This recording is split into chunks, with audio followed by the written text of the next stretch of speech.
What is good, people? We're back with another video, and today we're talking about the chakras. Let's jump straight into this because I know there's been a lot of requests for this video. So let's jump straight into this. So you have 7 chakras, right? 7 chakras, and these chakras are feeding off your electromagnetic field, known as your aura. This is both positive and a negative pole, male and female, right? This electromagnetic field is made out of electric and magnetism, and together they come as electromagnetic. Now, your chakras, the word chakra just means wheel, spinning wheel, because that's what they are. They're spinning wheels of energy. They do not exist on this physical plane, they exist on the etheric plane. Okay, now, these energy centers are known to regulate your emotions, and each energy center controls the organs and cells in that particular area of the body. So, for example, your sacral chakra will control the cells and organs of your sexual reproduction area. Okay, the navel chakra or solar plexus will control the digestion in your body. Same with the heart, same with the throat, right? So they are like mini brains for each center of your body. They run along up the spine, but notice the crown chakra exists outside the body. It's just above the head.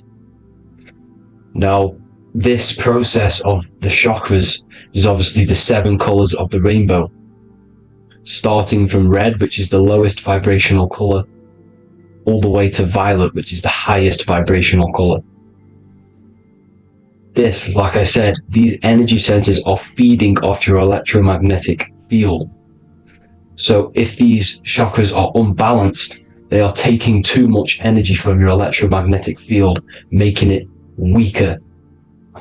Now, this is the North Pole. As you all know, the Earth is flat, and we live inside of a giant torus field, and the North Pole is the Earth's heart chakra. And this is why the aurora borealis, or the northern lights, whatever you want to call them, that's why they are green, and they are being emitted from this center point of the Earth, because it's symbolizing the heart chakra, which is green, right? Now, you do work your way up to these. However, this is a torus field. You are a torus field. You have different layers of this torus field, right? And you need to balance all of these chakras, but you can't move up these chakras until you open the one below it. So it's like a stairway. You can't go to your solar plexus without going through your sacral. You see? So you have to work up these. However, you have to work up these and then live from the heart, because the heart is the center of the torus field. It's the balance between male and female poles, positive and negative poles. So you have to balance all of these chakras and then bring them all into one, which is the heart chakra. Now, they exist on the etheric plane. They exist on the etheric plane, and the etheric plane is a layer of the material plane.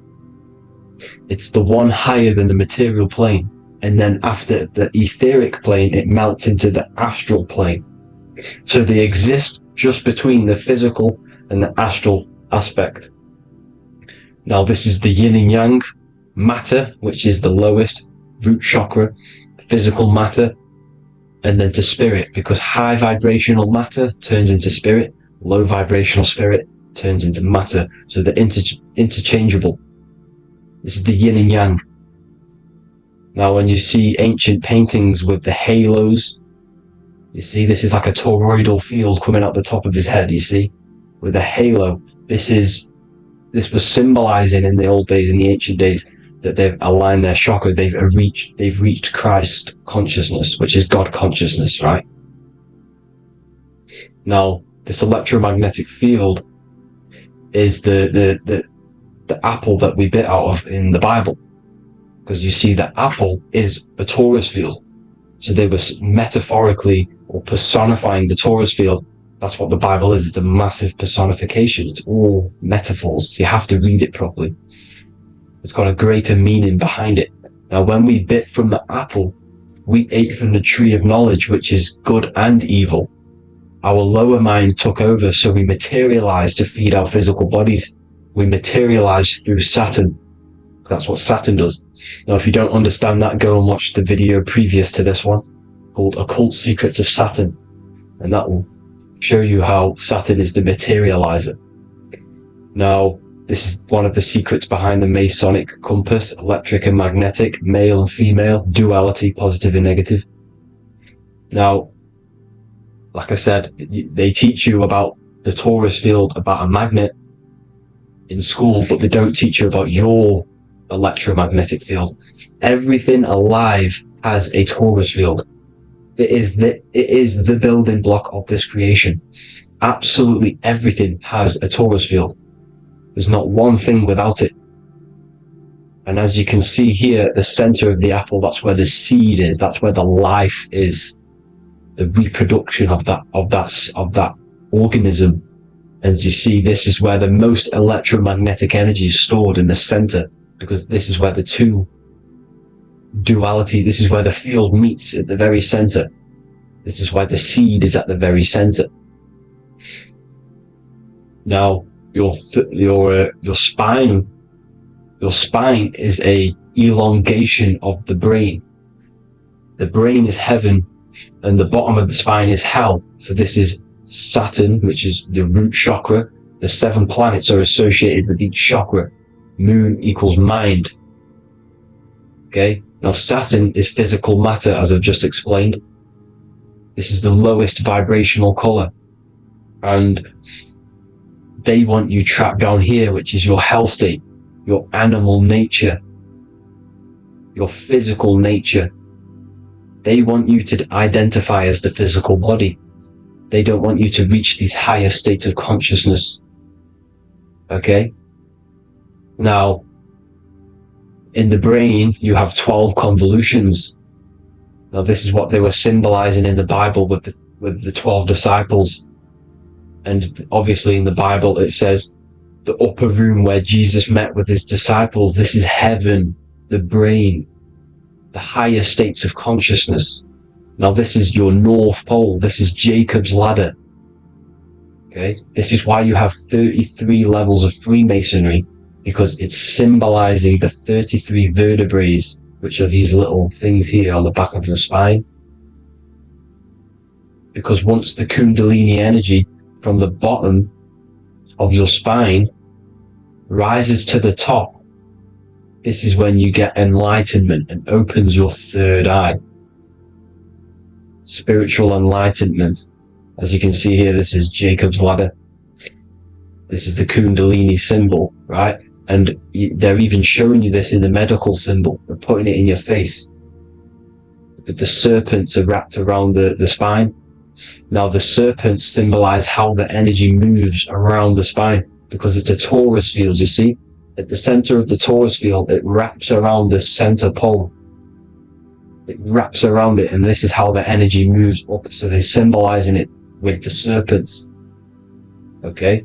Now, every religion has a sacred river. For the Egyptians, it's the River Nile. For Christianity, it's the Jordan River, right? This river is the canal, the energy canal at the center of your spine, all the way leading to heaven, to the Holy Land. This is the chamber which the energy rises up, right? Now, they used to say the gods descended from heaven to man. This is just heaven. This is the mind state. And they said the gods were connected by a rainbow bridge. That's the chakra system, the rainbow bridge. Okay. Now, the ancients called this place Midgard, Earth, where both evil and good live, right? Midgard. But you can go to heaven, which is a pure mind state, because once you're in heaven, nothing negative can ever bother you. That's completeness. pure Christ consciousness. Now this is why Jesus dies at 33. He didn't actually die, but it's symbolizing the death of the physical body. Not the death of the physical body, but his consciousness rising above the physical body to, as I said here, matter to spirit. Matter died off and he came spirit consciousness. This is symbolized by the 33 vertebrae, which is obviously the 33 levels of Freemasonry. And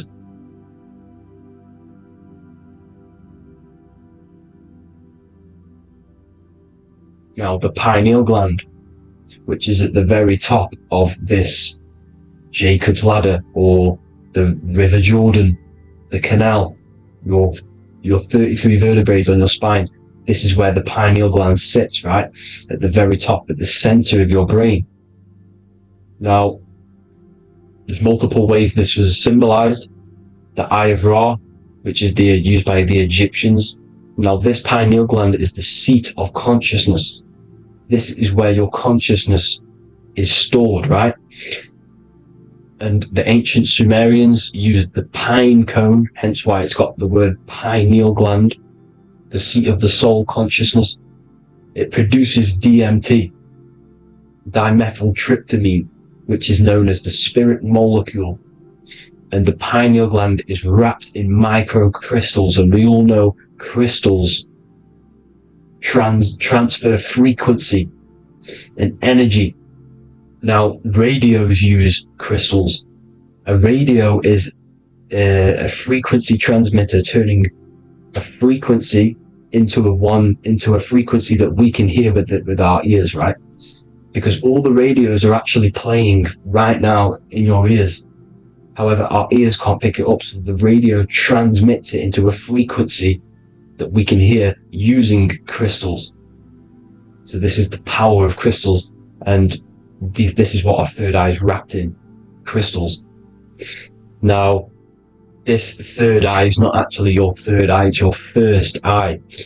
When you're being materialized in your mother's womb, this is the first gland that is produced, and everything's built around it, because it is the consciousness. It is your consciousness. Your consciousness never dies, ever. It's an eternal essence. It lives forever. You never actually die. Only the mortal body dies. Now that's what we call life. Life is abided by time, and time is change. And change is what we call life, because everything's constantly moving and transforming into different things, right? Now let's not get off track. The pine cone is obviously, this is in the Vatican here. The pine cone is symbolized as the pineal gland, pine. And this is the opened pine cone. The opened pine cone means, or symbolizes, the awakened man, the awakened third eye. But the ones here, which the Sumerian gods are holding, these are shut pine cones, symbolizing the unawakened man. But let's not get confused, people. These gods were not gods. They are human beings just like you. They reached Christ consciousness. They are nothing more special than you. They just had the ability to reach Christ consciousness. And obviously their knowledge was far more intelligent than ours, far more advanced than ours. They knew the truth about this reality to the depths. Now, the ancient Hindus had a goddess called Kundalini, which is said that she descended by the means of a ladder or a cord from heaven, which is symbolizing the spinal cord. Now, this is what Hickory Hickory Dock, the mouse went up the clock and came back down. This is all these stories, like Santa as well. Santa comes up and then down the chimney. This is symbolizing the Christ oil. There's an oil which is produced in your pineal gland, right? And this oil travels down the spine. And once it's down on the spine, you must have to raise your consciousness, just like I said, with the chakras.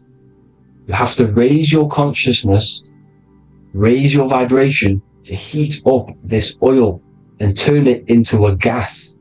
And it travels back up the spine through like the serpents up the spine, and this awakens the third eye once it's coming back up the spine and hits the pineal gland.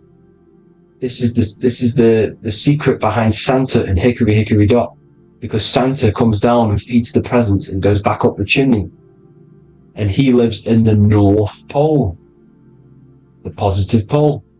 This is the North Pole, people, and the presence is your sacred oil.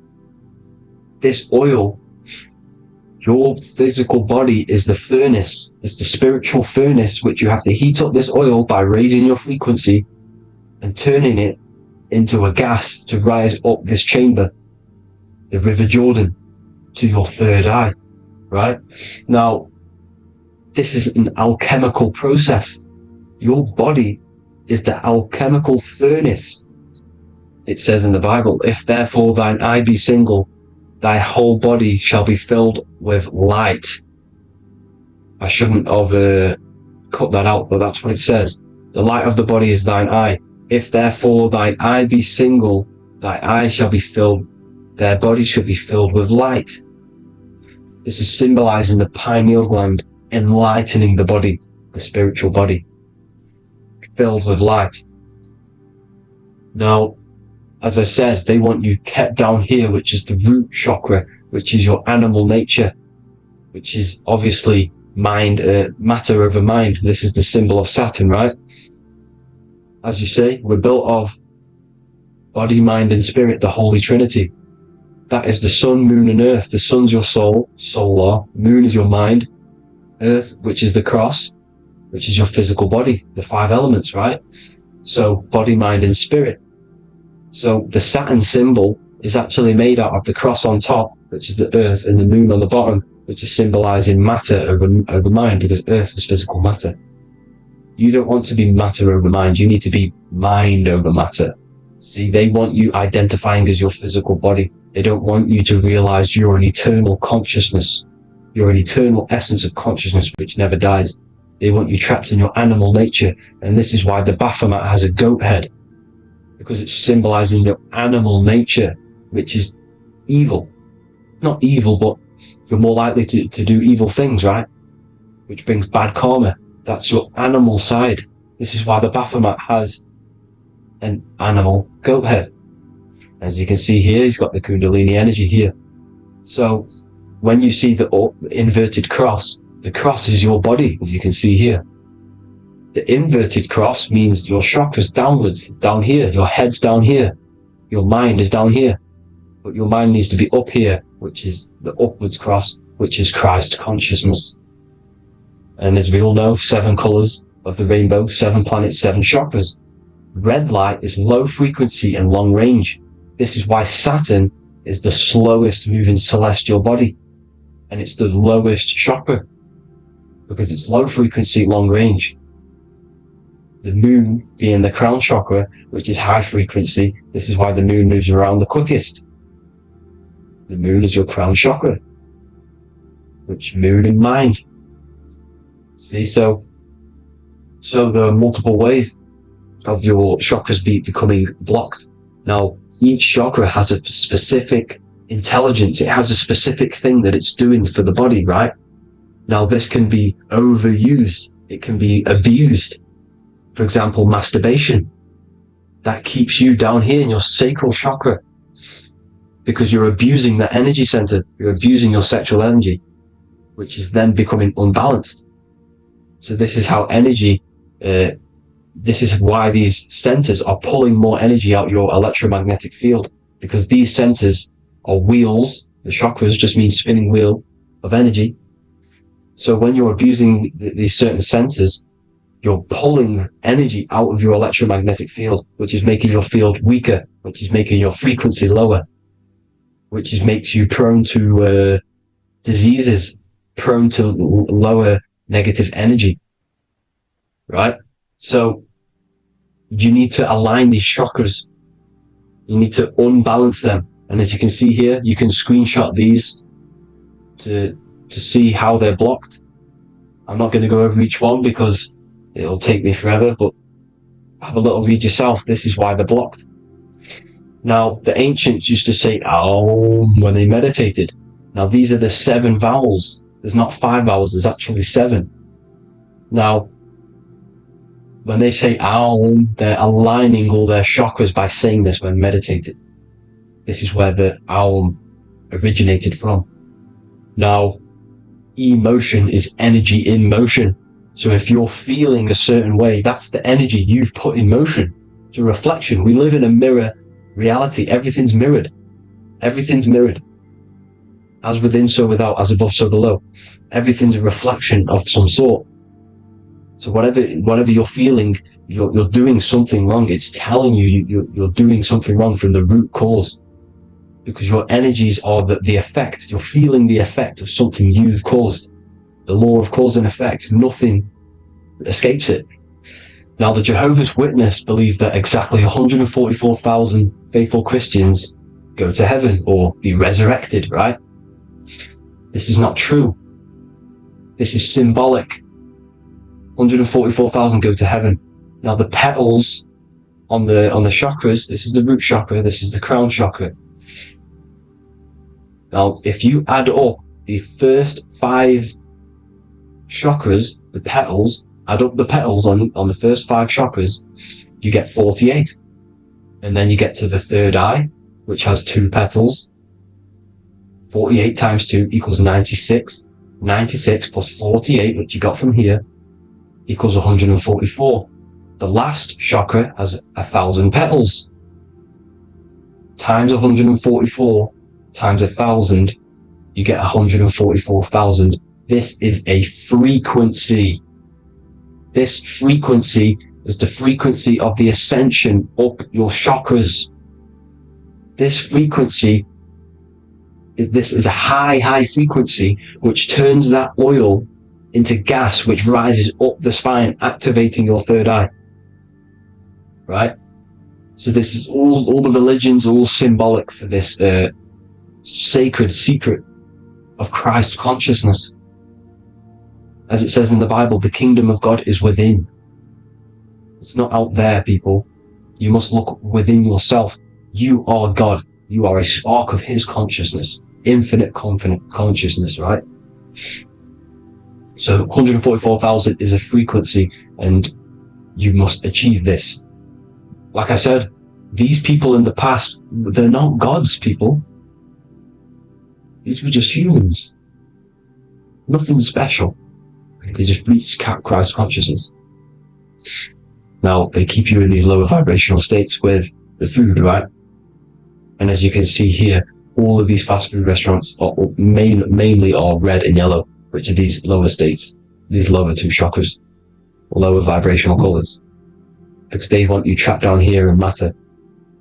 And these foods are so low vibrational, they will keep you down here, because your gut produces, I think it's like 80% of melatonin. Melatonin is your feel-good hormone. These foods will not make you feel good. This is very low vibrational. Meat. It's not meat, it's raw flesh. These animals are stripped from their family, put on a conveyor belt, watch their friends be tortured, and then get slaughtered in a slaughterhouse. Think of all the fear that's running through their blood, all the hormones, all the fear, and you're going to go and eat that very low vibrational energy. As you can see here, this is the light photons within fruit. You can see the light, the life force in this fruit. You must think, feel, and do positive to raise your vibration. As you can see, earth equals heart. If you rearrange it, everything in nature is green, right? The aurora borealis is green. You must align all these chakras and then live from the heart, because the heart's the center of the Taurus field. You must become the consciousness in the center. So that's it for this video, people. Thank you all. God bless.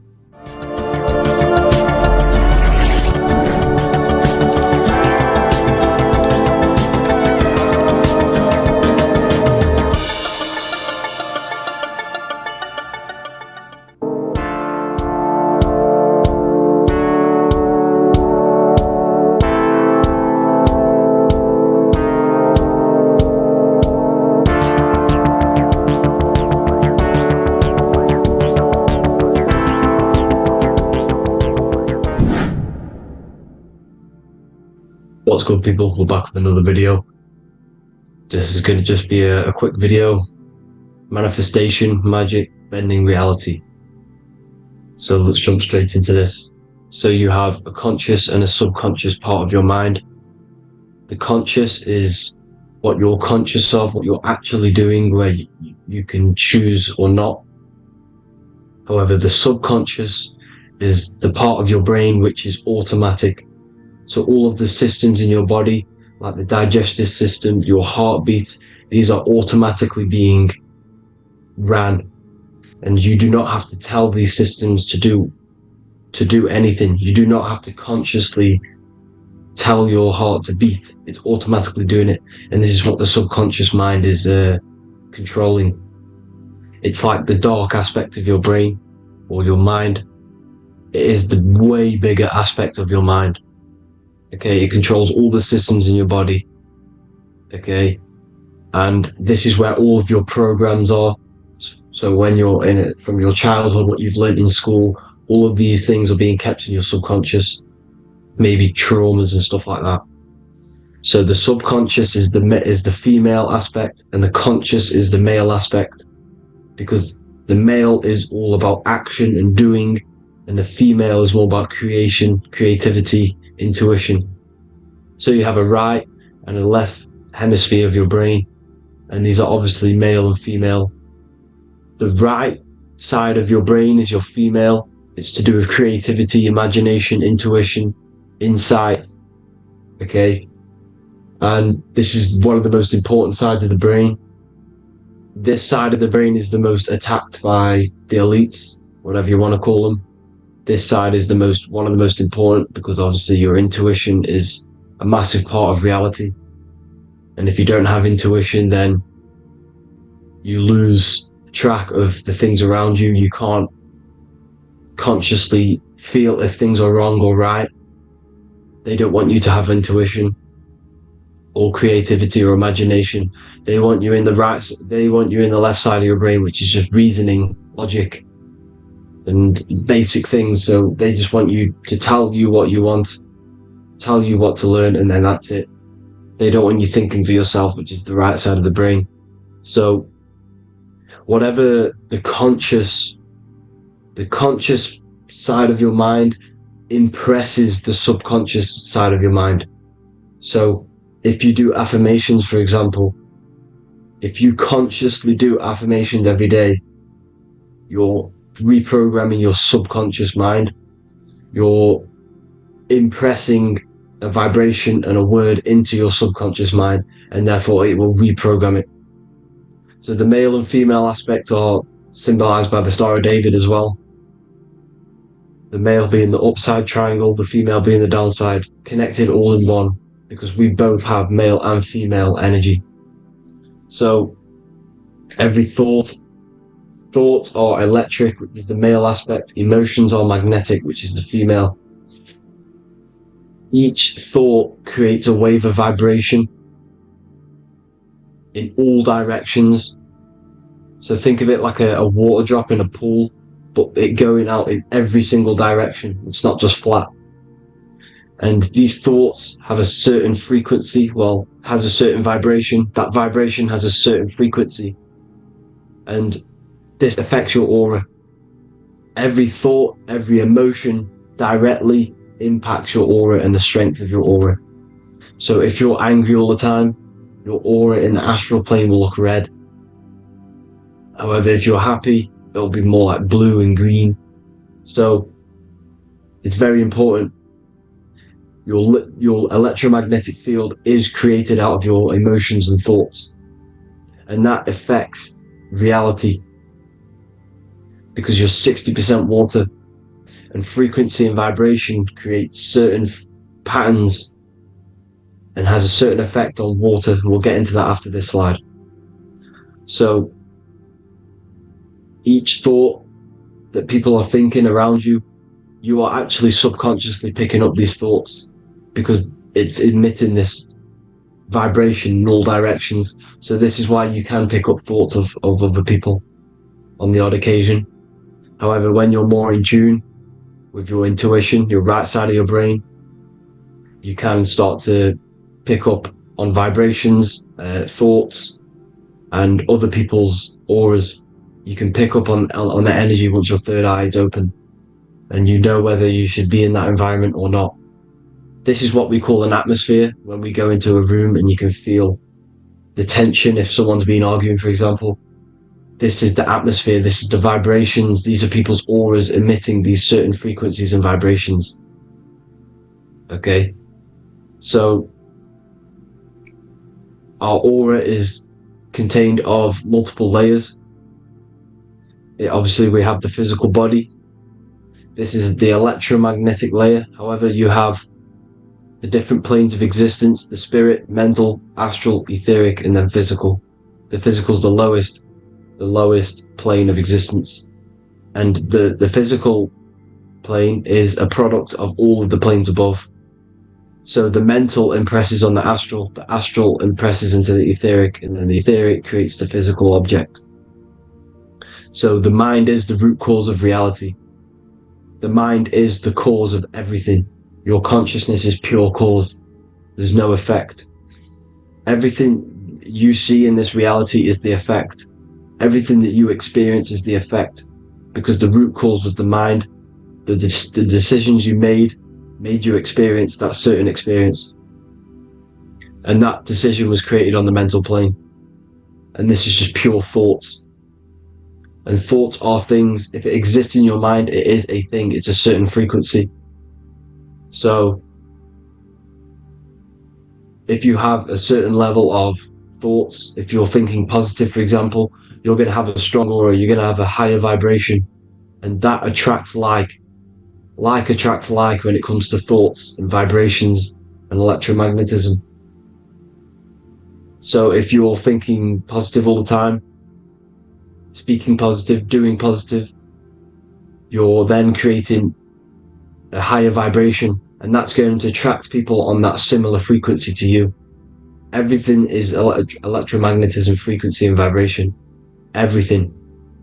You see, so this is why, for example, if I put my hand to a TV screen, if my finger was the same vibration as the TV screen, it would go straight through it. However, the particles in my hand and the particles on the TV screen are two separate vibrations, and this is what causes the friction to stop, and not my finger to go straight through it. So like I said, when you don't feel the vibe of someone, when you don't feel right, you don't really get along with someone, this is a vibration. Your vibrations are not matching, they're not similar, they're two complete different vibrations, and they're not aligning properly. So music has a massive part on this. Music is a massive tool for the elites, because music is frequency. And in 1975, the musical instrument are all tuned to 440 hertz. So Spotify, Apple Music, most of the music on YouTube is all set to 440 hertz. And 440 hertz is not divisible by 3, 6, or 9. And when you can't divide a frequency by 3, 6, or 9, it's not a natural frequency. As you can see here, this is 432 hertz. This makes a nice geometric pattern. However, 440 hertz is a distorted pattern. So when you listen to this, this actually shuts off the whole right side of your brain. Like I said at the start, this is the most attacked side of your brain. It's to do with creativity, imagination, intuition.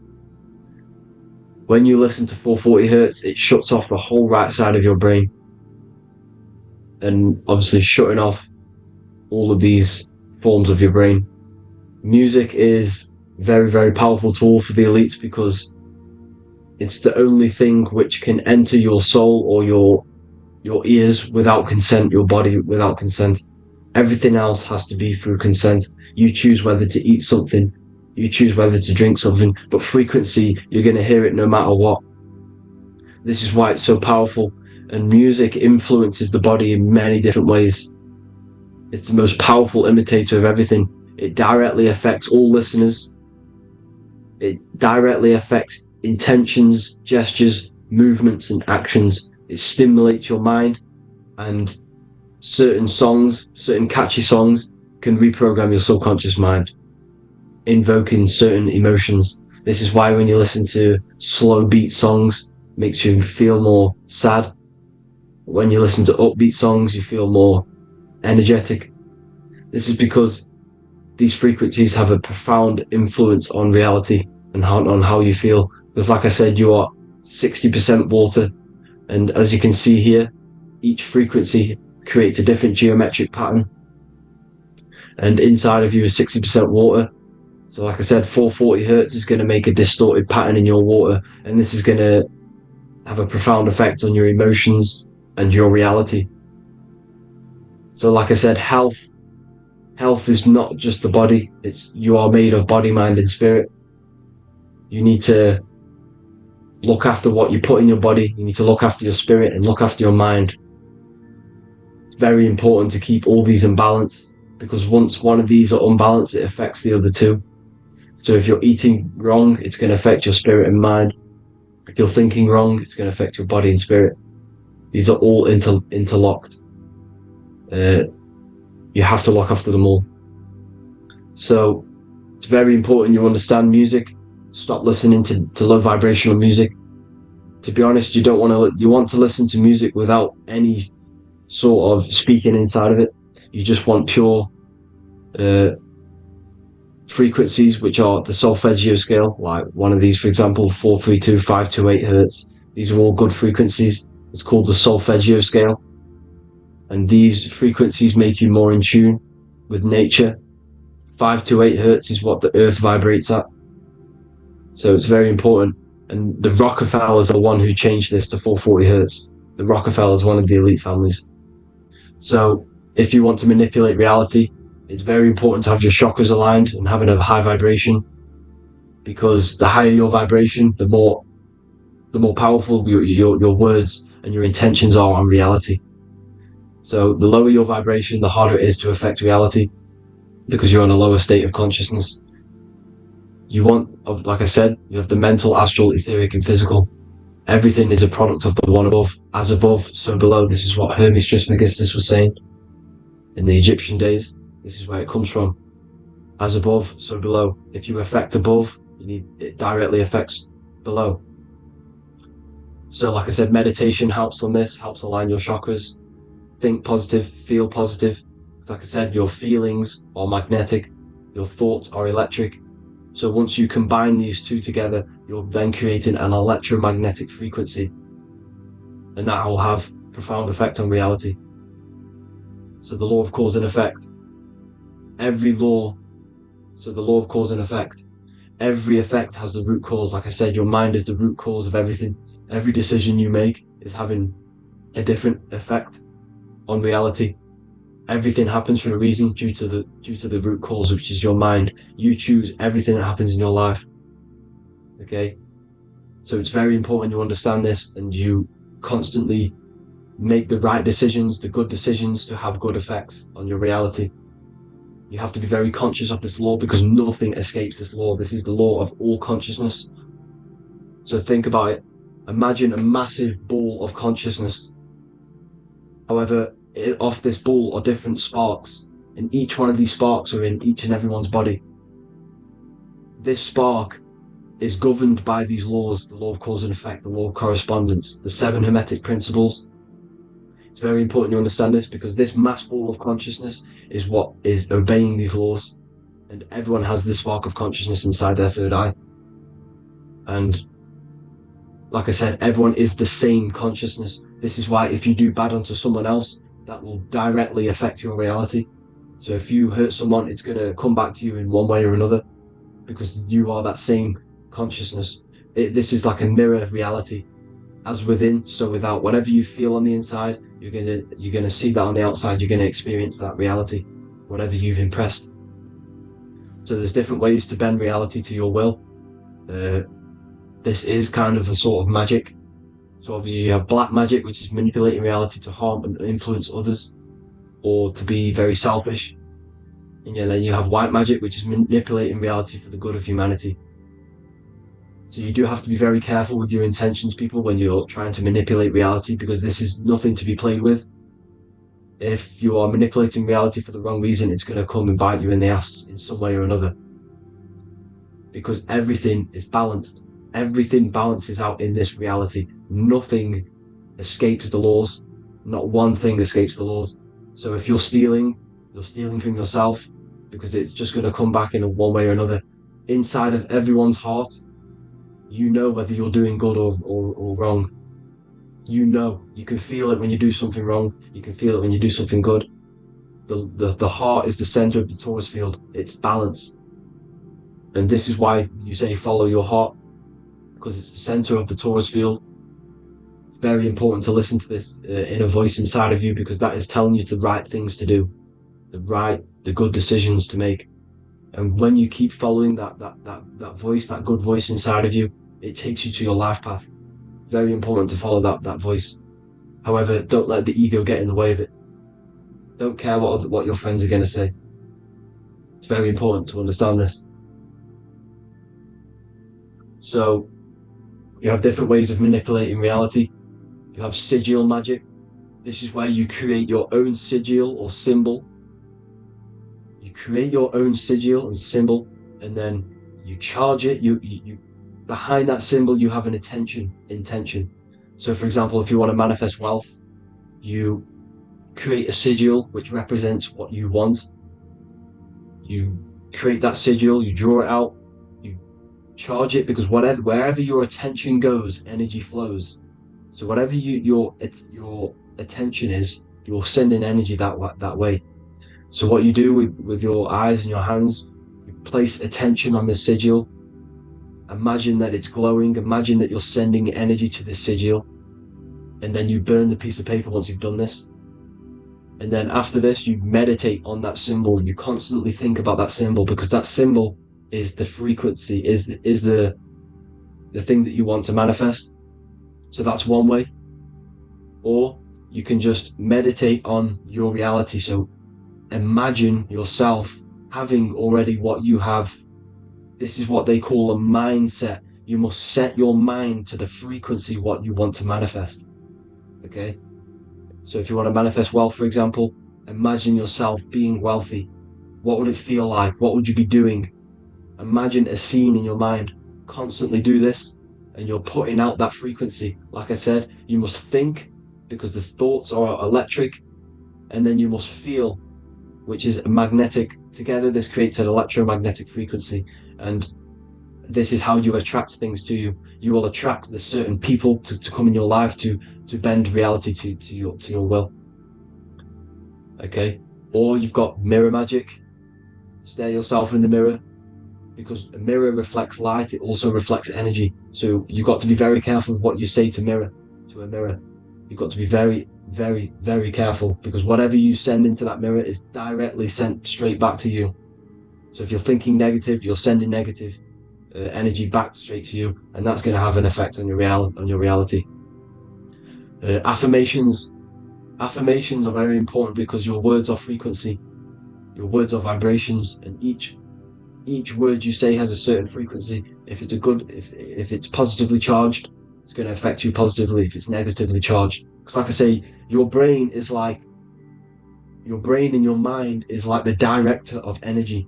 That's what your brain is, and it directs energy into certain things. You can either positively charge it or negatively charge it, and this brain is creating your reality constantly. It's manifesting your reality constantly in the present moment.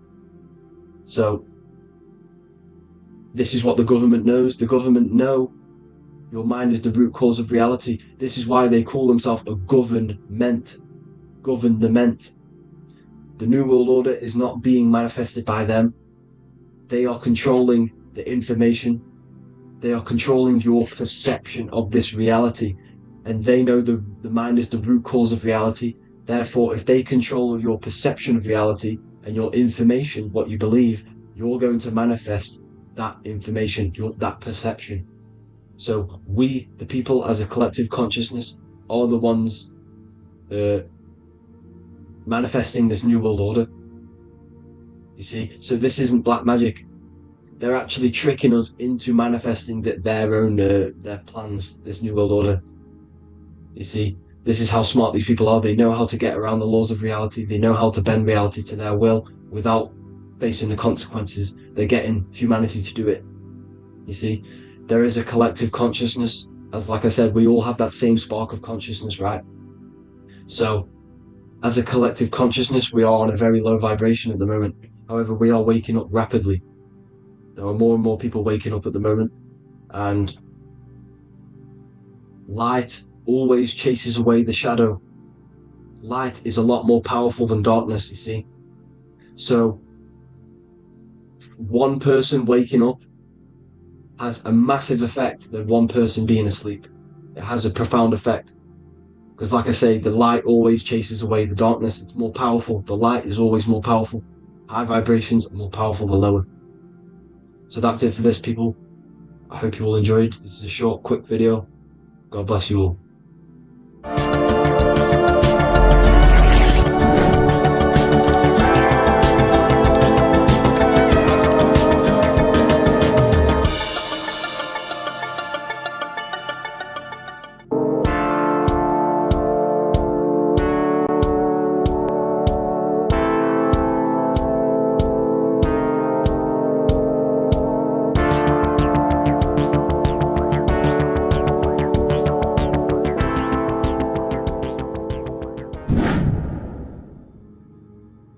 Welcome back, people. We're back with another video. Let's jump straight into this. Make sure to tune in till the end, because this has got so much information in this video. So sit back and enjoy. So everything's torus fields. The Earth's a torus field. Everything's torus, which is electromagnetic field, electric and magnetic. The center of the torus field is where the two opposing forces meet in the center. And this is what creates the plane of inertia, the dielectric plane of inertia. Okay?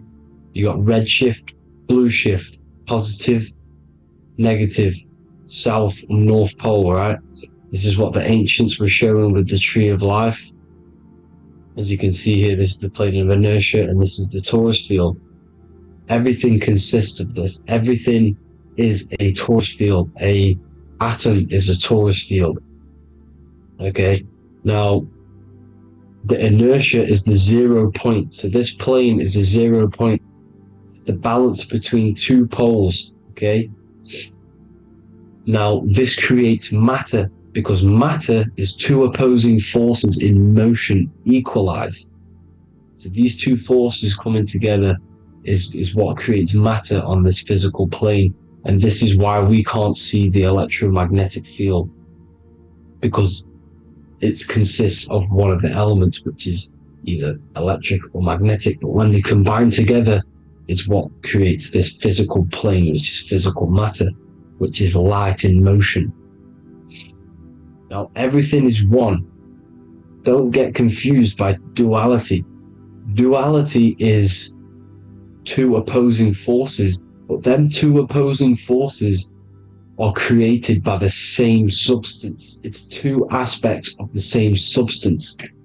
So for example, water and ice are the same thing, you know what I'm trying to say, but it's two aspects of the same substance, because all is one. The whole universe is one. All goes back to the one, which is God, the creator, or magnetism, whatever you want to call it, because magnetism pulsates.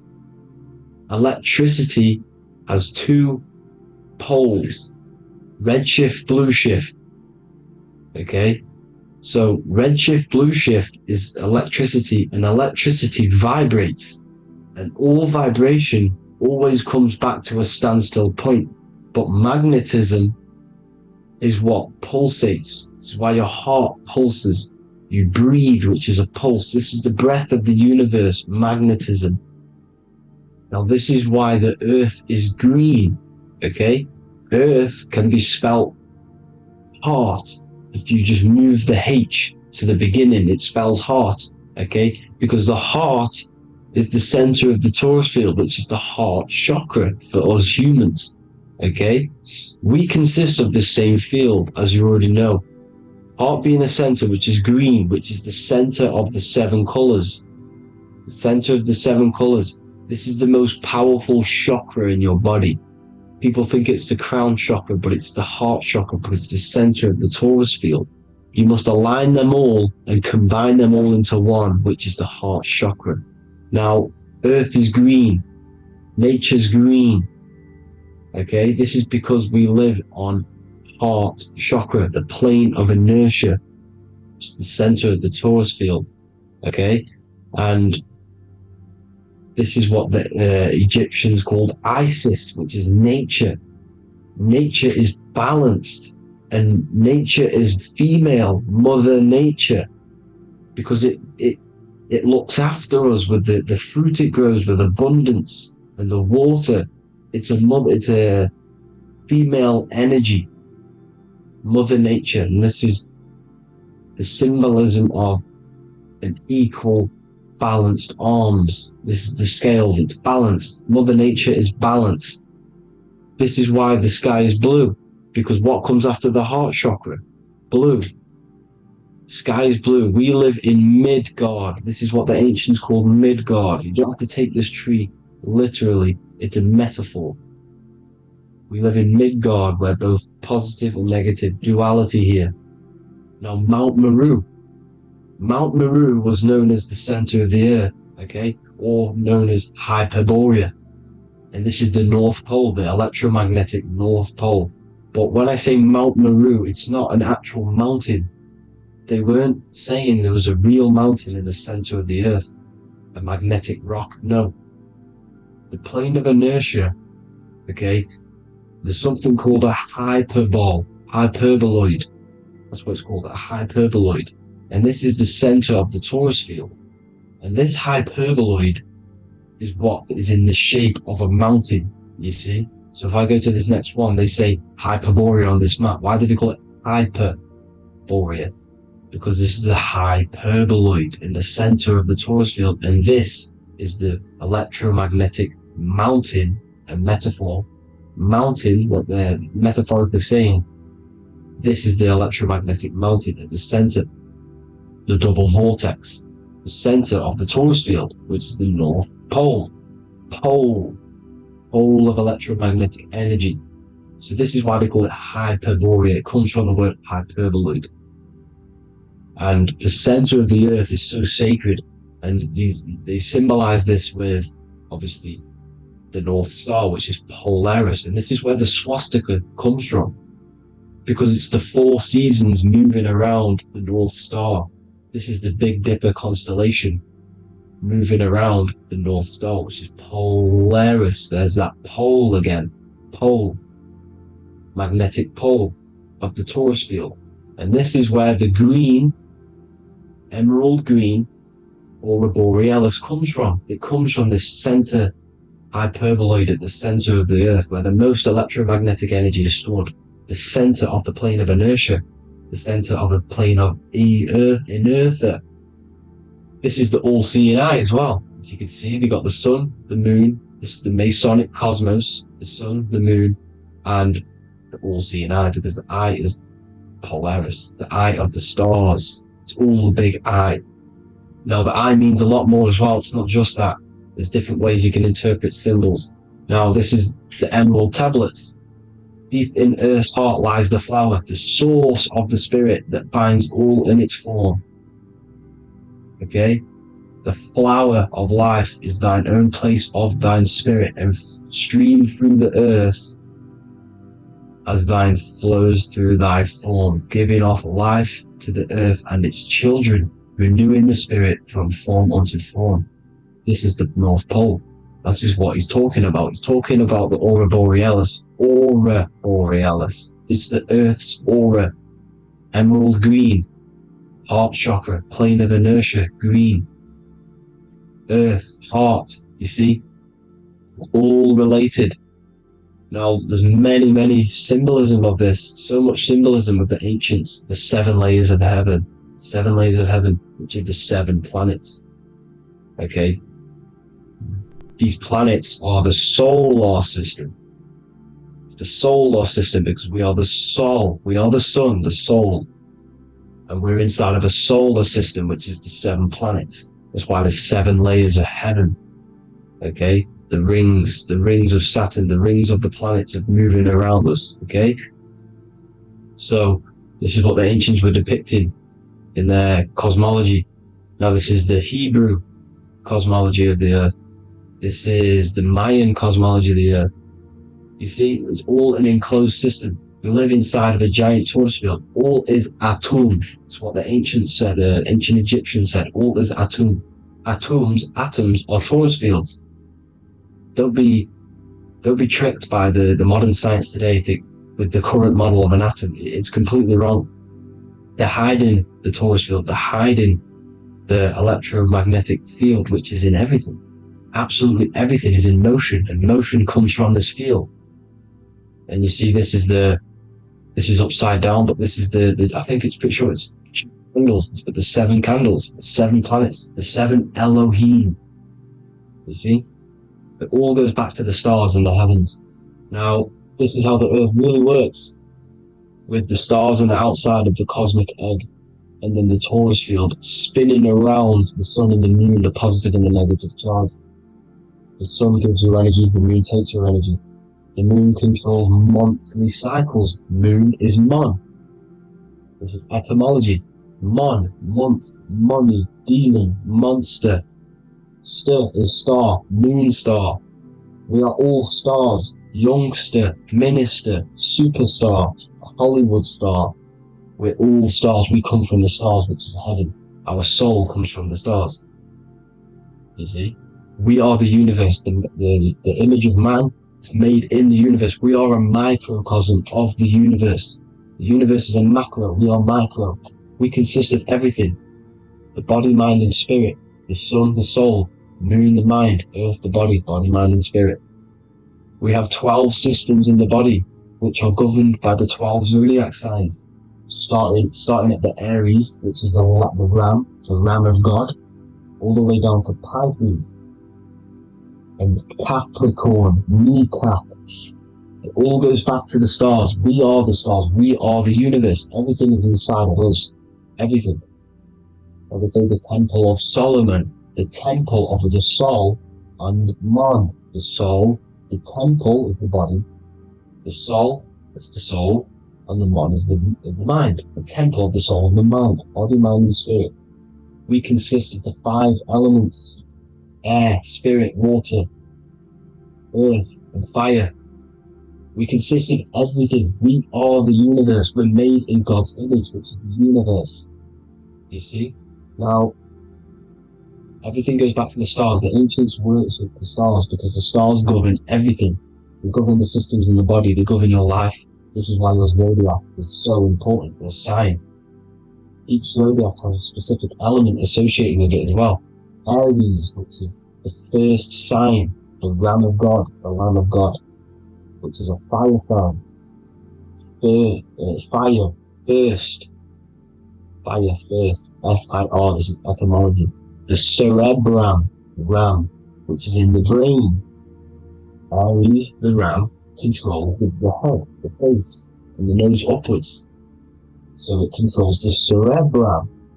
The Torah, which is, I'm pretty sure it's the Hebrew Bible, which is the Taurus. Tornado comes from the Taurus field. You see? Everything's inside of you. It all goes back to the Taurus field, and the Taurus field is everything. Now, like I said, 12 zodiac signs, 12 systems, 12 cranial nerves in the brain, the 12 disciples of the Bible. All symbolic. Have to read the Bible properly. Now, this center, at the center of the earth, right? This is what's stirring the ether. And the ether consists of the 4 elements. Because there's 5 elements. Spirit can be called ether. People call it spirit or ether.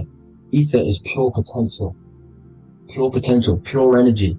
It's what connects the astral to the physical.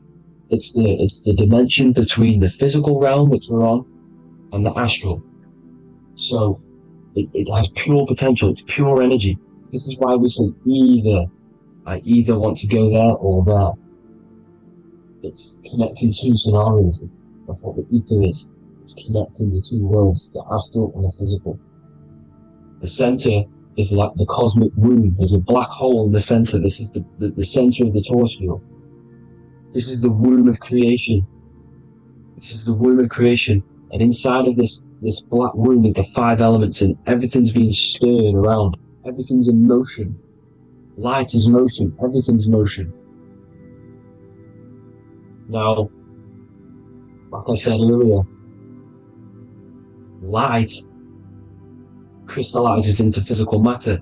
They are the same substance. Spirit and matter are the same substance, but different variations, different aspects of the same substance. Low vibrational spirit turns into matter. High vibrational matter turns into spirit. Or light, whatever you want to call it. Matter is light crystallized. This is where we get the 7 metals from. The planets. The planets are light. Specific frequencies and vibration of light. When these lights, or the planets, materialize, material metals materialize, they turn into the 7 metals. Saturn turns into lead. That's why lead is red. Saturn is red. The sun turns into gold. That's why the gold is yellow and the sun is yellow. You see, Saturn is the time god. What happens in autumn? The leaves turn red and they die. This is why Saturn, Satan, time god, the reaper, everything is crystallized till it's death and then reborn again. You see, rust, when things rust, it turns to red. Because it's Saturn. Saturn crystallizes everything. He's the reaper who comes around in winter. You see? He's Satan. Jesus and Satan, the sun and Saturn. They say we live in a solar system. The solar system. I think I've already just broke this down. The 7 planets are the 7 chakras. Everyone already knows this. But I'm going through it anyway. But this is where we get the 7 planets from. And the 7 metals. You see, all the ancients knew it was an enclosed electromagnetic system. It's not a spinning ball in the middle of space, people. They want you to believe this so you get stuck in this material world. Because if you believe everything's material, you can never affect this plane effectively. You can never create your life effectively if you don't understand the planes of existence. Because the mental plane is a higher plane. And it breaks down and it controls the planes below it. The mental plane, hold on, I've got it here for you. The mental, the astral, etheric, then physical. Etheric connects the physical to the astral, but the mental is what's above them all. You see? Now, it's important to understand this. It's important. However, the ancients always talked about the enclosed system. Only NASA, which is introduced around the Roman times, not NASA, but the globe Earth was introduced around the Roman times. Okay? By these Masons. These Masons introduced this because they wanted to take over the minds of the masses and control them. These people worship the physical realm. They know how it works. They know the ins and outs of it. They know how to do the magic. They know how to do it all. They understand it all. That's why Masonry have to take the oath. The oath of not speaking. They're not allowed to speak about anything you learn about in Masonry. Because they're discovering the truth about your mind and how it creates reality and stuff like that. So, this is the Masonic cosmology. The 5-pointed star, the 5 elements. The checkerboard board for duality, positive and negative, the 2 aspects of every substance. This is another ancient painting depicting the firmament, the stars inside the firmament, the sun. You see, the ancients worshipped the sun because it's so important for sustaining our life. It's the only reason we're alive is because of the sun. But then people think it gives you cancer today. They brainwash you to think the sun gives you cancer when it's the #1 source of all life. They want you to believe it's a big, spinning, dangerous ball in space. It's not. It's here to give us life. It's God's son. That's why Jesus is known as God's son. it is the Son of God. God created that to sustain us. You see? So it's important you understand the true cosmology of where you are, because if you don't know where you are depleted of all of your morals. You're depleted. You're demoralized. You're lost. You don't know where you are. You don't know where you exist. Okay? Once you accept the globe model, the heliocentric model, you will subconsciously think that you come from nothing. This is why they implemented the evolution theory just after the globe model was introduced by Charles Darwin. Charles Darwin came in after the globe model. He's a Mason, he was another Freemason, and implemented evolution where we came from monkeys, because they want you thinking less of yourself so they can manipulate your mind. You see? They want to manipulate your mind, and they have done since you got here. Since you came through that portal, you were manipulated from that day to believe this, believe that. The true cosmology, the truth will set you free. You will understand things better. You will feel better in yourself when you know the sun is here for you. You'll feel better in yourself that you know that you didn't come from a monkey. You were created as a human, a manifester, a creator. You're so intelligent. Your mind is amazing. You can manipulate matter, mind over matter. See? Thank you all people for tuning in. Tap in with yourself. Love yourself. Find the truth. Spread the truth. Nothing dies. Nothing in this creation dies. Everything's energy. Everything's light. Light can never die. You're a light being. That's why it says Q.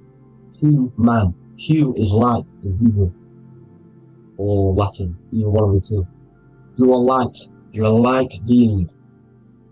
You never die. Ever, ever, ever die. Ever.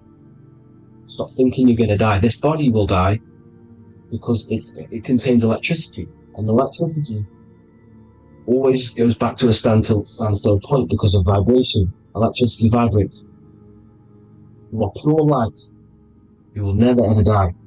Thank you all people. God bless. Make sure to like, subscribe and share.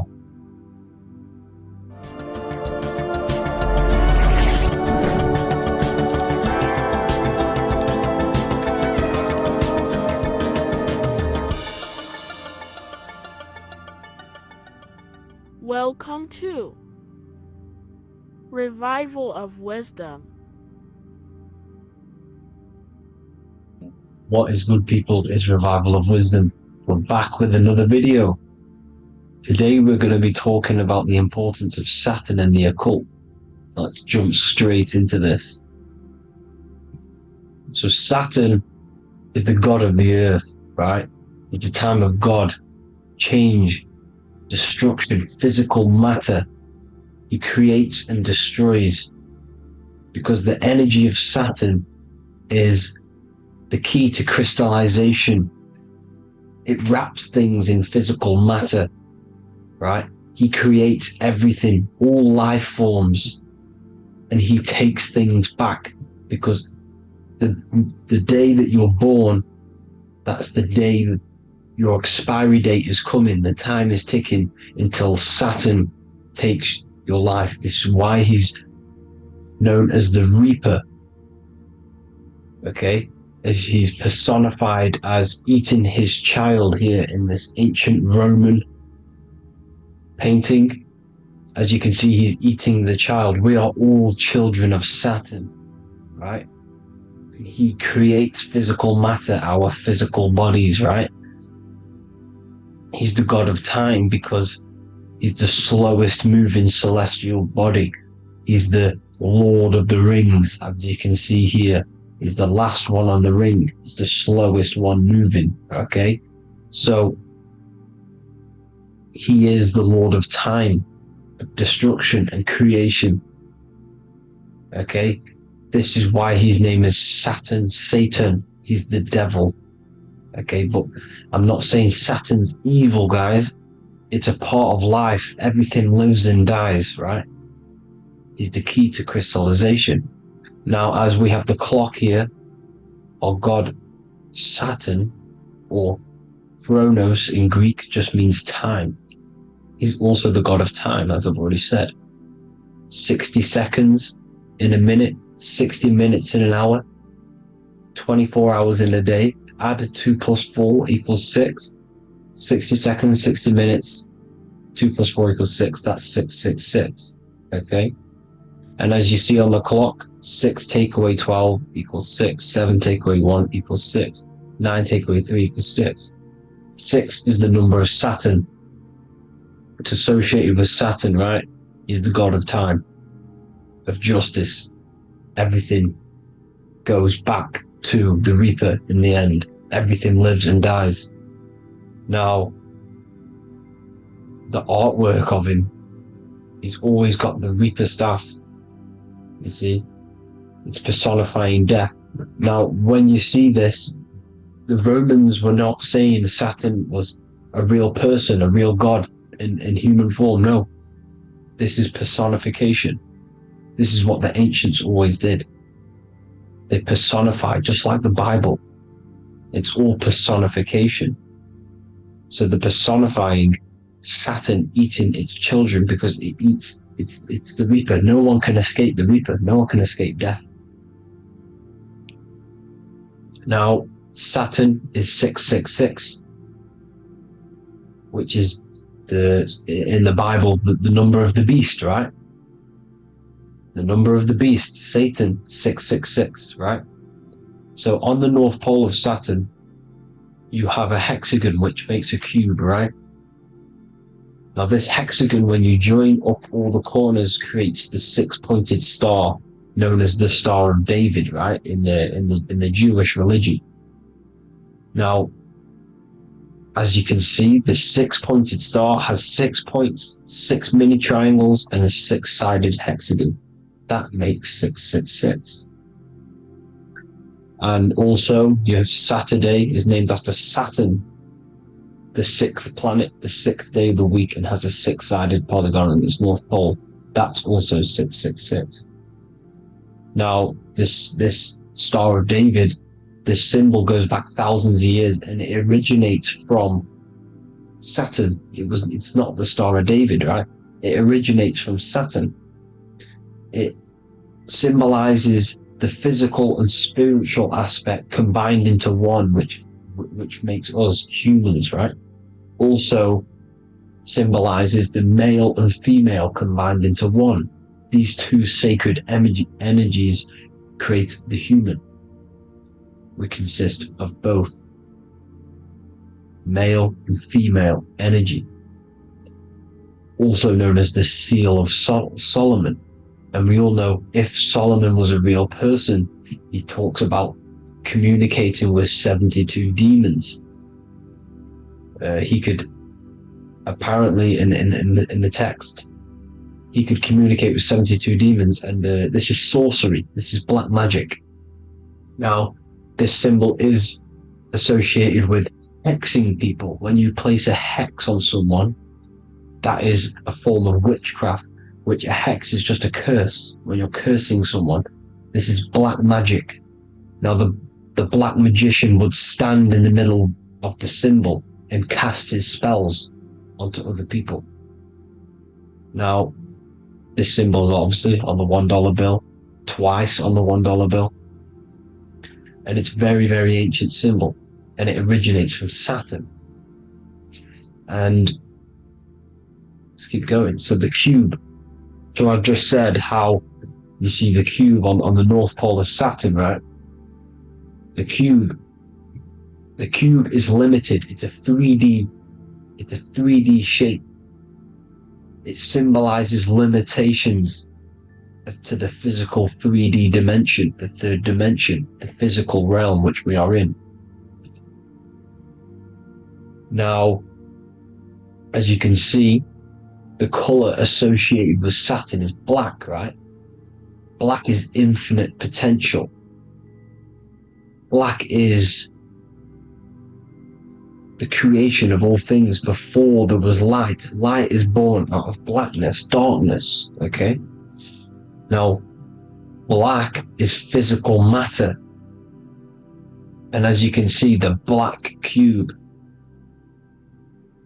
black symbolizing physical matter, the cube being limited, as the physical realm that we are in is limited. It's not like the fourth dimension where everything can exist in a thought. The third dimension is limited, right? And this is what Saturn is. It limits you to the 3D 666. Your body limits you to your physical body. Now these black cubes are placed everywhere, as you can see: Australia, Denmark, Manhattan. There's one in New York. As you can see, the Apple have a cube. The Nintendo GameCube, Trump Tower is a black cube. This is worshipping the energy of Saturn, the god Saturn. Okay, it's not a god, it's a celestial energy. However, it rules over Earth because it pretty much created the physical realm.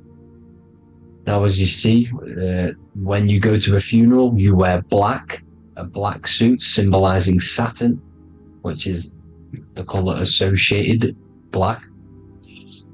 And as you see in Mecca, they walk around the black cube in rings. As you can see here, they're stood around in rings, like the Saturn, the rings of Saturn. The Mercedes symbol. You probably wouldn't notice that, but yes, it's Saturn. And when you graduate from university, you wear a black cube on your head. This is all symbolizing Saturn. Okay. Now, as you can see, the Jews here have a black cube on their third eye whilst they pray. Notice how he's shutting his eyes into blackness, darkness, and he's wrapped around a black strap around his arm. This is symbolizing the wrapping of physical matter, of how physical matter wraps things into existence. And as we all know, the Star of David is a Jewish symbol. So he has the black cube and the Star of David, right? So all of these religions are secretly worshipping Saturn. Okay, this is all Saturn worship, Kronos, the god of time and destruction, the physical reality. Now, as you can see, it's symbolized everywhere in all major corporations. Pepsi, internet, that's obvious. NASA, of course, NASA. NASA means to deceive in Hebrew. Universal, Walkers, that one's so obvious. Nike, Toyota.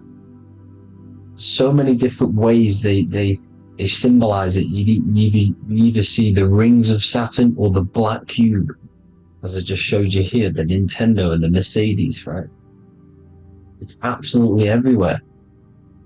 Now, they also use 666 to symbolize it, as I've just broken it down to you. 666, the World Economic Forum. We all know how they're trying to enslave us into this new world agenda. Google Chrome, CERN, Disney, Coca-Cola, Cadbury's, all of these have 666. Now every UPS barcode has 666. And even www. is Hebrew for 666, as you can see here. Monster. It's the same Hebrew letter that means 666. Drake, 6 god. That's his god, Saturn. Why? Because they love physical realm. They love the physical dimension, the third dimension. Because they can rule here through riches. They can build an empire here. It's not like the fourth dimension. They don't want to ascend. They want to stay down here in the physical realm. Okay? Now this is why they're cloning. They can move their consciousness into other clones to live forever. This technology exists. This is why they love the third dimension. As you can see, all of these sellouts here, Drake, Leonardo DiCaprio, you know, all of these people doing 666 because this is their god. This is their god. They love the physical realm. They sold their souls for wealth and fame in this physical realm. So why would they leave? You see?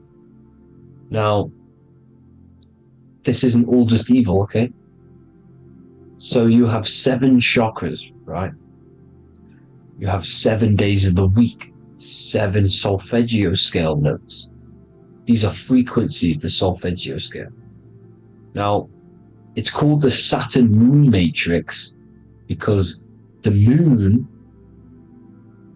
symbolizes your mind, because you're created out of the Holy Trinity, which is body, mind, and spirit, right? That's the triangle, the equal triangle, body, mind, and spirit. Now, the 3 main celestial bodies are Earth, Moon, and Sun. The Earth being your physical body, the Moon being your mind, and the Sun is your soul, hence why it's called solar. It's a solar soul. Now, these symbols are alchemical symbols, so when you're doing alchemy, you use these symbols to obviously symbolize what we're talking about. Now, as you can see, these are all the symbols of the planets. Saturn is created out of the moon on top, the moon on the bottom and the earth on top, as you can see here. You see? And this creates the number 5. Now, with the moon being your mind and the earth being your physical body, this is mind over matter, because the earth is your body's matter. This is a matter over mind. You don't want to be matter over mind. This is low states of consciousness. You won't be mind over matter. You see, to manipulate matter, to create your own reality. Now, obviously, we all know Saturn is associated with the lowest chakra, which is the root chakra. This is to deal with your animal instincts. When you're down here, you identify as the physical body. You don't know anything spiritual. You're you have a pure physical mind. You don't believe in anything spiritual. This is survival mode, consumption. They want you trapped down here, which is matter over mind. They don't want you to create your own reality, which is mind over matter. You see? Now, that's what Jupiter is. Saturn is the moon on the bottom and the earth on top. But Jupiter is the moon on top with the earth on the bottom. That's mind over matter, you see? So, these chakras are an ascension process from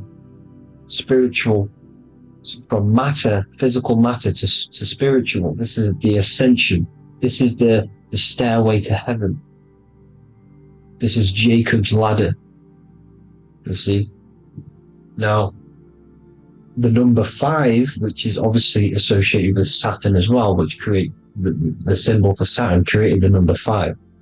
You have 5 senses, 5 elements, 5 physical elements. As we all know, Saturn crystallizes everything into physical matter out of the 4 elements. 5 fingers and toes, 5 points of man. Okay, the number 5 is the number of justice. Saturn holds things back. He restrains things from you, makes you learn the lesson. Now, 666 is not all evil. 666 is the atomic structure of the carbon atom. 6 protons, 6 electrons, 6 neutrons, right? We are carbon-based life forms. All life forms are based on the bonding properties of the element carbon. Because Saturn crystallizes everything into physical matter.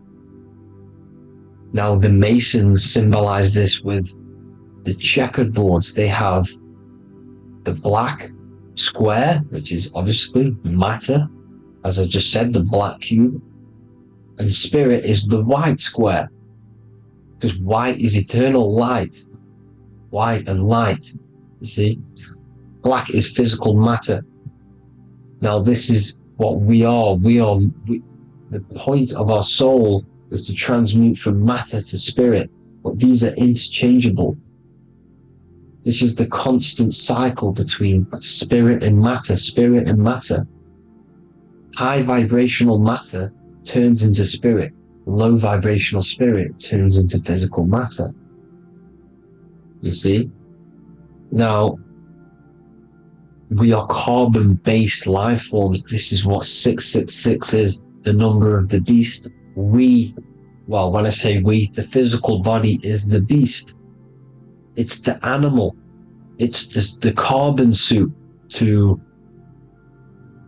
operate in this physical dimension, in this physical realm. See? It's the vehicle used to operate in this physical realm. But your mind isn't from this physical realm, you see? The brain is the physical manifestation of the soul. Okay? So, as you can see here, the spine is an extension of the brain. Everything goes back to the brain. This is literally what your physical body is. You see, this is the nervous system, and everything reports back to the brain, and everything's controlled from this control center. And this spinal column, at the top of the spinal column, is your third eye, which is known as the pineal gland. And this is the seat of consciousness. It's the center of consciousness. That is your true self, pure consciousness. This body is just a physical body. This body is mortal. This body runs out, but your consciousness lives forever. They don't want you knowing this. This is why they keep you down here in your lower chakra. They want you to believe everything is just physical. They don't want you to believe in the spiritual side of reality. Because this way they can manipulate you, right? They want you matter over mind, because they know your mind creates reality. They know your mind is the root cause of reality. You manifest your own reality from the inside out. So this is why they control your perception of reality. They control your information in order to manifest their new world order. You, who are ignorant to knowledge and wisdom, you who are ignorant are manifesting their agenda because you accept their information and their perception of this reality. Now, this is why they tell you the globe model, the heliocentric model, to trap you into physical matter. Now, if you understood about this true form of this realm, you'd understand that there's a spiritual side behind everything. The spiritual side, something has to exist. The root cause of reality is higher planes of existence. It happens in the mind before it happens on the physical plane. You see? They don't want you knowing this. They want you matter over mind, which is the symbol for Saturn. Moon over Earth. The Holy Trinity.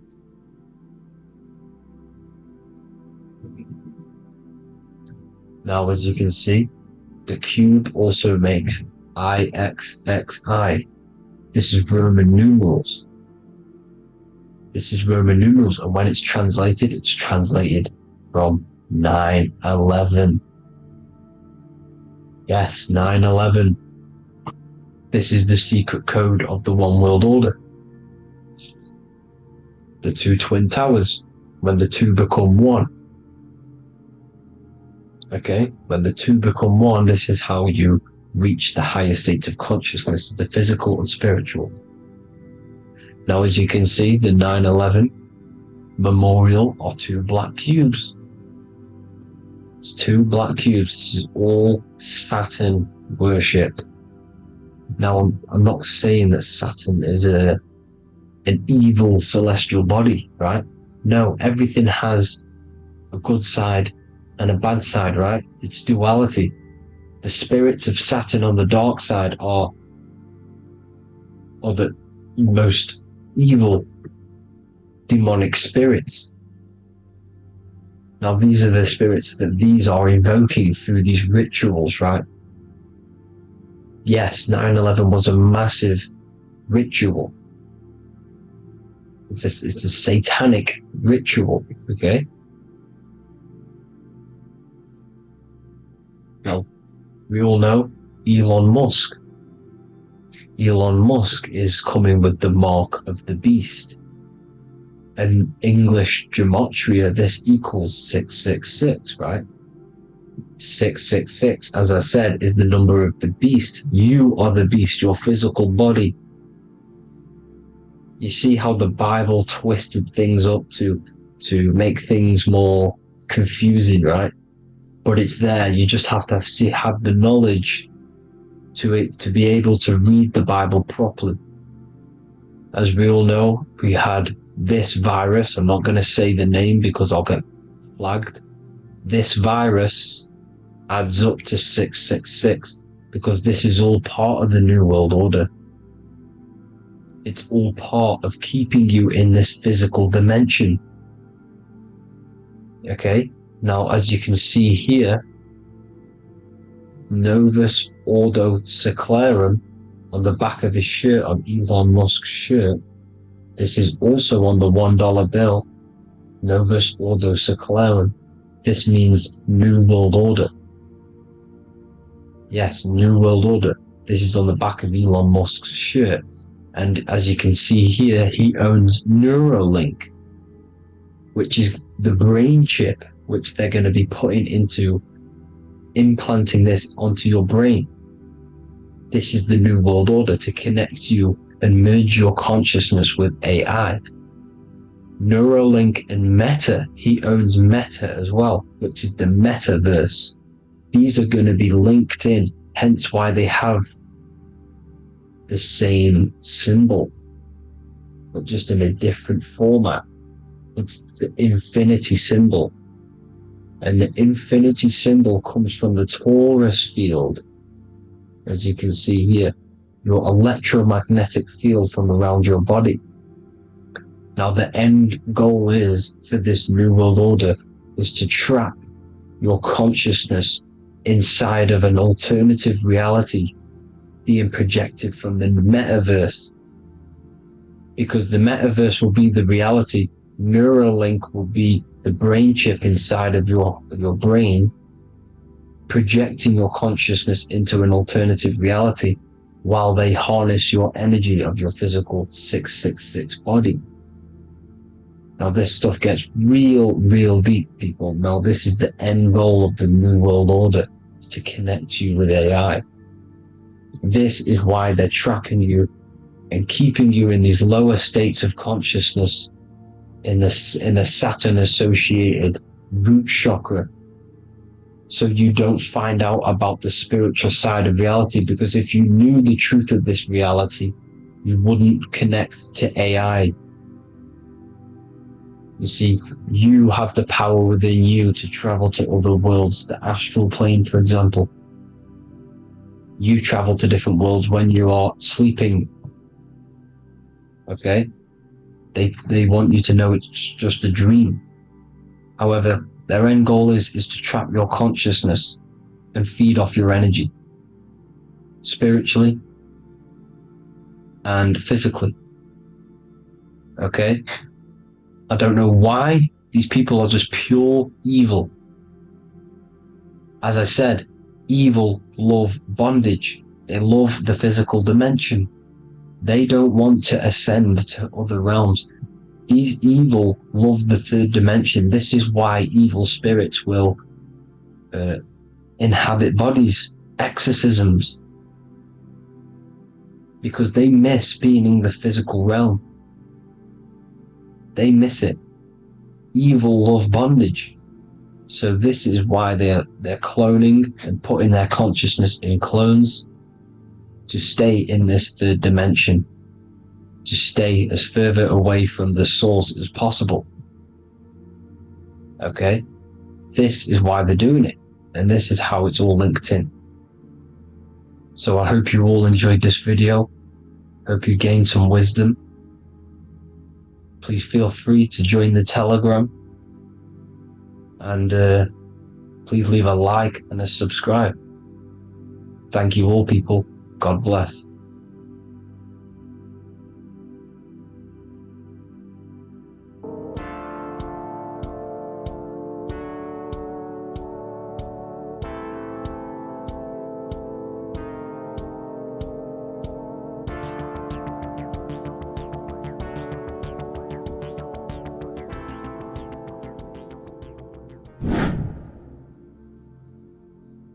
What is up, people? How are we all doing? Today, we're talking about the flat earth cosmology. So let's jump straight into this. Please drop a follow and leave a like to help the algorithm. So, we live in a torus field. Everything's made out of torus fields. And every torus field has motion. It's what it is. It's the motion of energy. And every torus field has a center, which is the black hole. It's a womb of creation. It's counter space. Now, this is why the North Pole is magnetic, because the center of this torus field is the most magnetic part, the strongest part of the field. So this is why all compasses will point you to the center. And the Earth's magnetic field is spread across the whole of the Earth. And it's spinning, as you can see here. It's like a tornado at the center. And this tornado is the force which is spinning the sun and the moon around us. You got the sun, the moon, Polaris, just like in the Masonic cosmos here. The sun, the moon, Polaris, the all-seeing eye. Now we'll get into Polaris a bit later, but the sun is the magnetic force. Sorry, is the electric force, because every field is electromagnetic. Now, the sun is electric. It's positively charged. It's gonna give you energy.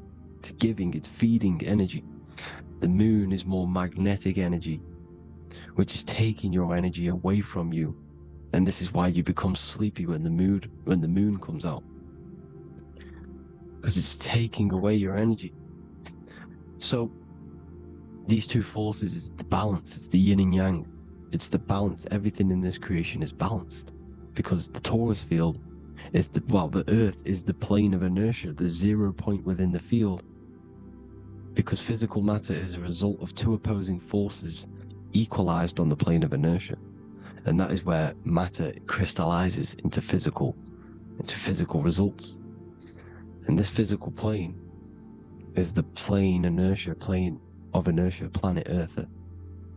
And at the center of this plane is the black hole, the womb of creation. And outside of this black hole gives birth to light. So the torus field is constantly rotating, going into counter space, the black hole, and then out of counter space gives birth to the white hole, white light. You see? So it's going around, black hole, birth again, black hole, birth again. And it just keeps going around. It's an infinite cycle of energy. And this is where the infinity sign comes from. This is the motion, this is the force which is creating everything to spin inside of this circle. Okay? And it's making the stars spin. It's making the sun and moon spin around us, around this center point. Now here you see Horus and Set putting their feet inside of this dome. This is the royal arch, the arch of the dome above us, which is like you see in the Masonic cosmos, the royal arch of Freemasonry. This is the dome above us, the firmament that the Bible talks about. You see, they're putting their feet in because Set symbolizes the moon and Horus is the sun. Horizon, Horus. Horus is rising, the sun. So they're both putting their feet around this center magnetic pole, which is the pole, North Pole. And above the North Pole, you have Polaris, the pole of electromagnetic energy. You see? And this is how we get the sun and the seasons. Because the sun, for us, when it becomes summer, it's on the Tropic of Cancer. Then it spirals outwards, going out and out and out, then goes to the Tropic of Capricorn. That's winter for us. Then it comes back in and creates summer again. So it's constantly spiraling around this center magnetic North Pole. You see? So this roof above our heads is the firmament, and this is what they've taken off of us. They haven't physically taken it, but mentally they have taken this away from you. It's a female energy, and this is what the Egyptians called Nut, the sky god Nut. And this is the womb. We are inside God's creation, God's womb, and the woman's womb when she has a baby is a microcosm of this, because everything inside of this creation is macro. It's a reflection of the bigger things, as above, so below. So the dome above our heads is the dome we are in when we are a baby. And you can see the sacred geometry of it is the exact same. It's the dome. And when we are inside of the womb, the woman, the sacred maker, which is the M, the Masonic M, this is the G male symbol. The Masonic M is maker, mason, matter, male. She delivers the male, you see. She delivers the male because it's the maker, the female, the magnetic. The woman is magnetic in nature, the male is electric in nature. So when we are in this womb, the female, we are being fed by the center umbilical cord, by the center of the mother's stomach. We're connected to the center of the woman's stomach, just like we are when we are in the earth. The center is where the aurora borealis is being emitted from, the electromagnetic aurora borealis, the northern lights. This is our spiritual umbilical cord, connecting us to counter space, connecting us to the realms beyond this world. Because at the center of every torus field is counter space. And at the center of the earth is our spiritual umbilical cord, and this is the earth's belly button, as you see. As above, so below. We had a physical umbilical cord, we have a spiritual umbilical cord, and this gets cut when we die, when we're cut away from the physical reality. You see, here's the ancient Egyptian tablet showing this female. You can see the hair, it's a female above us, because the female energy is nurturing, helping, looking after. And that's exactly what the dome is. It's protecting us. It's the Ark of the Covenant, the Ark covering us, you see? And this is what they've taken away from us. By you believing in space, it completely destroys the idea of this being a sacred creation. They've taken the roof off your head, whether if you believe in space, you believe that there's chaos, there's planets, there's asteroids that could kill us at any moment. But this isn't true. They've made you fear your own creation that you're inside of. They've made you fear what's above you. You see, and it's to hide the power of astrology, the power of the lights in the firmament, which are constantly flowing through the ether. These powers which are above us are sending rays down to the earth, which are influencing our psychology and how we behave. And this is what astrology is. It affects human consciousness. It interacts with our consciousness. And there's a different energy every day because the planets are in different houses, different alignments. And this is, we'll go into this a bit deeper later on. So the world tree, this magnetic north pole, the pole of electromagnetic energy, was symbolized as a tree. The great tree at the center of the earth. You see? And this tree is symbolized everywhere. You can see here how the center person, this Egyptian person, is holding up the sky. This is the North Pole, the hyperboloid, at the center of every torus field. And this tree was in the Mayan cosmology. This is an ancient depiction. This is the torus field. There's the plane of inertia. There's the center tree. Here's the tree in the center, the magnetic North Pole, the woman holding the stars. Is the Hindu, with the two birds symbolizing the sun and the moon revolving around this center tree. The Mayan tree, his Horus and Set around the North Pole. They all knew this flat earth cosmology. They knew these secrets. It's so sacred you understand the creation that you're inside of. Because if you don't, you'll be led astray. You don't know where you are. You're lost. You see? And here's the Masonic art, with the rays of the stars coming down, with the tree in the center. So it was personified as a tree. And we are in Asgard, Midgard, the middle garden, where there's good and evil. So the 7 layers of heaven, which is talked about in the Quran. Each planet has a different layer of the firmament, and this is the 7 layers of heaven, and these are our 7 layers of the energy centers in our body. So we start in the stars, so we are stars in a physical body. And this is why we say Mr., sister, fraudster, sinister. Stir is star, and we are in the stars, and our star descends into the soul system, not solar system. And as we descend into the soul system, We enter Satan's kingdom, Satan's world. As it says in the Bible, Satan is the god of this world. Well, if you've been into my research for a while, you know Satan is Saturn. Saturn's world, because Saturn's the outermost ring. He's the Lord of the Rings. And you enter his kingdom, the kingdom of time, and this is why Saturn's the time god. As soon as you go past the rings of Saturn, you're now in the solar system, you're now in time, you're now bound by space and time. And you're bound to the earth plane, the heart. Earth is heart. It's a rearrangement, it's an anagram for heart. And the heart of the electromagnetic color spectrum is green, and that's why the earth is green. And above green is blue, and this is why the sky is blue.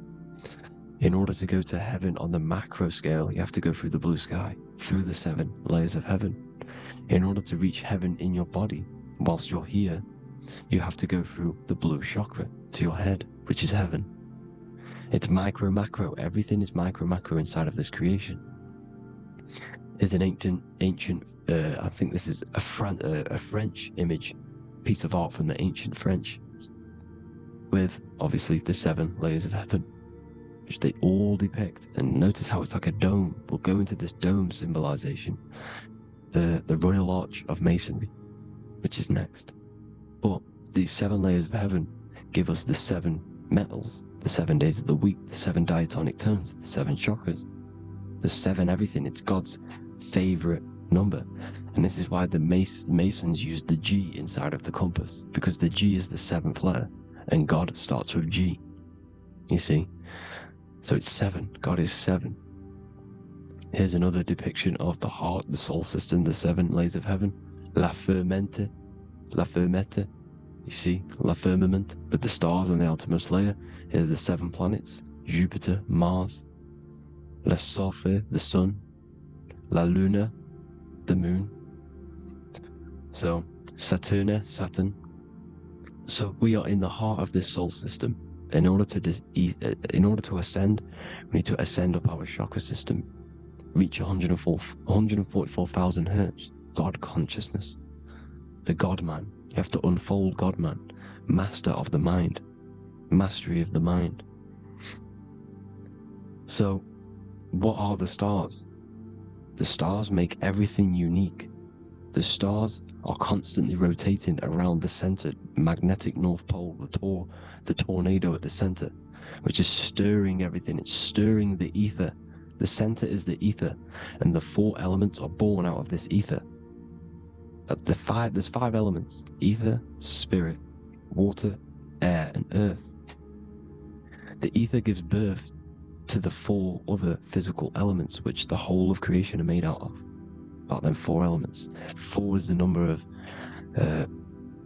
stability. You know, a chair, a table has 4 legs. It stables things. It's a foundation, and these 4 elements are the foundation of this creation. You see, and this magnetic North Pole is stirring this, and the 4 vibrational states of the ether are the 4 elements. Now let me get back to the stars. I just wanted to give you that. The stars are being stirred around this center point. Center. It's stirring everything, and they're always in different alignments. Every millisecond, they're moving in different placements of the stars. And the planets are called the 7 wanderers because they're not fixed. The stars are fixed, but the planets they're called the 7 wanderers, the 7 layers of heaven, because they move faster and slower than each other. Each planet is slower and faster, has a different rate of speed it's moving. So these alignments are mixing in with the energies of the different 12 constellations. And this is why you have a unique characteristic. You have a unique look, a unique energy, a unique personality. This is because when you were born and you took your first breath, that energy which was in the ether, because the ether is all around you, and energy travels through the ether. The energy that the stars were casting down and the energy that the planets was mixing in with the 12 constellations was in the ether. So when you came out of the womb and your first breath, because breath is spirit, okay? So that first breath you took, that is the energy that is imprinted within your DNA, your soul. And you reflect that energy, you emit that energy. That's the energy that is with you forever. until you die, until this physical body dies off. And that's what the stars are. The stars are giving a unique energy, characteristic, personality to every living thing. Every dog, every cat, every animal has a unique personality because it was born at a different time and place in the sky. Okay, the stars are your destiny. Now, the stars are constantly changing as well. If you look at stars through a telescope, they're constantly changing and forming different forms. You can see here, it looks like water. It looks like light through water because it's the ether above us, a sea of ether. And this light is being emitted through it, and it's just constantly changing, giving different energies, each star. So this is why this is what the zodiac is. It's the expression of energy. It's the expression of the stars. And each constellation has many different personality, different energies, different traits. Each planet has different traits, depending where your planets are, depending what energies you hold. No two person have the same energy. There's no one. It could be similar, but no one's the exact same. It's because of the stars. The stars are never in the exact same split place. The planets are always in different houses. So here's some Royal Arch symbolism. Here's the Royal Arch of Masonry, as it says here. The sun and the moon, the constellations. Here's Cancer, the 7 planets, the 7 stars. Here's the Royal Arch. This is the firmament. Here's the duality. Black and white, duality, good and evil, rest and motion, dielectricity, magnetism. See? So this is what the Royal Arch is. It's symbolizing the cosmic dome above us. The womb we're in. We're inside God's womb. And here's George Washington, the Freemason, inside of the Royal Arch. You see? With the G, the Masonic G, God, 7. Here you see another depiction of George Washington with the stars in the dome above his head, his Polaris, the sky vault, Polaris. We'll get into that later. Go inside of all of your ancient churches, you will see the dome. Go to the Vatican, you'll see the dome. All of your ancient churches have this dome because it's the dome above your head. The ancients knew this. This was known. We did not live in space. It was known back then. They all knew. This is Crown Court, which is one of the most important courts in the UK. You can see it's clearly so much Masonic symbolism. You've got the 4 pillars of Masonry. The Royal Arch is like an arrow pointing upwards to Polaris. His Disney World is under a dome. In his Polaris, the sky vault. You see? And also 666 in the symbol. Here's more 7 layers of heaven. Here's an ancient depiction of the firmament. Here's the astral plane outside of the firmament. The Royal Arch. You see? It's everywhere. Here's Polaris, the 8-pointed star. Polaris is in between the sun and the moon. It's at the center of the Taurus field. And Polaris corresponds with the pineal gland as well because it's the all-seeing eye. See? So, is Polaris, the 8-pointed star, which is at the very top. It's the very center. It's on top of the North Pole. And it's an 8-pointed star that's always symbolized as an 8-pointed star. Here you see the Vatican. The Vatican is a giant key with an 8-pointed star. See, it's a key. Here's the dome. Here's the Space Delta, the USA Space Delta logos. Here you see the Egyptian god looking from the center of the North Pole, looking upward to an 8-pointed star, Polaris. An arrow pointing up to Polaris. Here's another, the bear holding a key with an arrow up to Polaris, 7. Holds the key to Polaris. Here's an eagle holding a key above the North Pole to Polaris. Polaris, and here's another one. There's another bird, like a dragon, holding a key to Polaris. Because Polaris is definitely something to do with leaving this creation. Okay, maybe, I can't say for sure, but maybe it's to do with ascension, and this is why the Vatican hold the key to the 8-pointed star. And this is why the space, well, we all know space is a lie, but they're showing Polaris and its sacred symbology. Maybe it's to do with something leaving this creation, going to another. It's some North Pole symbolism. As above, so below. See the four seasons of the Big Dipper constellation going around Polaris. This is Polaris, this is the Big Dipper constellation, and this is the swastika. This image gives us the swastika, because all the symbols we use are created in nature. They're created somehow in nature. This is how we get them. As above, so below. This is the map of the North Pole with the 4 rivers looking like the Big Dipper constellation. It's the Masonic, there's the ancient cosmology with the 4, you see the 4 islands, Mayan cosmology, 4 islands. This is the alchemical symbol for Earth, 4 sections. The windows, because the center at the North Pole is a window to another dimension. The 4 lucky 4-leaf clover, which is supposed to be lucky. It's truth in plain sight. And here's Hitler looking at 2 flat Earth maps. So this swastika has been used for thousands of years, thousands and thousands of years, and it's symbolic for the most sacred land on this plane, the North Pole. Shambhala. Do some research on Shambhala, people. It's a it's a Hindu mythology about the sacred lands at the center of the earth, and it's known to be full of enlightened beings, and it's all symbolized at the center. You can see their paintings of Shambhala. It's all at the center, the North Pole, and it's known to be the most godly place ever, because it takes you to a portal to the higher places. And maybe this is something to do with Polaris, connecting you to this sacred land at the very center. But anyways, people, thank you all for tapping in. Hope you all learned something. Have an amazing day. Please follow, subscribe, like, all the links in the description for the courses, the PDF. Please have an amazing day. God bless.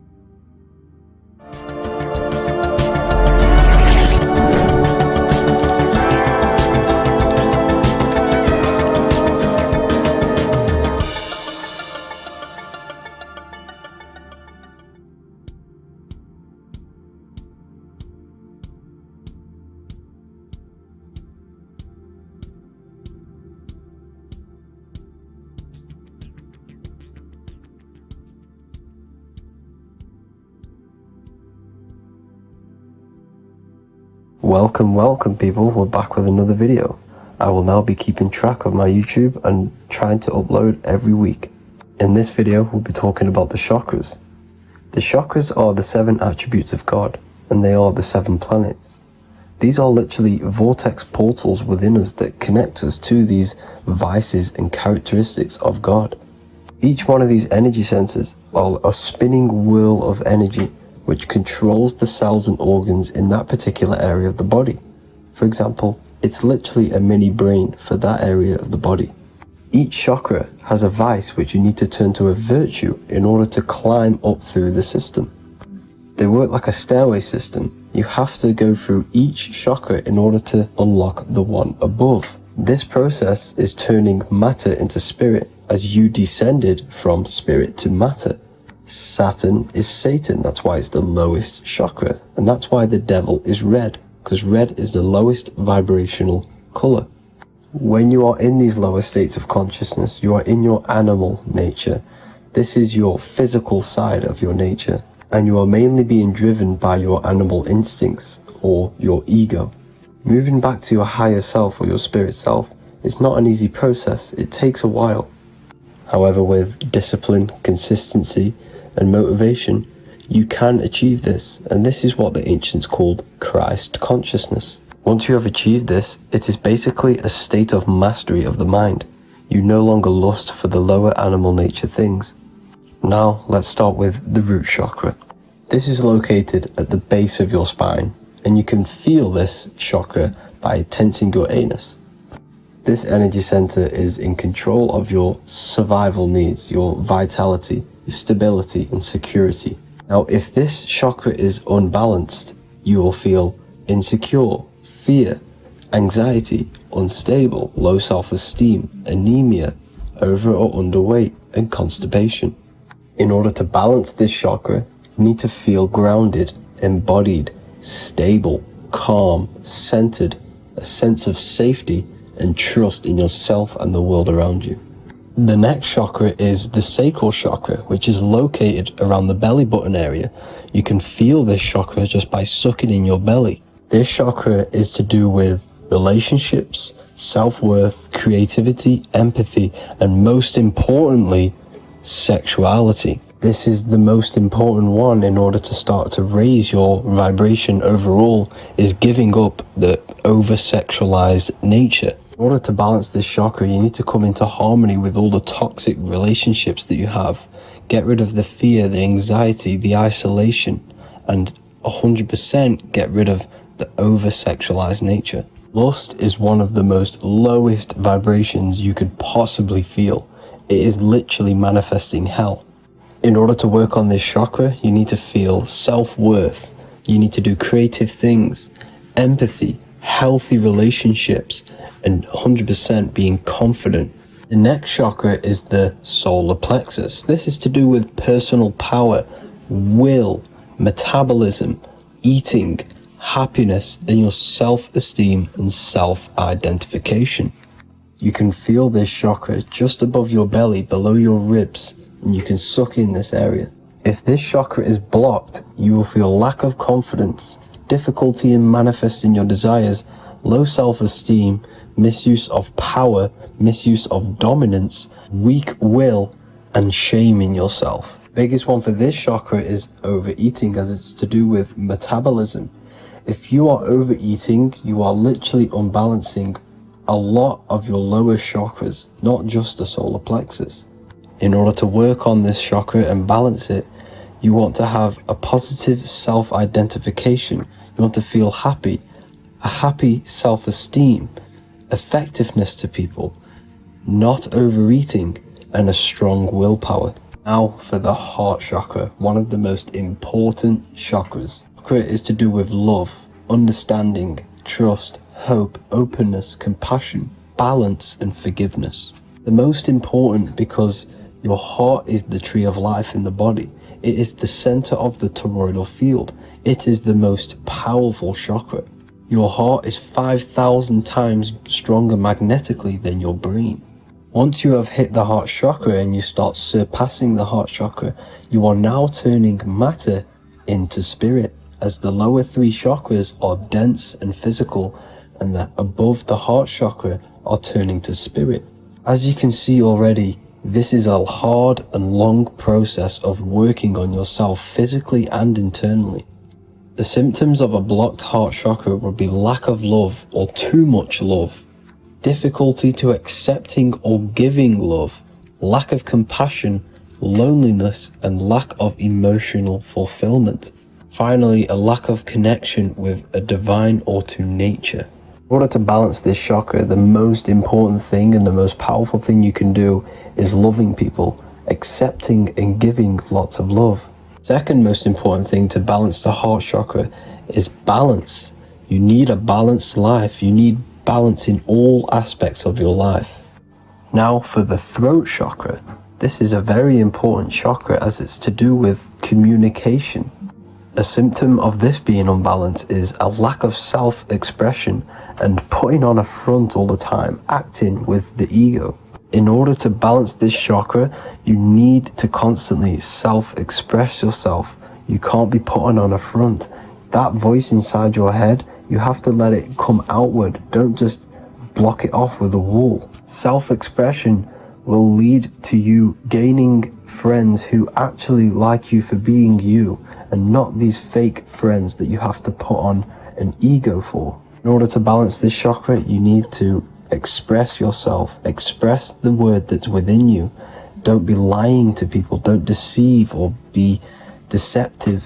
The next chakra is the third eye chakra. This is starting to get very advanced and you are coming very close to spirit.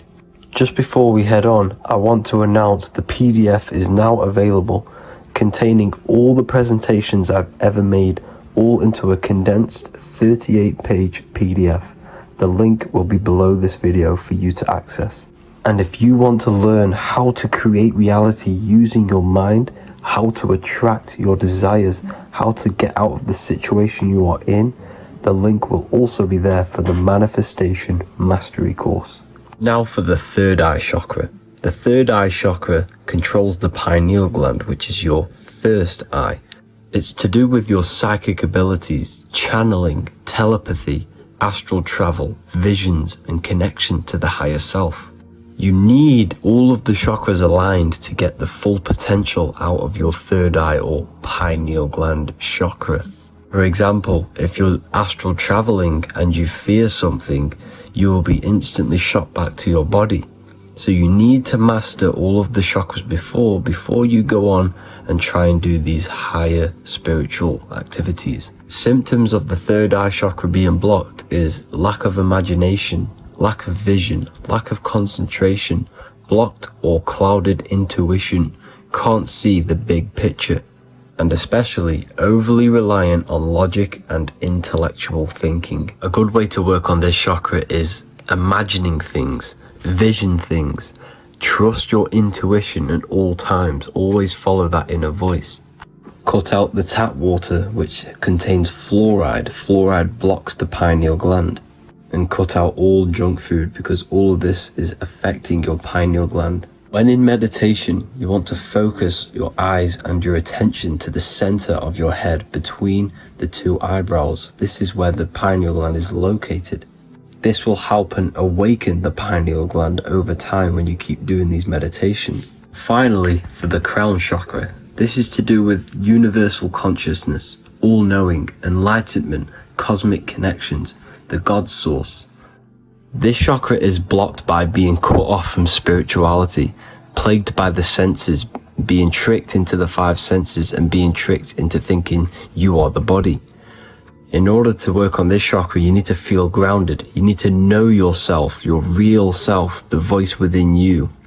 Have common sense, have specific decisions that you're making, be very direct. Now we've got out of the way all of the chakras, I can now introduce methods and meditations which will help you unblock them spiritually. When meditating, you want to get into the present moment in a nice, comfortable position. Bring yourself to the present moment by saying, I am here right now, nothing else matters. Keep repeating this over and over with your eyes open or closed. After a couple minutes of bringing your attention to the present moment, you can now start to breathe in through the nose deeply and breathe out through the mouth slower than you breathed in. Place your attention on the chakra that you want to balance. Think of a high vibrational emotion like love, and think of this while placing your attention on that chakra. You can do this exercise every day for 10 to 20 to 30 minutes. The longer the better. Another practice you can do is by chanting the Bijis for each chakra. They are here starting from the root chakra all the way to the crown chakra. Or you can chant the 7 vowels. There are not 5, there are actually 7. A, I, A, O, U, M. A, I, O. This is the proper way of pronouncing the 7 vowels. These are so powerful because these are the only things that exist. It is literally the sound of God. By pronouncing them right, you can actually create a lot of power within you and align your chakras. That's it for this video, people. I'd appreciate a comment and a like to help the algorithm. I appreciate you all. Love and light.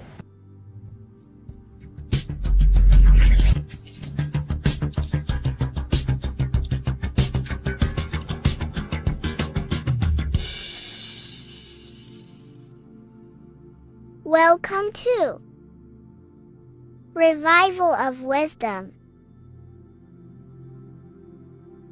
This video is going to be about the flat earth and the breakdown of the whole cosmology. I'm going to be digging very deep. I've got a lot of pictures and images to show you, and a lot of dots to connect. So let's start with the Freemasonry art. So this artwork we have here is the Freemasonic cosmology as they know and believe. So what is it symbolizing? Obviously have to start off with the 4 pillars representing the 4 corners of the earth. The 4 corners with duality. You see, there's everything on earth. There's good and evil. Good, evil, positive, negative. Good, bad. This is the checkerboard. This is what it symbolizes. Okay, obviously we have the sun, the moon. The sun gives you energy. It's the anode. The moon is the cathode. It's the opposite. It takes your energy. So therefore you become sleepy when the moon comes out. You see, everything on earth, everything in the universe is balanced. There's complete balance, symbolized by duality. There's always 2 opposites. We have the all-seeing eye, and obviously 7 stars representing the 7 planets, but not planets as in we know planets. They're not physical spinning balls of gas. They are energies, they are lights emitting from the realm above this realm. They are lights through the firmament, through the electromagnetic field. So let's go through that again. The 4 corners, duality, positive and negative, cold, dry. Everyone on earth has an opposite. Everyone, there's 2. Okay, and then we have the sun, the moon, the 7 planets with a 5-pointed star. What's the 5-pointed star? Of course, it's the 5 elements: spirit, water, earth, fire, and air. Okay, that's what the 5-pointed stars symbolizing, the 5 elements of earth. And then, most importantly, we have the compass. The compass is very, very important, hence why it's in the center. The compass is symbolizing many, many things. And one of the most important things, but we'll get into that after. We have a boat with water outside of the earth. So we have a boat on water, symbolizing the waters separated by the firmament, the waters above, separated by the firmament from the waters within the firmament, the earth. So this is what it's symbolizing. So the compass, what's the compass? This is where the compass comes from. The Polaris, the most important star there is, because it's in the center of Earth, the sun, the moon, and the black hole, black sun. Because all creation comes from center, the seed center. Okay, but we'll get into this after. But also, this is a very important Masonic symbol because they use this symbol a lot. This is one of their main symbols, hence why Neil Armstrong has the Masonic ring with the compass on it. The people who supposedly went to the moon, which obviously they faked to push this globe model, because the globe model is based upon fear. Because the globe model, if they can sell you the globe model, they can sell you anything then. You don't know where you actually are.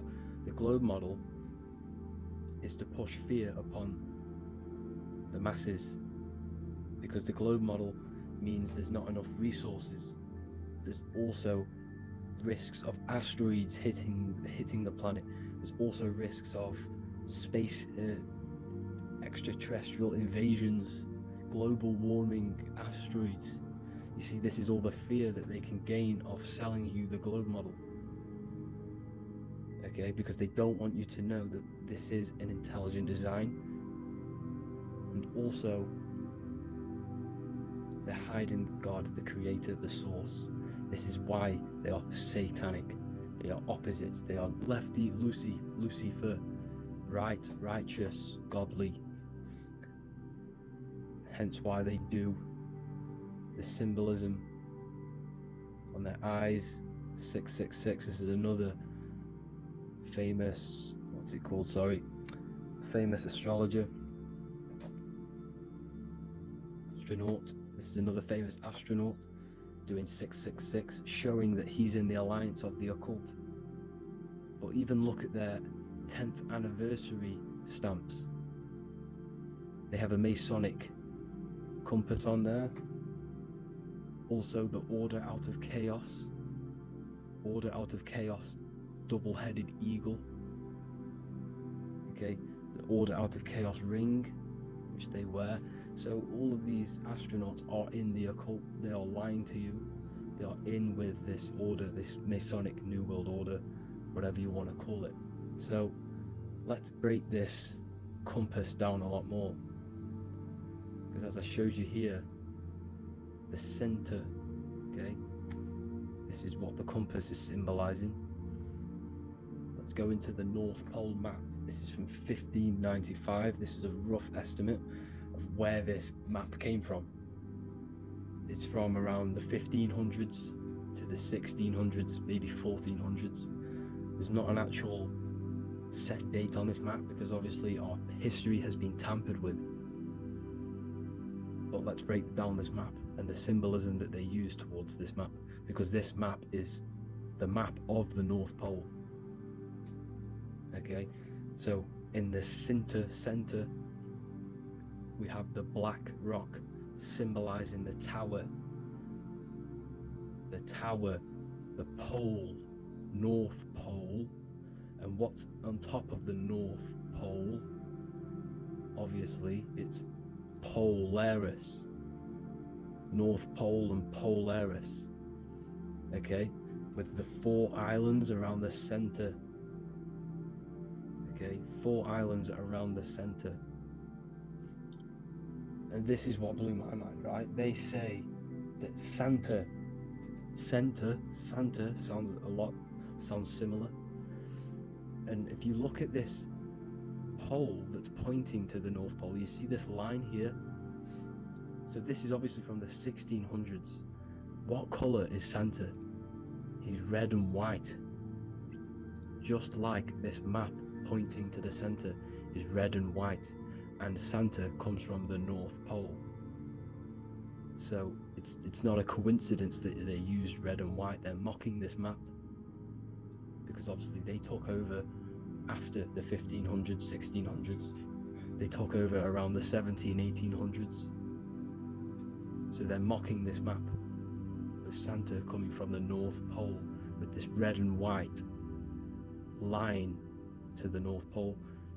Notice the 4 islands, okay, like windows, their symbol. They obviously in the occult, they're part of the New World Order, is symbolizing these 4 islands with the blue behind it for the water. Okay, so this is another occult logo. They're symbolizing this center because the center is so important. Okay, we'll get into that. Also, we have the Mayan cosmology. This is the Mayan cosmology. This is what they created. This is their artwork, with also 4 major lands around the center. You see there's 4 with green in between them all. 4 major lands with the underworld. You see this underworld is also symbolized by the Masons with the coffin of the skull and bones, the deceased, the dead. Okay, so this is also mentioned in the Book of Enoch. Okay, and it's called Sheol. Sheol, the underworld. Okay, and in the Book of Enoch, it says all spirits of the dead go to these hollow places, that they are wait until their appointed time of judgment. And it also says in the Book of Enoch, there are 4 hollow places underneath. 4, as above, so below, representing the 4 islands. As above, so below. That's where that could link in. Okay. The Book of Enoch is very important because it was found in a cave thousands of years ago. And there's a lot of truths about this realm and about this world we live in. So let's go back to the Mayan cosmology. So the ancient cosmology, they all must have had some sort of communication. They must all be at peace with each other, because all of their cosmologies link together. See, the Greek, Babylonian, Indian, Celtic, okay, they're all linked in together. They all knew that they were in an enclosed system with an underworld and obviously a firmament. Okay, so this is what they all knew. They all must have had some sort of communication. They were a lot more advanced than us. They knew the center of the realm. Okay, and obviously the United Nations flag also symbolizes their center. You see how it has like a grid with a circle around the center. It's symbolizing that center of the realm, because that center of Earth is so important. The United Nations flag, they all have it. See, some different ones will have that circle around the center. Because the center is the seed. All things come from a center. So the torus field is so important because it is the spark of life. It's the building blocks of the universe, this creation. Because all things have a torus field. Just like an apple with what's in the center of an apple, a seed. Because the center is where the energies hold, it's where the energies meet, and it creates that spark of life. Just like your heart is the center of your body, and it has an electromagnetic field.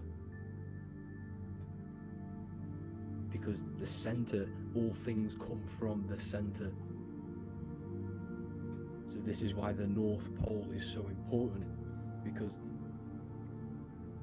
this is why it's so important, because this is where the creation sparked from, the center.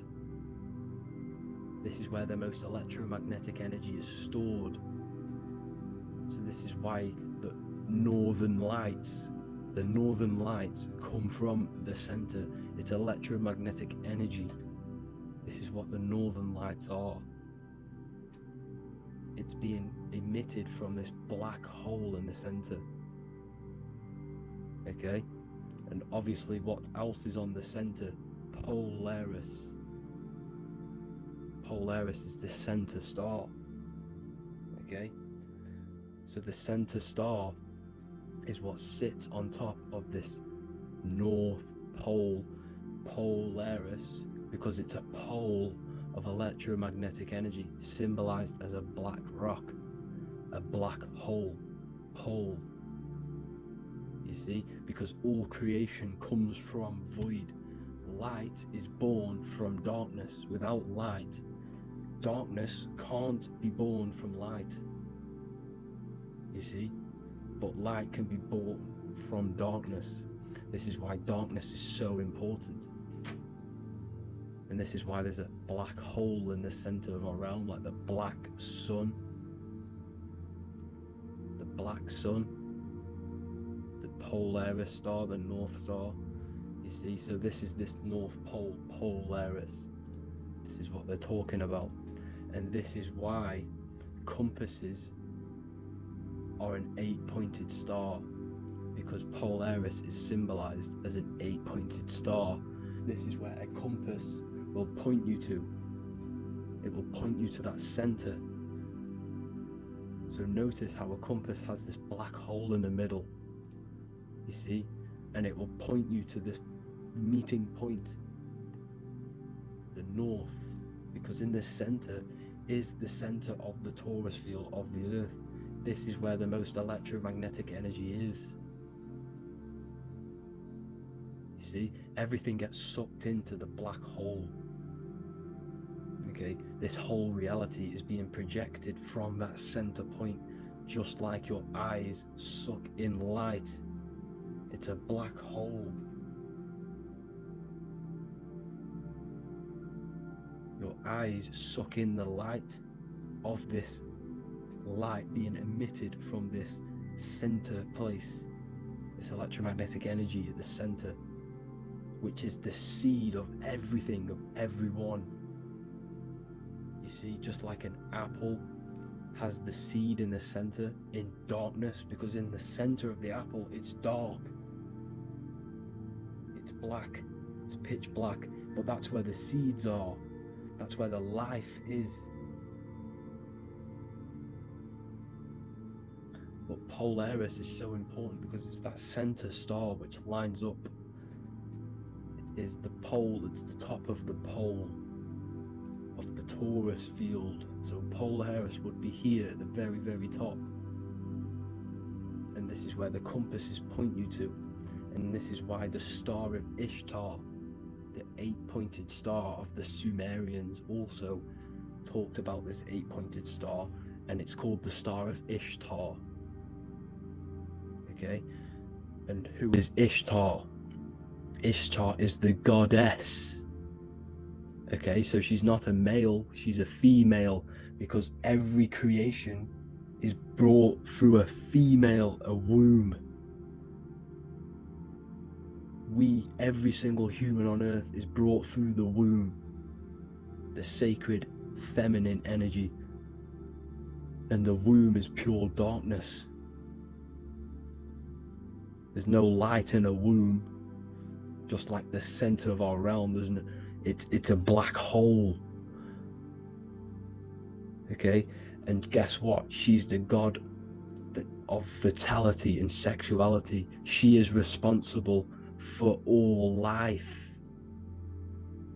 Okay, so the Star of Ishtar is the Star of Polaris, which is symbolizing the responsibility for all life, the center of our realm, the black sun, the black hole. Okay, so this is what that god of Ishtar of the Sumerians is talking about, the goddess, the womb, the seed of creation. So this would be the portal, more than likely the portal in and out of our realm, because it's the top of the torus field. And what's above this realm is the heavens. So this is where you get sucked in from the heavens. Your soul gets sucked in and brought onto this plane of existence called Earth. These are some space NASA symbols. Look how much Polaris symbolism there is, and notice how it's at the center. You see this circle? This is like a half circle, and at the center is an 8-pointed star of Ishtar.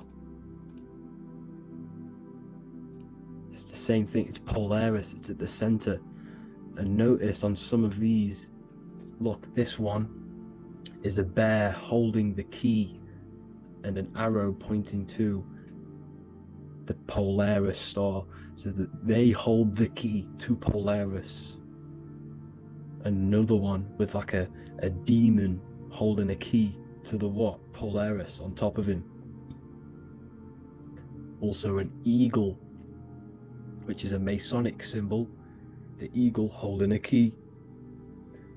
On top of the center, you see, and notice how there's an arrow going up to the Polaris and an arrow down, as above, so below, to Earth. So you can go out of Earth and into Earth through Polaris, and the eagle holds the key. You see? The eagle holds the key, just like this. This demon dragon holds the key to Polaris. And look at this one, Earth, with an arrow up to Polaris, the 8-pointed star.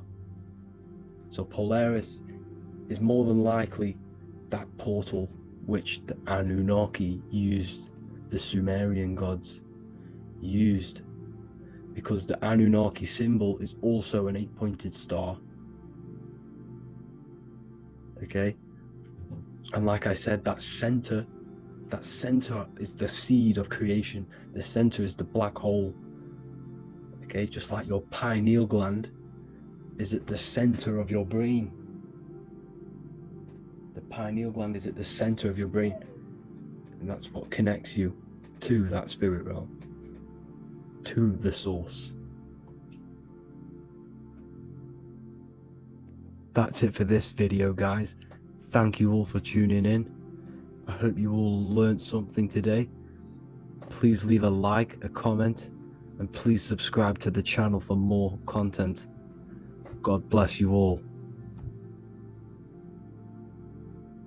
Welcome to Revival of Wisdom. Welcome people. We're back with another video. Please make sure to hit that like button, subscribe, and turn on notifications to never miss a video. The Earth is a giant torus field consisting of a positive and a negative pole. The Sun being the cathode with a positive charge and the Moon being the anode with a negative charge.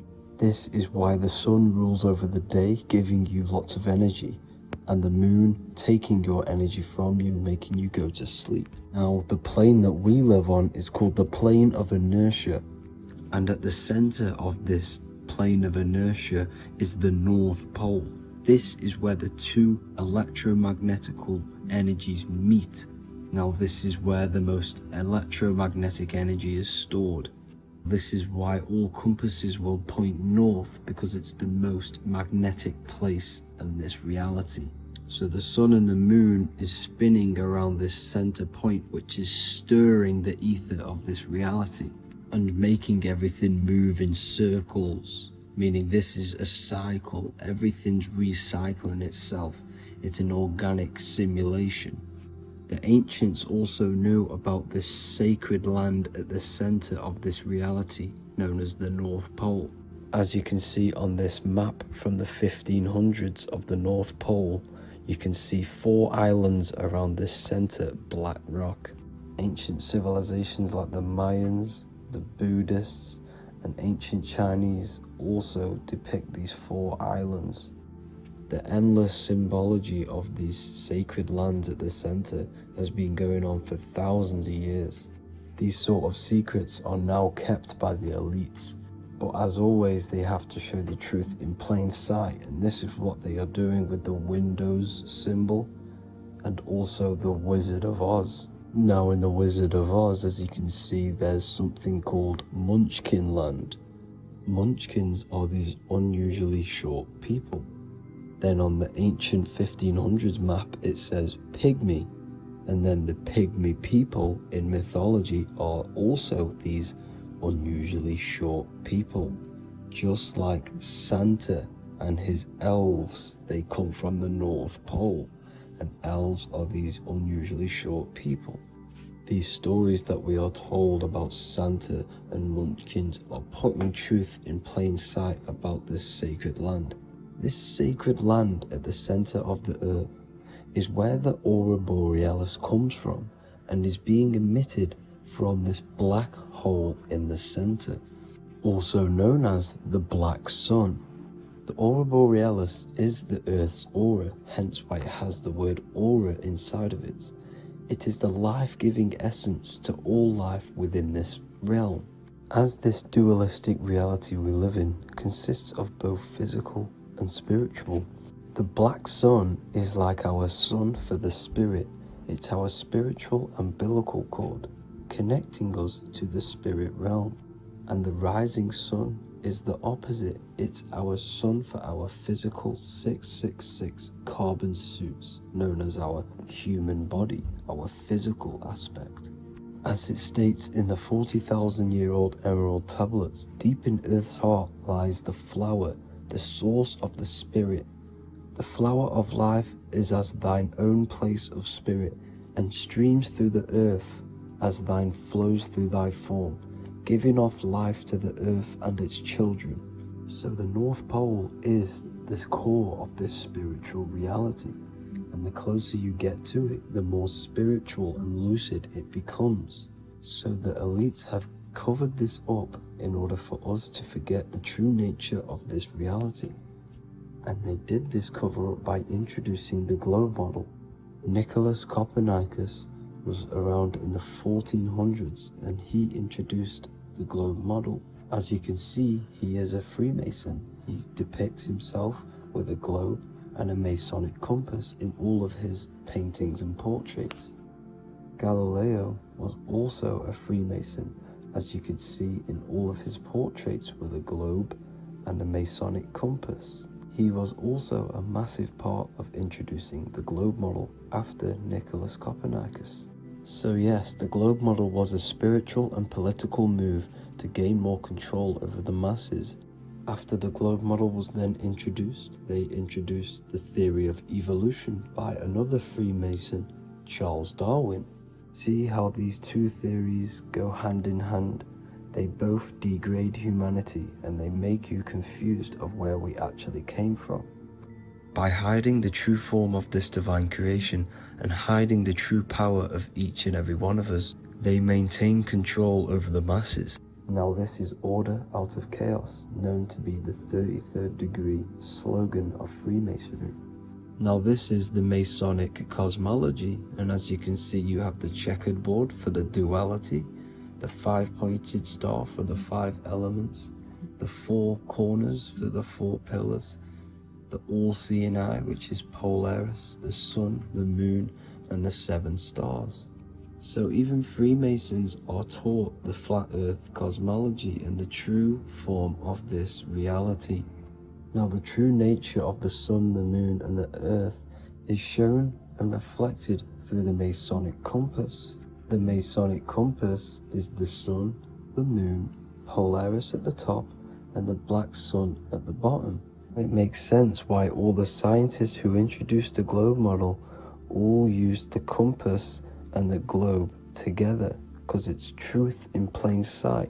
As I explained in my other video, all Freemasons have to take the oath, so it goes to show, why are we all learning these theories from Freemasons who can't talk about certain topics that they learn about? Why should we believe their theories when they're holding back the real truth about this reality? Now going on to NASA. NASA means to deceive in Hebrew, and they are also funded by the government. They are not a private company. The old owner of NASA, Werner von Braun, on his grave has the Bible verse Psalms 91. The heavens declare the glory of God, and the firmament showeth his handiwork.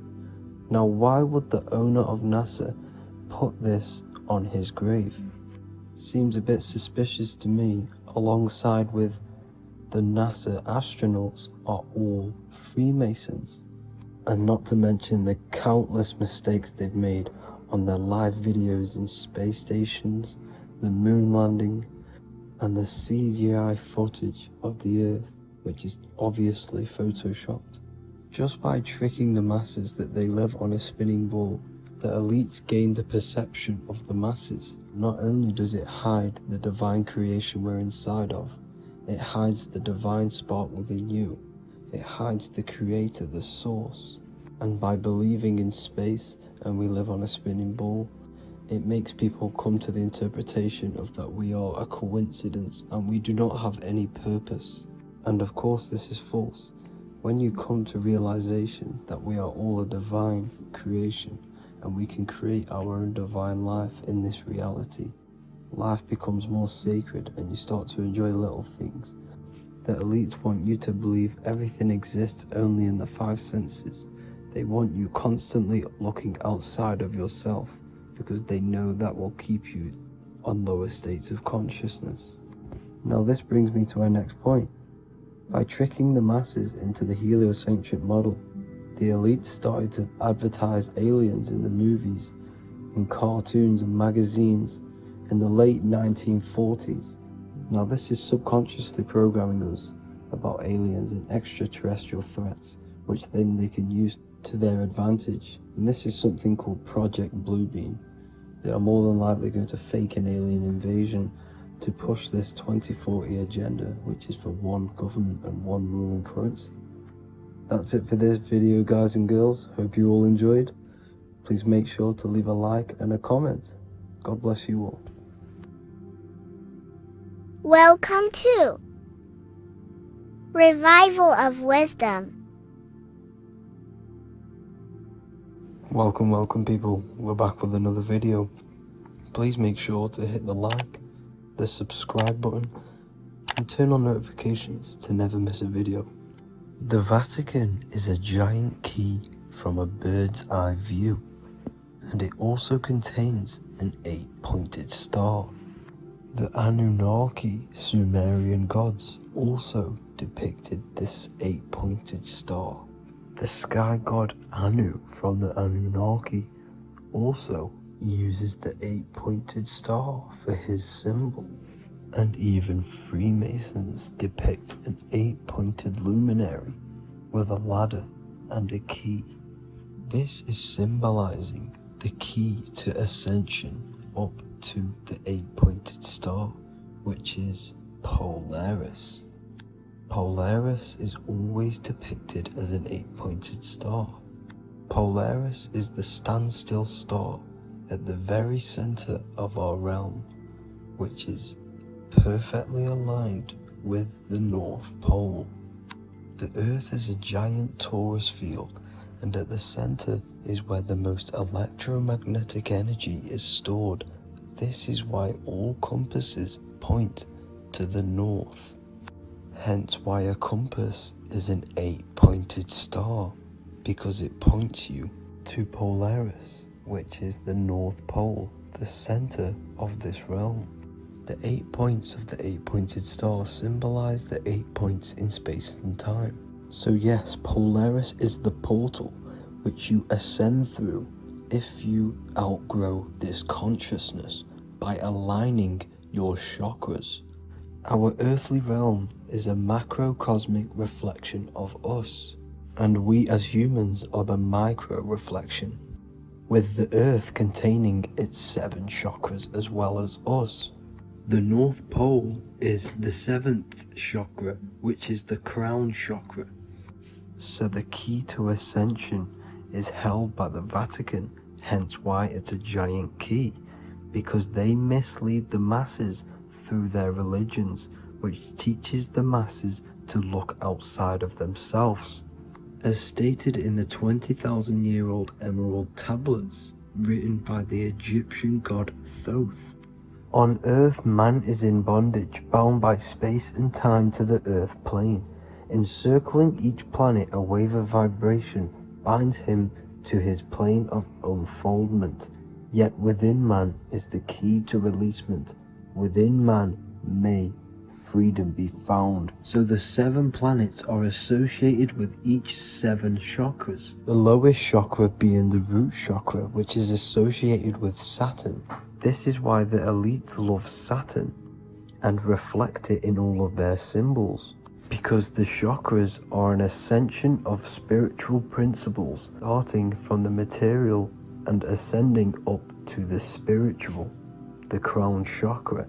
However, evil love bondage, and they are trapping souls in the physical realm by stopping and provoking the ascension process. They do this by abusing the energy of Saturn, and Saturn is associated with the lowest chakra. The lower 3 chakras are associated with survival mode, which keeps the consciousness in a constant state of fear and only aware of its surroundings. Once you start to ascend up your chakras, you become more consciously aware of spiritual deeds. And this is the process of returning back to your true spiritual form. Going back to Polaris and its connection to ascension, Kanye West symbolizes this on his music video 24. As you see him rise up into the sky, you see an 8-pointed shape around him, which symbolizes the 8-pointed star, as you see the beam of light. And even NASA symbolize this in their Space Delta logos, a bear holding a key with an arrow up to Polaris, the 8-pointed star. Here's another NASA logo of an arrow from the Earth to Polaris. The series Lock and Key on Netflix is all about portals and doorways, and they have the Kundalini energy as one of their keys. Kundalini energy is the energy which rises up the spine, the 33 vertebrae, and activates the third eye. The third eye is the spiritual gland, which connects humans to other spiritual realms. We are not the body. Our spirit, our soul inhabits the body. We exist physically, spiritually, and mentally. Therefore, we are multidimensional. The intellectual and spiritual inhabit the body. Therefore, this is just an avatar within this timeline. However, within each and every one of us, we all have the key to releasement, as says in the Emerald Tablets. This releasement is ascension up until higher states of consciousness. As stated in the Emerald Tablets, man is in process of changing to forms that are not of this world. Grows he in time to the formless, a plane on a cycle above, and another one saying, man is a flame bound to a mountain, but we in our cycle shall ever be free. Know ye, O man, that when ye have progressed into the cycle that lengthen above, life itself will pass to the darkness, and only the essence of the soul shall remain. That's it for this video. I hope you all enjoyed. Please feel free to leave a like, subscribe, and comment any subjects you want me to talk about. God bless you all.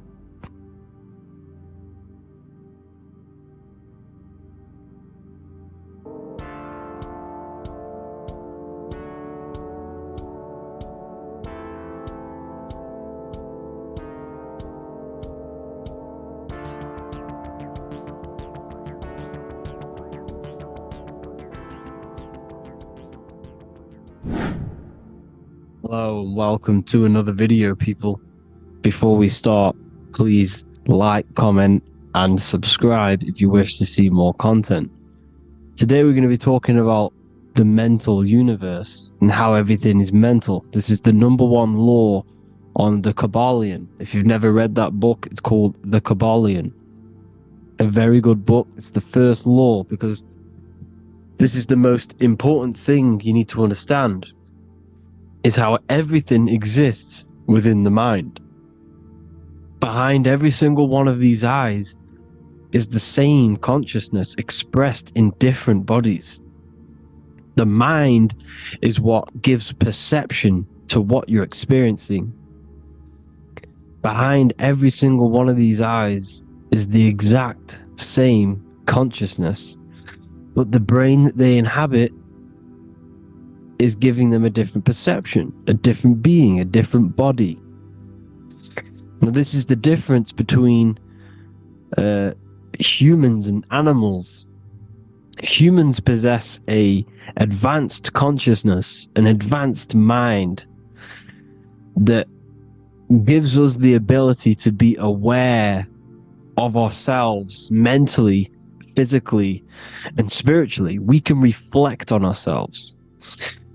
When a dog looks in the mirror or an animal looks in the mirror, it doesn't know what it's looking at. It doesn't realize it has a consciousness. It can't reflect on itself.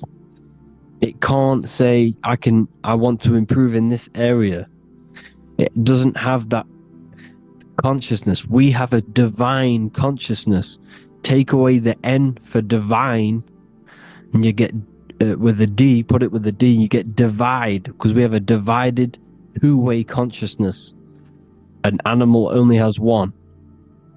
However, it's still the same mind. We're all mind. We're all mental. We all exist within the mental plane.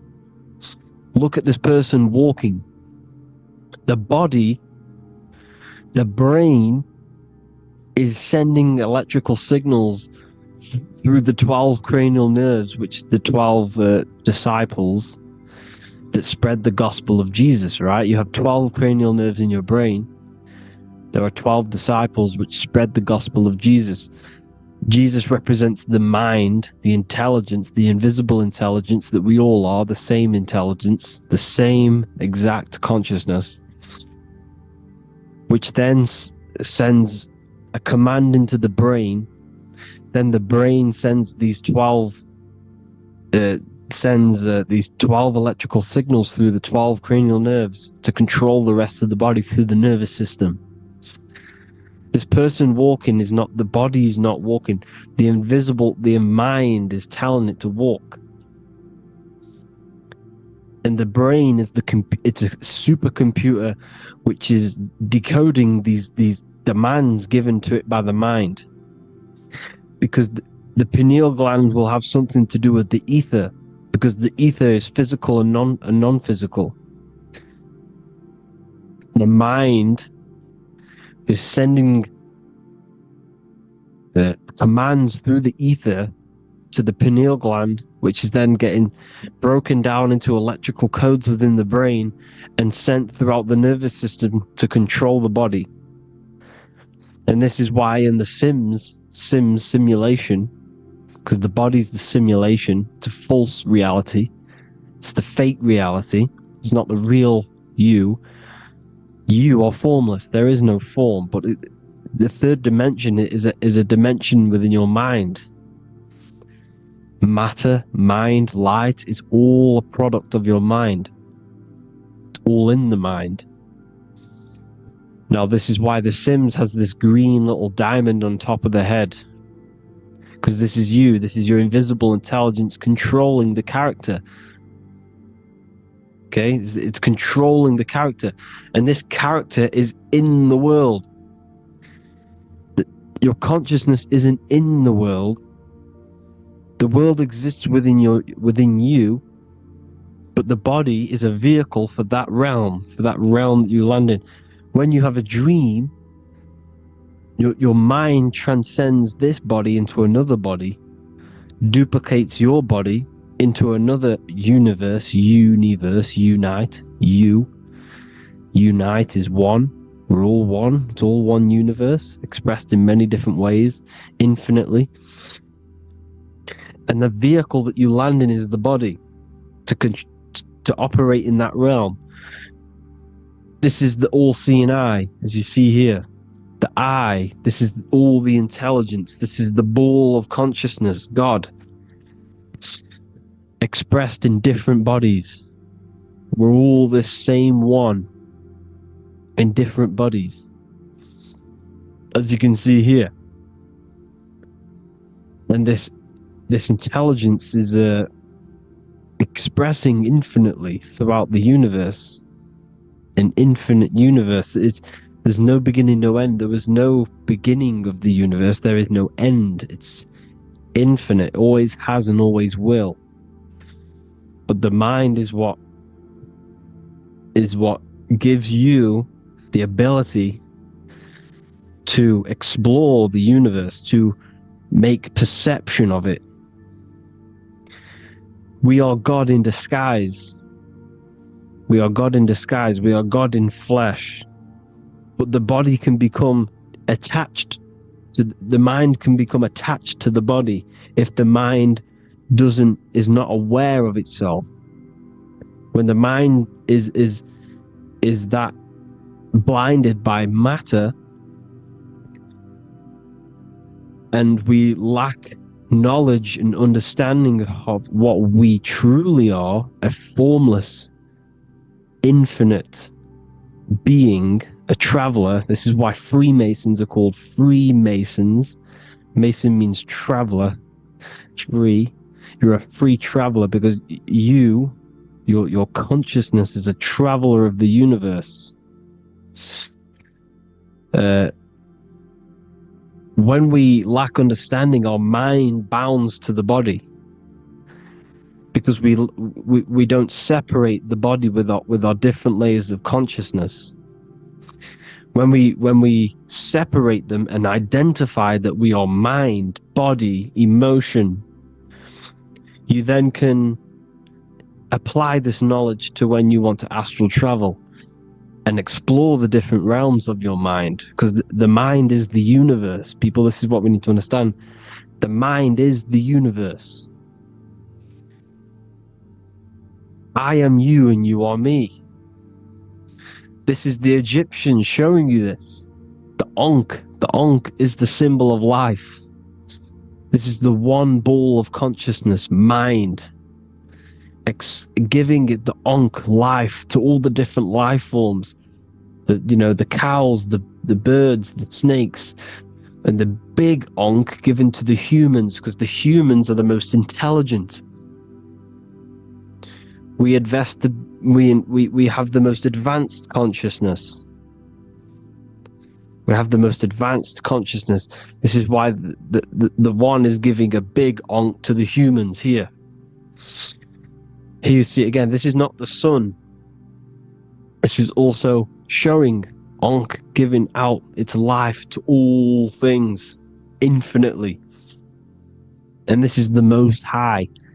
We are the Most High in disguise. When we strip off the body, we strip off the desires for the physical world, we strip off all these fake identities that the mind gets attached to. That is God. The universe. You are the universe experiencing itself. I and I. The letter I and the number 1 is just one line. The letter I is the number 1. Because your I am, when you refer to yourself as I, every single one of you who's watching this video refers to yourself as I, which is the one. We are all the one. We are all intelligence. We are all invisible. We are all the one. 1 is the only number. 1, 2, 3. Everything goes up in ones because there is only one. Doesn't matter how far you go down the line with numbers, all of their numbers are created by 1 because there is only one. So me and you are the exact same consciousness expressed in different bodies. Mind. Cause. There is only one cause. There is only one mind. There is only one being. But because we lack understanding of this, we think we are the bodies. And this causes division, because the physical world is the most illusionary world. It's an illusion. It's all an illusion. Now you see with the two, you look with the two eyes, but you see with the inner eye, the mind. Okay? The mind is the mental plane is a shared plane. And it gives perception to what you're looking at. The mind. I'm affecting you when I speak. Because the mental plane is shared. We all share mind. We all express mind. When I'm speaking to you, I'm affecting you because we are mind. So the words that I'm saying, which are being manifested from my mind, are being manifested through my body into vibration, is affecting you. I'm affecting you with what I'm saying. And these words are having an effect on your mind because we're all mind. This is why you need to be careful what you're listening to, music and all sorts. Because music can also create thought loops within your mind. Because the chorus, we shouldn't be listening to choruses. Choruses are loops. And what they're saying in the chorus is being looped. And this can create thought loops within your mind.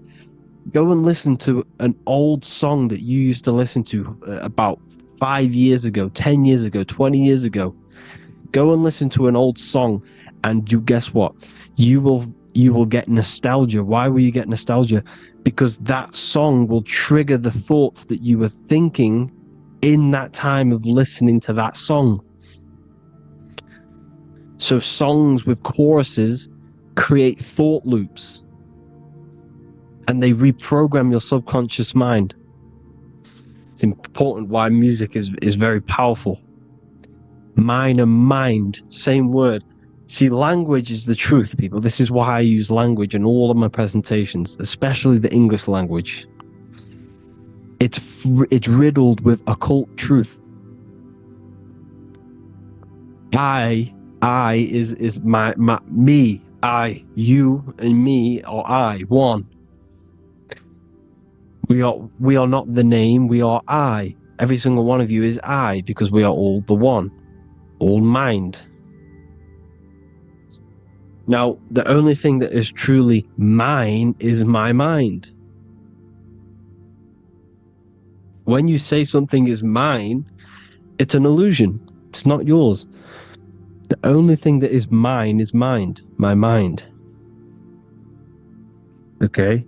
It's my mind. It's the only thing. It's the same word, mind and mind. Like I said before, everything's one. Hot and cold is different degrees of the same thing, of the one substance, of degrees. The 7 colors are different frequencies of the one white light. Everything is one. There is only one. We are all one. Everything is one. Hot, cold, day, night. It's the same degree of one, which is mind. The mind's perception is what's giving it, labeling it hot or cold. The mind's perception of colors is what is giving it red or purple, hot or cold. There is only mind. The mind gives things perception.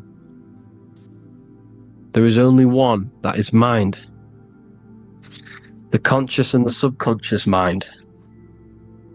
The male and the female, these are married. The subconscious mind is your hidden part of the mind. Okay, it's hidden. You can access it through different meditations and Reiki teachings, and dreams or manifestations of your subconscious. This is how you know mind and matter are one, because your mind creates matter in dreams. Your subconscious manifests everything in a dream, in the astral realms. The conscious is what you're conscious of, what you're consciously thinking of. So me, I am conscious that I am speaking into this mic and creating this video. My subconscious mind is the hidden part of the mind, which is speaking to my heart, telling it to beat. It's telling my food to digest. It's regulating all my blood. It's doing everything in my body without me being conscious of it. Without me being conscious. The subconscious is the feminine. The conscious is the male. The Bible, of course. Proverbs 12:4. Helpful, not helpful, an excellent wife is the crown of her husband, but she who brings shame is like rottenness in his bones. In the same way, husbands should love their wives as their own bodies. He who loves his wife loves himself. You can take that physically, you can take that literally, or you can take it metaphysically. See, the Bible's written in such a way where you can take it as your level of realization. He who loves his wife loves himself. If you love your subconscious, if you love yourself, you speak good about yourself, because your subconscious takes everything literally. If you say, I hate you to someone, your subconscious does not know the difference between me and someone else. It only thinks me, me, me. Why? Because mind is the only thing that exists. You are mind, I am mind. If I say, I hate you, you're saying that to yourself. Your subconscious picks that up and says, I hate myself. And that's telling your subconscious that's what you want. The because your subconscious manifests 90% of your behavior. The programs within your subconscious, tying your shoelace is a program. You don't need to be conscious of it. You can just do it because it's a program. It's deeply interwoven in the subconscious. Driving your car, texting on your phone, you don't have to think about what letter, you just do it because you know where the letters are. It's a program. Therefore, if you look after your subconscious, they are a married couple. It's your wife. Your subconscious is your wife, and it manifests 90% of your daily basis thought patterns, actions, behaviors, emotions, all the things that you all the trauma that you've experienced is stored within your subconscious, which is affecting you. So let's say you were in a car crash 10 years ago and you had a really traumatic event, you really hurt yourself, and you had a very, very, very strong emotion that you felt of pain. That will still affect you today. And why? Because it will manifest into your behavior. How? Well, you'll be cautious of what cars to go in and who. You'll be cautious because of that event that stored within your subconscious, because of that feeling you felt was so painful and so strong. It's still manifesting into your behavior today. For example, you won't go in certain cars, you won't go with certain drivers. The subconscious stores everything, all your memories, the programs, and everything. So if you trick your subconscious, that's how you manifest your life. If you trick the subconscious, you already have something. And therefore it will manifest into your life, into your behavior, thoughts, and actions. This is why the golden rule is to treat others like you want to be treated. Because I am you and you are me. We are all subconscious. We all have heart. So is he. Proverbs 23:7. Where your heart is, there will be your treasure. Your heart's the emotions. This is the storehouse of emotions. It is where you feel emotions. You have to let your emotions move through you, not become you. You can't let your emotions become you. But accept, be like the sky and let them pass through you. Be like the clouds and the stars passing over. Let them pass through you. Do not let them become you. And this is how emotions can take over your mind. We are driven by, when a man is driven by emotions, he has no self to control. You must control the mind, because the mind can be corrupted. Because your thoughts are electrical in the brain. Your thoughts come from the mental plane. So how the mind works is that you place your attentions on something in the mind, and infinite information just flows in. Think about it. When you think of a certain topic, as soon as you think of that topic, information comes flying into your mind. Different ideas, ping, ping, ping. It's all connected. It's why we call it a mindset, because your mind sets itself to frequencies. And when we think of something, we tap into that frequency, and just the universe, the mind, the mental plane just flows in information based on that frequency and that thought. The universe is just information. All of the information out there, nothing is new. It's all there. You just have to tap into it. You can tap into these different thoughts, and it's all there. Everything already exists within the mental plane.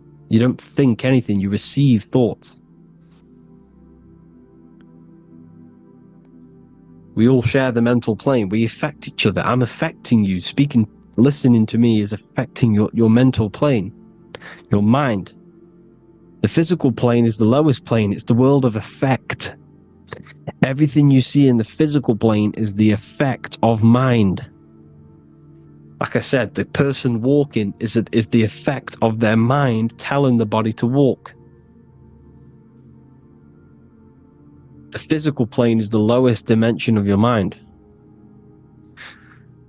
Mother Earth. We are in a mother. We're in the womb still. The earth is feminine. It looks after you. It provides you with food for free. It grows on trees with water. It's Mother Earth. It's the womb. The dome above your head is your mother's belly. Okay? Is your mother's belly. You're in the womb still. You're forever in the womb because your mind's constantly expanding.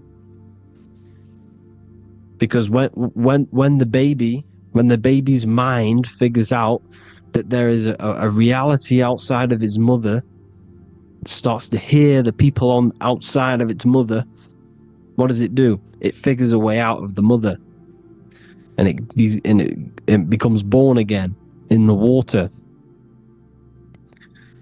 in a hospital, into the other world. It's the same with our minds. When our minds figure out there is other worlds beyond this physical, we explore them. The astral plane, for example. You figure a way out of the body. Because when you're the firmament, look at the word firmament, meant at the end. Firm is firm, something strong, something like a rock is firm. If your mind is firm like a rock, you will be stuck under the firmament. So, for example, people who are very programmed and can't think outside the box, they have a firm mind and they'll be stuck under the firmament because your mind is the only thing that's keeping you under the firmament. It's the only thing. When you're doomed, doom is dome. This is the dome, which is your head. Your head is the dome. Above your head, above the earth is the dome, the ethereal barrier. But that's just an external manifestation of your head. You don't leave the earth, you leave your body to leave the earth, because your body is the earth. It's a dimension within your mind. So when you're doomed, you're domed. Your reality is your level of realization. You realize something, or when you have an idea, the mind, and the EYE or I, same thing, mind, it's all mind. Reality is your level of realization. You realize there's other worlds, that's your reality. Your perception's your reality. Mind in Latin is mens. Jesus was known as the fisher of men, which is the fisher of minds. He was fishing minds worthy of knowing the higher truth, the deeper occult knowledge. Jesus figured out that we are all God. And he got killed for it, because in that age they were trying to suppress this information. Jesus figured out he was God, because we are all God, every single one of you, and they killed him. Because we're all mind. We are not the body. We're the invisible intelligence, which is God. But you are not God if your mind is attached to this physical world, to the worldly pleasures. If you master your mind and travel the depths of your mind, that is God. Mental and men. Look at the word mental. It has men in it. Men in the Bible means mind. Here you see Masonic. The Masonic symbol with the eye, the mind. Looking over everything is the one. Everything comes from the one. Look at all the lines coming off it, giving its life to all of the life forms. Down here on the bottom you have duality, black and white. Up here you have singularity, one and the two, unification and division. The lower self is divided into the left and the right. So the Bible even says, I forgot what verse it is, but it says, it's better to go through life with one eye than to have two and be cast into the fiery abyss of hell. I'm not sure what verse it is, but you can research it yourself. It's better to go through life with one eye, to be unified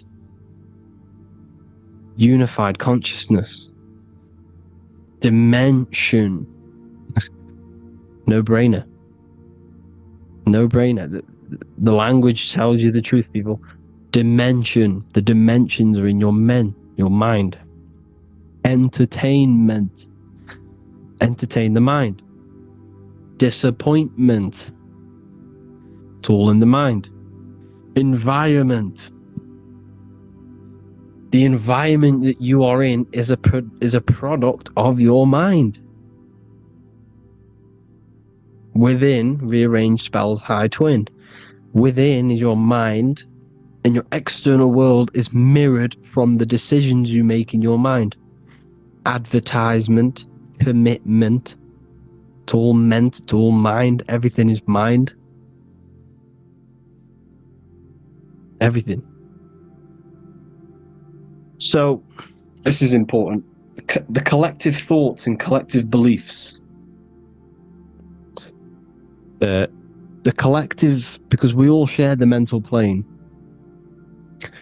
And because of this is why we are in a weakened state of consciousness at the moment. Because the collective thoughts and the collective minds overall are asleep. And they don't believe in anything. You see, everything is true within the mind. You think of something, it is there instantly. You think of a chair, it's there in your mind. You think of anything, it's there instantly. So everything's true within the mind. Anything can happen in the mind. Anything can happen on the physical plane if the collective consciousness, the collective minds, believe it to be true. This is why back in the days, in the ancient days, you look at all the old world stuff, you see all this crazy technology, and it's because as a collective, as humanity back then, they believed that they had much more open minds. Therefore, the things manifested in the physical world were a lot more out of the box, so to say, compared to today. For example, magic is not as powerful today because the masses don't believe in it. It's still powerful, don't get me wrong, but if the masses believed, or if everyone knew magic could be real, because it is, anything's real in the mind, it would be a lot more powerful. You see? So and what they're trying to do is create a hive mind worldwide. They're trying to make one religion, an external god.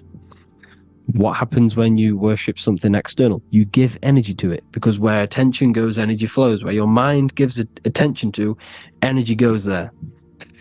And when we all believe in external gods and give our worship and our power to these external things, we all give energy to it, which will manifest as a demon in the astral planes. It's a hive mind. They're trying to make a hive mind to summon our energy. Trying to summon our energy. And it through mind, through collective thoughts.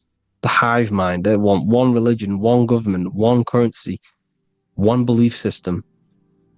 And that will create a hive mind, which will limit our consciousness, which will limit what we can do in the physical world. Because if everyone doesn't believe in certain things, it cannot happen, because it's all in mind. Mind is so powerful. I am you and you are me. I hope you all enjoyed this video, people. If you haven't already, join the Wisdom Academy. The Wisdom Academy, we have many occult lectures just like this one. Also, we have just launched Mindwave Hub. If you want genuine frequencies, genuine binaural beats, because the ones on YouTube, the ones on Spotify, Apple Music, they're all tuned to A440 hertz, which shuts down the right hemisphere of the brain. If you want to gain access to your true consciousness, your mind, you need to balance the two hemispheres and balance the chakras. You can do that externally by listening to binaural beats. If you want true frequencies, true binaural beats to hemisync the chakras, hemisync the brain, to gain access to the different dimensions of your mind, well, you can gain access anyway, but it's going to help you if you're trying to learn this. Join Mindwave Hub. The link will be in the description. Listen to the binaural beats, meditate to them, listen to when you go to sleep. They'll massively benefit you. Thank you all, people. Hope you had an amazing, lesson. Hope you learned a lot. And please subscribe. God bless you all.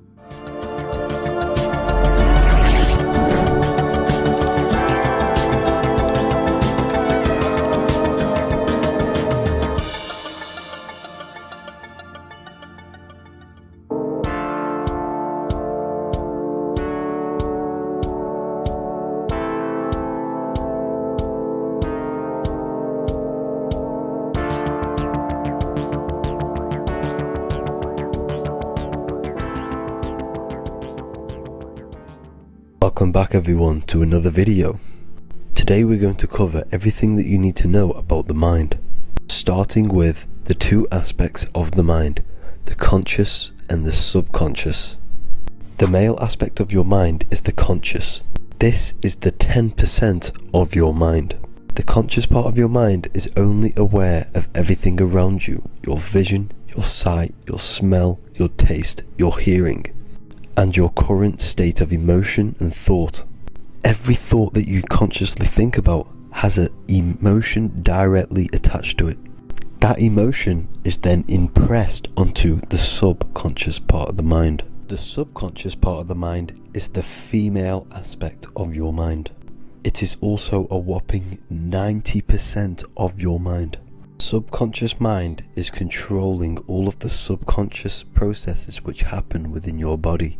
For example, your subconscious mind is controlling your heartbeat, your digestion of food, and all of the things that you do not have to tell the body to do. It is the hidden part of our mind which is controlling all of the hidden things. The subconscious mind is like a recording supercomputer. Everything that you have experienced in your life is all recorded and stored within the subconscious mind. One of the most important things about your subconscious mind is that it stores your mental programs. Everything in the subconscious mind manifests into behavior and actions within the body. Your daily basis routine and habits are all mental programs within your subconscious mind. These mental programs are created by mainly two ways. 1, repetition, and 2, emotional impact. The repetition is fairly simple to understand. The more you do something, the more it impresses onto your subconscious mind and becomes a program. That program will then manifest into your behavior.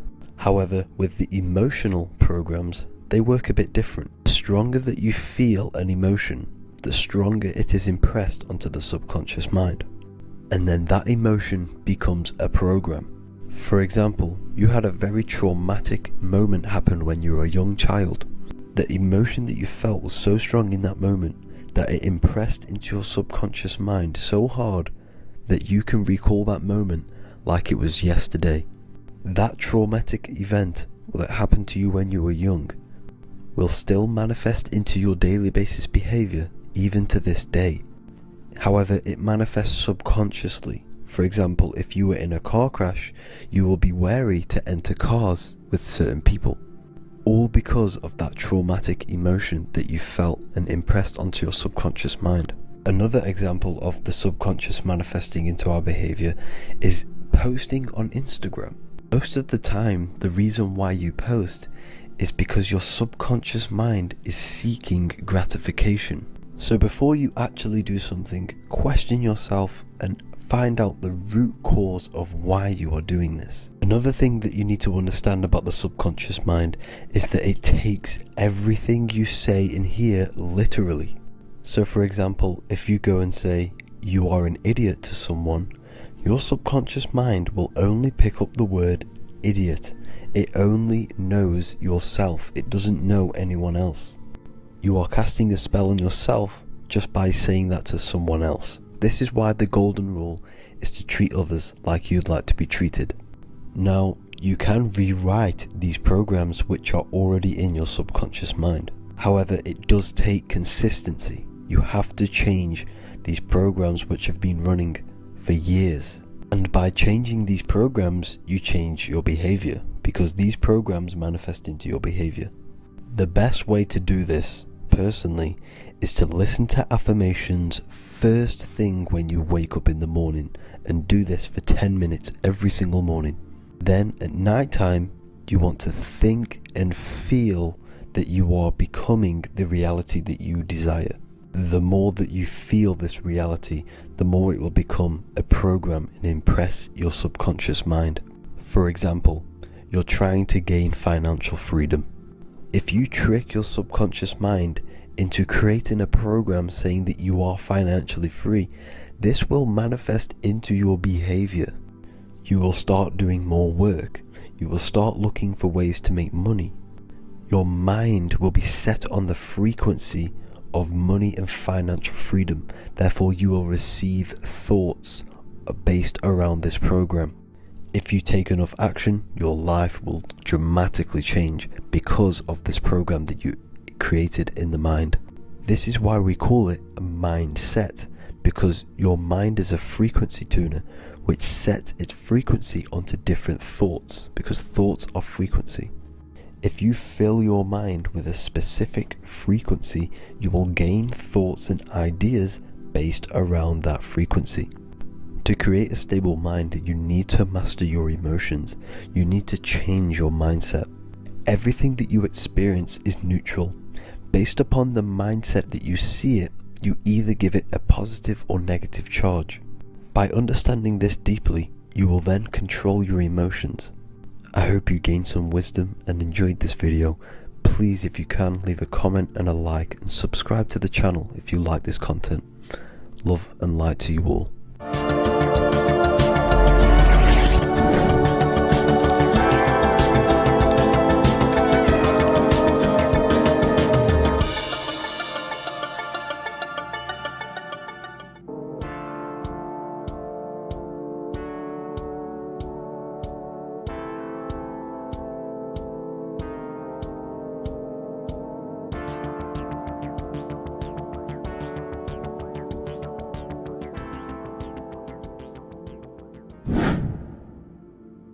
The earth has become a realm in order to trap souls within, so that they can harness our electricity, our energy. Even the Bible is talking about how this realm is controlled by the wicked one in John 5:19. We know that we are the children of God, and that the whole world is under the control of the evil one. Ephesians 6:12, for our struggle is not against flesh and blood, but against the rulers, against the authorities, against the powers of this dark world, and against the spiritual forces of evil in the heavenly realms. So the Bible is telling us that this is not the only world.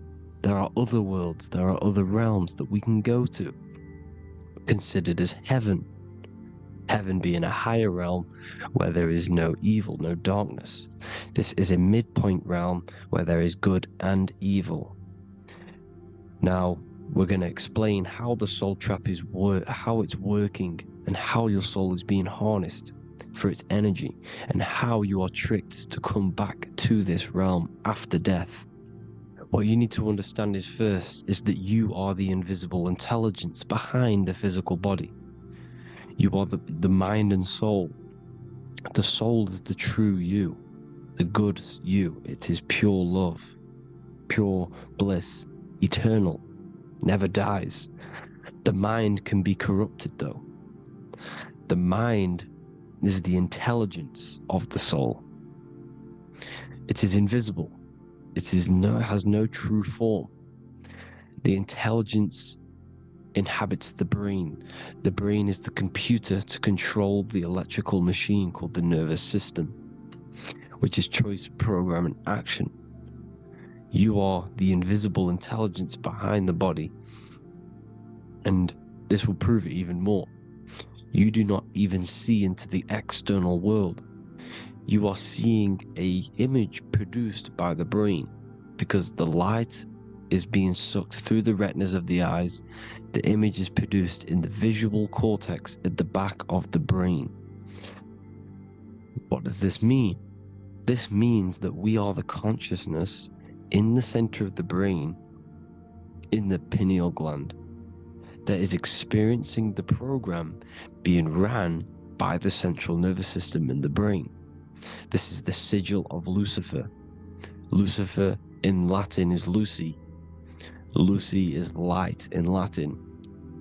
Lucifer is known as the light bearer. This is how the eyes work, people. It's not a demon or a devil. The sigil for Lucifer is how the eyes work, and how the left eye is controlled by the right brain. The right eye is controlled by the left brain. There is a crossover. It's the same with the body. The left side of the body is controlled by the right brain. The right side of the body is controlled by the left brain.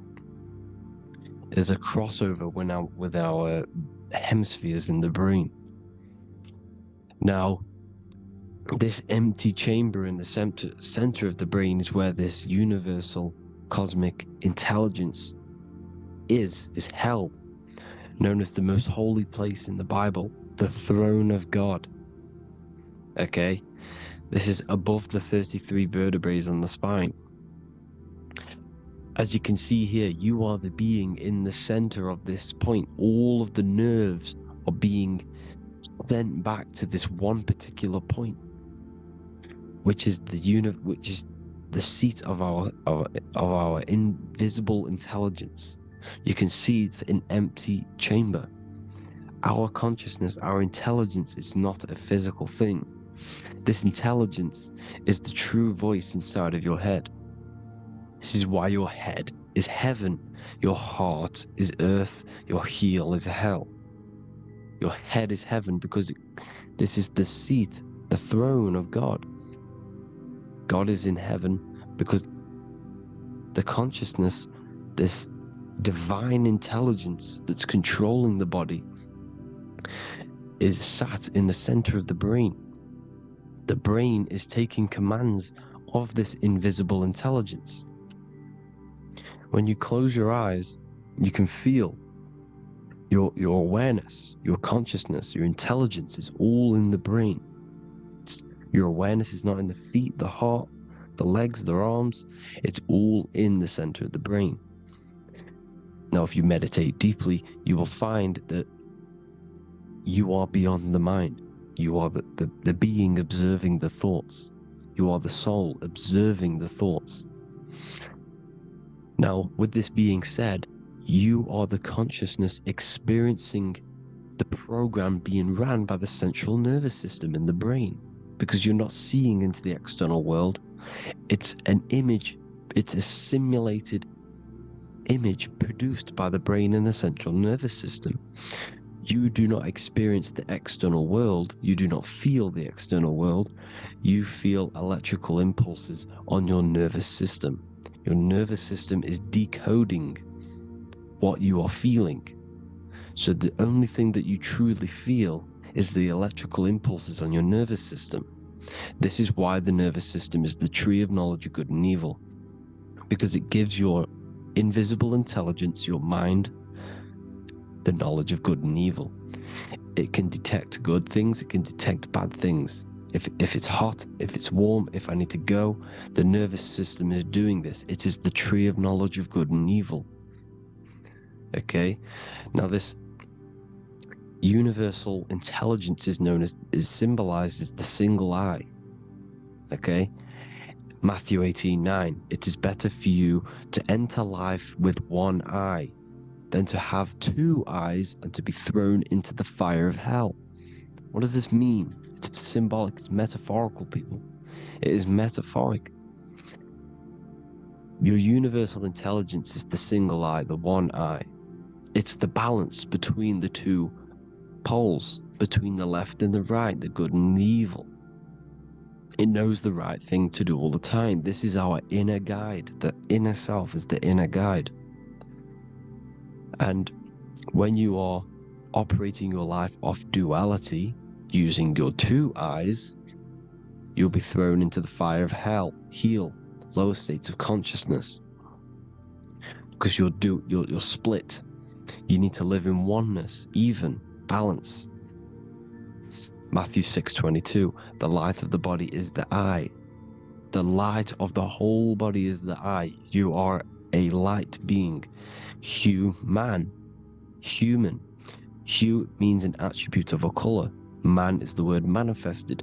We are light manifested into physical form. Depending on your vibration is depending on what color that you are vibrating on, which is a hue, a human. If therefore thine eye be single, thy whole body should be full of light. Again, it's talking about the single eye, oneness, completeness. When you balance the hemispheres of the brain, we'll go over that later. But anyways, the body is the earth. This is what we need to understand, people. The body is running the simulation, the program that our consciousness is experiencing.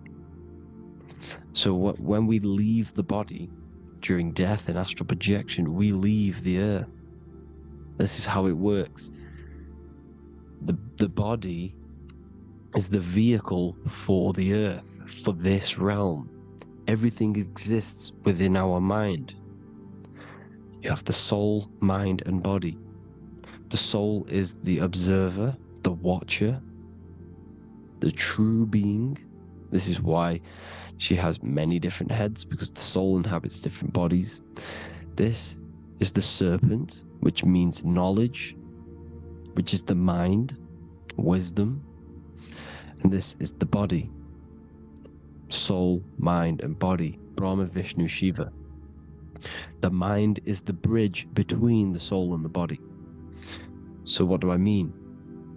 When you astral project, you are using your mind to project your awareness, your observing consciousness outside of the physical body. The mind is the projector, projecting consciousness. By using your mind, you can project your consciousness outside of the body, which is known as the astral realms, which is known as walking on water. Jesus was never walking on physical water, people. It's metaphorical. Believing the physical body. The water is the ether, which is the veil between the physical and the astral realm. It's fluid substance. It's on either side. It's physical and astral. The ether is the fifth element that they hide from us. Why? Because they're trapping you in the physical. They are hiding all of these realms. Etheric, astral, and mental. People think their mind is their brain. It's two separate dimensions. These are completely different dimensions. The mind is way more intelligent. The mind is formless. There is no form to the mind. You can think anything you want. You can manifest anything you want within your mind. It is not a physical object. The physical realm is being controlled by the mind. Everything's being controlled by the mind. Everything exists within the mind. This is why the Egyptian says the universe is mental. So when we project our consciousness outside of the physical, we go to the astral. The ether is the water that Jesus is walking on. This is the veil between the physical and the astral world. The word together has ether within it because it joins the two worlds together, together, the astral and the physical. The word either is ether because the ether is on either side, physical and astral, physical and spiritual, physical and non-physical. In the astral realm, the mind can manifest anything we want. We incarnate to restrict our minds. This is why Saturn, if you go and watch my video on Saturn, how Saturn is this simulation, okay?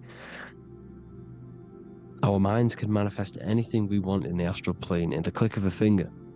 However, when we incarnate in matter, we now have to labor for our manifestations. This is why Saturn's known as the great teacher in astrology, because he teaches you a lesson. When your mind incarnates into matter, it's teaching your mind a lesson, the knowledge of good and evil. This is why the Bible says, you shall be gods and know the knowledge of good and evil. When you incarnate here, you have to know the knowledge, you need to know the knowledge of good and evil to become a god. Okay? Now, the square is the physical plane, the triangle's the ethereal plane, the circle's the eternal plane. The circle has no beginning, no end, it's eternal. The physical plane is the square, it's limited. The square is limited. The cube is the geometric shape which gives rise to matter. Now, the term think outside the box has truth in plain sight. You have to think outside the box to project your consciousness, use your mind to project your consciousness outside of the box, the physical plane, into the astrals. The astral realm is the realm of the stars. Above us is the stars. Through the stars is the astral plane. This is why astral has the word star within it. The devil is the unveil. When you sell your soul to the devil, quote unquote, it's metaphorical. The devil exists in the physical plane. It's the lowest state of consciousness. The unveil, you unveil yourself into the physical when you are the devil. The unveil. The ethereal plane. Now, we all know what the famous symbol of the all-seeing eye, right? The all-seeing eye with the eye in the triangle. Look at the Masonic artwork showing you the triangle above in the sky. This is symbolizing the ethereal planes. The eye in the triangle symbolizes your invisible intelligence, your mind, which has the ability to see on either side. Because the triangle's the ethereal plane, the eye is your consciousness, your intelligence, and this intelligence has the ability to see in the physical plane and to see in the ethereal planes, in the astral planes. This is why it's above the earth, it's above the ground, because it can see here, it can see in the heavenly realms. Now, the stars are, well, this is known as heaven, the realms of the astral planes. This is some quotes from the Emerald Tablets of Thoth. Out of the darkness ye must rise upwards, one with the light and one with the stars. Man is in process of changing to forms that are not of this world. Grows he in time to the formless, a plane on the cycle above. So there's other worlds. The Bible's telling you there's other worlds, there's other realms. Know ye must become formless before ye are one with the light, the astral light above, which shining through the stars. Not of the earth are ye, earthy, but a child of the infinite cosmic light. You are the invisible intelligence controlling the physical body. The body's not you. It's the vehicle that your soul lands in when your mind projects your consciousness into that realm. Free from the body, I flashed through the night. Unlocked at last for me was the star space. Wow, that's powerful. The star space, the astral planes. This is what it's talking about. We are all a star. We descended from the astrals, which is the star. We are all a star. Look at the ancient paintings of Jesus' birth. It's the star beaming his consciousness down into the physical plane. Here's another one. Here's some Freemasonic artwork showing you, again, the ether, that invisible intelligence, the eye, manifesting itself inside of here, in the physical realm, where the people are. You see? It's the same here. This is Jesus. Here's the bird symbolizes the Holy Spirit, your invisible intelligence, descending into the waters, the ether, the ethereal, everything. The ether's the base of all physical matter. His Truth in Plain Sight, Mr. Bean, the famous TV program in England, in the UK. He begins the program like we all begin the program, from falling from the stars. He falls down with a beam of light. And this is truth in plain sight. This is false. The aliens don't exist. They're a lie, alien. But this symbolizes the star beaming our consciousness. And when we die, this star will suck us back up. Just like this UFO is doing. It's truth in plain sight. So,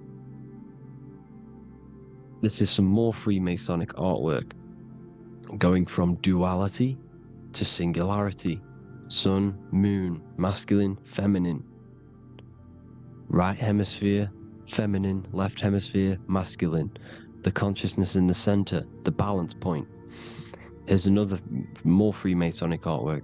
The two pillars, left and right hemispheres, and the invisible intelligence between the left and right hemispheres, the light of the body. This is why light's coming off it. Because it's light, it's pure light. The blazing star.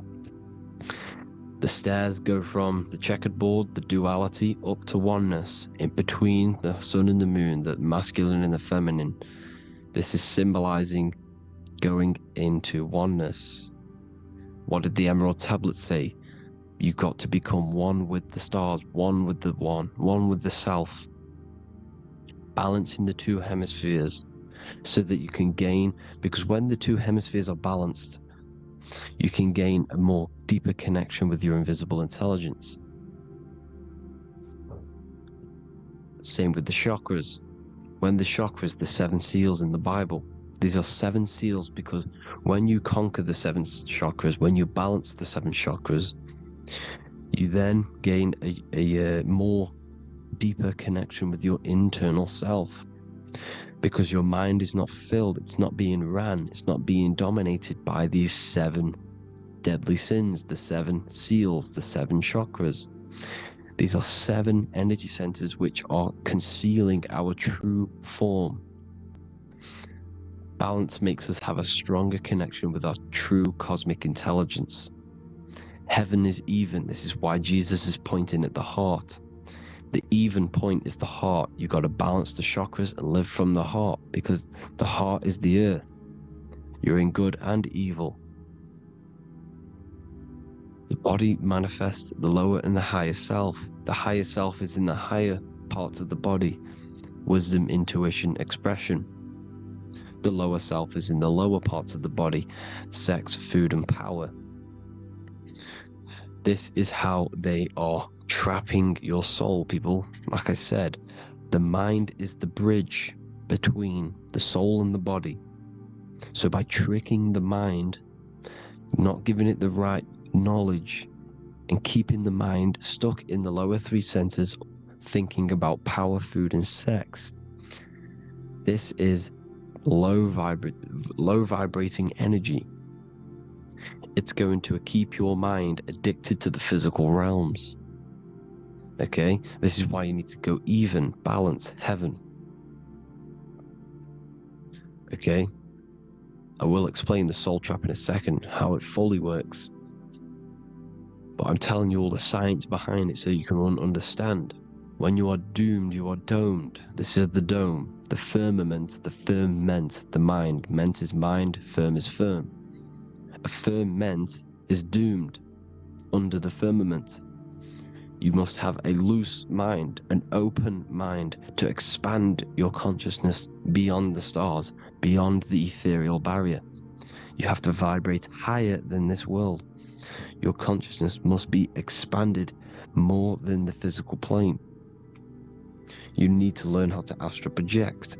You need to learn how to leave the body, how to operate outside of the body, so that when you do leave the body, you will have recognition.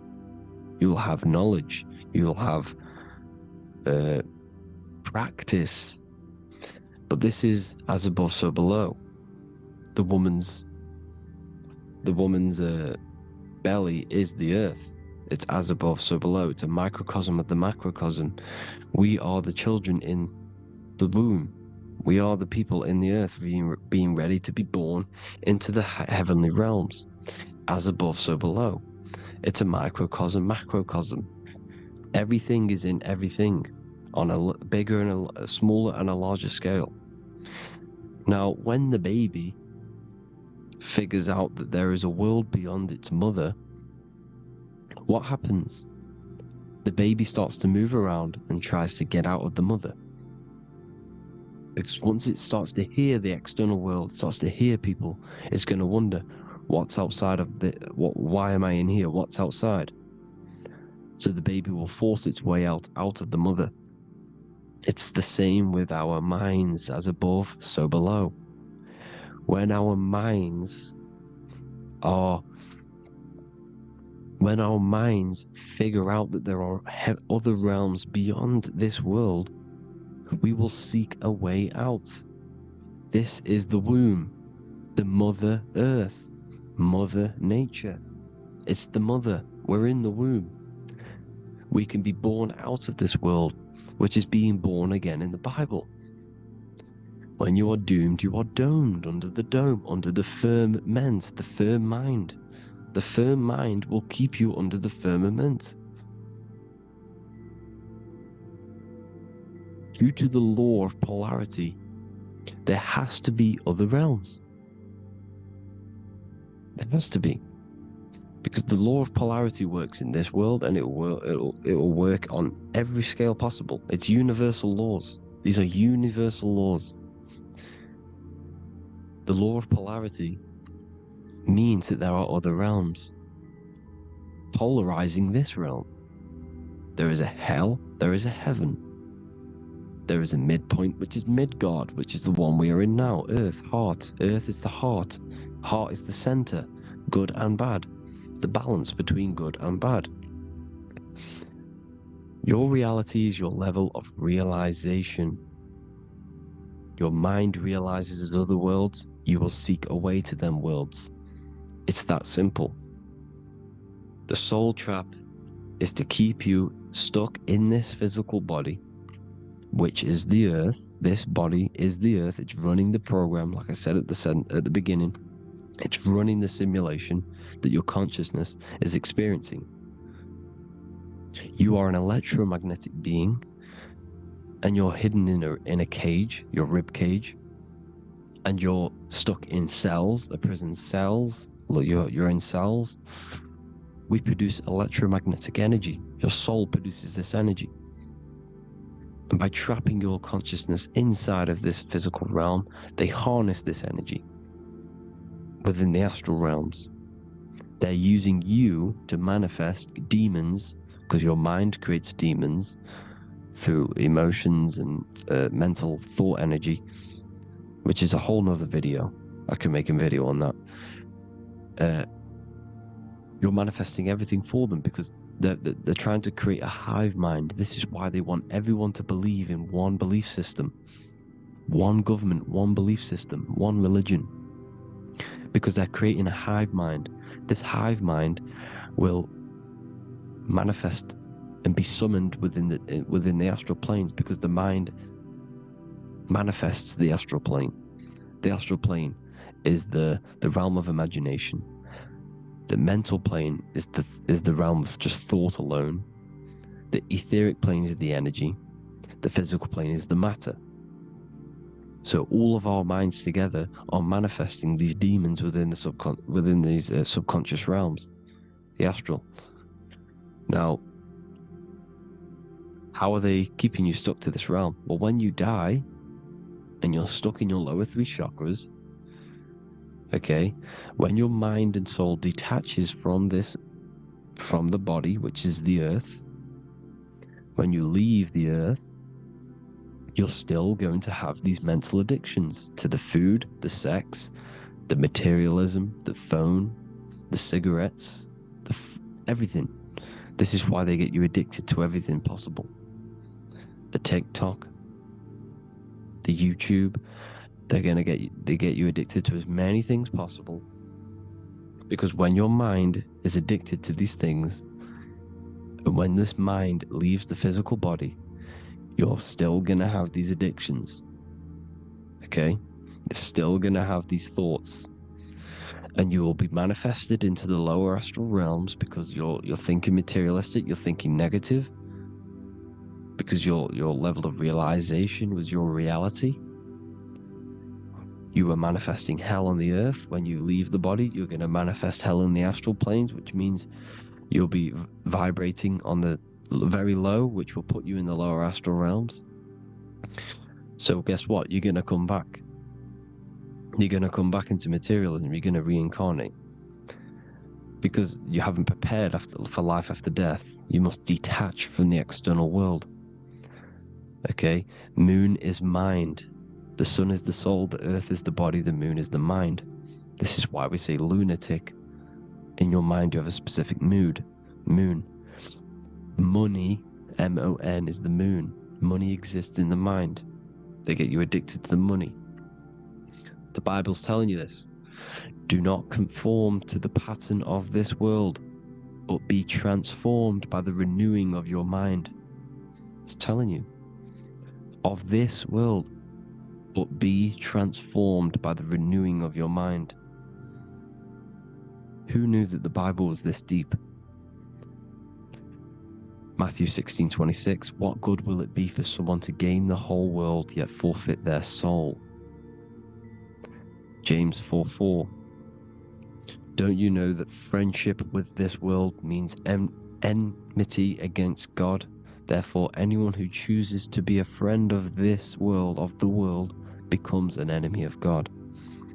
John 4:4, dear children are from God and have overcome them, because the one who is in you is greater than the one who is in the world. It's talking about the invisible intelligence. It's greater than the physical world. John 2:15, do not love this world, nor the things it offers you, because this world will create you to, if your mind has attachments to what this world offers, sex, money, and power, pretty much, you will reincarnate here. You will come back here, because when you leave the body, your mind will still have these addictions. Do not love the world, nor the things it has to offer you. All of this is in my newly published book. The paperback versions are now available. Finally, for all the people who have been waiting, the Book of Wisdom. All of this knowledge is inside of the Book of Wisdom. The paperbacks are available. There's worldwide shipping.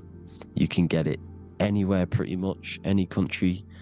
My new website, it's amazing. There's going to be some amazing products coming on the new website. But I thank you all for the support.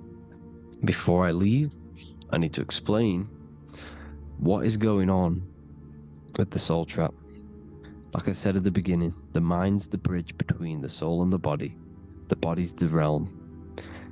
By tricking your mind with false knowledge, they are keeping your soul stuck to this realm. They get you addicted to all the physical things, and that is it.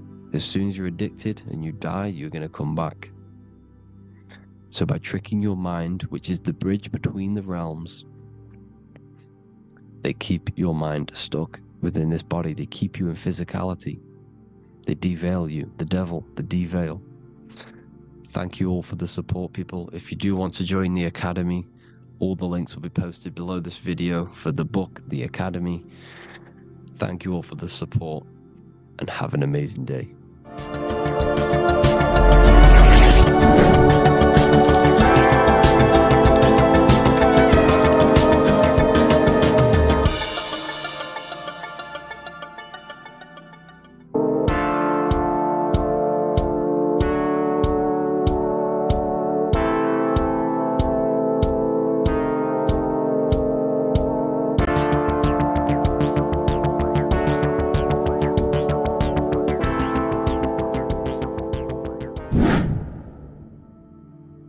What is good, people? We're back with another video, and this is going to be talking about the connection between the micro and the macro. You know, you are the universe, everything is inside of you. So the first thing you need to understand is that the law of mentalism, we are a thought in the creator's mind, everything's being thought into existence. We have a spark of this mind, this same mind of the creator. And Everything is a state of mind. Particles or atoms, whatever you want to call them, are a mental thing. They're a product of the mind. Everything's thought into existence.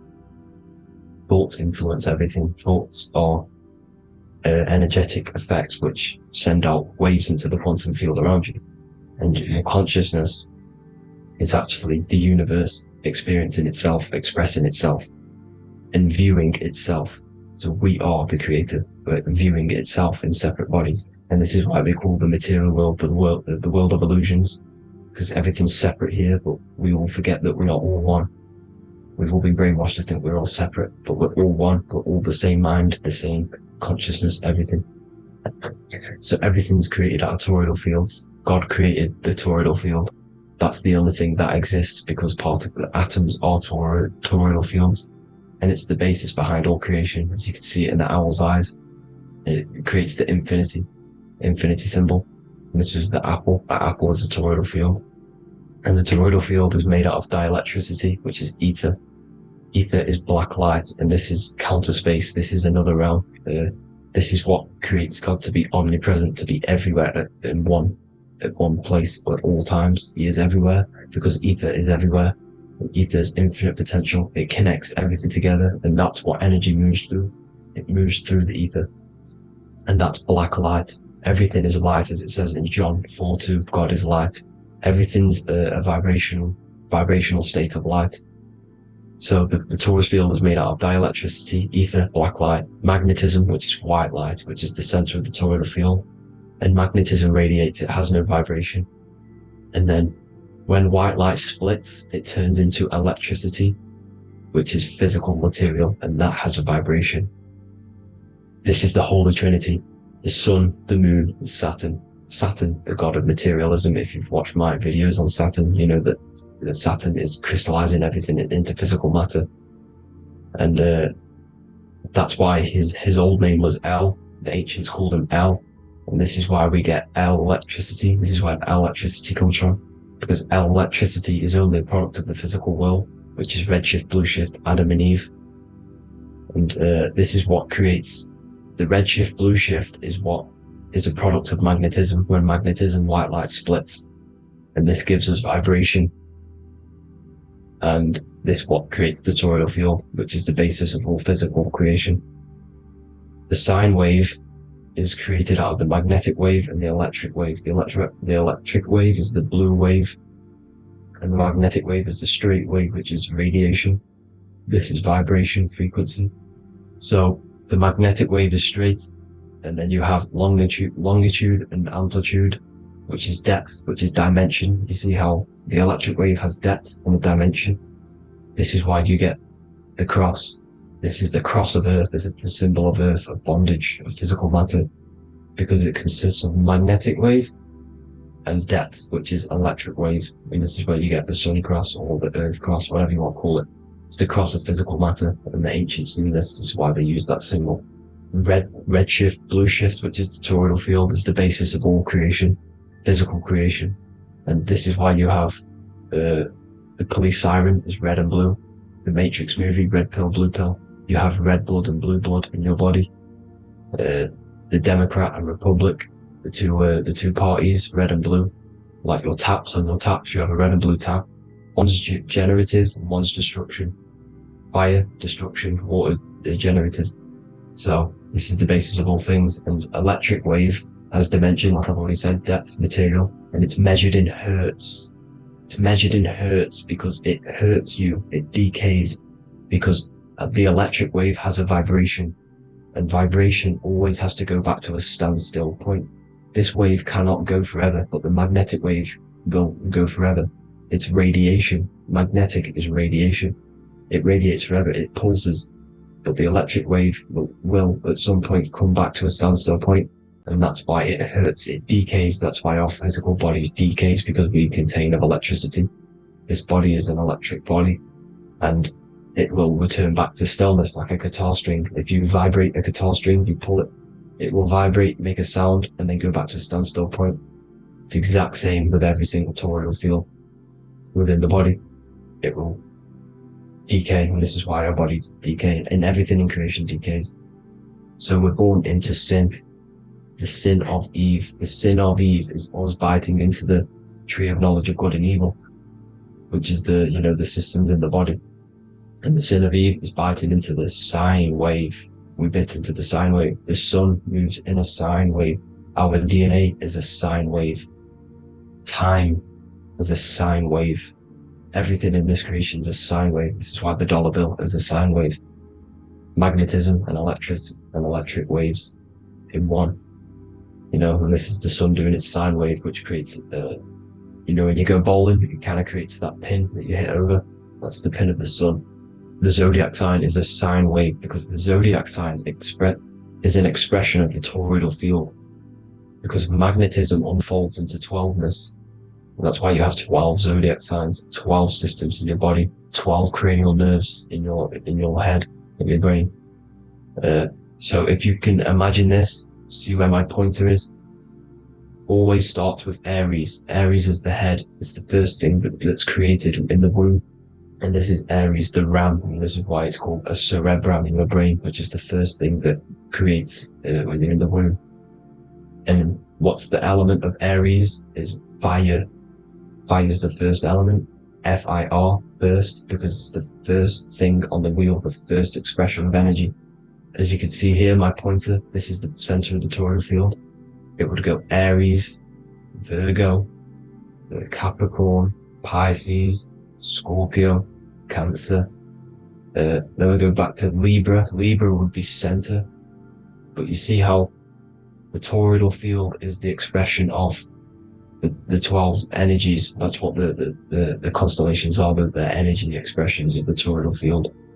So it would go outwards, starting from Aries here, all the way back to Pisces, which is beyond the bottom half. But Libra would be the center. That's why Libra is the equinox. It's the equinox. Libra is when it goes from summer over to autumn. It's the equal. It starts to transition into the winter side. Equinox, equal, which is Libra. And that's why Libra has the two scales, symbolized with the two scales. That's because of, you know, the sun moving over. It's being judged. It's equal now, but then it's going to tip over into the winter. That's why Libra is here, the center of the sine wave. Like I said before, magnetic energy unfolds into 12ness. Magnesium is number 12 on the periodic table. It's the sacred number. And this is why the scientists are trying to, well, NASA is trying to bring in another constellation to destroy the holy science of astrology. So Aries rules the head, which is Mars. Taurus rules the neck, the lower head. Gemini, the two twins, which is your lungs, your two twins, your arms, two twins. Cancer, the breasts, or the chest area. Leo, the heart, which is the sun, which is fire, the center of the toroidal field. Virgo, the belly, which is the intestines. Libra, the kidneys, the two scales, the kidneys, balancing out everything. Scorpio, the sex organs. Sagittarius, hips and thighs. Capricorn, I've missed that out, which is the kneecaps. Capricorn, kneecap. Aries, which is the ram, which is the cerebrum in your brain. And then Aquarius, the calves and the ankles. And the Pisces, the two fish, the 2 feet. So everything corresponds, as you can see here. This is an ancient way of depicting it, of the folded human. And this is everything. Each constellation rules that part of the body, gives energy to that part of the body, makes you do certain things.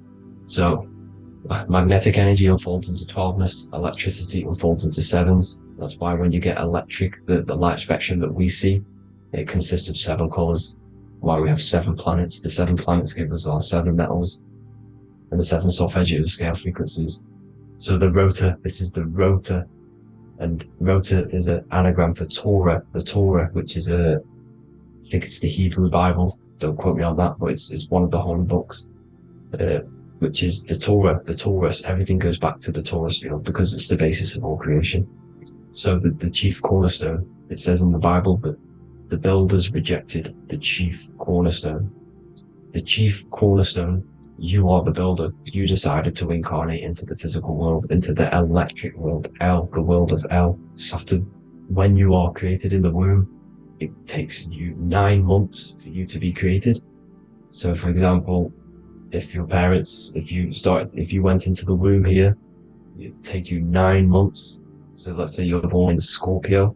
So you'd go back 9 months, 1, 2, 3, 4, 5, 6, 7, 8, 9.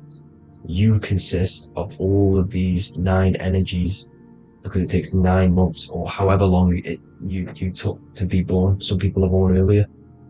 You'd have to find out how many months you were in the womb for. But you consist of these 9 energies, and each constellation has a cell salt associated with it. And these cell salts are vital for your health, and your cells and the optimal health of your body. So the chief cornerstone that you rejected is these 3 cell salts, these 3 constellations. So you're mineral deficient in these 3 constellations. For example,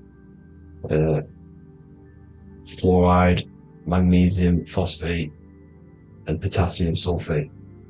So that's the chief cornerstone. And a cornerstone, people always get it rejected with the cornerstone. The cornerstone is not, it doesn't say the cornerstone in the Bible, it says the chief cornerstone. The cornerstone is a cornerstone of a building, but a chief cornerstone is the top of the pyramid. This is where we get the pyramid of the wheel. So you're mineral deficient in whatever 3 zodiac signs you're not. You were not in the womb for. This is the chief cornerstone you rejected. So the human body is the micro. It is the universe in a physical form. It consists of everything in the universe. Just like your consciousness is the universe watching itself, experiencing itself. Your body is the whole universe. 12 systems in the body, 12 zodiac signs, 7 chakras are the 7 planets. The Holy Trinity of you is your Temple of Solomon, the soul and the mind, the sun and the moon. You know, everything is in you. You consist of everything, all the energies, everything. Heaven and hell. Heaven and hell is a mind state. It's a state of the mind. Head, H-E-A, which is heaven, and the heel, the bottom of your foot, is hell. And the bottom of your foot is the soul. So they're basically saying, well, it's wordplay. They're saying that your soul is in hell because, you know, with the elites being in control. So they call the bottom of your foot the soul, trying to say that you're in hell. The Christ is in you. And this Christ is Greek for what? Christos. And Christos is Greek for the oil. And this oil is produced in the cerebrum, the Aries, the ram, the cerebrum, pineal. It goes down the pineal. Well, the pineal and the pituitary are underneath the cerebrum. It goes down the pingala and the ida. The pingala being the positive charge connected to the pineal gland, pin, and the ida connected to the pituitary. And this is the 2 serpents going down the spinal column. And this is why Jesus goes from Nazareth to Bethlehem, and then Joseph and Mary are waiting for Jesus in Nazareth. Joseph and Mary are the pineal and the pituitary gland waiting for Jesus to come back up the River Jordan, your spinal column. So this is the oil. This is the story of Santa as well. Santa comes from the North Pole. Why? Because the North Pole of the Earth is the center of the toroidal field, and the North Pole of you is your spinal column, which is the North Pole of the toroidal field. The North Pole, he comes from the North Pole. This is the North Pole. This is the South Pole of the toroidal field. Comes from the North Pole, which is your mind. And he goes down the chimney and then back up the chimney. This is the chimney. And he drops off the present, which is the Christos, the oil. And this is why Jesus is crucified at 33, because he crosses over the vagus nerve at the top of your spine. When this oil comes back up the 33 vertebrae, these are your vertebrae here. When it goes up to the 33 vertebrae, it gets crucified at 33 because it crosses the vagus nerve, and he's crucified on a cross at 33. This is the story behind Jesus and Santa. The Ark of the Covenant in the Bible is the 2 hemispheres which cover the vital parts of your mind, the brain side, which is the cerebrum, the pineal, the pituitary, etc. So the 2 hemispheres are the 2 angels, the Ark of the Covenant. This is the Ark of the Covenant, covering the 2 vital parts of your brain. So these are the optic thalamus is another part, and it protects the Christ oil, which is inside at the center of the brain. See, the Bible is all a massive metaphor about yourself, because you are the universe. You are a microcosm of the universe. Your consciousness is experiencing itself, and the universe experiencing, and your body is the whole universe. Your head's heaven. So Moses crosses the Red Sea. These are the 2 hemispheres of your brain. This is the corpus callosum, the Red Sea.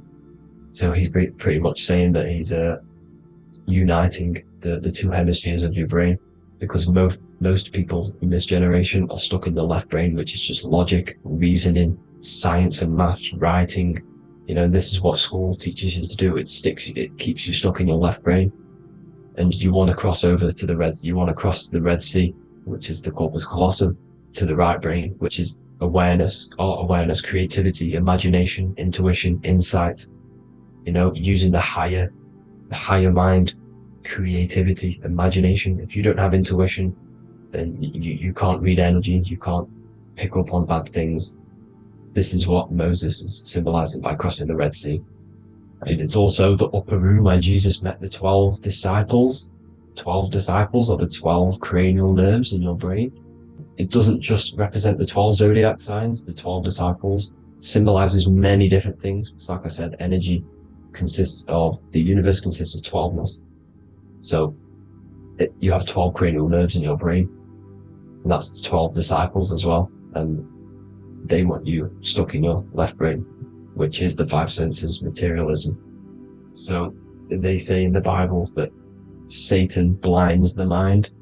Satan is Saturn. If you've watched my videos, Satan is Saturn. And you consist of the Holy Trinity, which is the sun, moon, and earth. The soul, moon, the soul being your sun, the solar, the moon being your mind, the earth, your physical body. And Satan blinds the mind. Why? Because we enter a soul system. This is a soul system, not a solar system.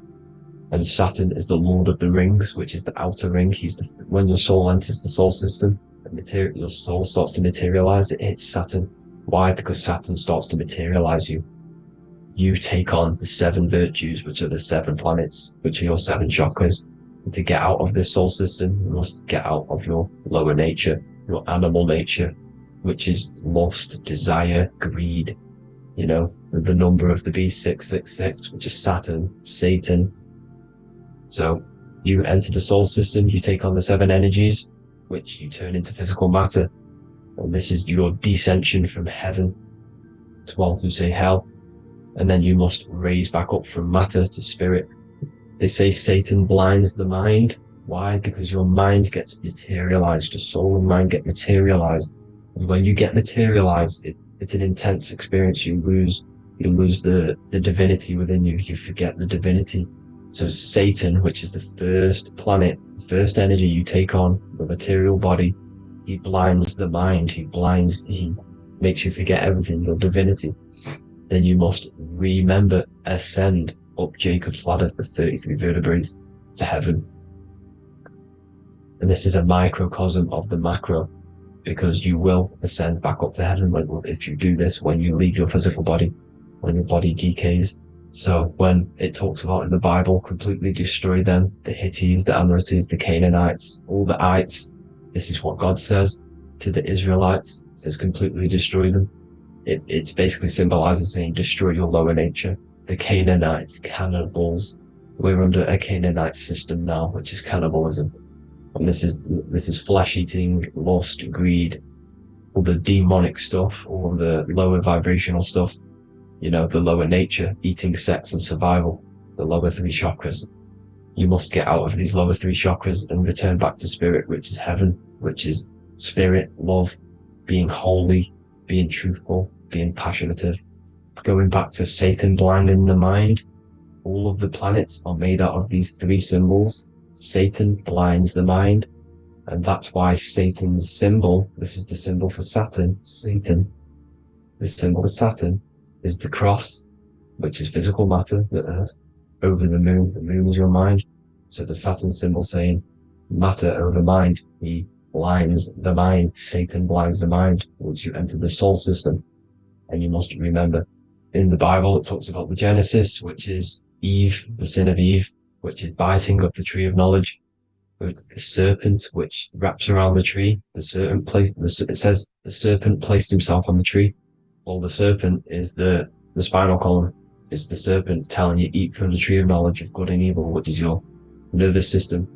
And eating from the tree of knowledge of good and evil is doing bad things. For example, over-sexualized, overeating, eating the wrong food. That's eating from your nervous system. It's decaying you, and it's preventing you from achieving the God self, the God consciousness. This is the symbolism of, the tree on the serpent, telling you to eat from the left brain, with the left brain being the sinister. Sinister is Latin for left.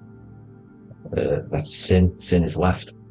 And left is lefty Lucy, Lucifer, right, righteousness, right, God, godly. The tree of knowledge of good and evil, which is your nervous system, because it determines good or bad.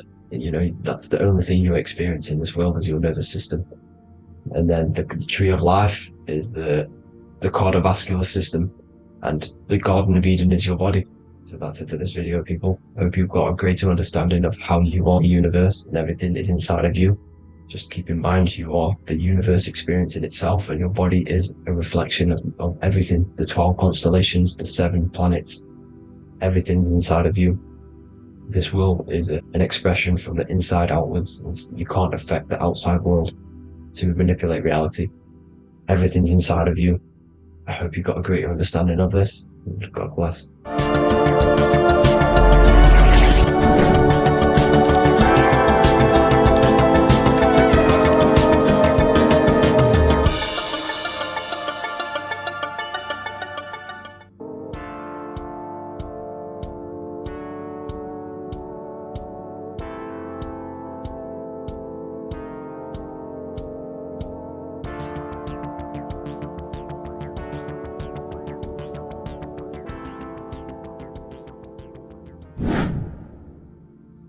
How are we all doing, people? It's Revival of Wisdom from the Wisdom Academy. Today we're going to be breaking down God, consciousness, and the higher and the lower self, and how to overcome the lower self. Now, the first thing you need to understand is that you are the invisible intelligence within the brain, within the body. This invisible intelligence is known as the mind. But you are not the mind, you are the observer of the mind, which is the soul, the invisible entity. The mind is your intellect, your intelligence. Now, the mind is, it's hard to put this in words, but the mind is something that gives you the ability to explore the universe. And this inner self is the I am. It's the quiet, the inner self, the voice you see in you hear in your head. This is why within spells high twin, inside, internal. The I is also the number 1, which is one line. Because the one and only, is the inner self, which is the I am. This is why you say, my name is Harry. You are not Harry, you are the I, the inner self, the intelligence. Okay, this is why Jesus in French is I am. You look with the 2 eyes and you see with the inner eye. I and I, the same thing. Okay, because the I inside is what gives you the perception of what you're looking at. So when someone's trying to explain something and then you catch on saying, I see now, it's because you're seeing with your inner eye, the one that gives you perception, gives you intelligence, gives you the ability to understand things. This is the internal I, the invisible self, which the physical body is nowhere near as complicated as this inner self. It's infinite potential. God, G-O-D, generator, operator, destroyer, soul, mind, and body. Brahma, Vishnu, Shiva, the Father, the Holy Spirit, and the Son. They're all the reason why you see God is always a triad is because it represents yourself. Your invisible intelligence is God. Me and you are the same invisible intelligence. We are the invisible intelligence experiencing the program being ran by the central nervous system and the brain. I always say this in my videos, but I have to, in order for you to understand the things that I'm going to say later on in the video, you need to understand this concept. is that you are the consciousness experiencing the nervous system, the tree of knowledge of good and evil, which is you here. You would be in this invisible intelligence right here in the center of the brain. Now, this is why the ancient Christians show God is in the brain. This is the brain stem. This is the brain. This is also the brain stem and the brain. The brain stem and the brain. It's all depictions of the brain, because the brain's the computer, the electromagnetic computer, which decodes the demands created by the invisible intelligence, the I, the inner self, you, your true self. The person if you observe what someone moving, this is going to sound, but if you observe someone walking, it's not the body. The body is moving, but the thing telling it to move is the invisible intelligence. Before you kick a football, a decision is made within your invisible intelligence, your mind. And this consciousness, this invisible intelligence, is either stuck between the lower self and the higher self. Okay? When the invisible intelligence, meaning the true self, identifies itself with the physical body, it will trap its mind within physicality. This consciousness that we have is either operating in the lower self or the higher self. It's either feeding the material body or it's feeding the spirit. Okay? But because we are physical and spiritual, we need to be even. We don't want to be meditating all day long, because we do have a physical body as well whilst we are here. We are playing a game in physical matter. Okay? Now, the reason that you incarnated here is to learn a lesson, because the mind can manifest anything it wants within the astral planes, within the world of imagination. It can manifest anything it likes, but it incarnates into matter, into this game, so we can understand labor, because anything in matter you have to labor to manifest. But in the astral, you can manifest at the click of a finger. You come here to learn the knowledge of good and evil. And your consciousness, I came out a bit off topic there, but your consciousness is experiencing the lower or higher self. The lower self is manifested in the lower parts of the body. Sex, food, and power, the lower three energy centers. These centers are like mini brains. You are literally thinking with these centers. And when your mind is stuck within these lower centers, have you ever heard the term of thinking with your penis, or thinking with your, as a man? Even females maybe, but mainly this is a boy saying, you're thinking with your penis. This is it's truth in plain sight. You think with these energy centers. When you're living off the lower three centers, all you care about is sex, food, and power. Eating, sleeping, and greed. Power's kind of like greed. Now, when we move up to the higher parts of the body, when we live our life within the higher parts of the body, this is considered heaven. Love, expression, intuition, and wisdom. This is what we need to be aiming to do, moving out of the lower half of the body and living our life within the higher self, the higher parts of the body, thinking with the higher energy centers, thinking with love, expression, intuition, and wisdom, spreading love, expression, intuition, and wisdom to others. Heaven is even. This is why Jesus is pointing at the heart chakra, always pointing at the heart. Earth rearranged his heart, because in earth you're manifested as a physical being. You're in the heart, good and bad. You need to be balanced between the good and bad, because love can be a demon too. That's a whole nother video, but love can be a demon. Now, the seven chakras are known as the seven seals in the Bible. When the Lamb opened the seventh seal, there was silence in the heaven for about half an hour. This is a verse from the Bible. The Lamb is Aries, which is the higher brain, the cerebrum, the cerebram. Aries. Because when the ram opens the 7 seals, you enter the kingdom of heaven. Because these chakras seal your invisible intelligence. They seal your true self. You are behind these 7 seals, your true invisible self, your true consciousness. Because behind these 7 seals, you do not think about anything materialistic. Your intelligence is not material. It's not physical. It's not from the physical world. It does not desire the physical world. The body is the beast. The body's the animal, the lower self, which can corrupt our intelligence. It can corrupt the intelligence. Okay?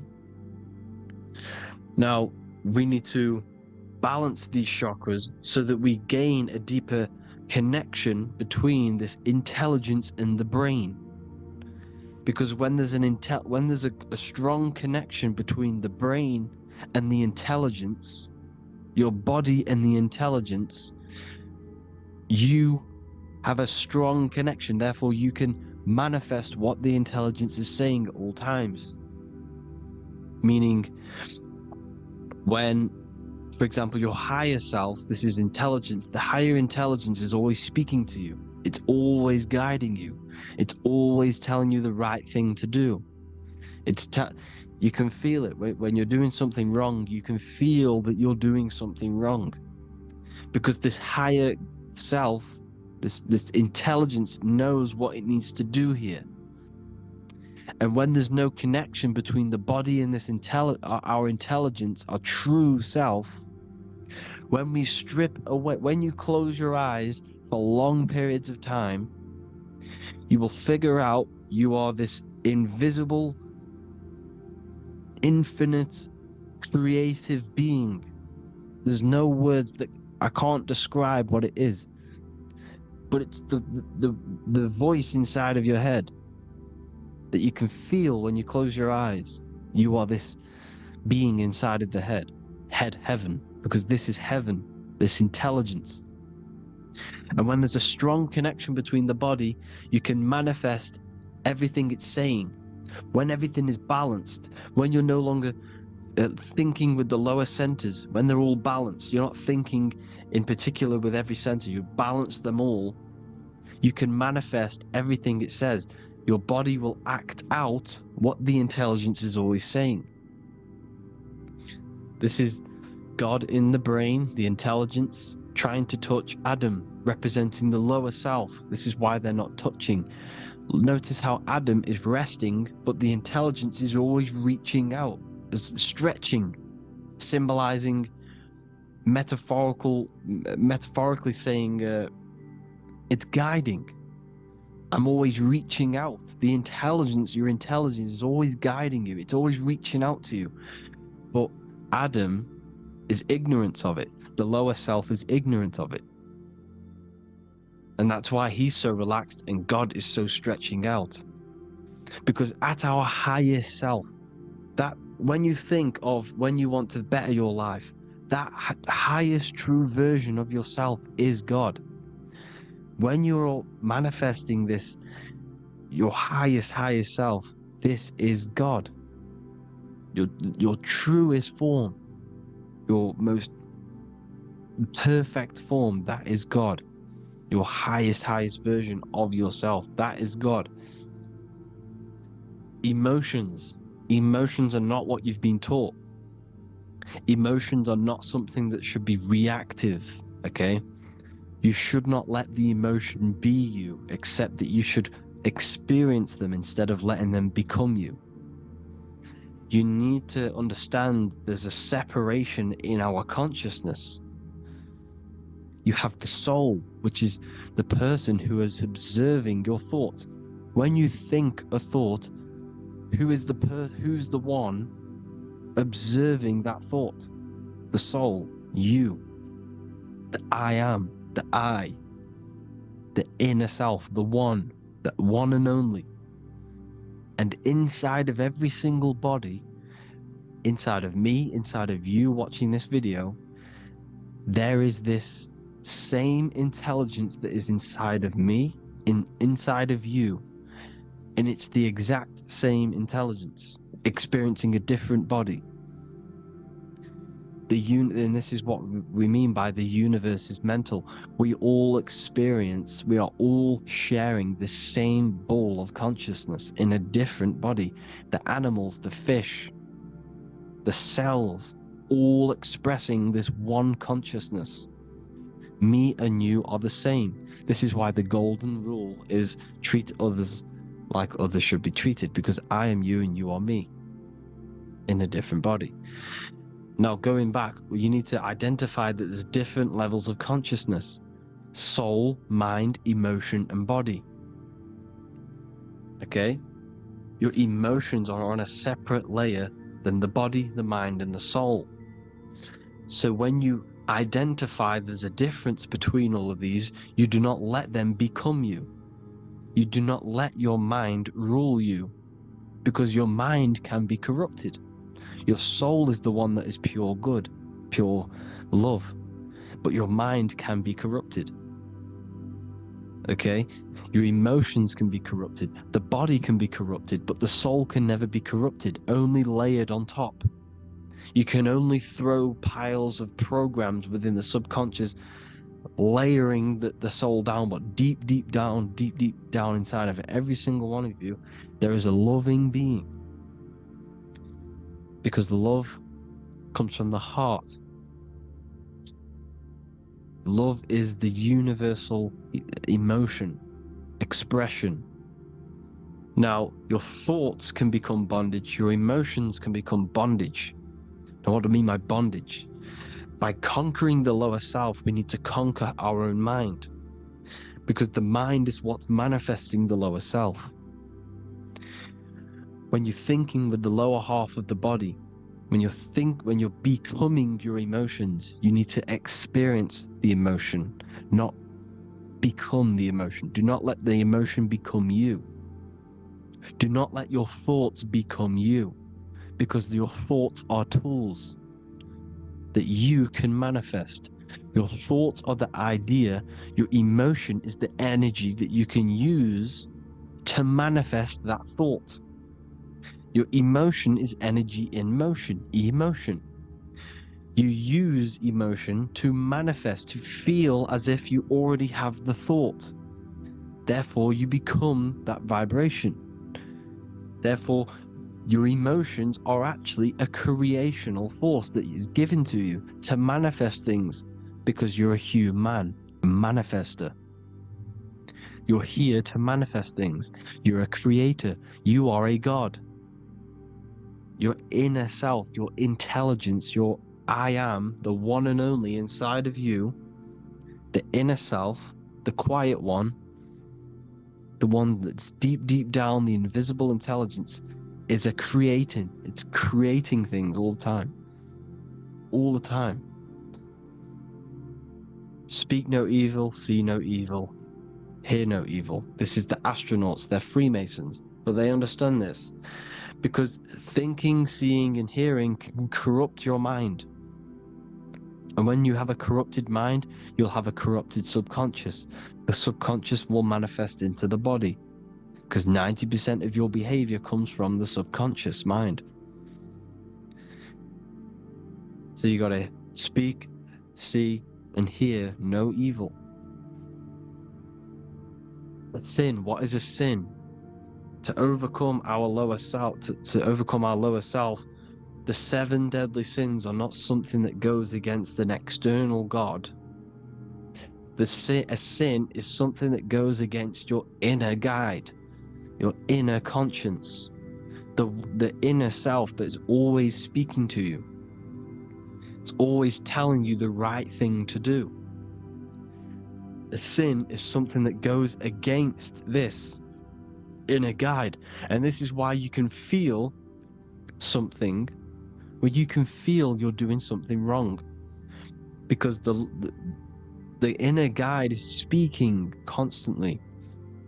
And when you commit these 7 deadly sins, which are 7 internal states which keep your invisible intelligence bound to your physical body, Because evil, right? Evil love bondage. This is why they stay in this realm and they control this realm, because they love the bondage of the body.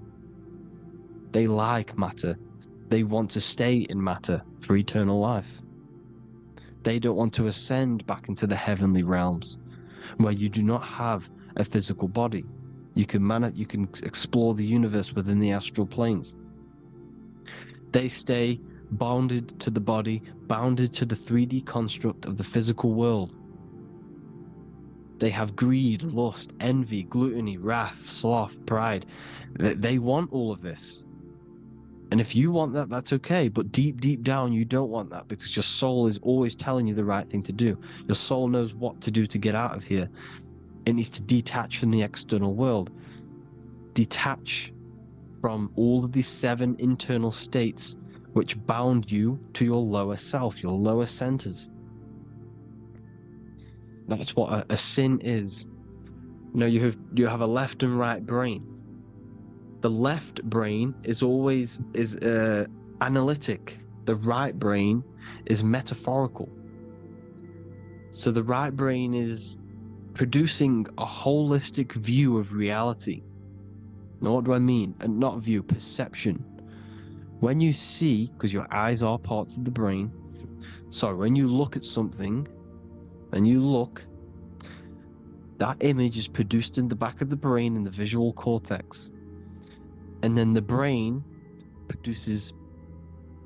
right brain produces a perception, a holistic, it breaks down what you're seeing into a holistic image, a holistic perception. So for example, if you're in a woods, the right brain sees the whole woods as one big woods.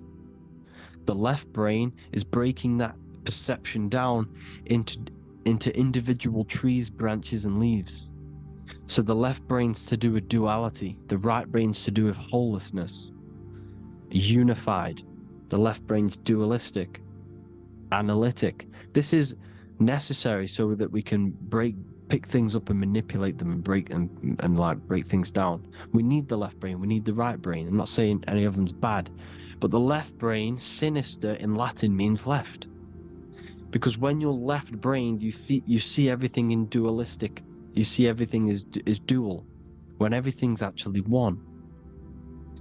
We need to be focusing and strengthening our right hemisphere. I'm not saying sit in the right hemisphere all the time, but we need to be strengthening our right hemisphere. And this is why left is sin and right is right. Because when you focus on the right hemisphere, you see the holistic perception of creation. The right hemisphere sees humanity as one unified consciousness. The left hemisphere sees everyone as individual persons and egos. Because the left hemisphere is dualistic. And this is why the Bible says, cast the net onto the right side of the ship and ye shall find. John 21:6. What does that mean?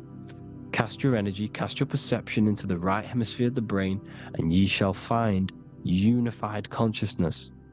You shall find your higher self, the one and only. If then you have been raised with Christ, seek the things that are above, where Christ is seated at the right hand of God. Wow. Powerful. What does this mean? Seek the things that are above, where the Christ is seated at the right hand of God. God is your consciousness, your invisible intelligence between the 2 hemispheres. The right hand of God is the right hemisphere.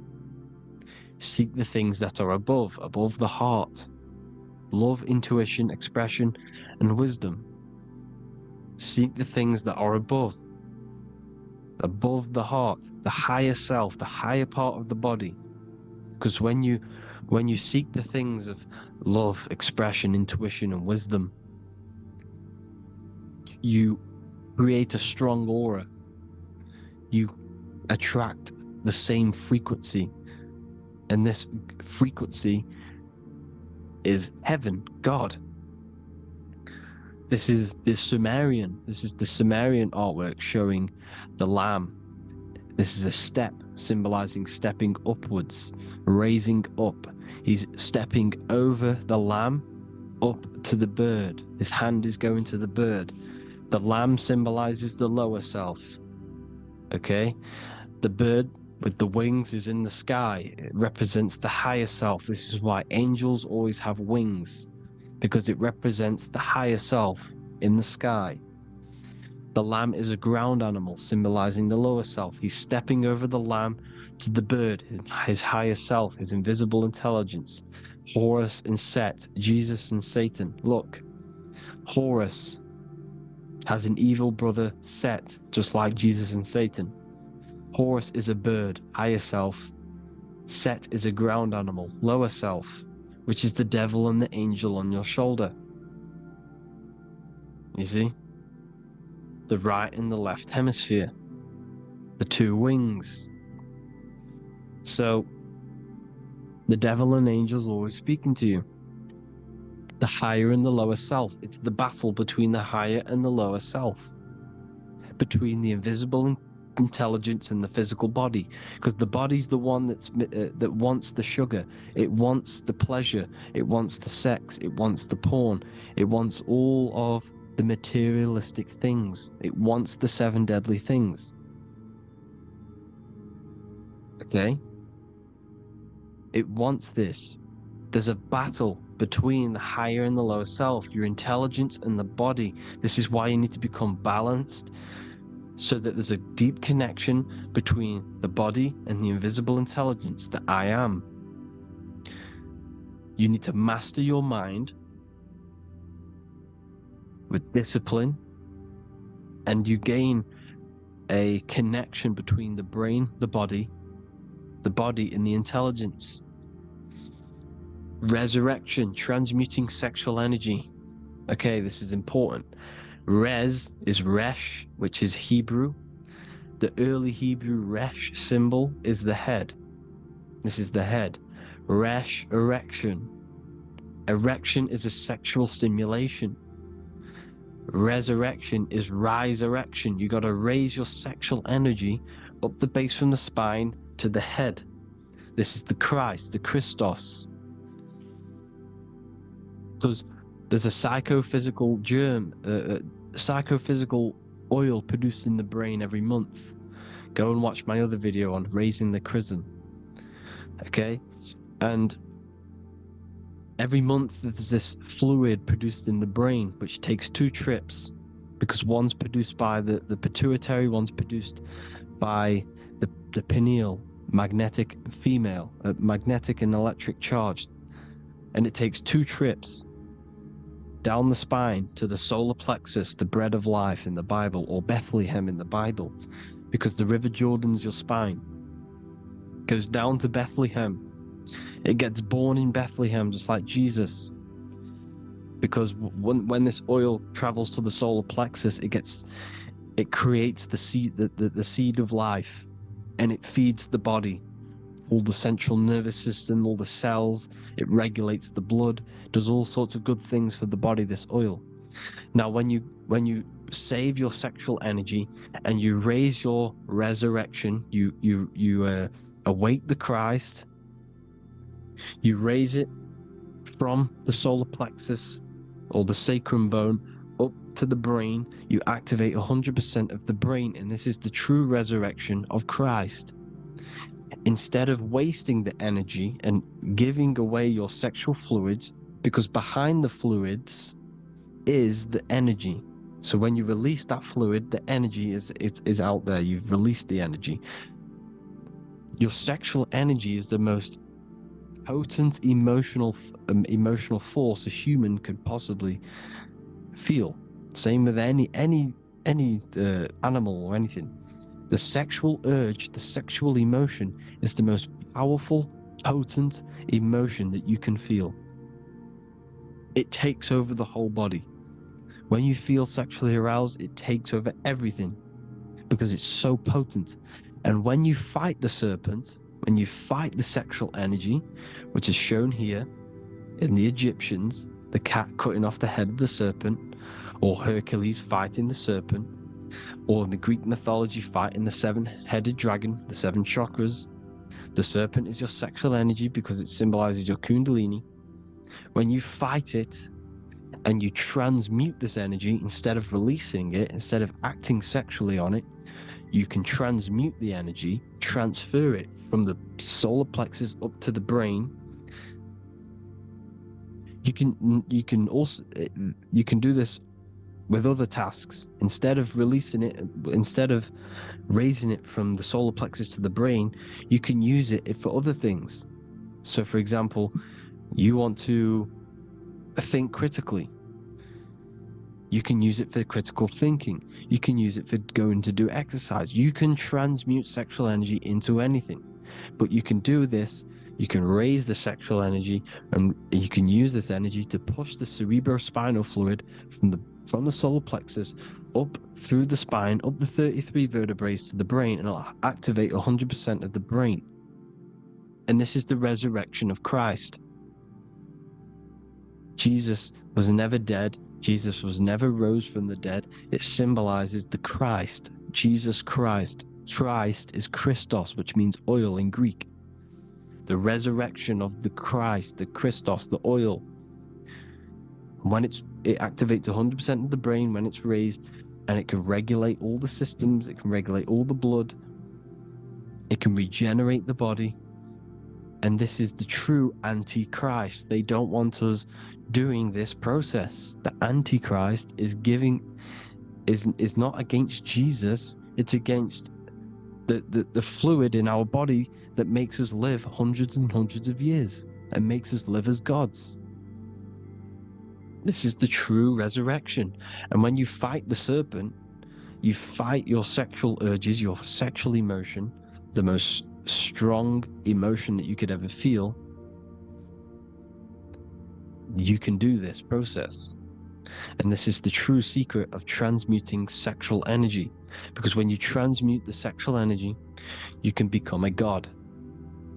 And this is why Hercules is fighting the serpent.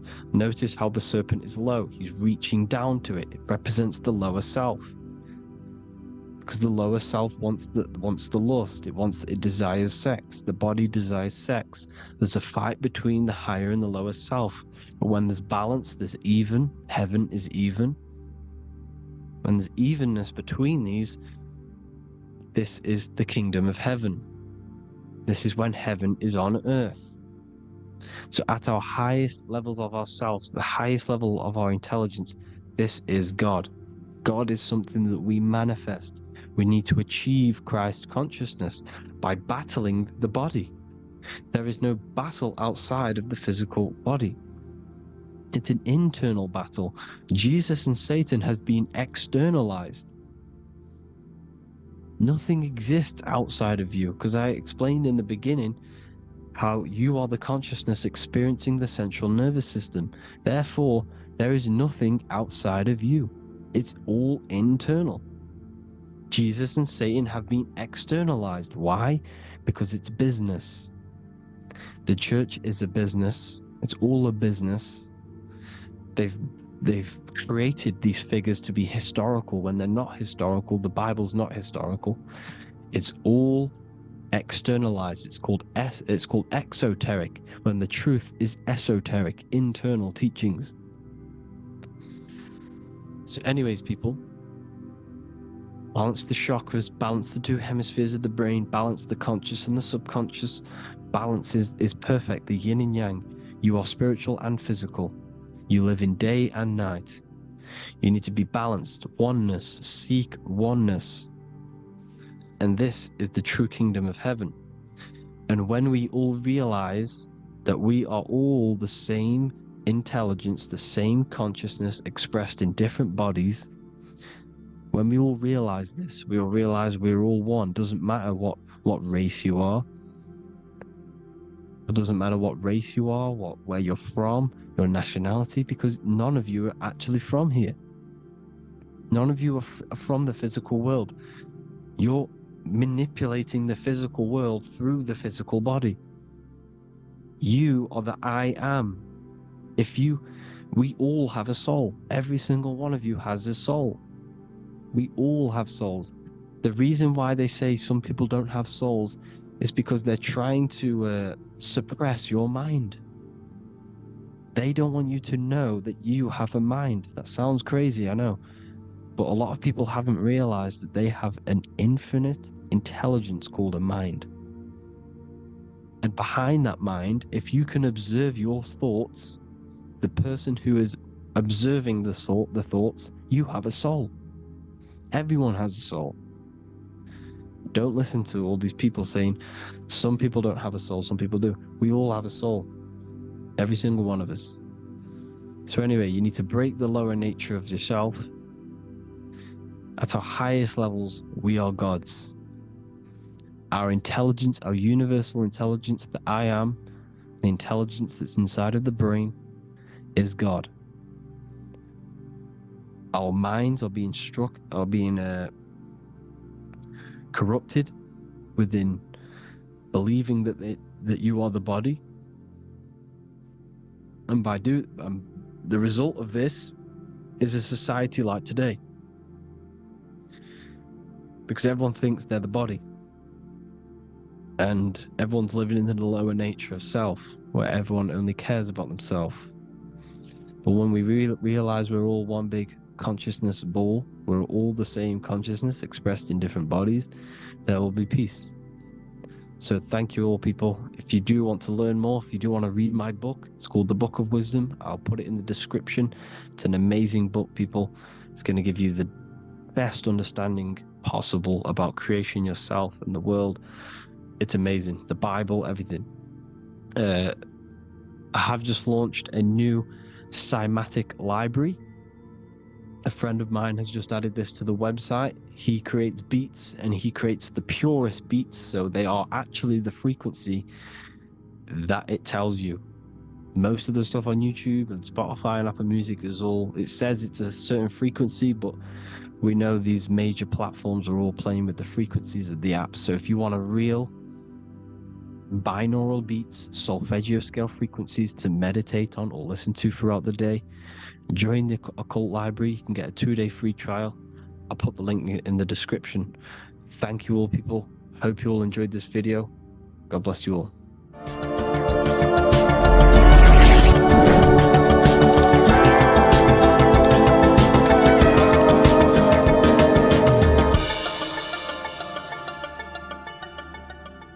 Welcome to Revival of Wisdom.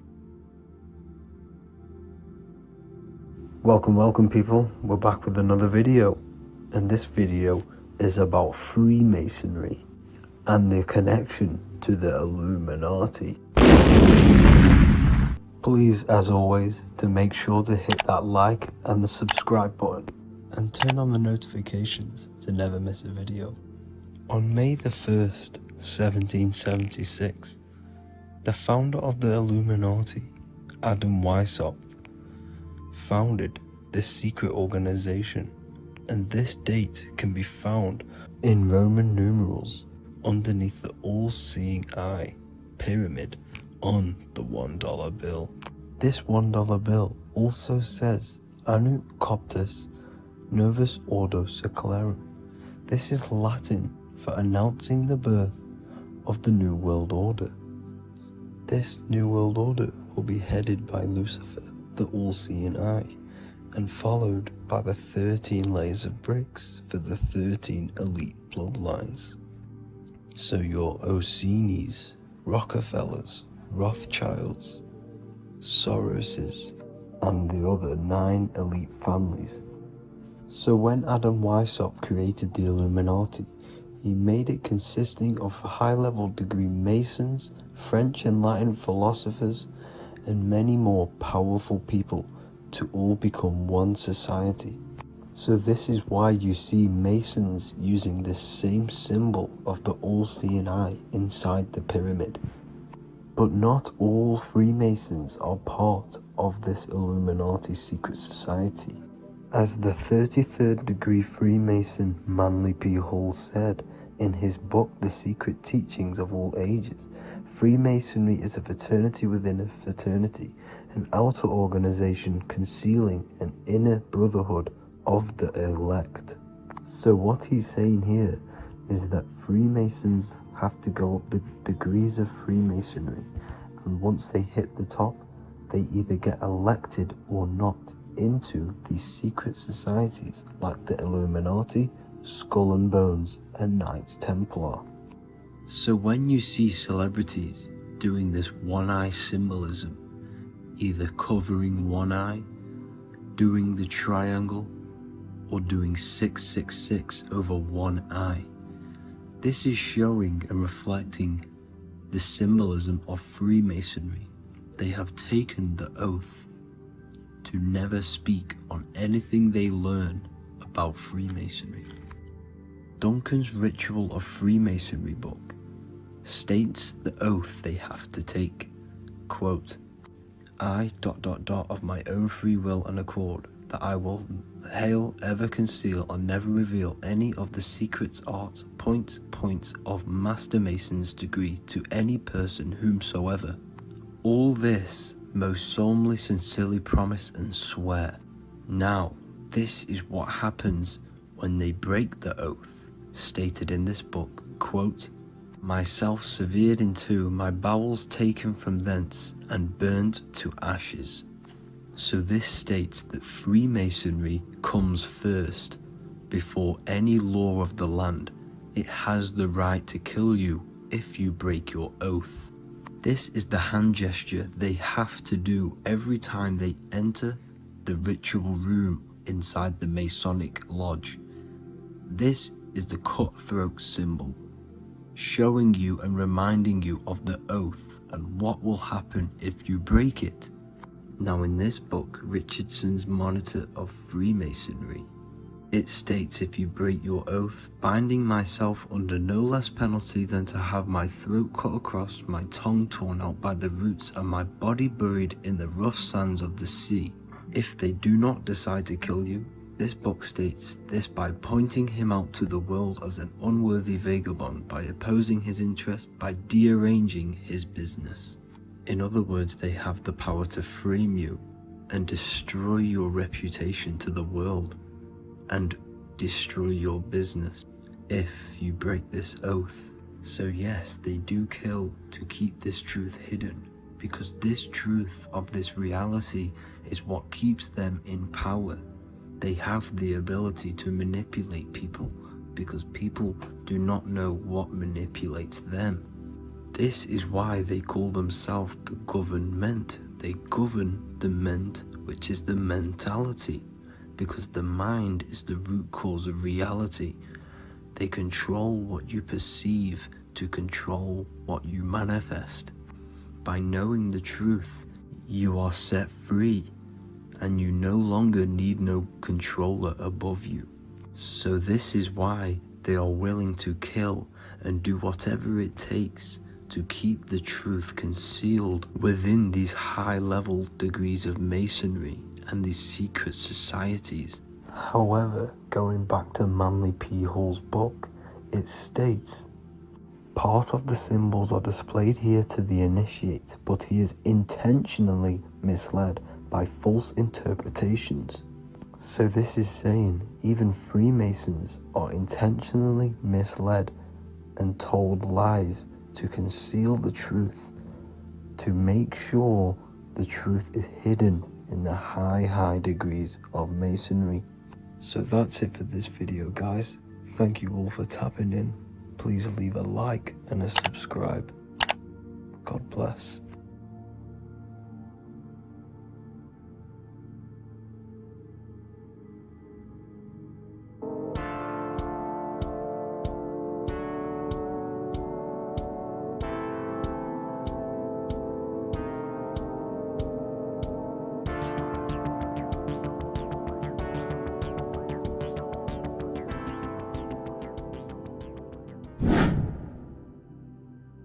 What is good, people? It's Revival of Wisdom. Today we're going to be talking about Saturn. I've done this video in the past. However, this video is going to contain a lot more in-depth explanation of Saturn. So the 33rd degree Mason, Manly P. Hall, said, Saturn is the key to crystallization, physical matter. Light is matter, matter is light. They are interchangeable. Low vibrating light turns into matter, high vibrating matter turns into light. And Saturn is the god of this world, this physical world. He crystallizes light into matter. This is symbolized as the Masonic checkerboard, matter and spirit, matter and light, light and matter. He's also the god of time, destruction, justice. He creates and destroys, because all things in time die. He creates and destroys you. So, because we live in this physical world, which is the electric world, this is why we say electricity, because it comes from the root word of El, Saturn. They used to call Saturn El, E-L. This is why we used to say Elohim is God. The real God of this world is Saturn, but it's being hid. This is being hid. Jesus is Saturn. All of this is Saturn. It's all Saturn worship. It's the real God of this world, So, physical matter is a result of two opposing forces equalized on the plane of inertia, because everything is created out of electromagnetic toroidal fields. And these two poles equalize on the plane of inertia, which gives you planet Earth, plane of inertia. The plane of inertia is what Saturn is. It's the ring around the center of the plane of inertia. Thank you to Walter Russell saying, physical matter is a result of two opposing forces on the plane of inertia. This is what Walter Russell says, so please check out his work. He's got many books, many books on light and electromagnetism and stuff like that, so I advise you to check him out. So the torus field gives you the binary code 0 and 1, the female vagina and the male phallus. This is the code for this world. Saturn crystallizes physical matter. Now Saturn is the most outermost layer of the 7 layers of heaven, where it says in the Quran it says, Allah, it is He who created the 7 layers of heaven. Saturn is the outermost layer. He's the top. He's the most high. So when we say the most high, we're referring to Saturn. He's the most high before the firmament, before the stars. So Saturn is the god of this world. He's the Lord of the Rings. He wears the crown. The crown is the rings. Crown, Kronos. So the planets are luminaries. They are lights. They are beings. They are energy, conscious energy. And we're in the heart of the solar system. Saturn is the outermost layer. He is the one of this world. He's the god of this world. Now, on the north pole of Saturn, you have the hexagon. Add up all the sides. It creates the 6-pointed star. Or it can be created as a cube. The cube is very important. The 6-pointed star is very important. 6 points, 6 triangles, 6 side, 6, 6, 6. Black cube adds up to 6 in gematria. Now, what did I say in the beginning? Saturn crystallizes the physical world. He creates physical things out of light. You are a light being. This is why we say human. Hue means the light spectrum. Hue, man, we are light manifested into physical forms. Human. And we are incarnated through Saturn. Satan, same thing. The number of the beast is 666, and the 666 comes from the 6.6 triangle, 6 sides of Saturn, 666. We are all known as carbon-based life forms. Carbon, the atomic structure of carbon, is 666, 6 protons, 6 electrons, 6 neutrons. We are materialized into our physical bodies through Saturn, through the number of the beast. These bodies are the beast, it's the animal. The divine, the Christ, is the consciousness within, because you are a physical, spiritual being combined into one, hexed into one. Hexagram. This is a hexagram. You're hexed. into physical matter, spirit and matter, light and dark, combined into one. Now you contain of the mark of the beast, the mark of your body's the beast. It says in the Bible, Satan, who is the god of this world. This world. There are many different worlds, but this world is run by Saturn, and it says that in the Bible. Saturn is Satan. It's the same thing. And look at the crown of thorns wrapped around the heart. The soul is in the heart, the mind is in the brain. The soul is wrapped around the rings of Saturn. You're wrapped in physical matter. This is what it's showing you. This is symbolizing the rings of Saturn wrapping you. And the cross on top is the cross of the cube. The cube, the black cube of Saturn, unfolds into a cross. So Satan, who is the god of this world, Corinthians 4:4 in the Bible, Satan, who is the god of this world, has blinded the minds of those who don't believe. Saturn blinds your mind because the god of this world materializes you, and he blinds your mind when you incarnate into physical matter. When you enter this soul system, not the solar system, you hit Saturn first. He materializes you. And look at the symbol for Saturn. This is the symbol for Saturn. All of the planet symbols are created out of the Holy Trinity.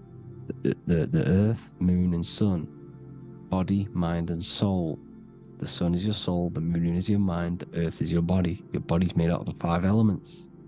The sun is your soul because the sun is life force. Gives life to everything. Your sun is a soul. Your soul is the sun of your body. The moon is the mind. The moon is the moon of your body, the mind of your body. Intelligence. So all of the symbol of the planets are created out of these. The Saturn symbol is created out of the Earth cross, matter, and the moon crescent, moon, mind, matter over mind. This is why Satan, who is the god of this world, has blinded the minds of those who don't believe. He blinds your mind. Look at the symbol, it's showing you.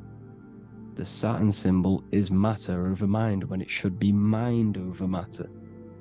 So we descend into a soul system, into our 666 Saturn carbon suit bodies, and we are matter over mind. Then we have to move up the spine to go back up to spirit, to mind over matter, where you manipulate your own reality.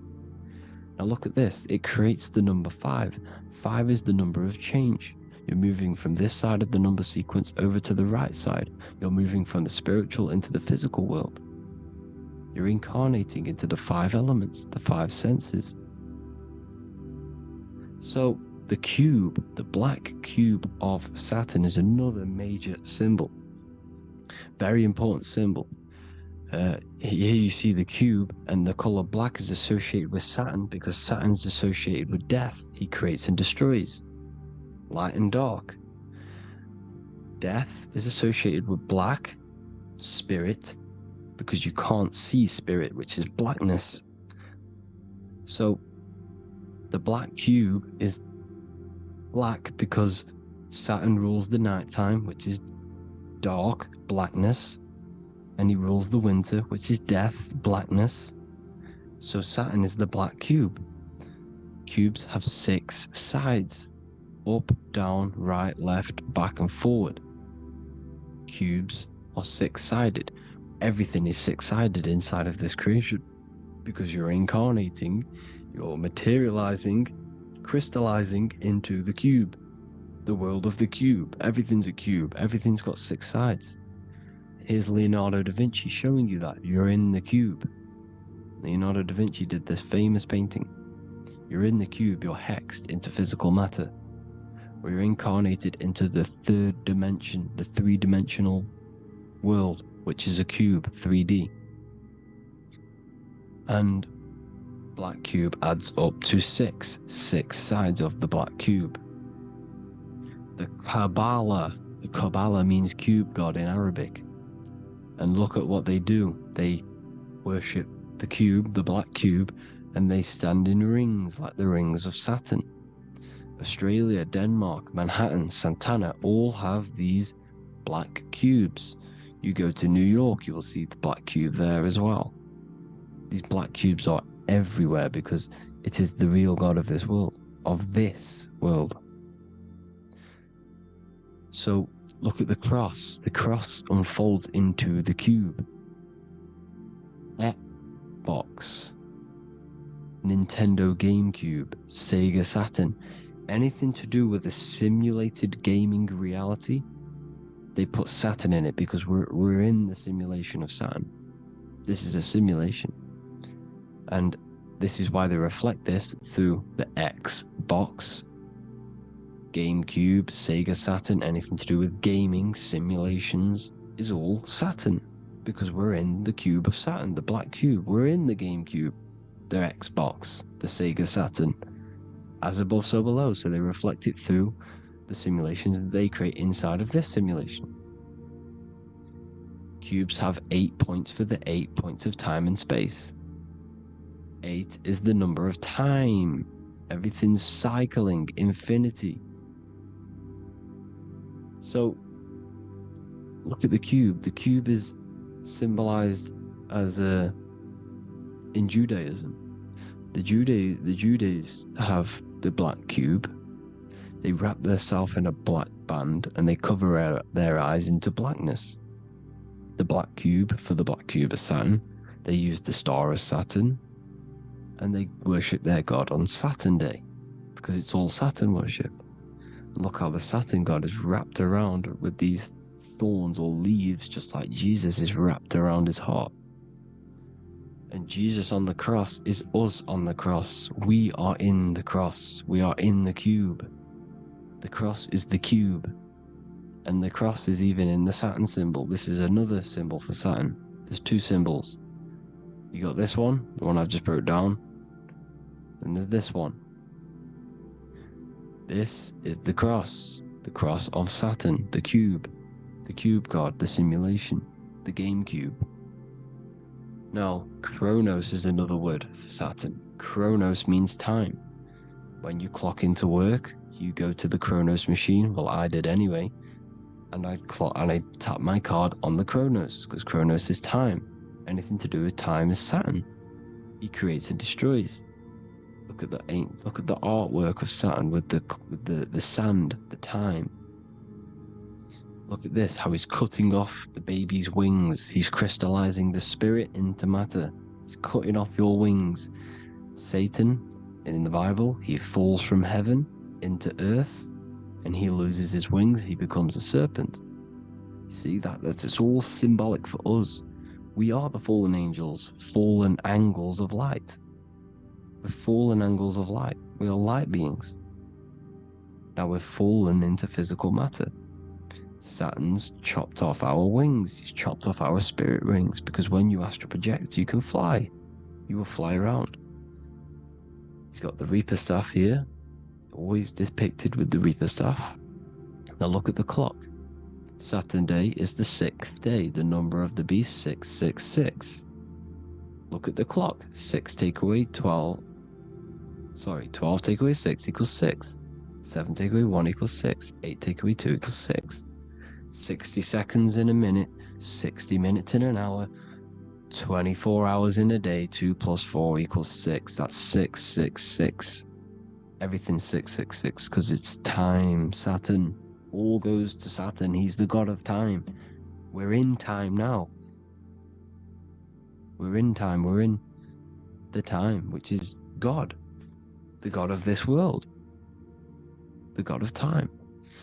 Now look at this. The Reaper is also depicted as the Reaper. With the staff, the black cloak.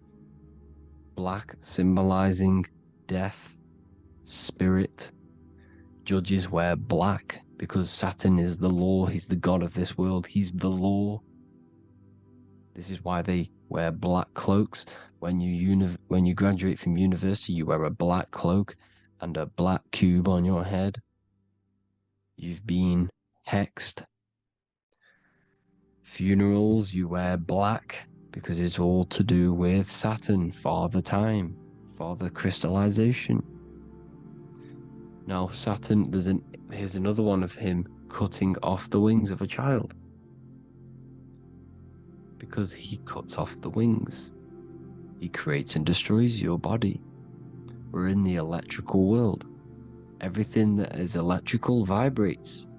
All vibrations have to come back to a standstill point, which is death. This is why your body dies. Your atoms stop vibrating. Corona. Look at the crown. The crown is the corona. Corona means crown. And look at this is an alcohol brand for beer. You can see the staff of Saturn in the symbol with the moon crescent. Corona, which is the crown, Saturn, the crown on Saturn, the rings. And then you've got the staff. It's all Saturn worship.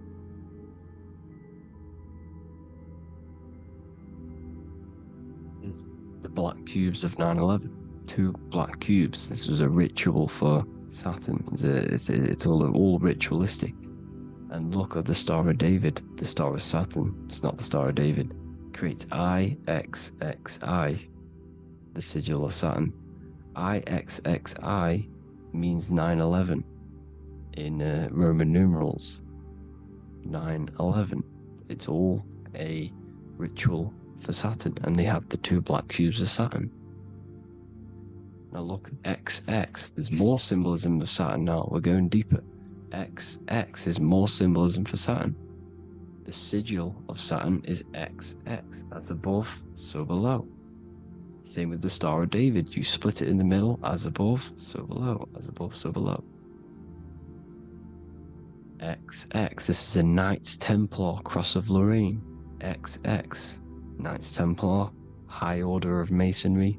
They all worship Saturn. Well, Saturn's the real god of this world.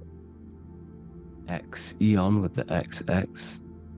XXL magazines, which is all to do with famous rappers and stuff like that. When you die, you put XX on the eyes because it's Saturn. He's the Reaper. Is Jesus with the XX crown with the thorns around his heart, around his soul, with the cube on the top, the cross cube. Le Lucifer with the XX Cross of Lorraine. Jay-Z with his alcohol brand, XX Cross of Lorraine. The X Factor with the rings of Saturn. All Saturn worship. The seal of Melchizedek is also Saturn. This is the cube. This symbolizes the cube with the 8 points for the 8 points of space and time. And this is the cube. It's another ancient symbol for Saturn. Here you see the Star of Saturn with the Melchizedek symbol around it, which is all to do with Saturn. Here you see an altar, the Holy Grail, the Melchizedek symbol on it, and they're worshipping it. This is why we wear rings, wedding rings for the rings of Saturn. It all goes back to Saturn. Earrings. The 8-pointed star of the ancient Sumerians is all Saturn. It's all Saturn. So, the ancients, the symbols of Saturn goes on forever.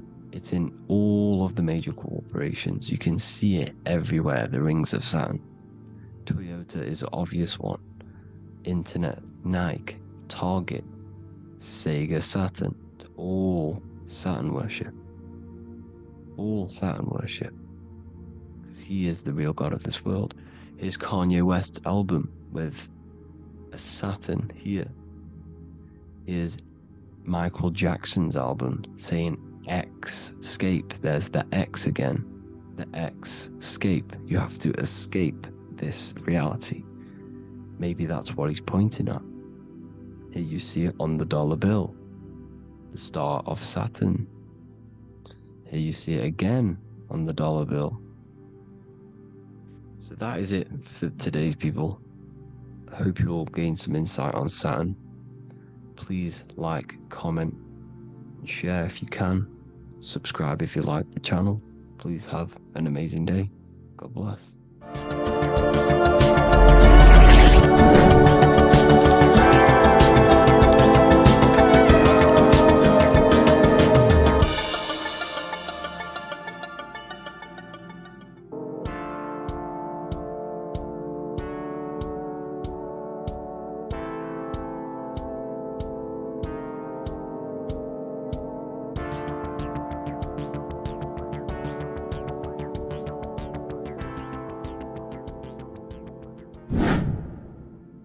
Welcome back, people, to another occult lecture by Revival of Wisdom. Today we're going to be talking about magic and how it's being used on us for the New World Order. Magic has the word mag within it, which is magnetism. Magnetism is the force. Magic is influencing forces, natural or supernatural forces, and using it for a certain agenda to gain something out of it. Now, magic is not what everyone's being thought. It's not some sort of fantasy thing. It's actually very common, and we all do it, whether you believe it or not. Magic is all to do with the mind. As I said, always say in my lectures, your mind is what creates matter. Your mind is what creates your external world. So it's all about manipulating and planting seeds within the mind, because your mind is a garden, and thoughts and words are seeds which are being planted in that garden. Your life, your physical life, the people you have in your life, your friends, your car you own, the job you have, is all a reflection of the thoughts that you've been thinking in the past. You are where you are in life because of the thoughts that you've been thinking.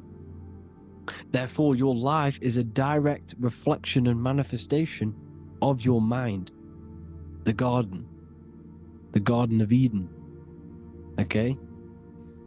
The mind is what they are targeting.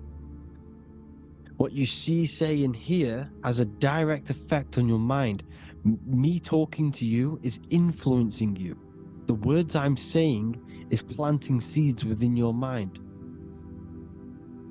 Now it's up to you to consciously act on these thoughts or these words, or to maintain these words. As above, so below. As within, so without. What's inside of me is outside of me. What comes into the storehouse comes out of the storehouse. You have the left, you have the right, you have the up and you have the down. As above, so below. Whatever is in your mind will be expressed in some sort of way, consciously or subconsciously, spiritually or physically. The mind is what manifests everything. And this is what we need to understand. We need to understand is that the mind is not physical. All things spiritual manifest physical. All things seen come from the unseen. The words you're thinking, that everything you have is coming from the unseen. The actions that you do come from the unseen mind.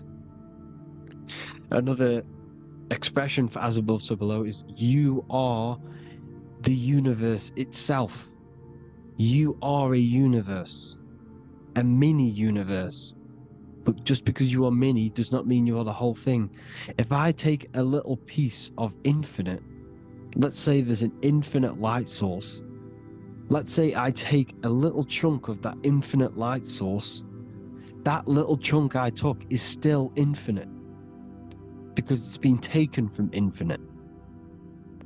You are the universe. Your awareness, your mind is the universe. It's information. You are the universe experiencing itself. This is why we say we are all God. As above, so below. What is in me is outside of me. The sun, the physical manifestation of the sun, is your soul. The 12 constellations are manifested in the physical body. The 5 elements are manifested in the physical body. They're manifested in the 5 fingers you have. As above, so below. This is manifested, well, this is a symbolized in Freemasonry and secret societies as the 2 pillars. The mirroring reflection, the reflection of reality, the mirror, as above, so below. What happens in the mind, what happens in the astral, happens in the physical. This is Aleister Crowley. This is all symbolism. This is the 2 pillars with the all-seeing eye and the triangle at the top. Aleister Crowley was a master magician, very powerful dark magician, black magician. There's 2 types of magic. You have white and black, just like the checkered board, the Masonic checkerboard. You have white and black. You have good and evil. White magic is influencing natural forces to gain something that will help the collective consciousness, help the collective, help the earth, help other people. Black magic is something you manipulate something so you can get something personal out of it. Doesn't matter if it's good or bad. It's still considered as black magic because you're being selfish. Everything you do should be contributing towards the collective consciousness and helping others. And this is why the ancients lived in a system where everything was in unity.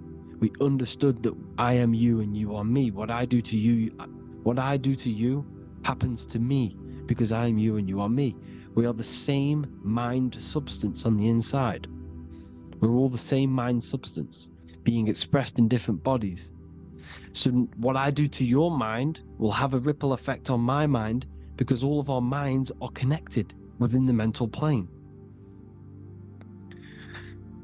So this is why they know all this knowledge. They know all this knowledge. So yeah, this is the mirroring effect of reality, the 2 pillars, or symbolizes the number 11. The number 11. We'll go deeper into that. The technology we're using is magic. It's a form of magic. Television is tell a vision. They're telling a vision into your subconscious mind, into your memory. And when you turn on the television, you get a program because they're telling a vision to create a program within your subconscious mind. You see, the conscious mind is only 10% of your mind, which is to do with your, what you're aware of, your 5 senses. What are you consciously aware of? Well, I'm aware I'm here, I'm talking. I'm aware of what I'm wearing, the 5 senses, what I can hear, taste, smell, hear. What I'm wearing, I'm aware of what I think of. But the subconscious mind is the 90% of your mind. It's the hidden part of the mind, which is telling your heart to beat, telling your body to breathe. It's storing all of your emotions. It's storing everything you see, storing all the belief systems that you have. It has everything. It stores all of the habits you have, the values.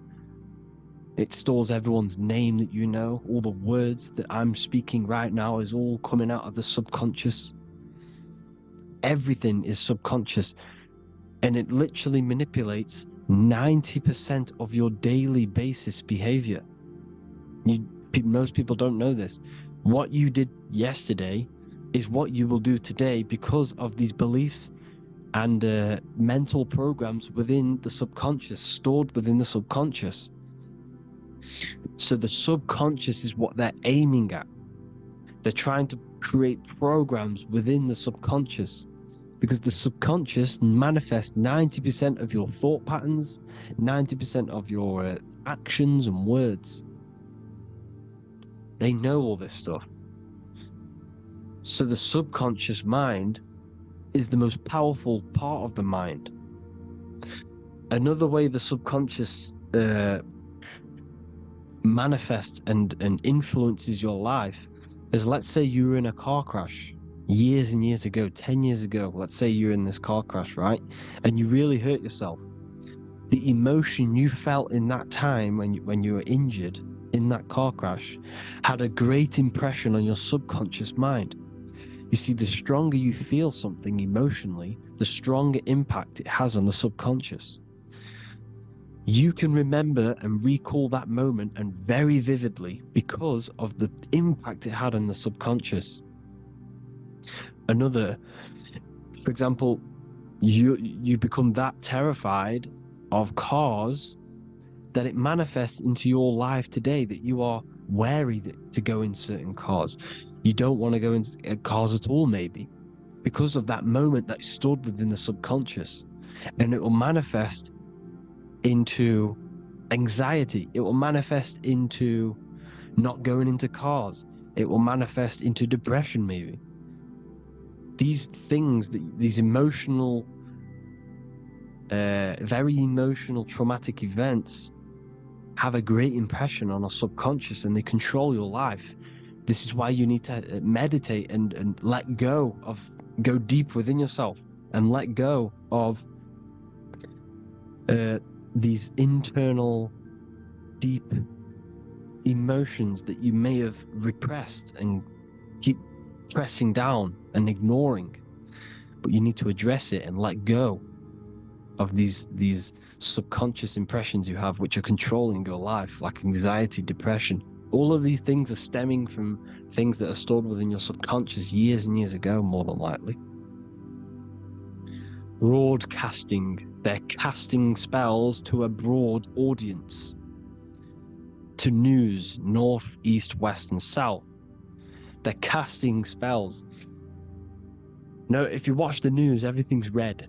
Breaking news in red writing or the red background, everything's red. Why? Because red's the root chakra, which is all to do with survival. They want to stimulate this root chakra because they want you down there in survival mode. They want you in survival mode because you're easier to control. They control out of fear. And not only they're casting these spells as if, because most of the things they cast in the news hasn't already happened. They're constantly bombarding you with, there might be a war breaking out, war this, war that, kill here, kill there, murders. It's impressing, it's casting spells on your subconscious mind. So when the event does turn up in real reality, in physical reality, you're less emotional, you're less surprised. You're not as surprised because you've already heard it before. Your subconscious has already heard it all before. If you never heard of a war and then a war broke out, you'd be going crazy. So they subtly program your subconscious mind through the words, because the words they say is impressing your mind. It has an effect on your mind, which will have an effect on your behavior, your words, your conversations you have with people. They're casting spells to north, east, west, and south on the telling a vision by broadcasting, by saying spells. This is why we call it spelling. Even the words we say cast spells. Bless. Oh, bless you. That's be less. The subconscious mind only picks up literal things. You see, when I say bless you, your conscious mind picks that up as, oh, thank you, you're blessing me. But your subconscious picks up as be less. You see? Because the subconscious it has no filter. It's just, it is what it is. Everything is factual in the subconscious. Therefore, if I call you an idiot, your subconscious, my subconscious will think I'm talking to myself. I'm calling myself an idiot, and it will take that as true. That is truth. Everything is truth within the subconscious. And the subconscious manifests your behavior. The devices this is the biggest one. Black scrying mirrors. device, the devil's vice, the device. Okay? Black scrying mirrors, black screen is scrying. Black scrying mirrors were used to communicate with spirits within the astral plane in the medieval times. They're probably still, well, they're still being used now by black obsidian mirrors. And look at your phone, it's a black mirror. And there's some sort of, I'm not saying this is facts, but personally I believe these are portals for spirits and ethereal entities to come into your life, to come into your surroundings. So this is the next big thing: the TVs, your iPhone, your iPod, all black mirrors. And mirrors are very, very powerful. Even just a normal mirror. Mirrors have an effect. Whatever you say into a mirror, what you say is energy. And when you say something into a mirror, you're saying it into yourself. It's an infinite cycle of words, of energy, because it's being reflected infinite times. When you say something into a mirror, it has a massive effect. You're saying it directly into your eyes, into your mind. So what you say in a mirror should be said with precaution. Never say anything negative into a mirror, because mirrors are very, very powerful ways for you to reprogram your subconscious mind for the good. You can say very positive things into mirrors and it will reprogram your subconscious mind. Okay? Manifesting is all magic. It's all magic. Everything is magic. But consciously doing it is what they're doing. They hid this knowledge. Your phone is magic. It manipulates your mind. The iPhone. Okay? See, magic isn't all of this with wands. See, Harry Potter, okay, that was created to give you this perception of a mystical and amazing form of magic with magic wands and all sorts of stuff like that. Yes, that stuff was true when the collective conscious minds were on a higher level and our belief systems believed in these things, because the universal mind, all of our minds contribute to reality. If the masses don't believe in magic, if the masses don't believe in a certain thing, it's going to have an effect on physical reality. So when the collective minds are higher and have more open minds, things like Harry Potter can come true. See, it's all in the mind. The iPhone, the eye is the symbol for the mind, the invisible intelligence. The triangle is the ethereal plane. Okay? So the eye in the triangle is the eye that sees into the beyond the ethereal planes. The square is the physical plane. So the iPhone, your phone, is a black box, just like the Saturn black cube. It's a black mirror.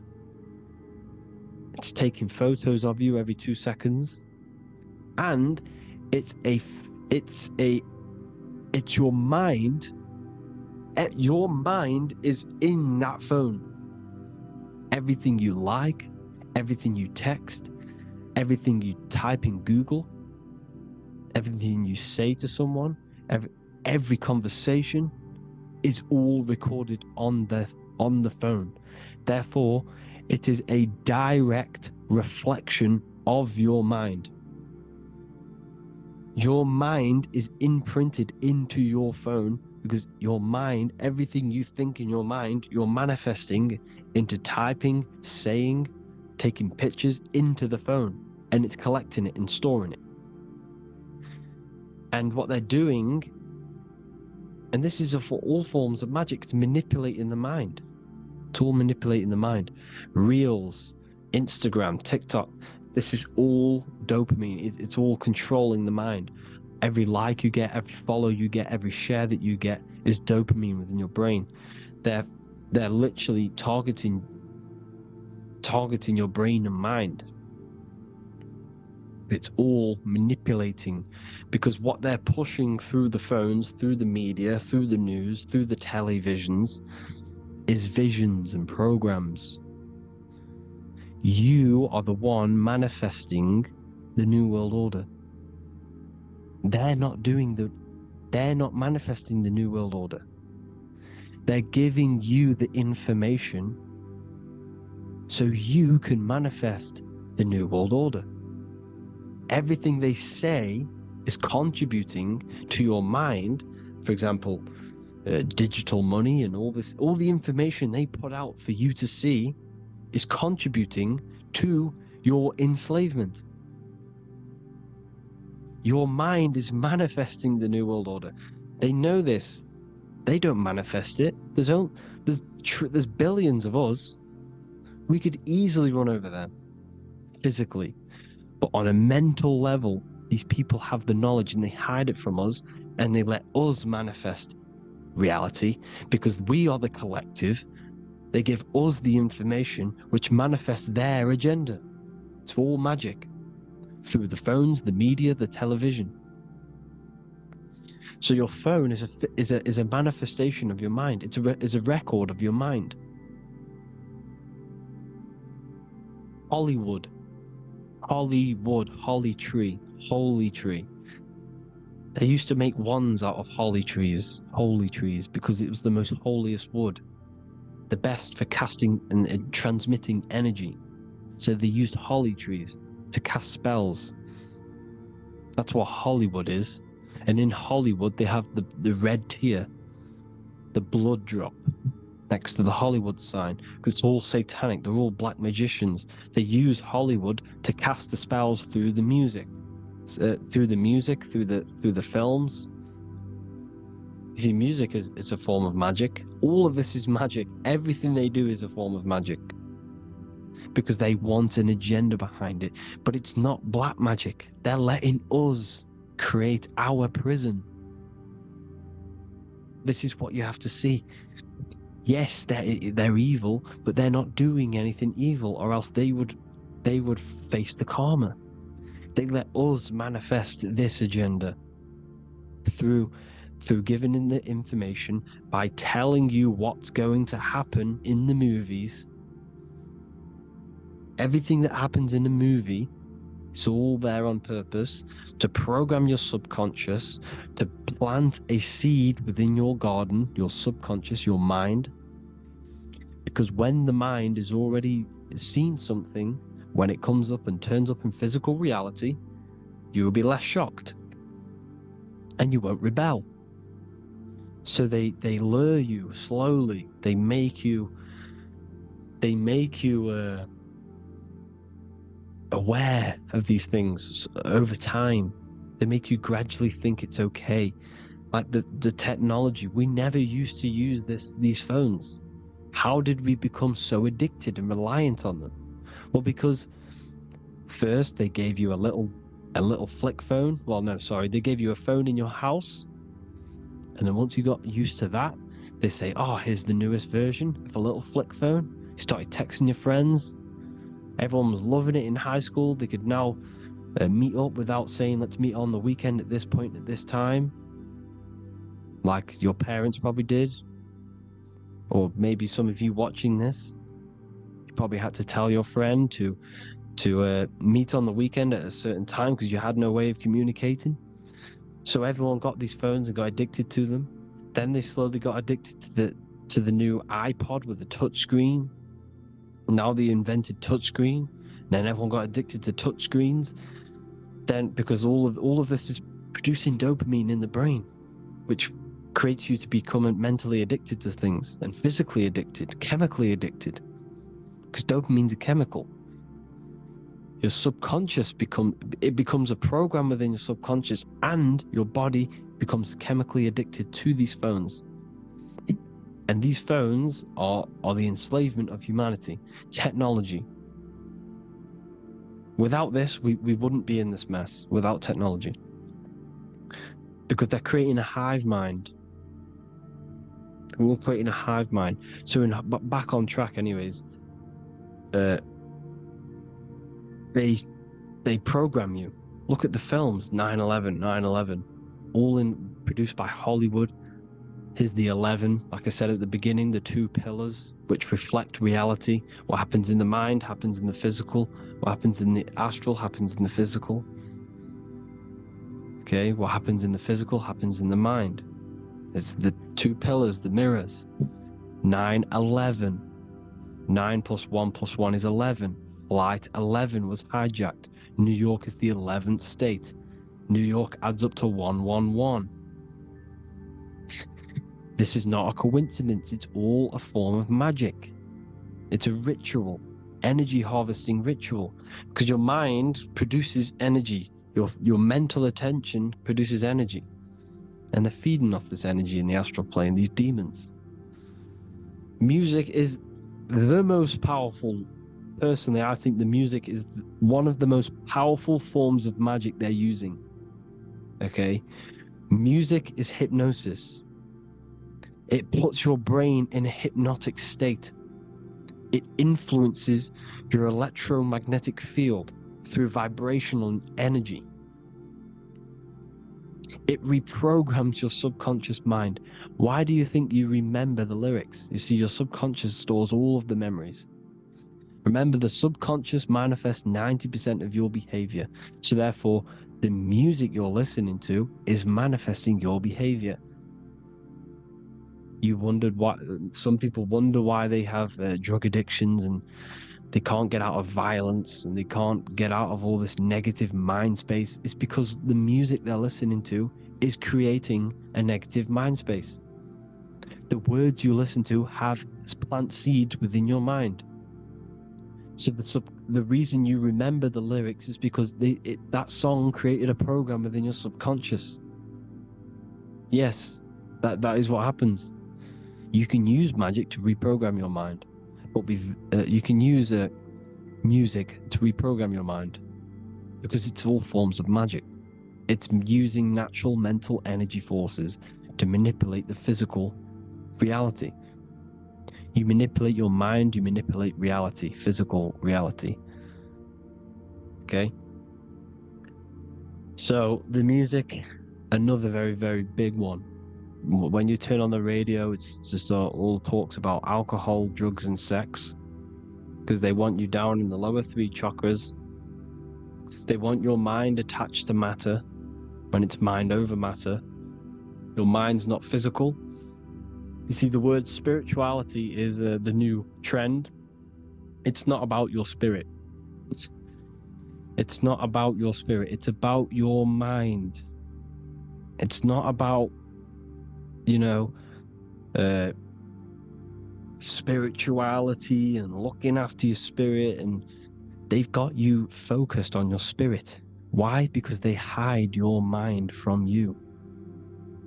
You see, a lot of people think their mind is their brain, but the mind is everything. There is no physical reality without mind. You can have a brain. Imagine if you had no mind but a brain. It wouldn't work. The mind is everything. The mind controls your avatar. It begins in the mind before it happens in the brain, then the brain manifests through the body. The brain's just an electrical computer. So that they've got people scared, or do I have a soul or not, and all this stuff. Listen, if you have a mind, you have a soul, because you are not the mind. This is why everything is sort of an illusion, because beyond the mind is your soul. But what is the soul without a mind? You can't have a soul without the mind. But if the mind didn't exist, the soul doesn't exist. You are the person listening to your mind. I shouldn't say person, because you're not the body. You're the entity behind the mind. But if you didn't have that mind, you couldn't understand what you even were. You would just be an observer who couldn't think. So yes, we all have a soul. If you have a mind, you have a soul. Everything is mind. Everything has mind. Mind creates everything. God is mind. and they're manipulating your mind through TV, your phone, every little thing. School, it's all about the mind, people. Control your mind, you control your reality. Just the last thing, here you go.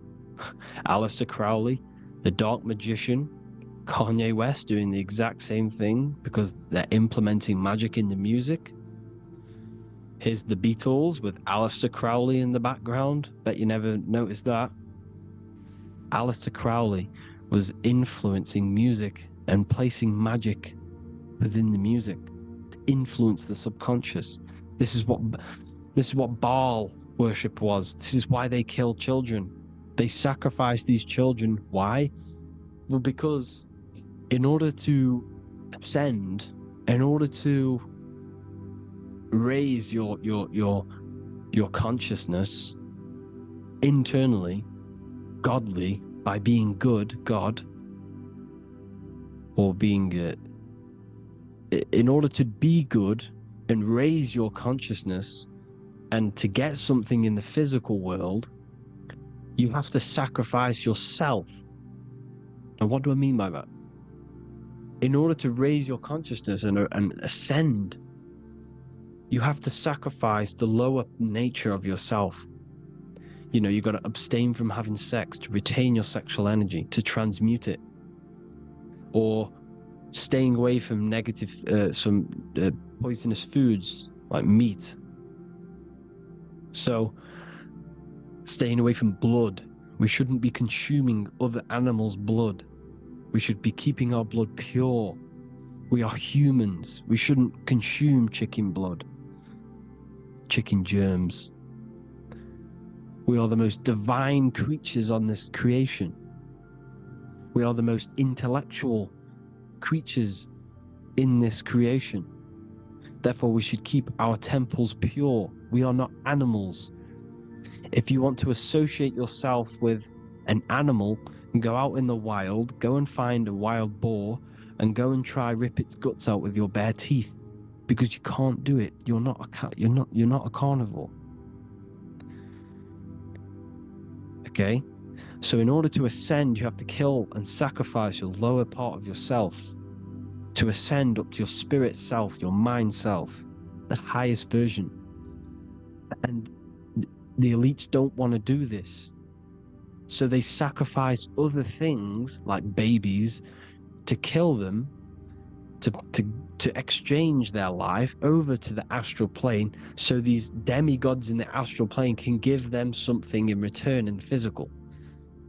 They don't want to sacrifice their lower self, so they sacrifice other things for exchange, for physical pleasure. But the godly person sacrifices their lower self for their higher self to do good and ascend. So this is what all the Baal worship is, people, and this is why they're doing it. Hope you all had an amazing lecture. If you haven't already, go and get the Book of Wisdom for more information. You know, I don't go into dark stuff in this book, because all I do is enlighten people in this book. You can get it in Spanish, English, German, Italian, and French. Worldwide shipping. You can get the PDF or paperback.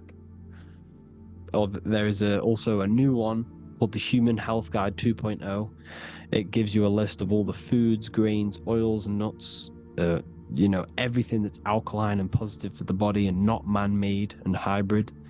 It tells you all the products to stay away from, how to fast, how to improve vision, how to improve everything, literally. So the Human Health Guide has been released. If you want that, I'll put all the links in the bottom in the description. Hope you all enjoyed the lecture, people. God bless you all.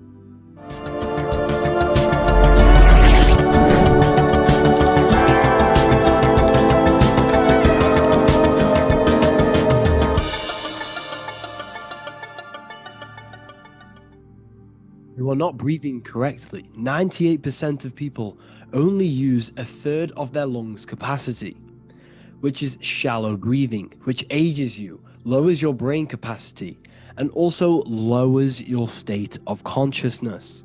So it's essential that you breathe consciously on a day-to-day basis, because this is what truly elevates your consciousness. I am going to give you the key for you to raise your consciousness just through breathing alone. Such a simple thing, but yet the most effective way for raising your state of consciousness and becoming more spiritually and mentally advanced. So tune in for this video and I'm going to show you exactly how to do it and the symbolism behind breathing. Air is more than just air. It carries electromagnetic energy. So now I'm going to give you the science behind this spiritual truth.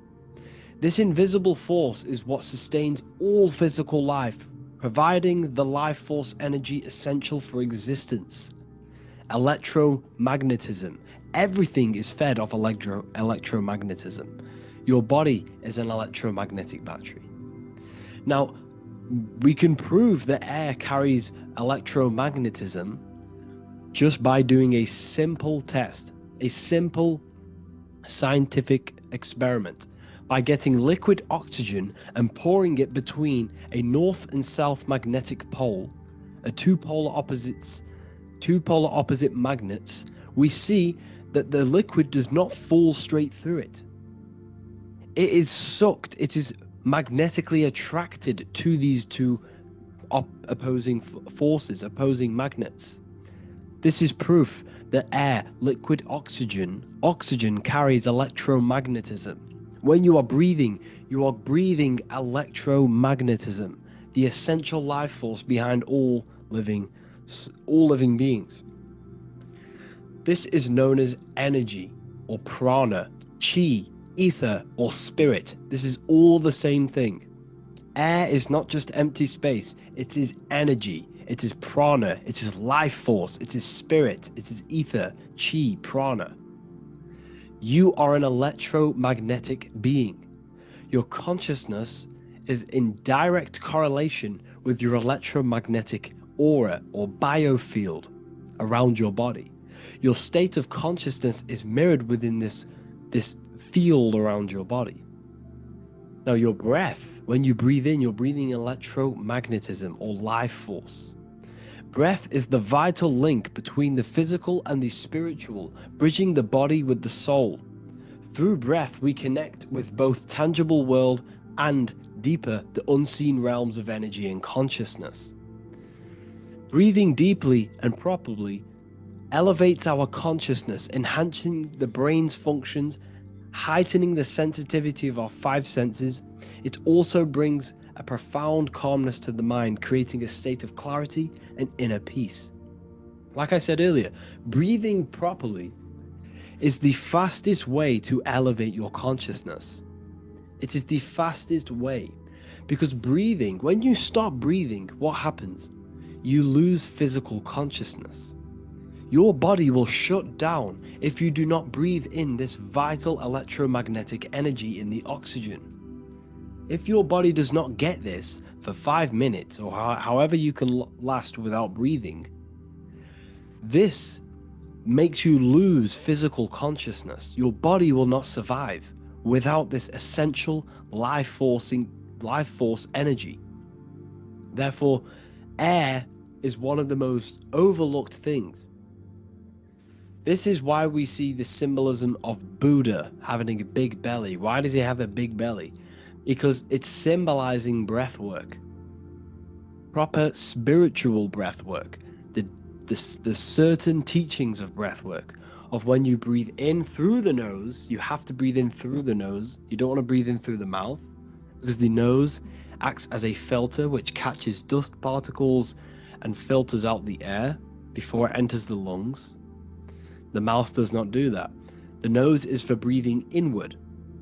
We breathe in through the nose, and when we breathe in, we breathe into our belly, not our lungs. When we breathe into our belly and our belly expands outwards, we are then moving this energy down from the nose down the spinal column. And when we breathe back out, the belly goes in, which is raising the energy up the spinal column, back out through the mouth. This is the true way of breathing, because when we breathe, we are moving energy. We are moving electromagnetic energy. When we breathe in through the nose, the energy travels down the spinal column, And when we breathe out, we are raising this energy back up the spine, some of it going out the mouth, and some of it reaching the brain, activating dormant brain cells in the brain. But when we breathe, we need to make sure we are using 100% of our lungs' capacity, because the lungs is what transforms this special energy into consciousness, physical consciousness. So this is why Buddha has a big belly. It's not because he was fat. It's not because he was overweight. It's symbolism. It's symbolism of breath work. So try this. Do this for 2 minutes while you watch this video. Breathe in through the mouth as hard as you can until you no longer can fill any more air into your lungs and belly. Breathe it into your belly, not your lungs. And breathe out through the mouth. Do this for 5 minutes or 2 minutes, however long. I promise you, breath affects your consciousness. You will notice the difference. If you do it quicker, the quicker it'll affect your consciousness, and you might go lightheaded. But that lightheaded is you activating your spirit, your energy body. So try this just when watching this video. When you breathe consciously, you are renewing both your energy body and astral body, aligning your consciousness with a higher state. This practice feeds new life force energy into the body, revitalizing and enhancing your overall well-being. Like I said, your brain requires the most amount of oxygen. When we have shallow breathing, this is reducing the brain's capacity. Because when we are not breathing properly, which 98% of people are only using a third of their lungs capacity, we are essentially only using a third of our consciousness, because your breath is directly correlated to your consciousness, your state of consciousness. When you breathe in through the mouth, out through the mouth, in through the nose, out through the mouth, consciously and deeply for 5 minutes, you will notice that your senses are more powerful and sensitive. Your brain is quicker. It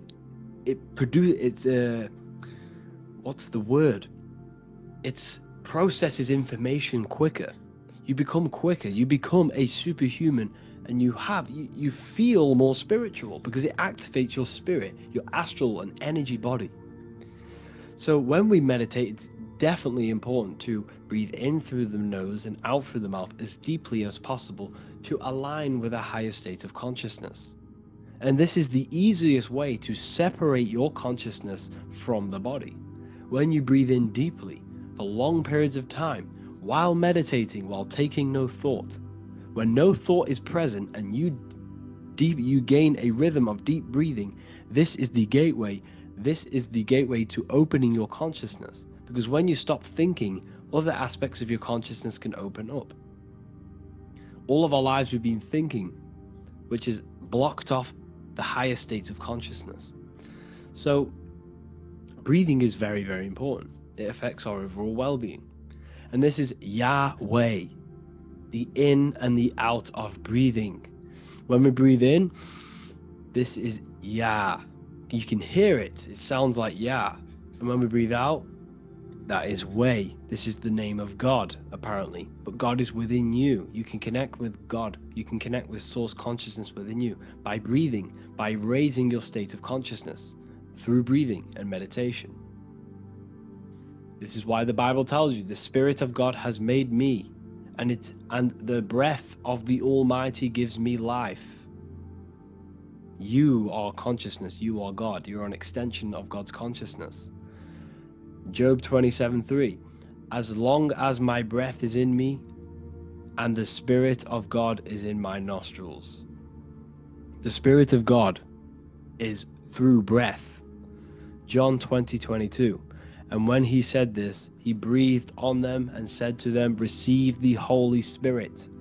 The word spirit means breath. In Greek, Hebrew, Latin, it all means breath or wind or air. The Holy Spirit is a certain way of breathing, a breathing technique that elevates your consciousness, that syncs you up to a holy consciousness, an elevated state. That is the Holy Spirit. That's why it tells you in the Bible, when he said this, he breathed onto them. He breathed onto them and said, receive the Holy Spirit. You must breathe to receive the Holy Spirit. When you breathe, you are renewing the body's energy. You're taking in new life force, which is regenerating your cells, regenerating your brain, nervous system, and also connecting with consciousness, pure consciousness. This is not something that we should be doing during meditation. Yes, it is. We should be doing it during meditation, but this is something that we need to apply all of the time. This is the fastest way you can raise your consciousness. I just want to say, all of this knowledge is inside of the Book of Wisdom, Volume 2. Make sure to give a like and a comment on this video to help the algorithm. And let me know what you think about the last book or this book if you have read them, to let the new people know what they're looking at with this book. This is truly life-changing. The Volume 2 and Volume 1 is truly life-changing. You can get them in a bundle also. Learn hidden knowledge inside of the Ethereal University. This is where truth seekers belong. I'm not here to try sell you this, but this is the place for truth seekers. And if you are serious about your spiritual journey and serious about gaining knowledge, which gives you the advantage over life, join Ethereal University. This will definitely help you. Thank you for watching this video. Please leave a like and comment. Make sure to give me any suggestions on videos you want me to make in the future. Thank you all. As above, so below. This is one of the most crucial teachings within esotericism, occultism, or what we like to call it today, spirituality. I don't like calling it spirituality because it's not spirituality. I teach human consciousness. I teach the science of you and your consciousness alone and your being. And in order to fully understand you and this world around you, you must understand this number one principle of as above, so below. There is many misconceptions of this, and there is many simple teachings of this, but I'm going to break it down today from the most simplest to the most complex, and you will see the connections between all things. This is the most important lesson you could ever learn, and I'm going to teach it you today. So what you must understand is with the term as above, so below, it applies with everything you see in this world and about yourself. We have something called the macro, which means the bigger scale. On the bigger scale, we have the whole earth. If we look down from the sky on top of rivers, this is what we see. We see this tree pattern. Then on a smaller scale, we see trees have the same pattern. Then we look even closer. We're going smaller and smaller into the leaves of the tree. We see the same pattern. Then we go even more micro into the human brain and look at the human brain cells, and we see the same pattern. This is proof this is a fractal universe, and everything is in the micro is reflected in the macro. As above, so below. As within, so without. On the macro is a reflection of the micro. So now that you understand this, we can go a bit further.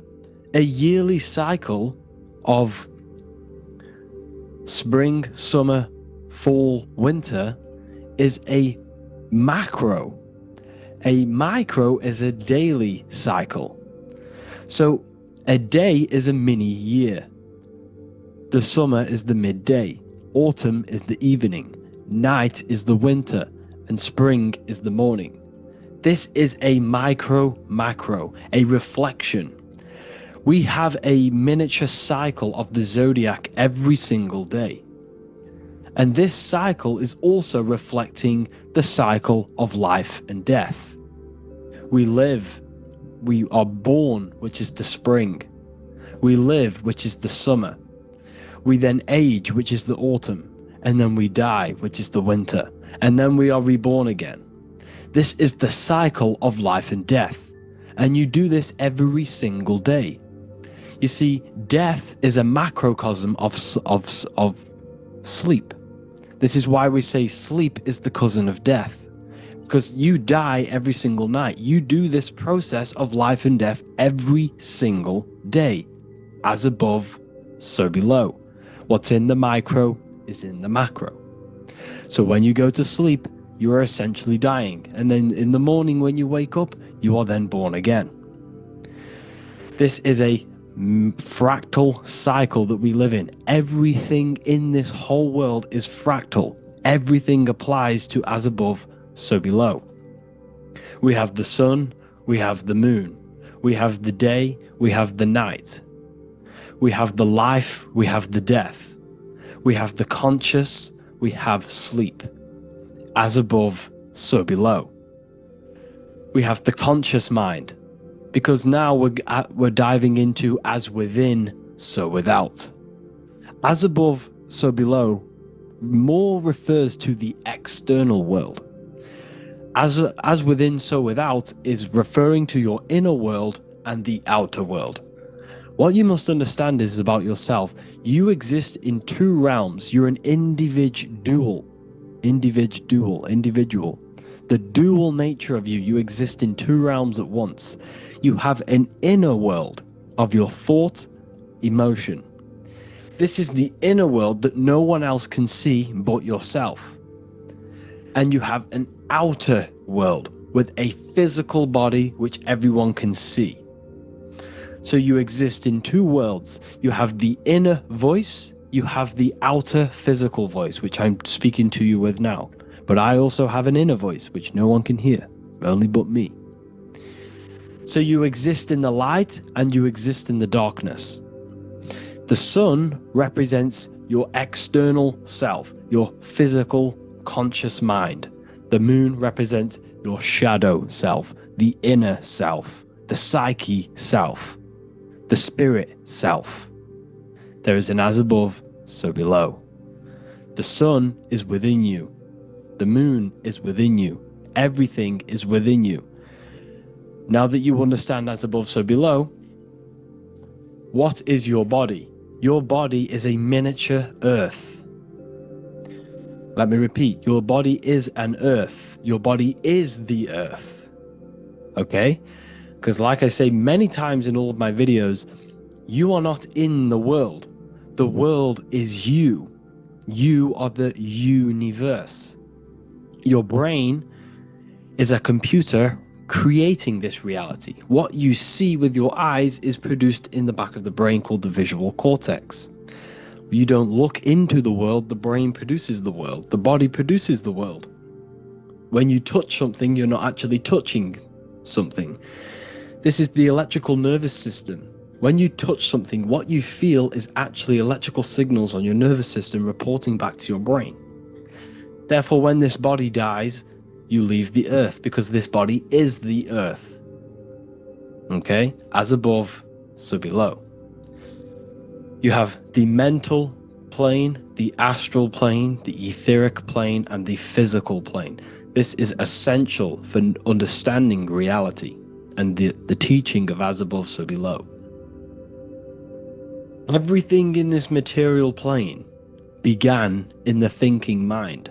For example, the microphone I'm speaking into, the phone you're watching this video off, or the laptop or iPad.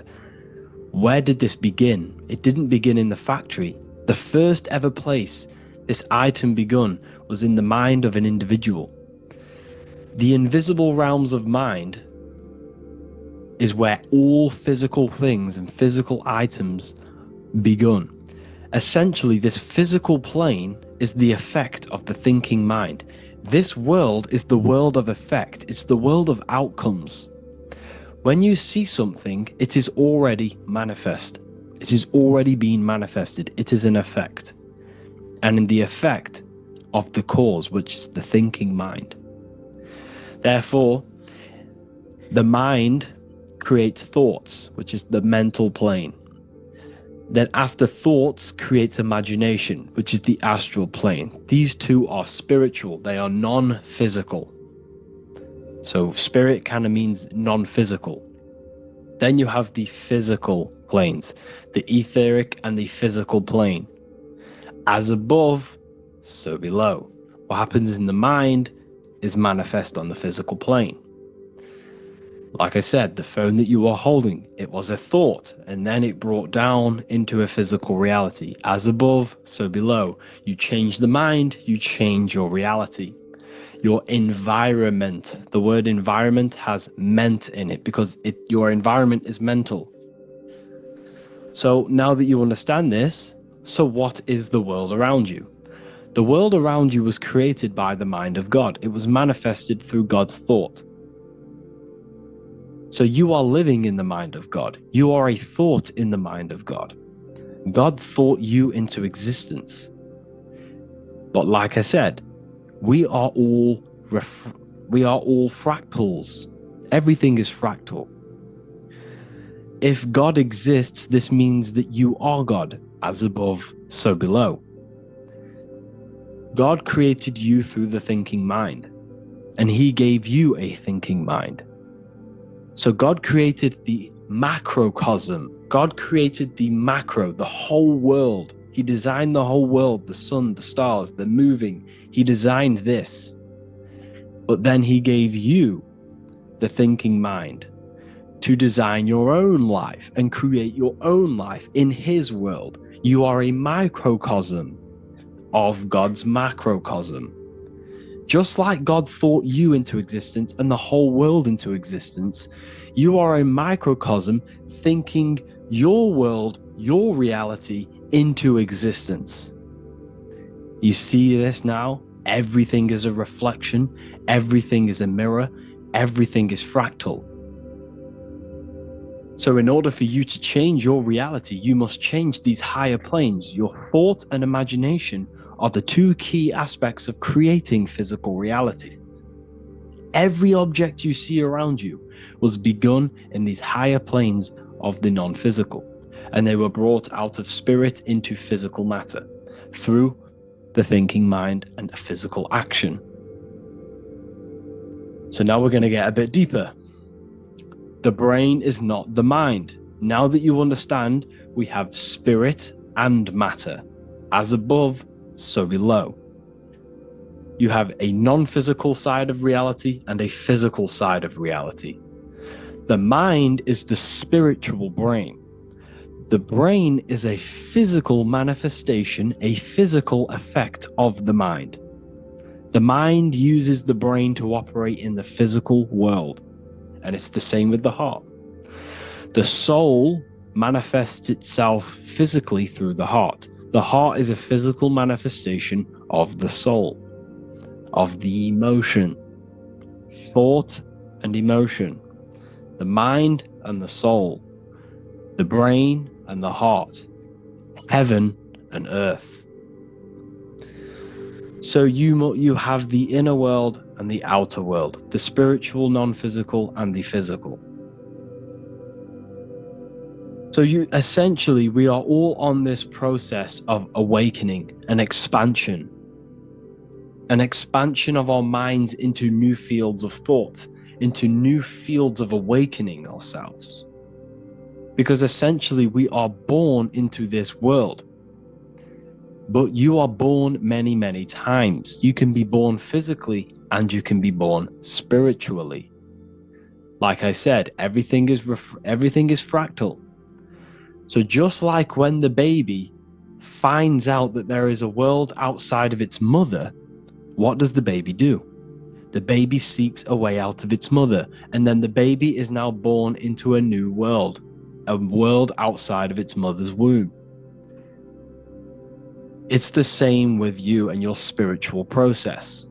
As your mind becomes aware that there are other realities beyond your physical body, it then seeks a way out. And this is why you are probably watching my YouTube, because you are now on the path.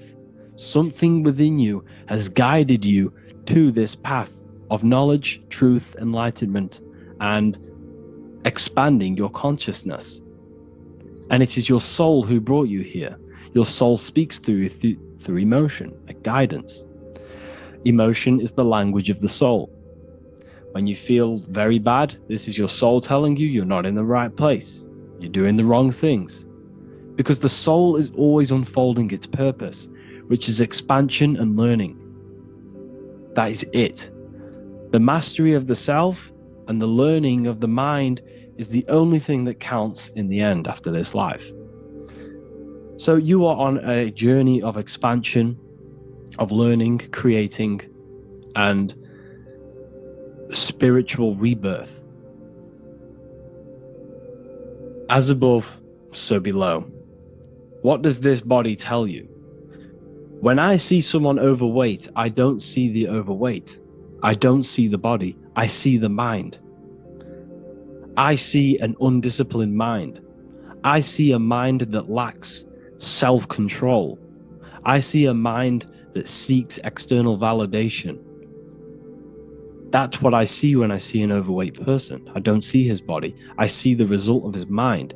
Because what does the Bible tell you? You shall know them by their fruits. It's the same saying as above, so below. You shall know them by their fruit. The fruit is their manifestation. Your body is a direct correlation and manifestation of your mind. Your inner world projects your outer world. As within, so without. As above, so below. Now, what do you see when you see this man's body? I see discipline. I see strength. Mental strength, not physical strength. I see mental resilience of pain.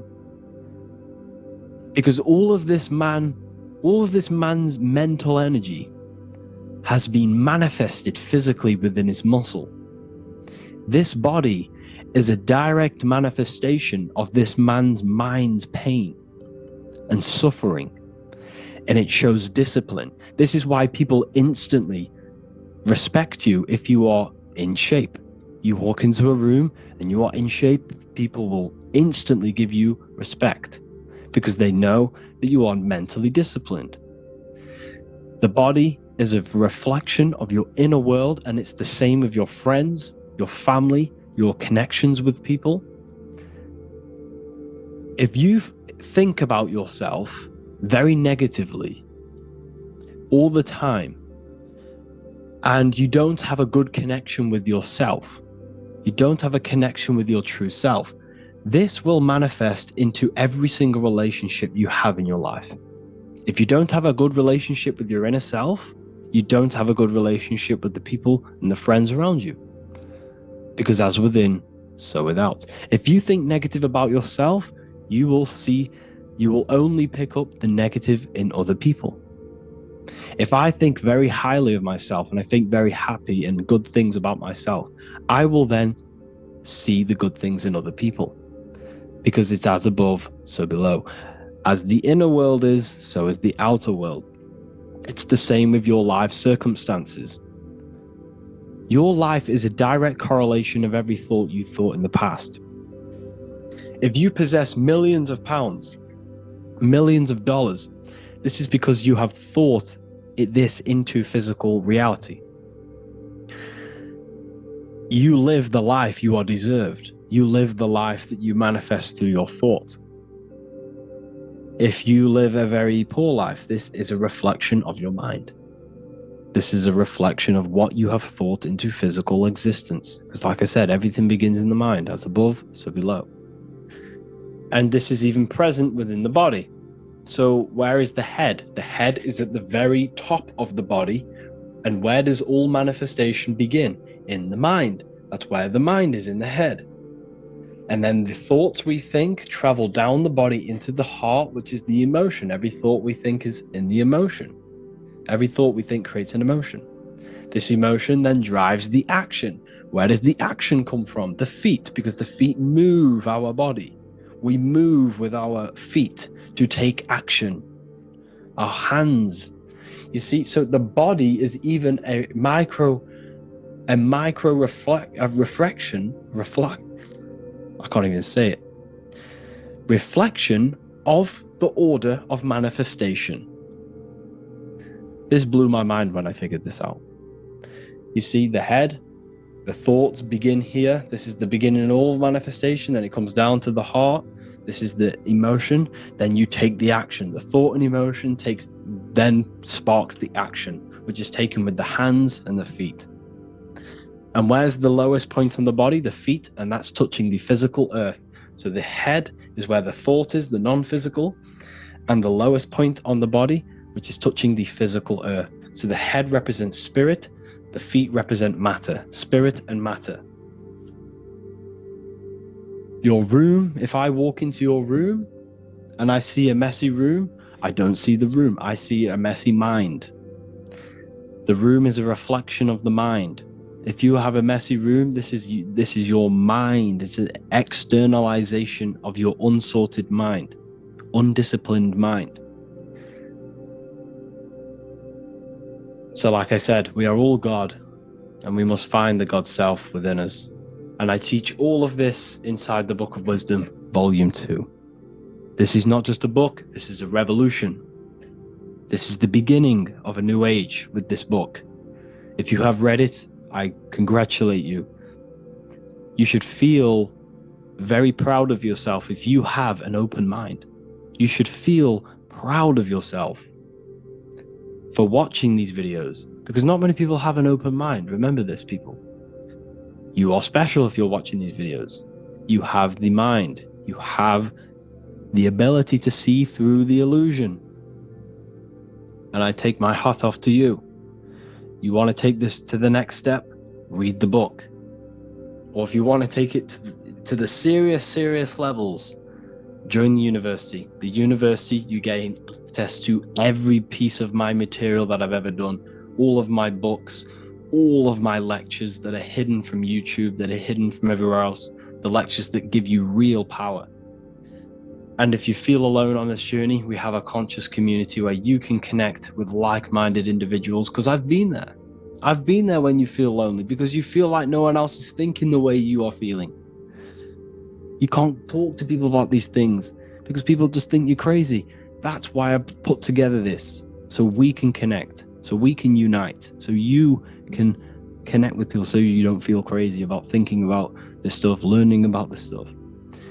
And if you truly want to level up your life, people, and take your studies serious, this is for you. We do live calls, we do lectures. There's a whole library filled with books you can read. It's the perfect place for the truth seeker. I thank you all for joining. Please leave a like, a comment, a subscribe. Let me know any future videos you want me to make in the comments. Thank you all. Have an amazing day.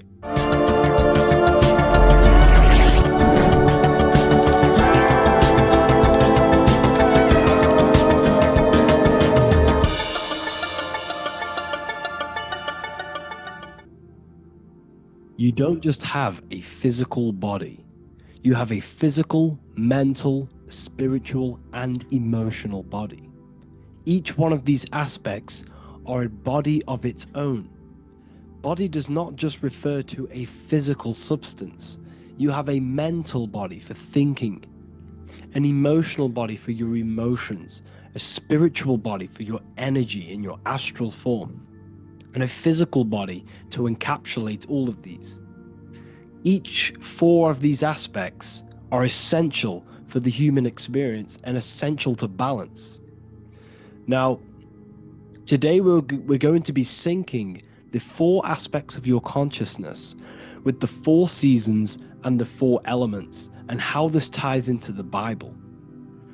So we have 4 physical elements. We have 5 elements in total, spirit being the most important, but spirit is pure invisible. We have 4 physical elements. We have air, fire, earth, water. Earth and water are feminine. Air and fire are masculine. Air and fire are active. Water and earth are passive. The air corresponds with the mental body of consciousness. This is where your intellect, this is where your communication, this is where your thoughts, intuition all comes from.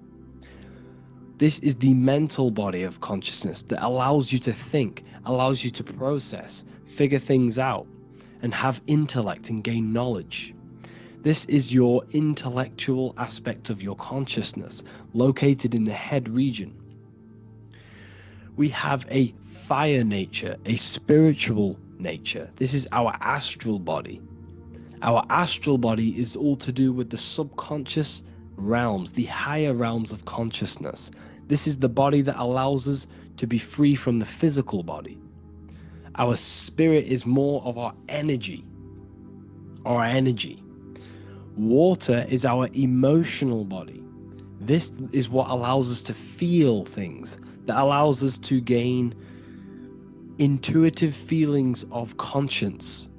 So emotion allows us to understand what is right and what is wrong.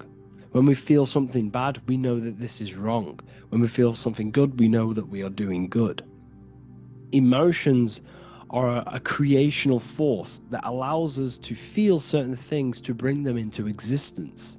Our emotional body is a creational force and should not be reactive, and they should be controlled. Most actions are stemmed from emotions. Actions bring thought into physical existence. Emotions are the driving power. They are what drives your actions. The thought, then the emotion, then the action. Earth is your physical body. This is your physical state that allows you to take mind and emotion into action, into fruition, into physical matter. This is what your physical body allows your consciousness, your soul, to interact with the physical world and bring things into physical existence. The physical body, the physical world, is an outcome and an effect of the thinking mind. All physical substance comes from the thinking mind. The pen, the phone you're holding, the microphone I'm speaking into, all began as a thought in the thinking mind, then it was brought into physical reality. Earth is the most dense.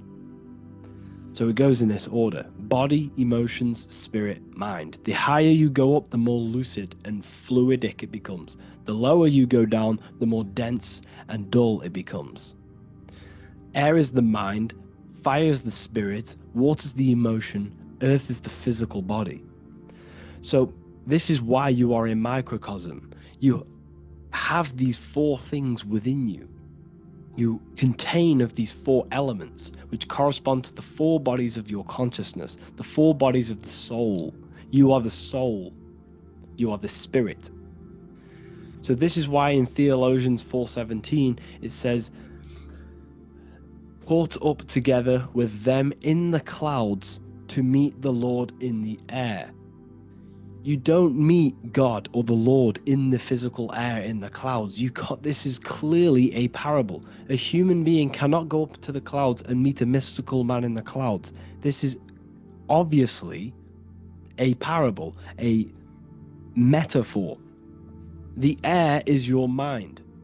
You must raise your consciousness beyond the body, beyond the emotions, beyond the spirit, and enter in the mind during meditation, turning the mind inward to connect with the Lord. The Lord is the highest aspect of your consciousness, the one that exists beyond the physical body, beyond your emotions, beyond the thought. So you meet the Lord in the air, in the mind. The mind represents the air. This is why in America there's a saying called an airhead. You're an airhead. This means that you are stupid, or you don't think, or you have nothing in your mind. You have nothing in your head. When someone's very stupid, you call them an airhead, because air represents the mind. The air is elevated. The air is invisible. The mind is totally invisible to the human eyes. It is a metaphysical substance. In fact, it's not a substance at all. It's so fluidic. It's everywhere. The mind can be everywhere at all times. It can be anything. Nothing is impossible within the mind. Now, this is synced with the 4 seasons. The 4 seasons represent the 4 aspects of human consciousness, the 4 bodies of your consciousness, the 4 bodies of your soul.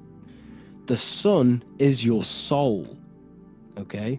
And the sun travels around 4 seasons. Summer, when the sun is the most hottest point. Autumn, when the sun starts to move away from the hottest point. Things start to die. Then it goes to winter. This is when everything dies. This is when things enter in within itself. This is when darkness occurs. Then spring. This is the reignition of the sun. This is when the sun starts to bring back the warmth back to the summer. You have 4 seasons which correspond to the 4 bodies of consciousness. Fire is the spirit. This is when you are passionate. This is when you are taking action. This is when you are fiery. The sun is blazing. You're taking action. You're very passionate. You're very spirit. You're in the spirit. Autumn is water, emotion. This is when you start to become very reflecting. This is when you start to feel emotional. Because in autumn, there's lots of water. This represents the emotional body of consciousness. Winter is the mind. This is air. Winter, what happens in winter? Everything enters within itself. The leaves die. The trees die. Everything dies and goes within. This is the mind. The mind is the darkness, remember. You close your eyes to enter within the mind. The winter represents meditation. In the winter, what do people do? They stay inside of their house. They research more. They read more books. They become more intellectual. They think more in the winter because we are so we're stuck inside. So we're more reflective. We're thinking more. We're more communicative. We're more intellectual. In the spring, this represents the earth, the body. This is when we start to come out of the mind and we awaken to the body, and things start to grow again. The plants start to grow. The earth is growing again and reborn again.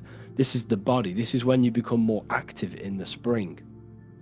And then the summer, back to the summer, we then take action on these thoughts and these thoughts that we gained over the winter. Essentially, this is just a massive cycle. And this is a daily cycle also. The nighttime is the winter. The morning is the spring. The midday is the summer. And the evening time is the autumn. This is a microcosm. We have 4 bodies of consciousness. You are the sun, you are the soul, and the soul has 4 bodies: summer, autumn, winter, spring. Emotion, air, body, spirit. Sorry, emotion, mind, body, spirit. So you are the soul. You are the pure essence of consciousness. The sun is your soul in the heart. And the seasons are inside of you because you are a microcosm. Okay? You are a microcosm. The word sun is son. The Latin word for sun is sol, which is soul or solo, because the sun is solo. It's on its own. You are the soul, and the soul has the 4 different bodies of consciousness. So, before we move on any further, if I've blown your mind, please, if you can, leave a like, a comment, a share, and a subscribe. Let me know what videos you want me to make in the future. Please drop a like, it definitely will help me. You are a microcosm of the macrocosm. Man is a miniature universe that goes through its own cycles. The seasons of the summer, winter, spring, and autumn do not occur merely outside of him, but within him as well. The summer is within you. You feel different in the summer. You feel different in the winter. You feel, depending on the body of consciousness, it's your soul's interacting with.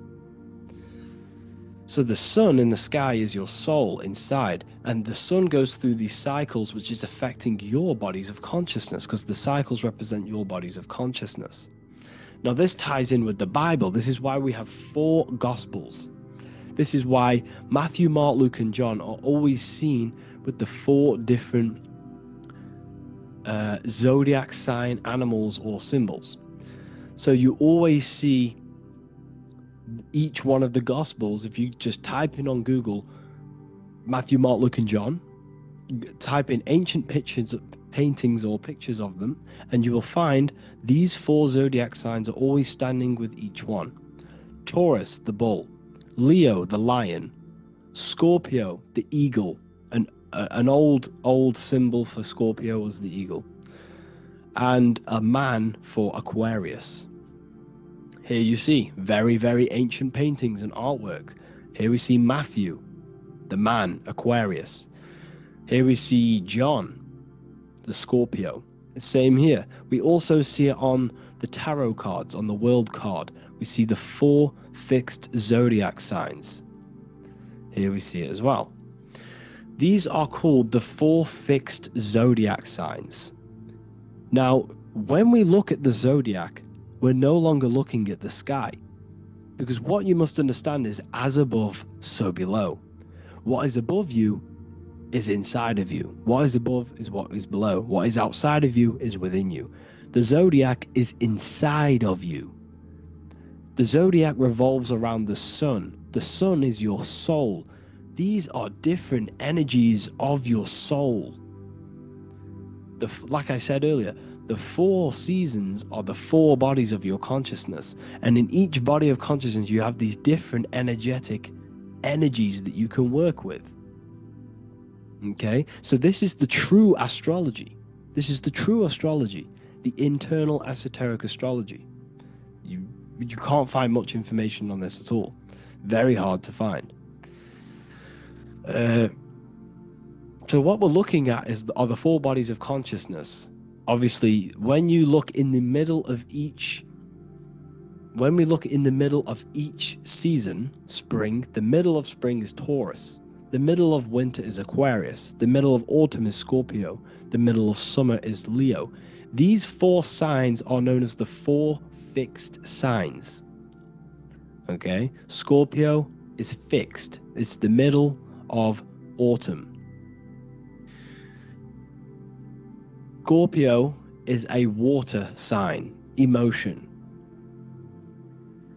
Aquarius is the air sign, the mind.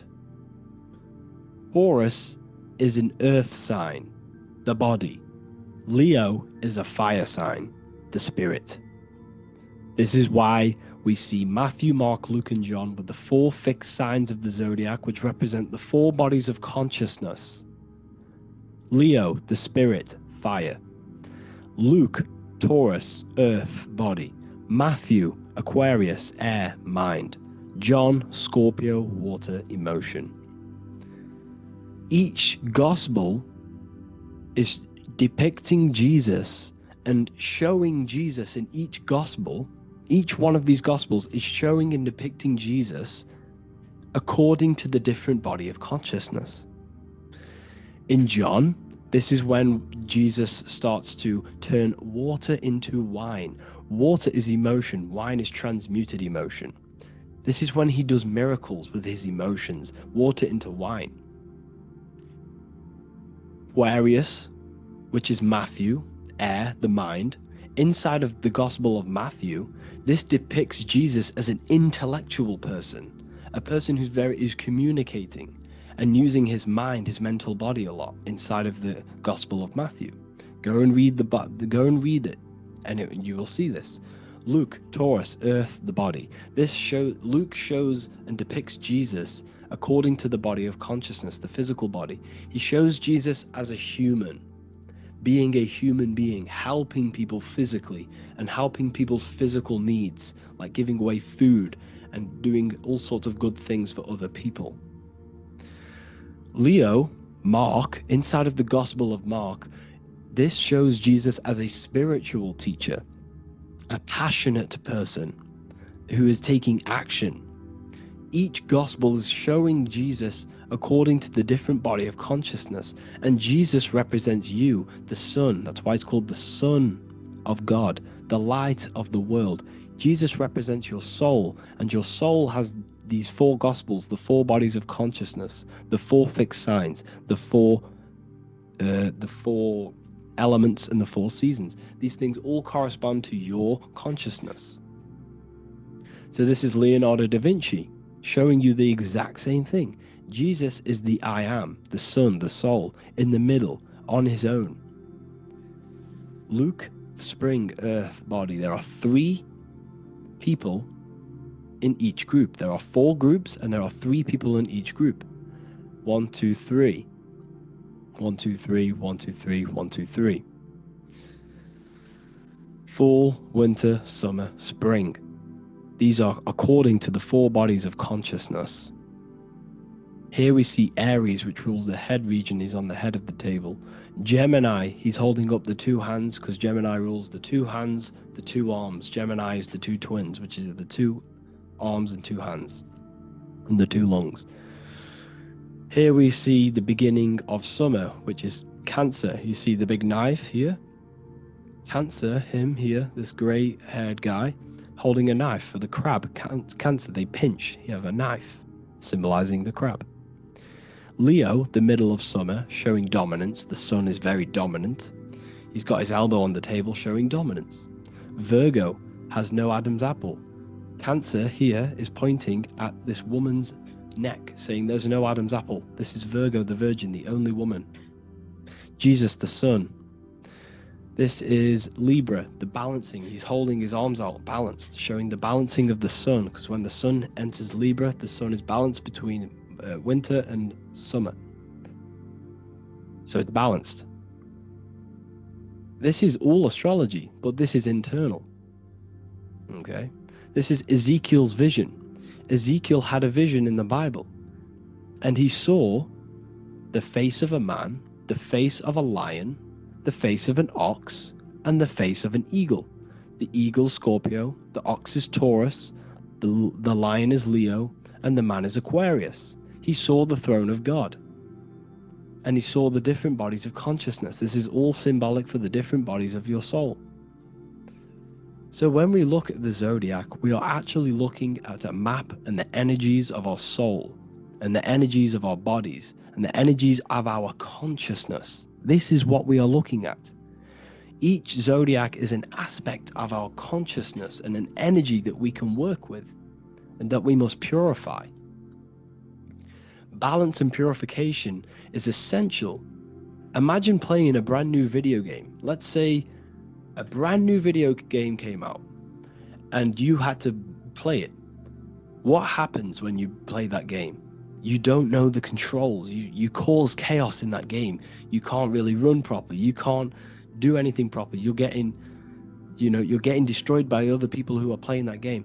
It's the same with your physical body. When you are born, you must learn how to play the game. You must learn how to balance the mind, learn how to balance the spirit, the emotions, and the physical body. We must balance and purify each body of our consciousness. We must look after our physical body with our physical health by eating physical, electrical food like fruits and veg. We must look after our minds by being conscious of what enters our eyes, enters our ears, enters everything. Whatever enters our five senses is affecting our mind, our mental health, our environment, mental. We need to look after our thoughts. Control our thoughts by purifying our thoughts, only positive thoughts. Then we must purify our emotions, feeling only gratitude and love and not feeling these negative, dull emotions. Then we must look after our spiritual body through meditation and looking after our spirit. But remember, when we look after our mind, it all begins in the mind. Each body of consciousness is interlocked with the other. If you have an unhealthy body, you have an unhealthy mind, spirit, and emotions. If you have an unhealthy mind, you have an unhealthy body, spirit, and emotions. If you have an unhealthy emotions, you have an unhealthy spirit, mind, and physical body. They're all interlocked. You must balance each one of them. Look after your physical body, look after your thoughts, look after your emotions, look after your spirit. But remember, the mind is the most powerful one. It's mind over matter. Once we look after the mind, once we start to control our minds and control every thought we think, this will then turn into discipline in our physical body. Because once we learn how to discipline the mind, we learn how to discipline what we eat, we learn how to discipline what we feel, we learn how to discipline our spirit. This is all interlocked, but work on the mind first. Work on the mind first. All of this knowledge is inside of the brand new Book of Wisdom, Volume 2. This is a revolution of human consciousness. If you've read it, please leave a review down below. If you've read Volume 1, leave a review down below. This is the next revolution. I don't see this information anywhere. This is the next revolution of human consciousness. And of course, if you are serious about this and you truly want to gain enlightenment and join an amazing community where you can connect with me on live calls, lectures, the Manifestation Mastery course, you can gain access to my library with over 45 PDFs plus my books. And if you do join the university, you can order a volume 2 free of charge. All you have to do is to pay for shipping. If you truly take your knowledge serious and you want to take advantage of life, join the university. This is where truth seekers belong. Just want to say thank you all. Please leave a comment, please leave a like. It's going to help me a lot spread this knowledge to the world. And yeah, share this with a friend and subscribe. Thank you all.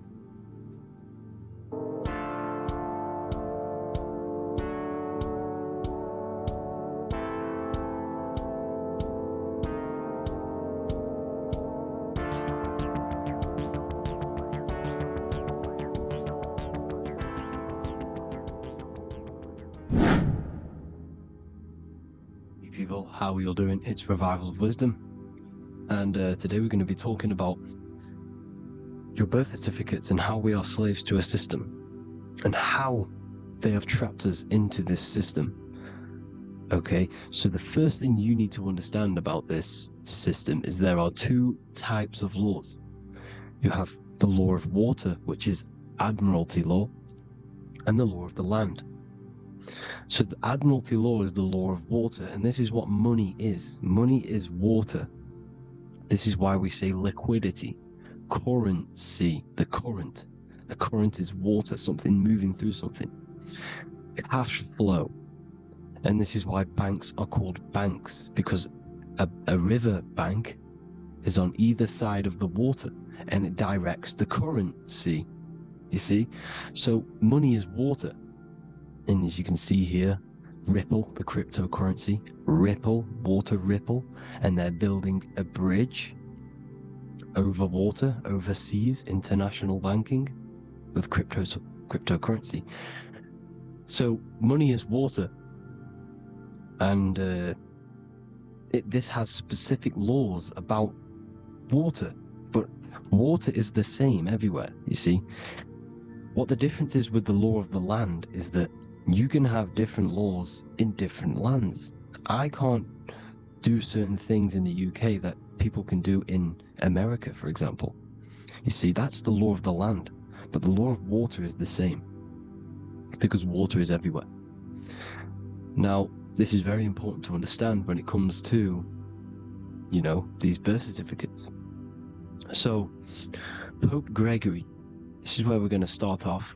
Pope Gregory in 1582 took the Orthodox Eastern sunrise calendar and changed it to his own Gregorian timeline, not a calendar, a timeline. This timeline was copyrighted by Pope Gregory under the name of the Vatican. So the Vatican owns the timeline that we are using today, 2023. They own it. They own the title of this Gregorian calendar. Okay? Therefore, anyone who is born under this copyrighted timeline, not calendar, they are subjected to Rome because Rome owns the timeline. They have a patent, a copyright for that timeline. What is on our birth certificates? That timeline. We are born underneath, we are subjected to the Vatican. This is why all birth certificates go to the Vatican. They own every single birth certificate. Okay? So when we use this timeline, we are subjecting ourselves to this timeline. Okay? Which the Vatican has a claim over. This calendar or timeline is set to sunset, not the sunrise, which is associated with death, darkness, and the moon, lunatics. You see, so this is a sunset calendar timeline. Okay, this is now, they've changed a couple things, right? They say that the new year is January the 1st. Okay, when we know this is in winter. January is winter, which is associated with darkness, death, the death of nature. So this is a death cult, people. These people are evil. They're so evil. The Vatican. And this is why we use April Fool's Day, because April is in Aries, and Aries is always the start of the zodiac. This is why Aries rules the head region. 12 zodiacs, 12 systems of the body. Each zodiac is associated with each part of the body, and this is why Aries is the head, cerebrum. But we're not going to talk about this video. But yes, that is what April Fool's Day is. They're putting it in your face. April Fool's Day is the real start of the year, when the sun starts to rise again, when the risen Savior is resurrected, when it's born again.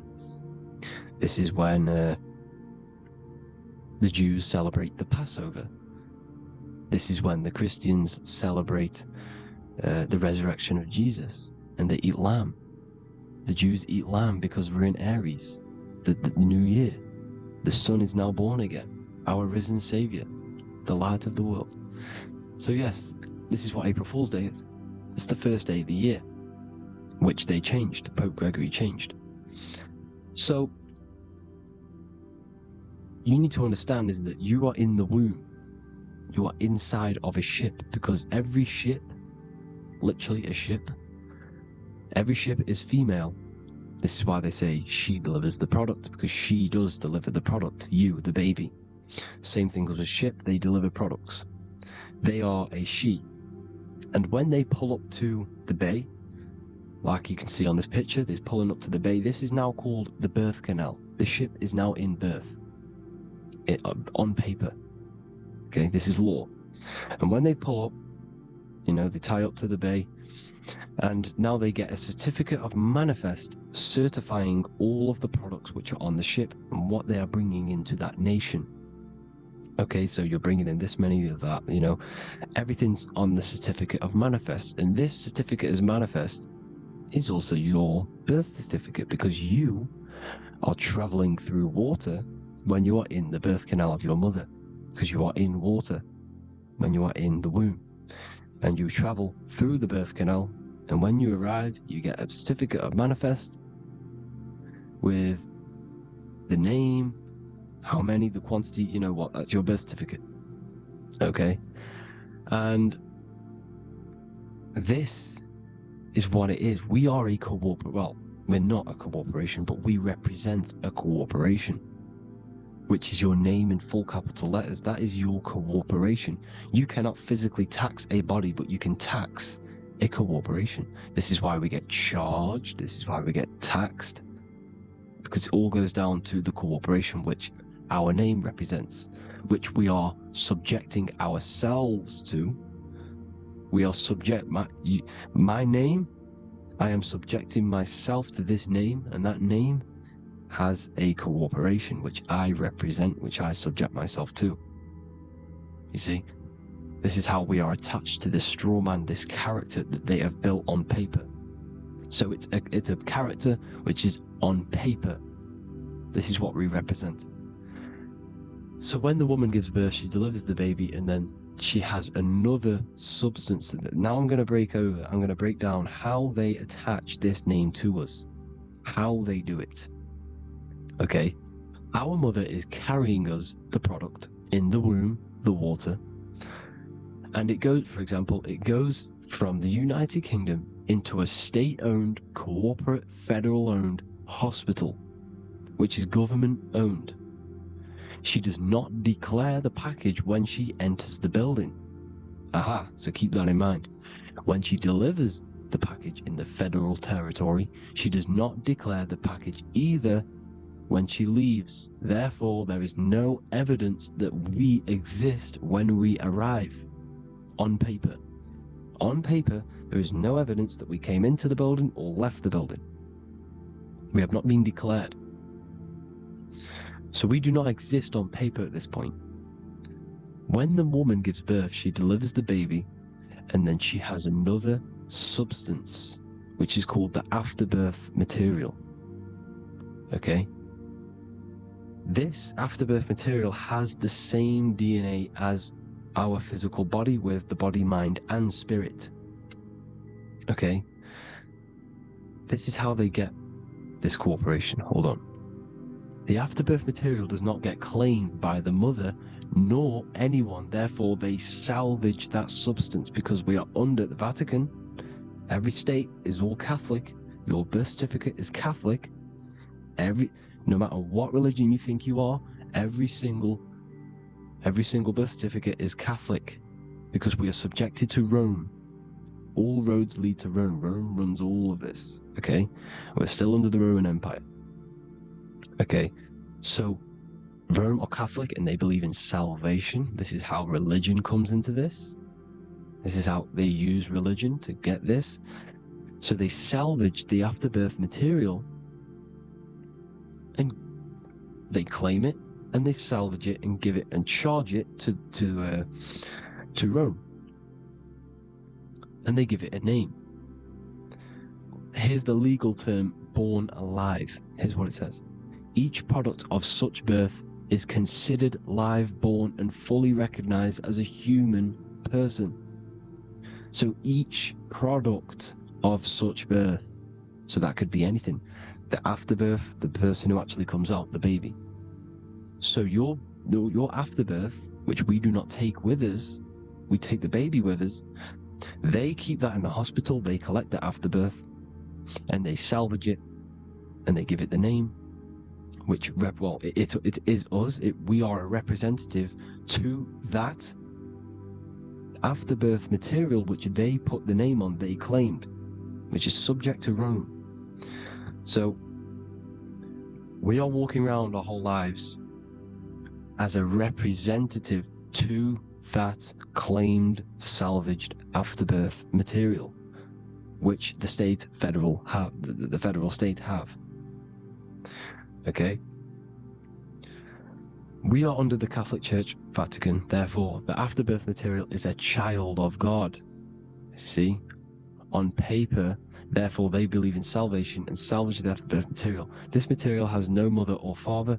The state pick it up. It becomes a war to the courts and gets charged to the state. So we are a representative to that character they salvaged because it is the exact same DNA as you.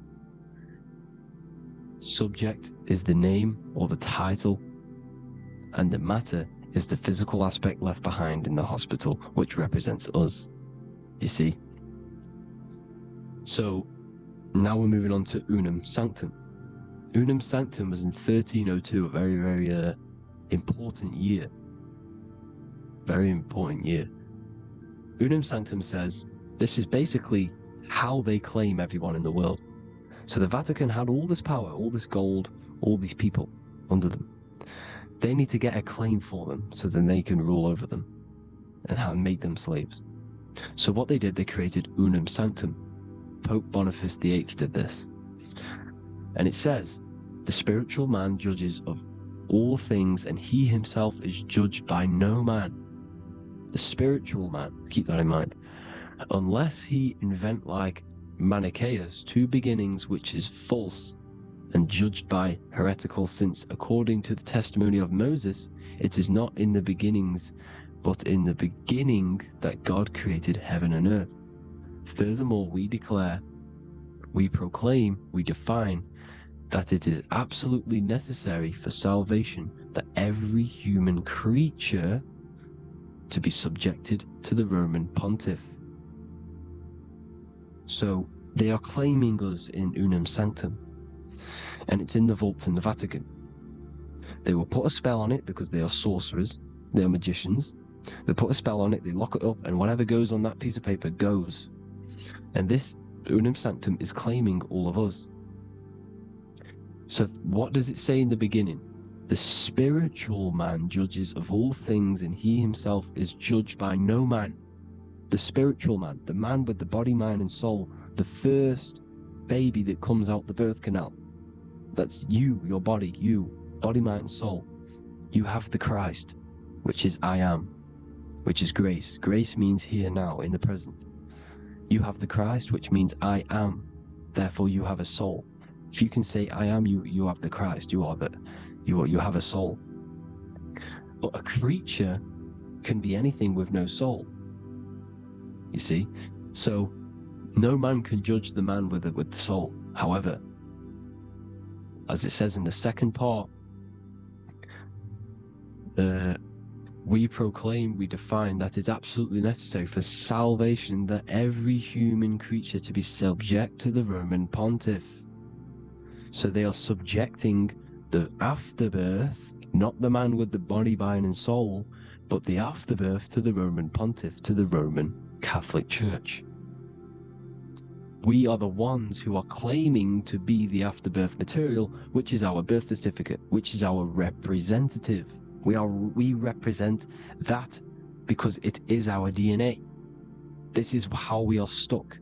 We are stuck because we represent this DNA, which is on paper, recorded. You see? So we, being untaught, uneducated in these subjects, we are subjecting ourselves to this system, to this slavery, because we just want to live. We just want to live happily, just peaceful. Think about it. Where's all this coming from? Where's all this war, all this killing, deaths coming from? We just want to live. It's coming from the Catholic Church, these evil death cult, which has subjected us, which has used us as slaves, and we are still slaves, and it's just going to get worse and worse and worse. So this is how we have subjected ourselves to be the slaves to this system. It's a lot to take in, and there's a lot more deeper stuff which goes into this. I'm just going over the surface. I'm going quite deep, but there is little details that I still need to learn myself. But this is the general how that we've been stuck to this slave system.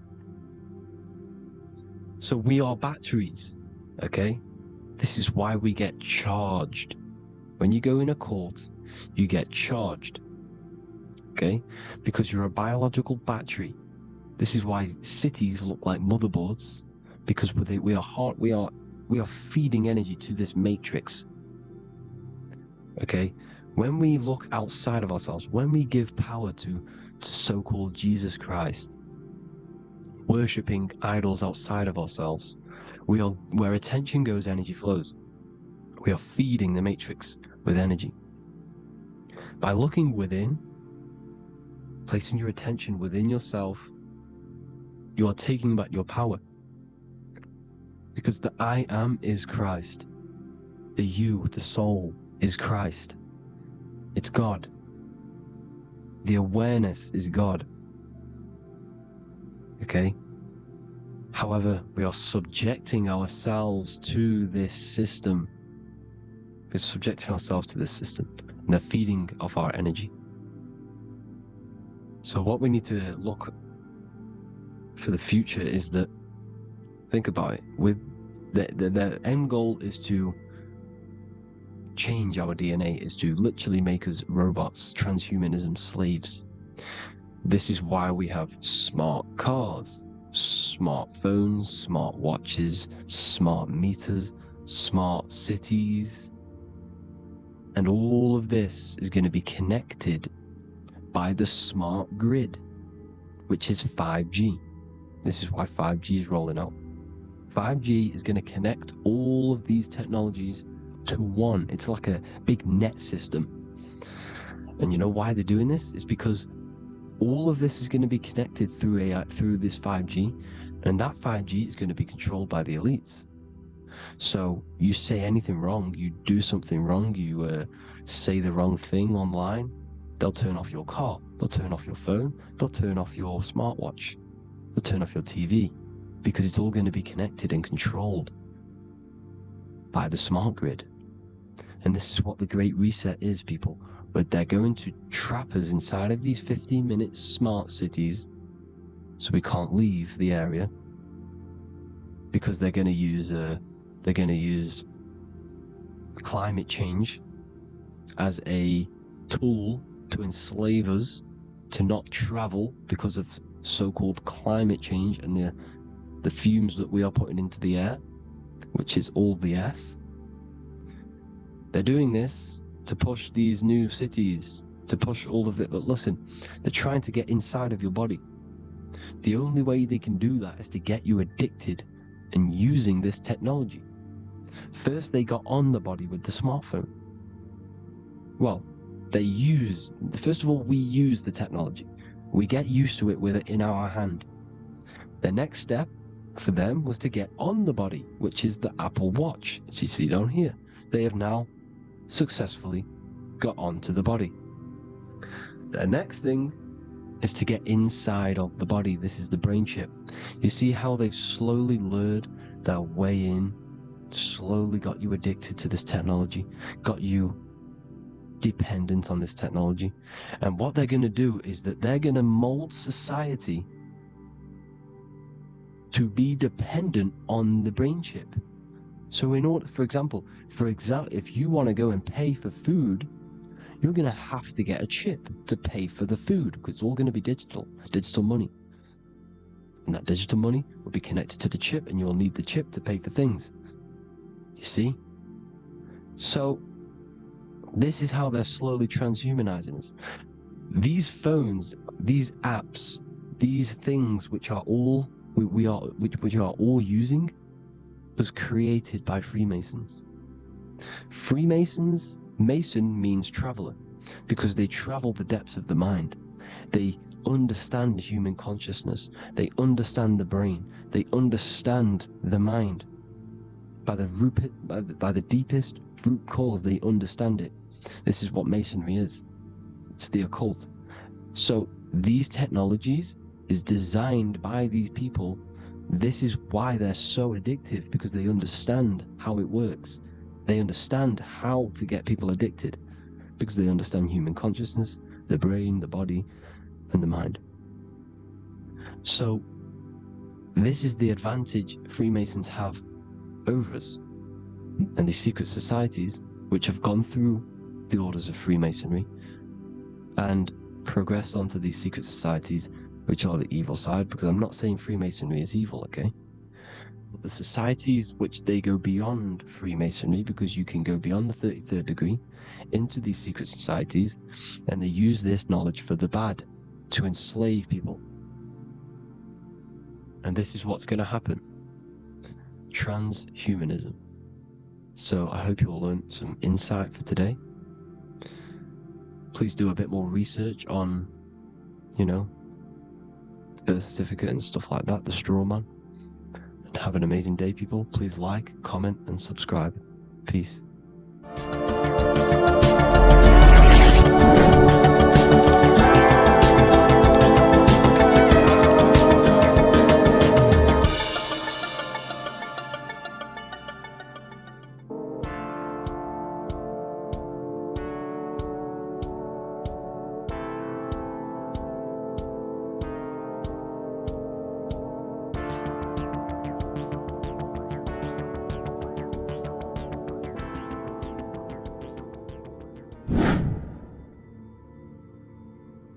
How are we all doing today, people? It's Revival of Wisdom, and today we're going to get real deep.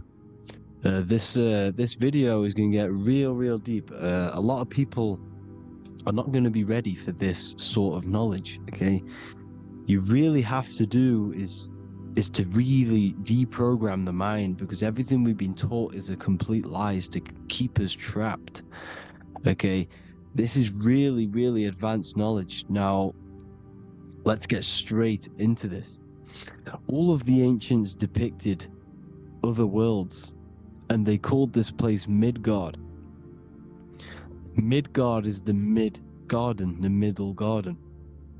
This is why the Masonic symbolism on the floor is always a black and white checkered board, symbolizing the polarity here, the good and bad, because we're in the middle garden, the heart. Earth rearranged spells heart, because we're in the heart of this system, or whatever it is, a super quantum computer, whatever you want to call it, simulation. Now, in the Quran, it talks about the 7 layers of heaven. All of these ancient artworks are depicting these different layers of reality. Okay, and look at the Egyptians here with the boat outside of the firmament. Boats travel on water, and this is exactly what the Masons are doing. So they're still using the same symbols. Why? Because it's the same knowledge, just hidden. The Egyptians have the same knowledge as the Freemasons. It's just hidden.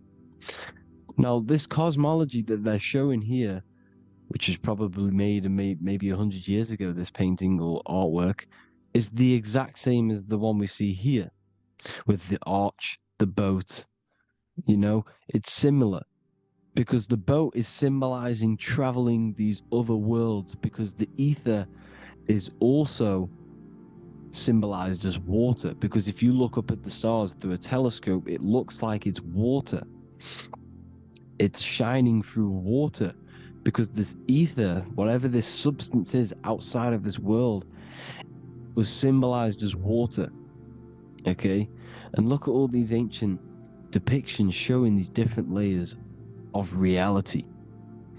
Now, we are being trapped within this 3D dimensional world, which is the cube, the Saturn cube, because there are 6 sides to everything in this world: front, back, left, right, up and down. 6, which is the cube, because we're in the Saturn's world. Okay, now, always been depicted as a tree of life, the tree of the universe has always been depicted as this tree. Because let's get a bit deeper. Now, the cosmology of this reality is the sun, the moon, and Polaris, always in the Masonic art.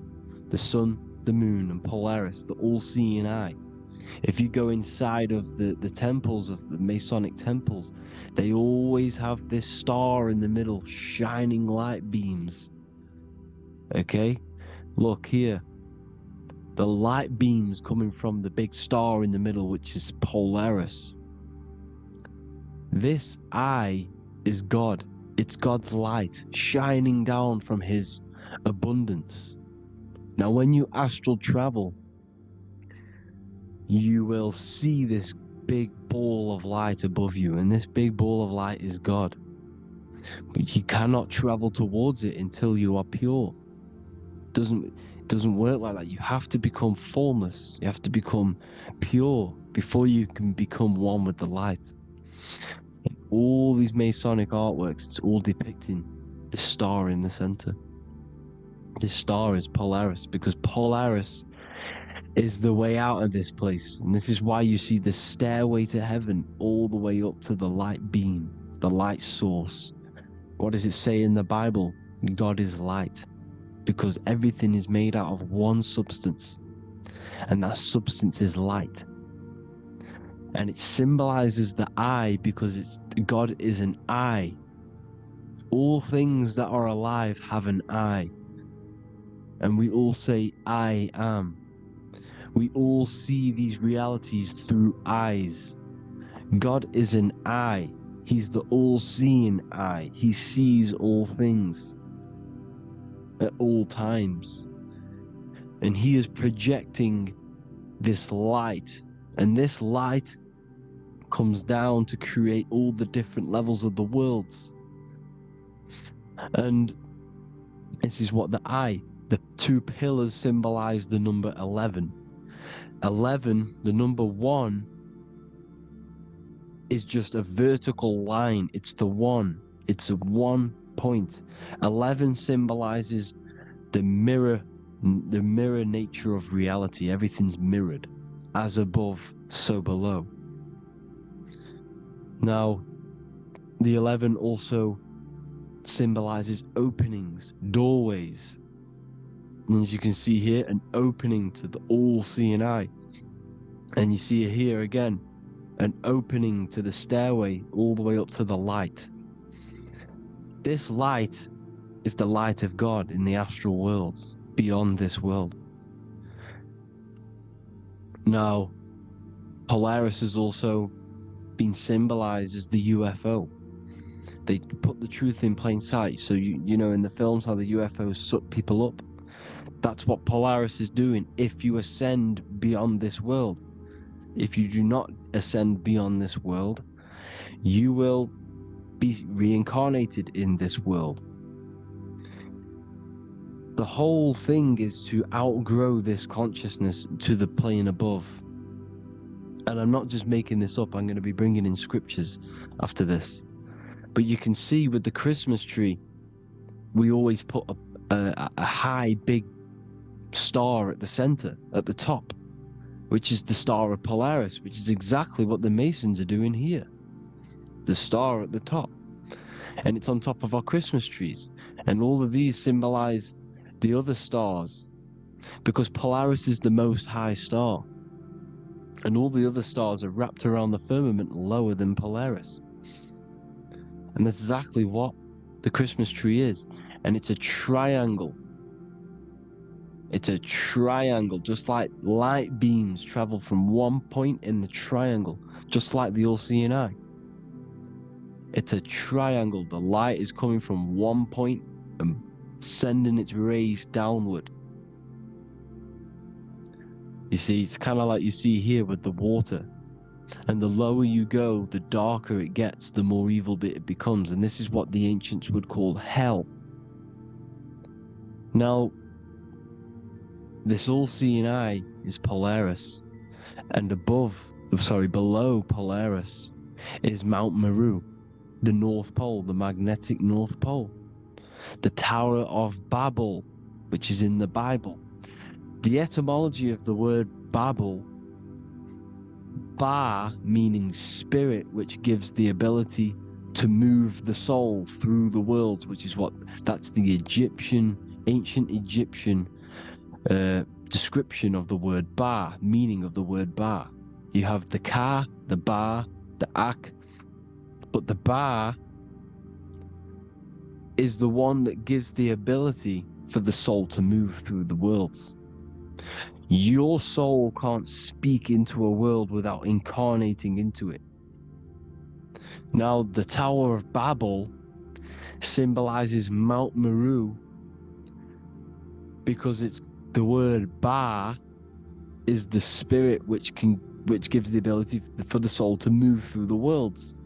The Tower of Babel is the magnetic North Pole, Mount Meru, which gives the ability to move through these different worlds. And you can see the ancient Tibetans always showing this depiction of these different worlds coming from the center. Because we have to ascend our consciousness. It's not about how good you are to reach heaven. It's about how you expand your consciousness, you expand your mind. So they teach now that you have to be good in order to reach to heaven.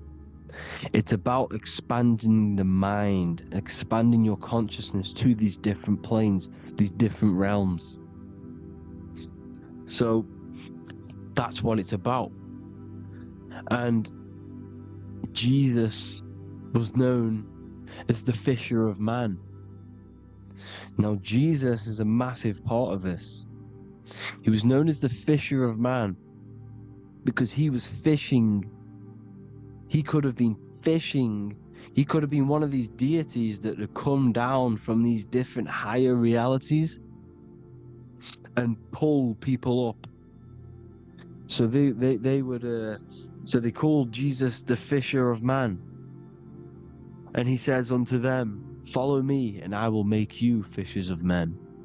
So these deities that we see in the past, like Buddha, Krishna, Hermes, Thoth, Jesus, could all be these entities who were coming down to pick up the minds that were worthy enough to see the higher planes of reality.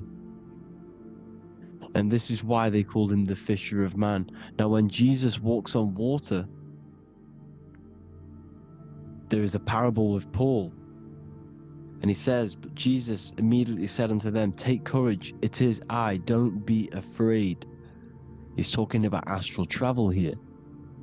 He's talking about leaving the body Because when you leave the body in astral travel to see these alternative realities, you can't be afraid because fear is a bondage, which is what the Emerald Tablets talks about. Lord, if it's you, Peter replied, tell me to come to you on the water. The water. Come, he said. And Peter got down from the boat, walked on the water, and came towards Jesus. But when he saw the wind, he was afraid and began to sink. When you become afraid in astral travel, you sink back into your body. Lord, save me. So this is talking about Jesus pulling people up into different realities. And you can see the fish is the symbol of Jesus. Is another symbol of Jesus, a fish. Because fish symbolize deep occult knowledge. Because fish travel the depths of the ocean. And they symbolize us because we are fish underneath the ethers. And Jesus was pulling people up. You see, so the Bible is a people today believe the Bible is a book telling you how to reach to heaven, how to become godly and reach heaven. But you've got to become the Jesus Christ to see these alternative realities. Now look at the Emerald Tablets is a massive part, and it speaks so much about these different realities. Look what it says here. This is in Emerald Tablet 3. Then in my heart grew a great longing to conquer the pathway that led to the stars, which is exactly what the Masons depict in all of their art. Look, the ladder to the stars. And then he goes on to say, years after years I sought after wisdom, seeking new knowledge, following the way, until at last my soul in great travail broke from its bondage and bounded away. Broke from the bondage of the body. Free was I from the bondage of earth men. Free from the body, I flashed through the night. The stars. The stars are a massive part in the astral world. Each star is a different reality. And the true astrology is the star that you came from. You came through a star to reach this, to reach here. There is a reason why you are here. There's a reason why you have the personality traits, because your soul came from a specific star. This is why we call them stargates, because they are gates in and out of this reality. And Polaris is the way out to the higher worlds. Now look, far into space, my soul traveled freely into the infinite circles of light. Beyond knowledge were some planets and great gigantic beyond dreams of men. Then he goes to say, lift up your flame from out of the darkness, fly from the night and ye shall be free. Lift up your flame. Your flame is your soul, because it has to be lifted up out of the darkness. This is the darkness, this world, this body's the darkness. Because it's a bondage. You need to break free. You need to learn how to astral travel, people. You have to learn this. If you want to get out of this world, you have to learn how to astral travel and see the other realities. Traveled I through space-time, knowing my soul at last was set free, knowing that now I must pursue wisdom until at last I pass to a plane hidden from knowledge, known not to wisdom, extension beyond all that we know. So he's talking about he went to a place where we cannot even comprehend here, a place that is not even known to earthmen. He's telling you he's ascended out of this world to the planes that are beyond. And it says here in the Emerald Tablets, man is in process of changing to forms that are not of this world. Grows he in time to the formless, a plane on the cycle above. Know ye must be one, ye must become formless before ye are one with the light. The light, the same light that I was talking about, the Masonic light, with the triangle, God, the one source. Ye must become formless before ye are with the light. Formless, you have to leave the body. You have to leave the body. You have to gain the ability to leave this body and travel to these other worlds. Now, it says here, not as man am I, for free have I become of dimensions and planes. In each I take on a new body. In each I change my form. Know I now that the formless is all there is of form. You see, all things created come from the things that, all things that you see come from the things that you cannot see. All of us have the same spark of consciousness, the same I am. Every dog, every animal, every human has this same I, this same thing which sees through the eye. It's formless.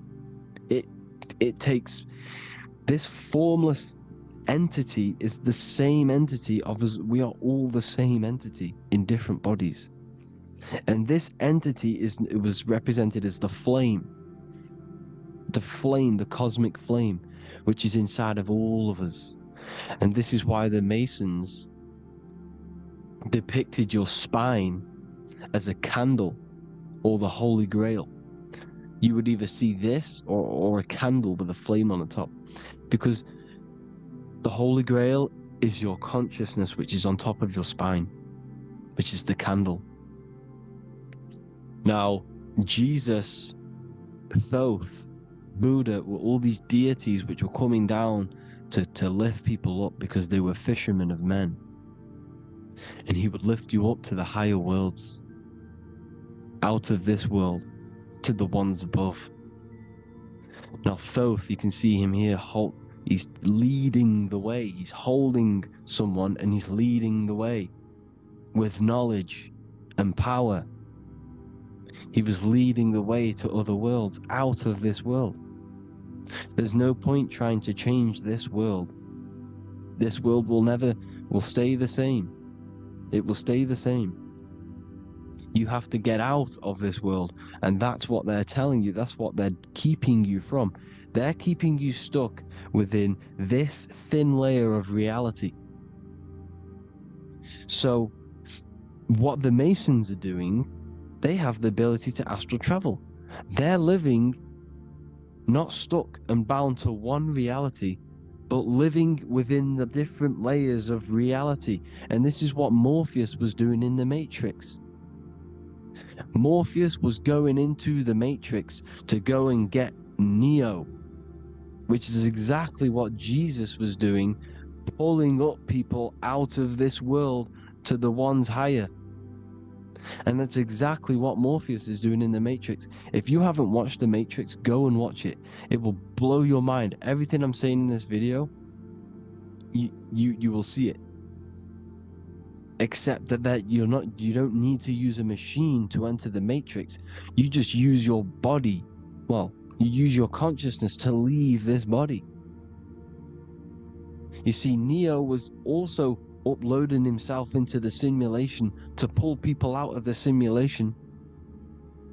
And this is exactly what all of these gods were doing. The fisher of man. Look, he was pulling people up out of this reality with the knowledge. Now Jesus was always depicted with the mushrooms. Look at all this mushroom art. Mushrooms were literally the origin of Christianity. You can see it everywhere. There's mushrooms in all of the ancient art. Every single one of these paintings you see here, there's mushrooms on them. Mushrooms have the ability to see alternative states of consciousness.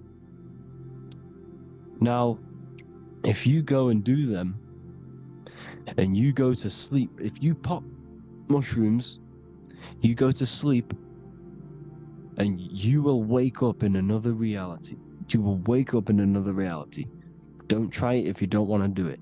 But if you've got the heart to do it, do it. Eat them, and go to sleep. You'll wake up in another reality. Jesus was handing out mushrooms to the bright minds, to the minds that he wanted to fish out and pull up to the higher realities. He was giving them mushrooms to see themselves in an alternative state, in an alternative reality. This is why there was so much mushroom art, and it's not just ancient Christians. It's Sumerians, it's the Mayans, the Celtics, the Egyptians. All used mushrooms. All of them. Look at all this art. It's on stones. It's everywhere, because mushrooms. See, everything in nature is a macro. Look at the form of a mushroom. It's literally your spine and brain, because they alter your consciousness.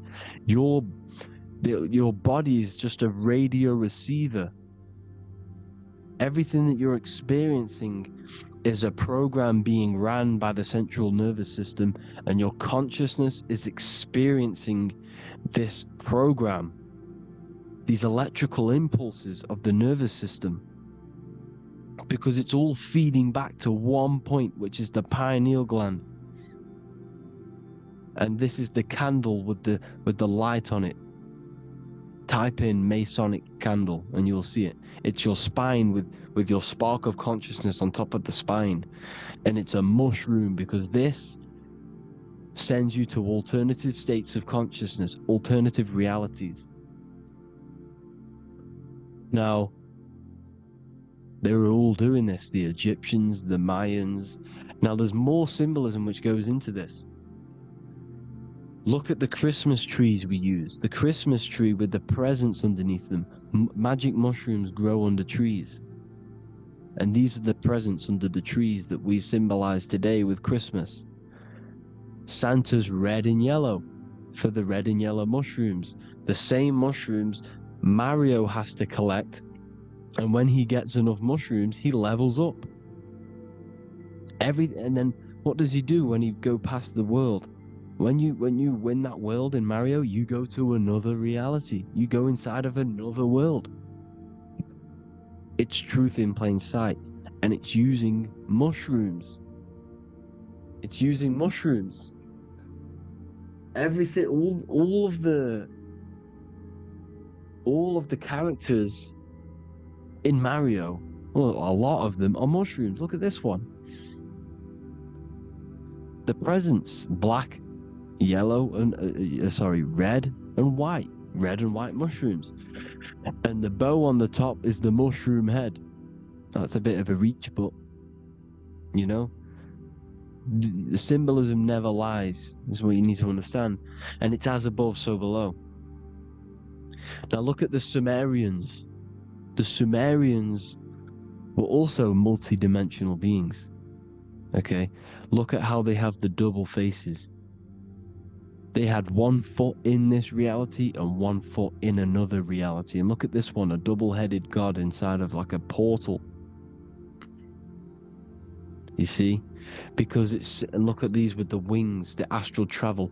Birds, ancient birds symbolize the soul, because the soul is a bird. It flies to different worlds. It flies around the cosmos.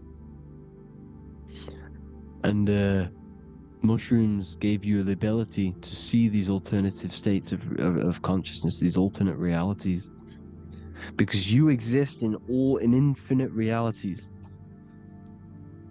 You exist in infinite realities. Now look at the 33rd degree Ordo Abkeo badge. You get this badge when you become a 33rd degree Freemason, and it's a double-headed eagle. A double-headed eagle. And you can see this in Sumeria first. Sumeria have the same symbol, a double-headed, bird.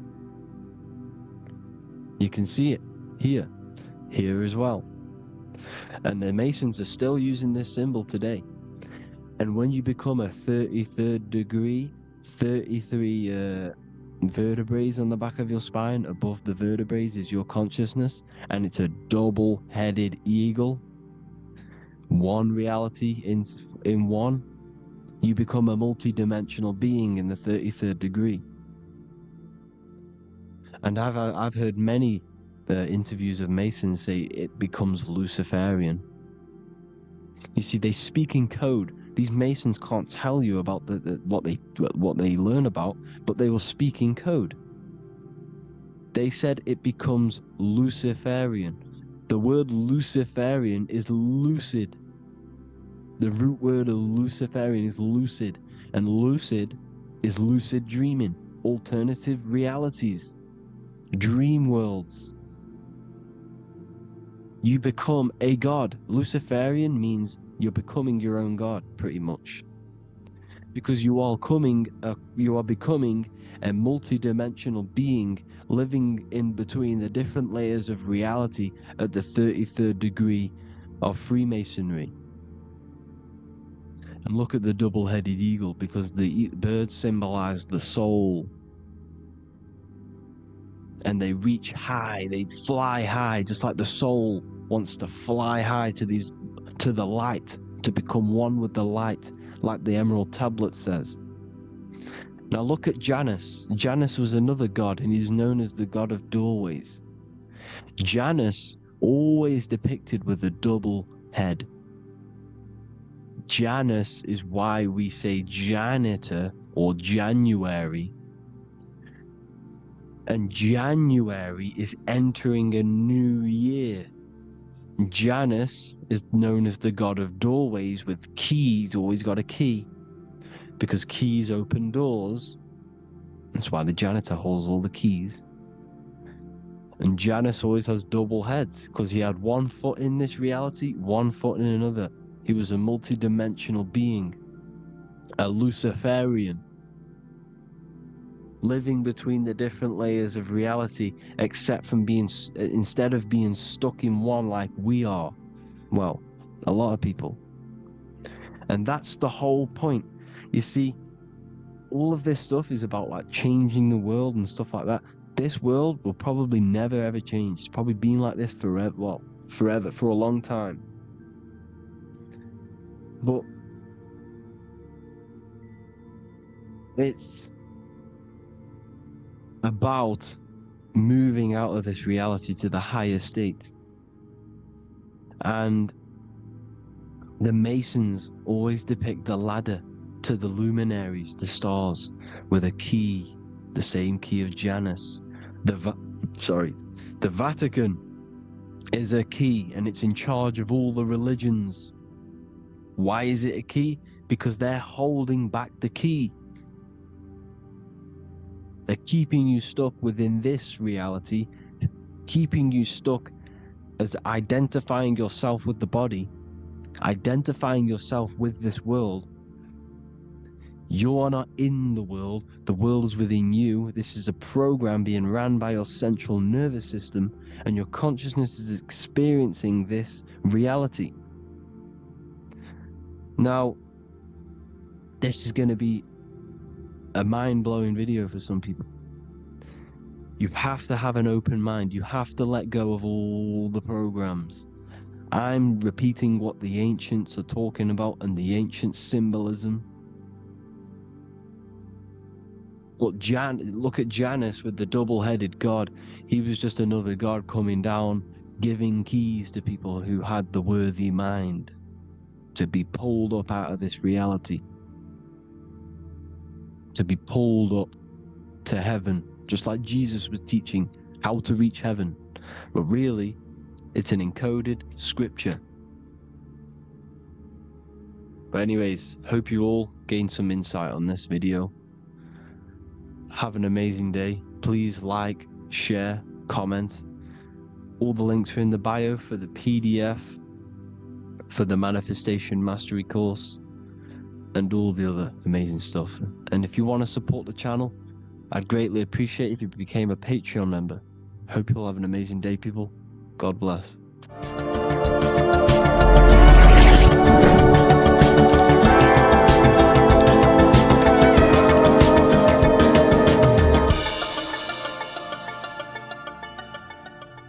Welcome to Revival of Wisdom. Welcome people, we're back with another video. In this video we're talking about how Jesus Christ and Christianity is all sun worship. The Holy Bible of Christianity is not meant to be taken literal for history. It is a story and has lots of metaphors, starting with the symbol of the cross of Jesus. This cross originates from this ancient cross of the sun. This symbol has been used for thousands of years, way before Jesus was a thing, in Europe, America, Asia, and all around the world. In fact, this symbol is still being used by Christians today, not knowing it represents the sun. This is a 4,500-year-old artifact, a golden plate with an equal-armed cross found in England.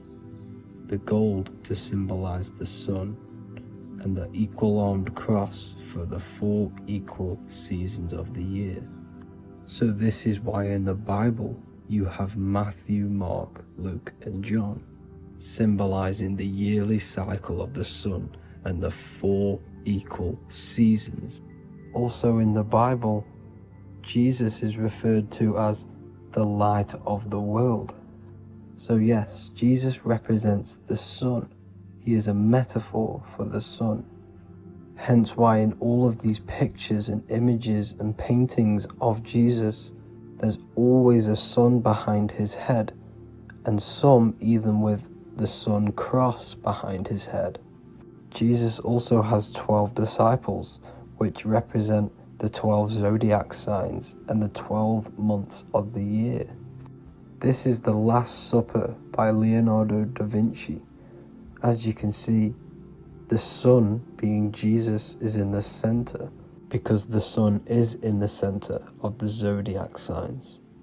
There are 4 groups which symbolize the 4 equal seasons. Each group contains 3 people symbolizing the 3 months and the 3 zodiac signs in that season. There is only 1 female in the painting, which is Virgin Mary, who symbolizes Virgo, the astrological sign. So yes, Jesus symbolizes the sun with his 12 zodiac signs and 4 gospels for the 4 seasons of the year. However, there is another phenomenon. The 25th of December is known as the birth of Jesus Christ, which is known as Christmas today. Jesus symbolizing the sun and is born on December 25th. This is the day the sun moves 1 degree northward, bringing back the warmth, the growth of crops, the life and light back to the northern hemisphere. Everything is springing back to life, as we call it, spring. So it is said that the sun is born again on the 25th of December, and Jesus is known as the risen Savior, because the sun is our risen Savior, because it gives life to the whole of this realm, the warmth, the crops. And without the sun rising in the morning, we'd all die in about 2 weeks.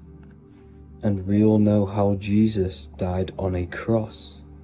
The sun also dies on a cross in the southern hemisphere. It dies on the Southern Crux constellation. And on December the 22nd, 23rd and 24th, the sun remains in the same position. So the sun dies for 3 days and it is born again on December 25th, when it moves 1 degree northward. And this is when the sun is born again, or resurrected, just like Jesus. Constellation Virgo is prominent in the spring sky in the northern hemisphere. So therefore, the sun is born a virgin, Virgo. And as you see in this image, you see Virgin Mary holding the sun. Us as humans do not own the sun, so therefore God owns the sun. So yes, the sun is the Son of God, and this is what Jesus is symbolizing. And just how Jesus sacrifices himself for humanity, That's what the sun does. The sun gives out all of its energy so we can live. There are many other Bible verses which represent Jesus as the sun. Now in Matthew 8:23-27, his disciples are in a boat and there is a massive storm. Jesus is asleep, meaning the sun has not arose. And the disciples say, "Save us, Lord, we are perishing." Quote, "Then he rose and rebuked the winds and the sea, and there was a great calm." End quote. Now this is a metaphor for the sun rising and calming the storm, because in the ocean, when the sun is down, that's when there are great storms. The worship of celestial bodies go back thousands of years, and it's called astrotheology, and it can pretty much be traced back to all ancient civilizations. Now going back to the ancient Egyptians, the god Horus, the god of war, and he symbolized the sun in the morning. Ancients used to say that he walked over the sky in 12 steps. Yes, this could symbolize the 12 zodiac signs. It also symbolizes the 12 hours of daylight. So we have 12 hours of Horus, but now they've rearranged the word to hours. Horus and hours. And when the sun rises, Horus rises, we say horizon, which is Horus is rising. That's the etymology of horizon. Another Egyptian god called Amun-Ra was known as the god of all creation. He was the first god of them all. Amun was also a sun god. Therefore, after every Christian's prayer, they say Amen, sending their prayer through the sun to God. So this all goes back to the worshipping of the sun. Sun worship was around way before the Romans. However, in the Roman times, their sun god was called Mithra. Mithraism was the main religion before Christianity came into play. Mithra was the son of God. He died on a cross, and he was dead for 3 days and resurrected, just like Jesus. So the Catholic Church was not made in heaven. It was made by the Roman Empire.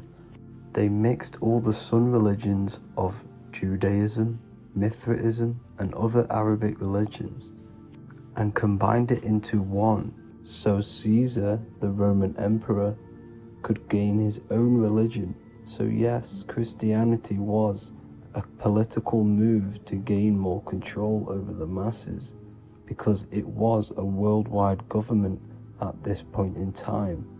So here is a Sumerian helmet with the rising sun symbol. And then the Romans also used this rising sun symbol on their armor. So sun worship has been going on for thousands of years, and it still goes on today. However, with all the programming and the low IQs, today we do not get the full interpretation of the Bible and these stories from the past.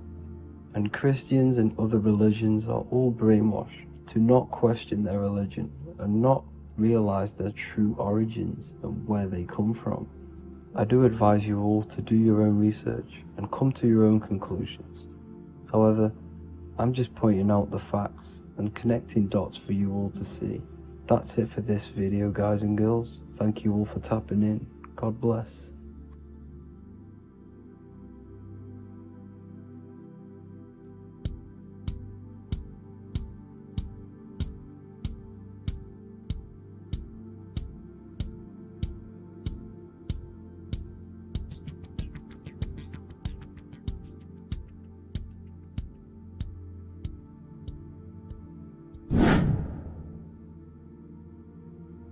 What is good, people? How are we all doing? Today we're going to be talking about the different planes of existence, the occult side of the world, the things they don't teach you in school. And of course, you can only find that on this channel, so welcome. So you need to understand is that your consciousness moves through these different planes of existence, these different states of consciousness, which make up all of you. Okay? They are all interlocked planes. They are all interpenetrated into each other. They are all one. They melt into the plane above and below. You see, each plane is a product of each plane. As above, so below. Now, the higher you go, the more fluid, the more dreamy, the less dense it becomes. The lower you go, the more denser it becomes, the more solid it becomes. The lowest plane is the physical plane, which you are obviously aware of. You are inside of the physical plane now. But while you are in this inside of this physical plane, you are indeed inside of all these other bodies which you have not awakened yet. You have to awaken these different bodies. You have these bodies. Okay? It's like a ripple effect. And the center is the most dense, the most solid. This is earth, heart, the heart of the ripple.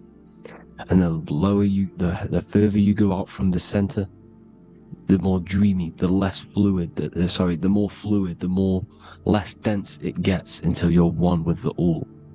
You see? And this is what it's like. This is what this system is. It's like a ripple effect. Now, let's jump straight into the planes. First, you have the physical plane, made out of 4 elements. Five elements. The ether is the mother of the elements. It's the womb of the elements. It's the 5th element. And it gives birth to the 4 other elements. 4 is stability. Tables have 4 legs, and this is why the ether gives birth to 4, because it's the foundation of the physical world. Fire, earth, water, air. They are not pure. Each one of the elements melts into the other one. For example, earth and water both share cold.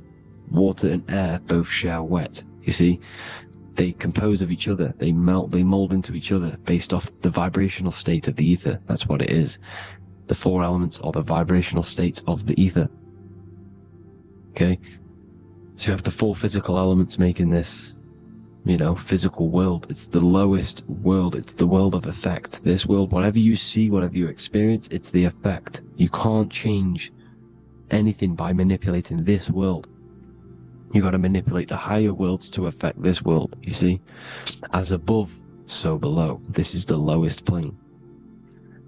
It has 3-dimensional. It's the 3rd dimension. Space, height, and thickness. That's all it is. Front, backwards, upwards. You see, it's 3-dimensional.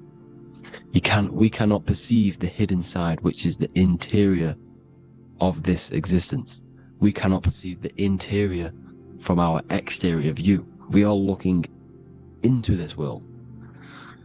Okay, this is the exterior view. We can't see what's inside of that. That's the 4th dimension, which is the next one. It's the most gross and dense plane.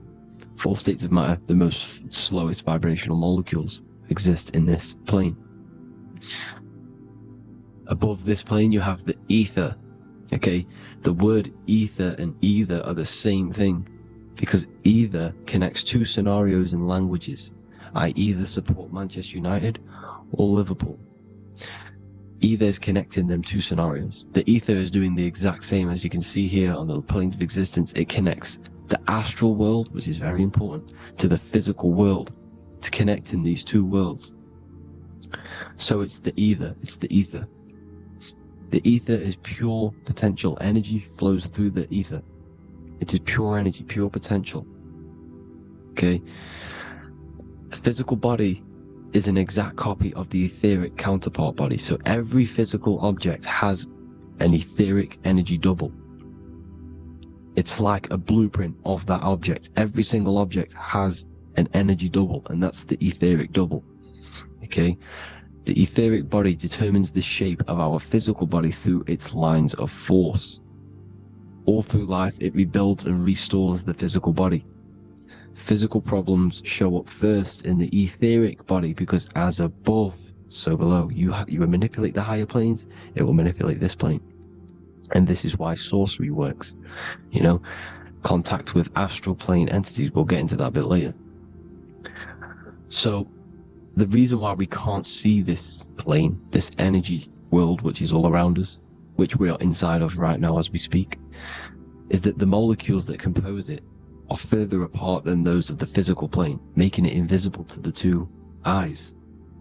That we can't perceive it, we can't Our eyes cannot physically suck in that sort of information, and our brain cannot decode it.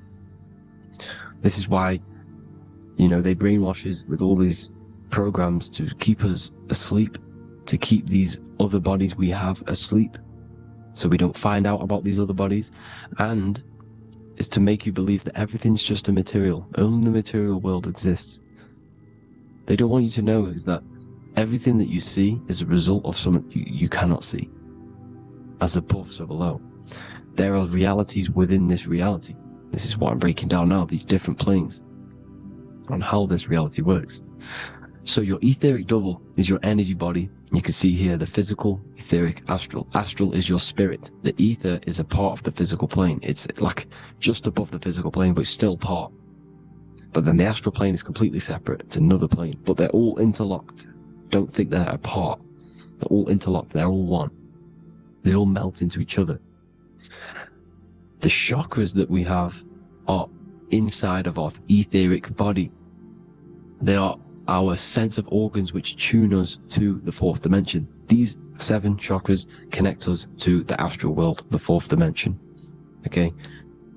They are points for the flow of energy from the universe / 7 planets, because the 7 chakras are your 7 planets, and the 7 planets are connected to the astral world.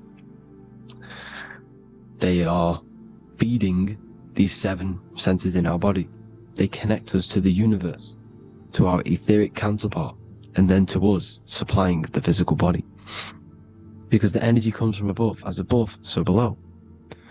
These 7 senses, these 7 etheric chakras, are being supplied with energy from the universe, the 7 planets, the solar system.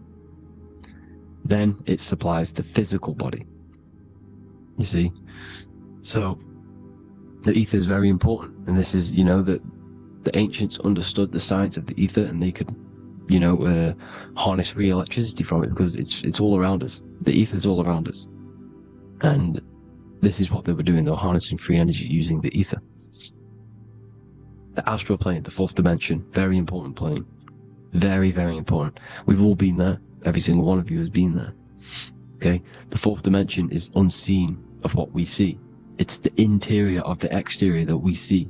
We see the 3rd dimension, but we cannot see beyond what's making this 3rd dimension. This is the 4th dimension. Okay? It's the dream world. This is where you go when you dream. Okay? This is where you go when you dream. It's the place of disembodied spirits or ghosts, entities, whatever you want to call them. When you hear ringing in your ears, that is not tinnitus. That is an entity around you. Okay?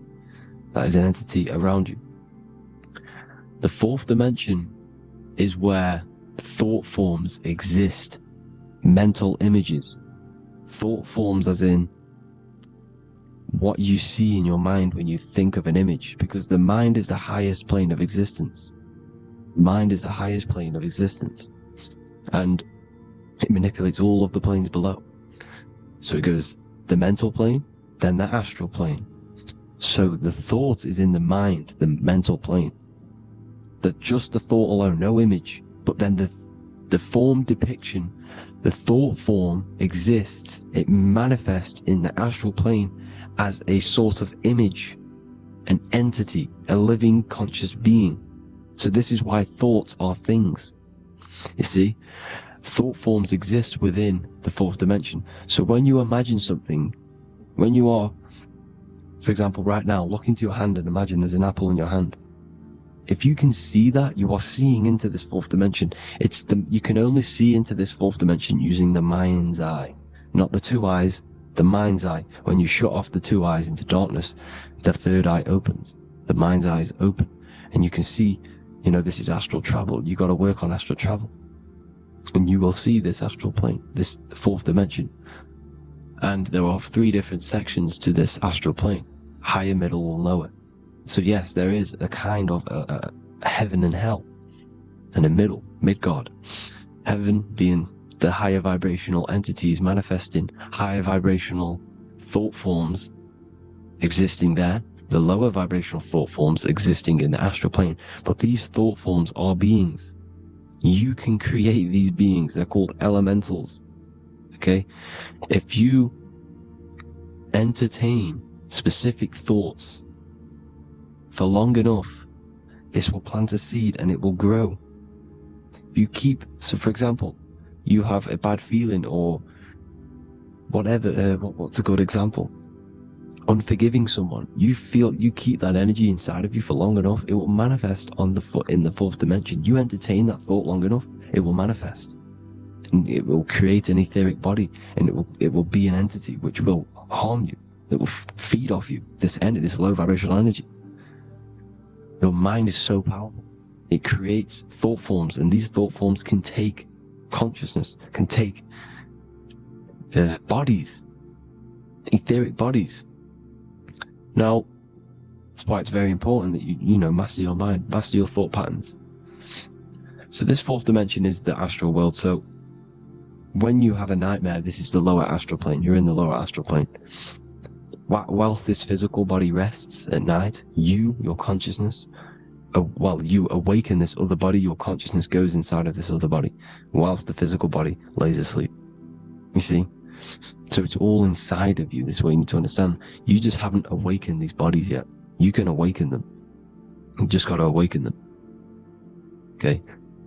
The next is the mental plane. This is the mind, the source, pure cause, pure motion, the most less dense, the most fluid. No form. There's no form to the mind. Astral plane is the first plane where a form takes existence, pretty much. The mental world has no form. It's pure mind, pure intelligence. Thoughts alone exist here without any images or manifestation. The most fluid, the most dreamy, the most causal plane. All of the rest take the effects of this plane. That's why it's mind over matter. Your thoughts they create vibrations. Each vibration is vibrating on a specific frequency, which creates mental images, creates effects down here on this physical plane. This is why it's so important to master your mind. Master what you think. Master your mind. It's the hardest thing to master. You could conquer the world, but it's probably harder to conquer your own mind than to conquer the whole world. I can promise you that, because the mind can play tricks on you. You got to listen to that inner guide within you that will constantly manifest the good things. So anyways, people, hope you learned a lot from this. Please work on trying to activate these other bodies. I will maybe do another video on trying to activate these bodies if you wish. Please comment down below if you would like to see that. And have an amazing day. Please like, subscribe, comment down below any video ideas you want me to do, any information you want me to spit. Thank you all. Have an amazing day.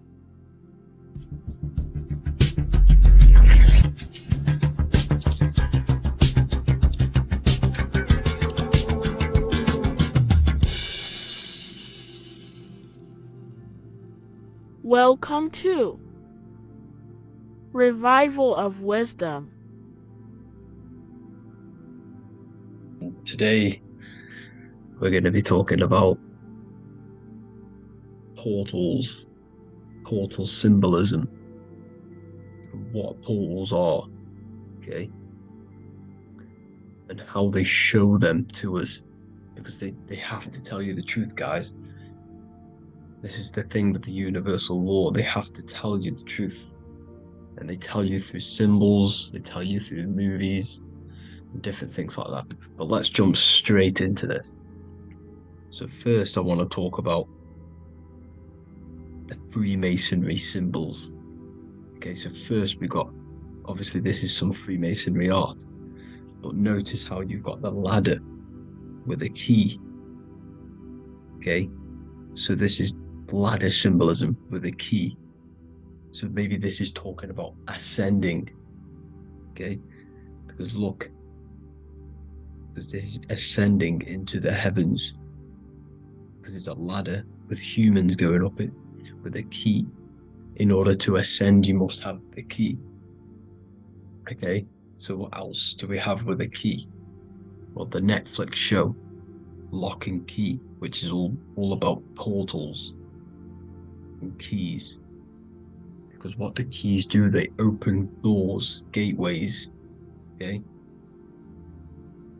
So what's interesting about this is that they've got this key here, which represents the Kundalini energy rising up the spine. Okay, but we'll come back to this. But it's that same portal key symbolism. We've also got the Vatican. The Vatican is in the shape of a key. Okay, so you can see the start of it here and the end. So this is key symbolisms. Keys open doors. And notice how it's got the 8-pointed star. Okay, what is the 8-pointed star? Okay, we'll come back to this. This all ties in, guys. I'll break it all down for you. But then you've also got the god Janus. Janus, okay, is known as the god of the doorways. He's an ancient god of Rome, and they worshipped him. However, he's not a god, he's more like a high-level ranked demon. Because he is the god of the doorways. And notice how he's got two faces. Because doorways always have two sides. You're going into somewhere, there's always two sides of a door. And he's always depicted with two sides of a face and a key. Because he holds the key to the doorways, to the portals, to other worlds and realms. Okay, as you can see, he's always got two faces and a key. Okay, so now we have the Sumerians, the Anunnaki, and they are always depicted with the two faces.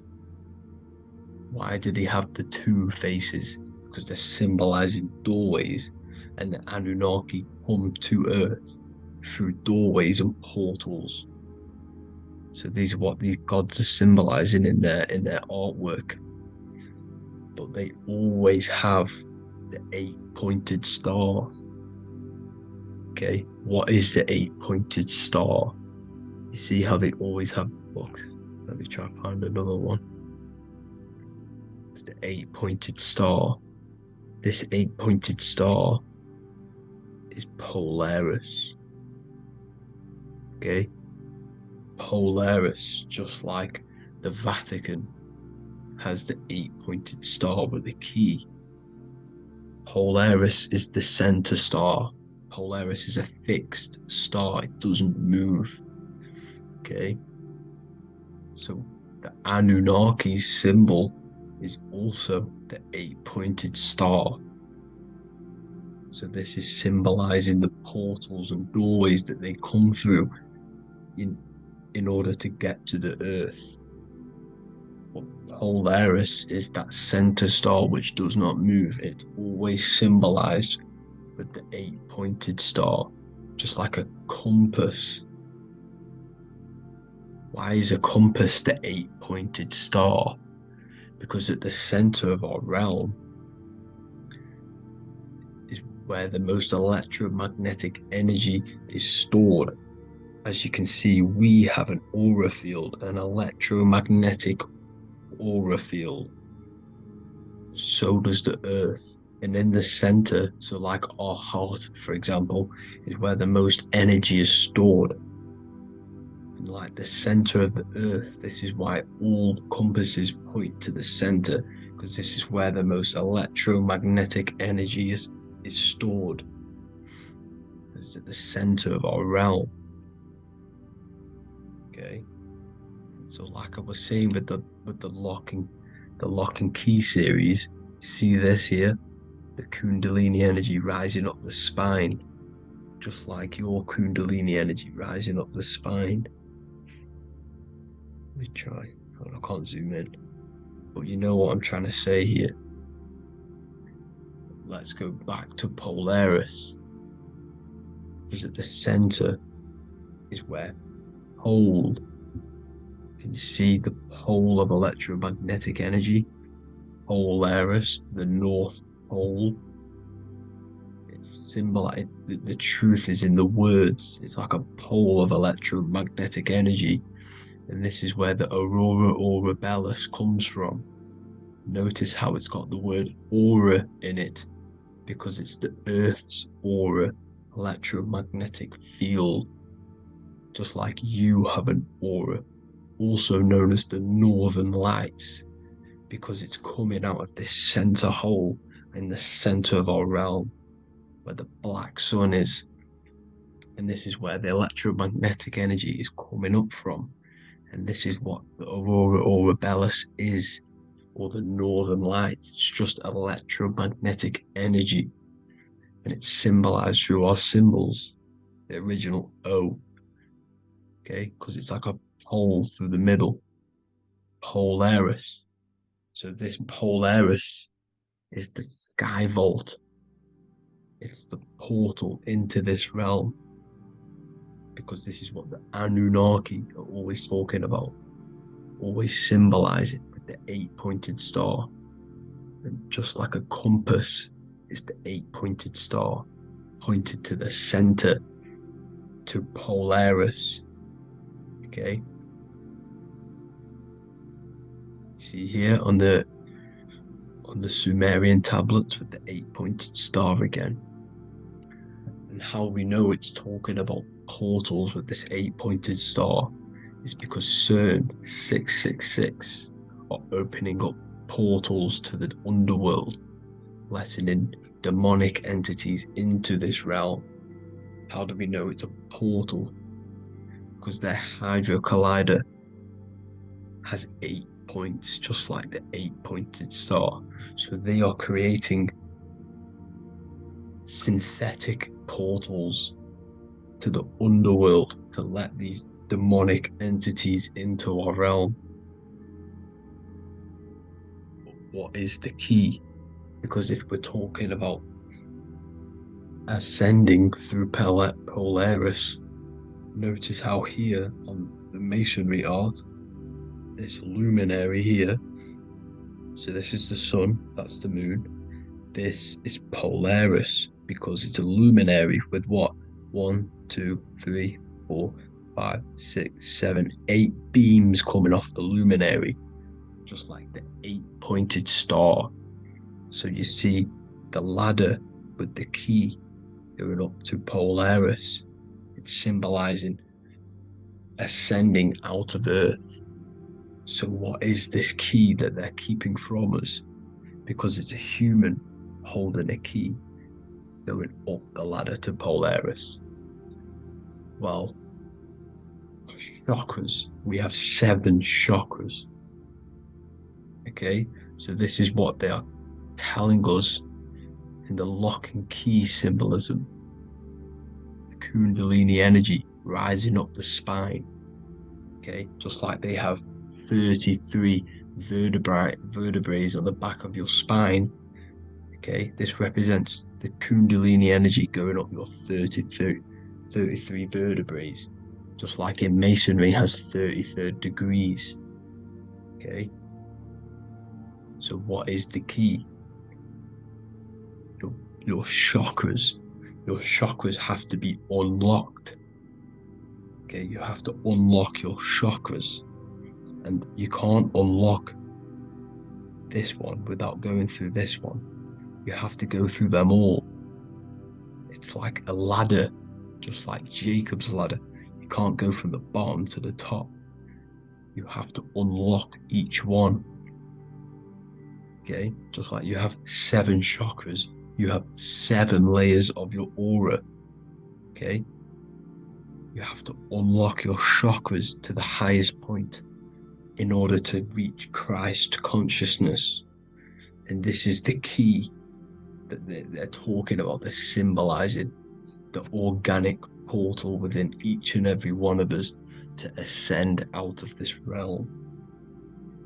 Okay, so this is the key that they're talking about, and they're holding back this knowledge to keep us trapped in this 3D realm.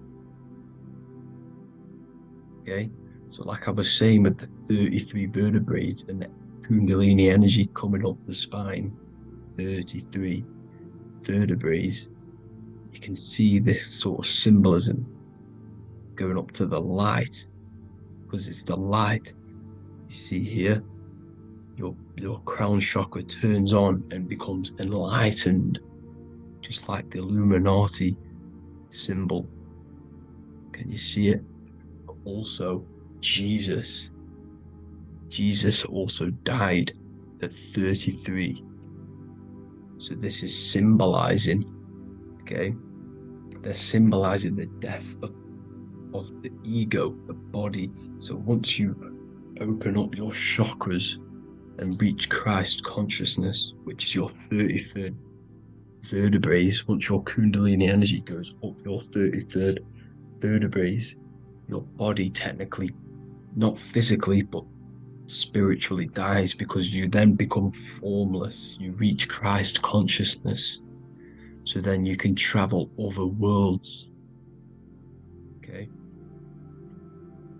This is what they're talking about with Vatican, 8-pointed star, and the key. Janus with the key. The Sumerians with the 8-pointed star. Anunnaki, the 8-pointed star. Polaris, 8-pointed star. So Polaris is the way out of this realm, which is at the center. Pole, North Pole.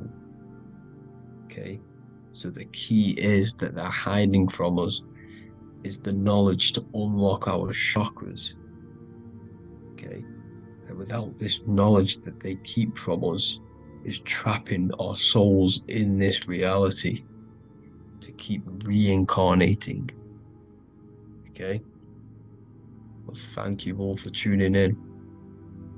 I'm going to leave you all there. Make sure to leave a like and a comment in the comment section. Let me know some topics to talk about so I can break it down for you. God bless you all.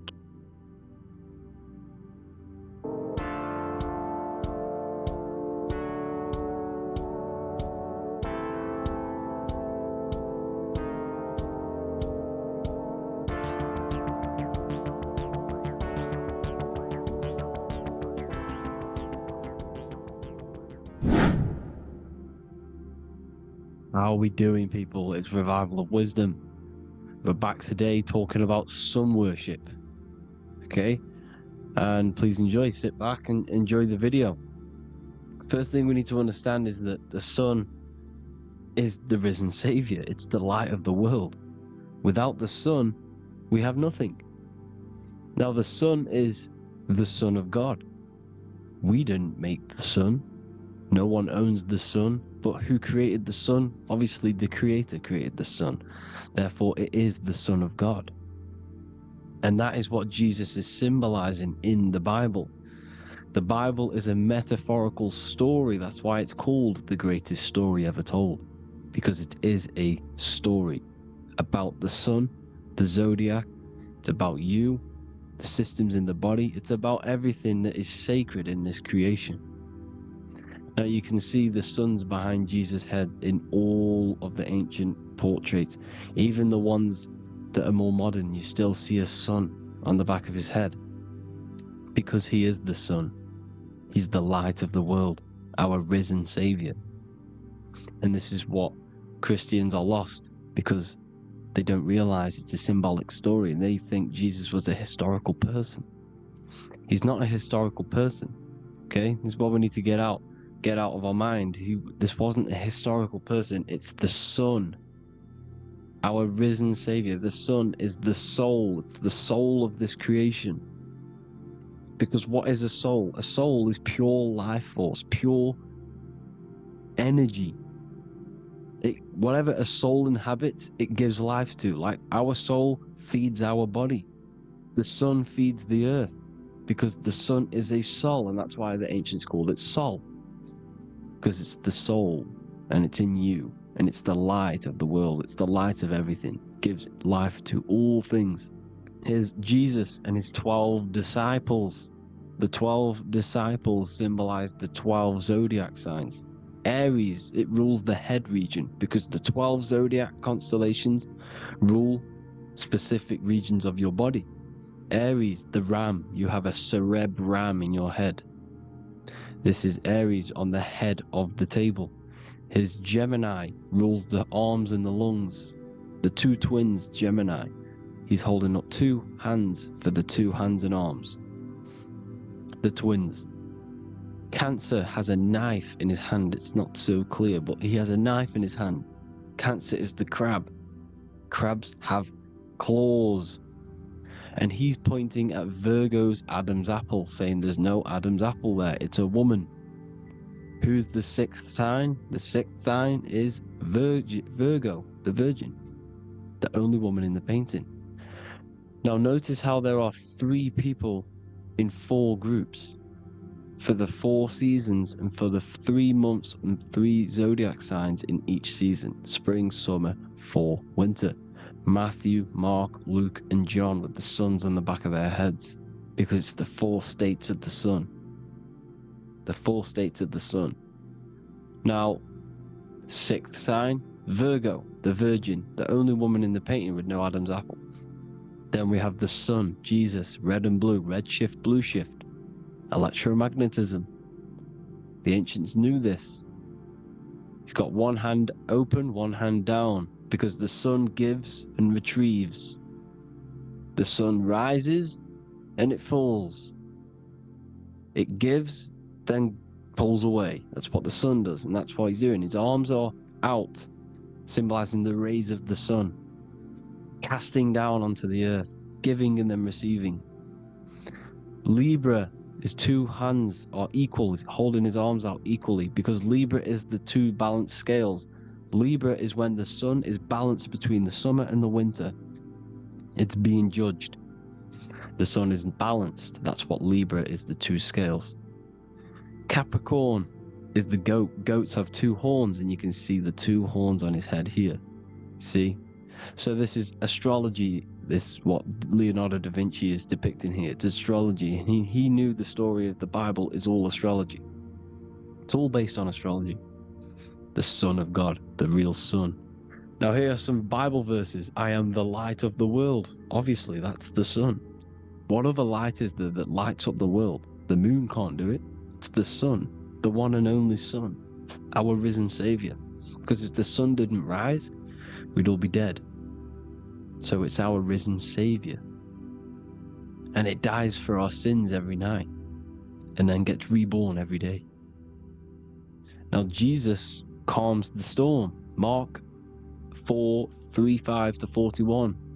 The disciples are all on a boat and there is a heavy storm, but Jesus is asleep. The disciple says, Jesus is asleep. We need to awake him. They wake up Jesus, and Jesus got up and rebuked the wind and said to the waves, quiet, be still. Then the wind died down and it was completely calm. Well, when Jesus was asleep, this is the sun not being risen. It's not risen yet, because in the night times, that's when the storms happen on the sea and the ocean. And when they awake Jesus, Jesus rises, because he's the sun. He rises and everything calms, because when the sun comes, the storms go. You see? So it's the sun. It's all about the sun. Here's another, Luke 22:10. A disciple asked Jesus, when will we know it's the end times? And Jesus says, as you enter the city, a man carrying a jar of water will meet you. Follow him to the house that he enters. Well, this is clearly talking about astrology, the topic that Christians think is satanic, when they don't realize the whole thing's based on astrology.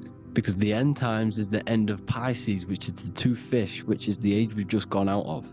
And you can see all these ancient churches here with 2 fishes, because they knew it was the age of Pisces. There's an ancient photo, ancient artwork with the 2 fish, Pisces. And the end times, as it talks about in the Bible, when Christians think the world's going to end or something. But no, it's just the end of Pisces. As you enter the city, a man carrying a jar will meet you. Follow him Follow him to the house. The house is the zodiac sign that he enters. And the zodiac sign is Aquarius, because that's what it is, a man carrying the water. We know this is astrology because a woman, that is a woman's job in the ancient times. In the ancient times, the woman used to get the water. You would never see a man collecting water back then. That was the woman's job, whilst the man builds the houses, for example. You see, so we know it's talking about astrology because astrology is the man holding the bucket of water. It's the end of Pisces. Now we are in Aquarius. And of course, Luke 24:36, the risen Savior, the Son. Now, the Son is also born on the 25th of December, a virgin, just like Horus, Mithra, Buddha, Krishna, Hermes, and thousands of other gods, all born on the 25th of December. Well, it's because the sun moves 1 degree northward on the 25th of December. And on the 22nd to the 24th, it stays in the same degree because it's moving south. But then on the 22nd, it stays in the same degree on the Southern Crux constellation. And the ancients called this the sun dies on a cross, because the cross is the Crux constellation, the Southern Cross. And it stays on that same degree for 3 days on the cross. The sun dies on a cross, and then on the 25th moves 1 degree northward, bringing back the summer, the light, the warmth, the growth of crops. And this is the sun being reborn again, a virgin, because it's pure. And here's Mithra, another sun god before Jesus was around, before Christianity. It was Mithraism, and Mithra, Ra is Ra, the sun god, Egypt. It's all about Ra, the sun. You see the crown of thorns on Jesus' head, symbolizing the rays of the sun. And here are the rays of the sun on the back of Mithra's head. Krishna, the sun. Buddha, the sun. Horus, horizon. All born virgins, all did miracles, all resurrected. Dead for 3 days. Well, here he is, dead for 3 days on the cross. And resurrected, because it's the most ancient religion ever been on the face of the earth, the worship of the sun. And we should worship the sun, because without the sun we are nothing. The sun feeds us, feeds the earth, feeds everything. Without the sun we are nothing. It's been reversed, and now we're worshipping man. When we're worshipping a man called Jesus, was never real. It's all about the sun, the most high, the most powerful, potent, celestial body in the sky, the orb that feeds us every day. It dies for our sins and rises every day. It's the sun. Now on the Holy Communion Day, it's the worship of the sun. They give out mini suns. Here's Jesus holding a sun. And they raise the sun on Sunday, because they go to worship their sun god on Sunday. Not Saturn Day, not Moon Day, Monday, but on Sunday when the sun is exalting. And they hold suns up above their heads because the sun rises. They're symbolizing the sun rising above their heads as Savior. It's the sun. It's the Holy Communion Day. And here's Jesus giving a piece of himself to the children. It's the sun, the light. Judas was known as a backbiter, a backstabber, because he stabbed Jesus in the back. He betrayed Jesus. Well, this is just another astrological story about the constellation Scorpio, because the Scorpio is the J, looks like a J. J for Judas, the scorpion, the backbiter. Scorpions backbite, they bite with their back. And what does Judas do? He betrays Jesus by kissing him to let the warriors know who they need to get.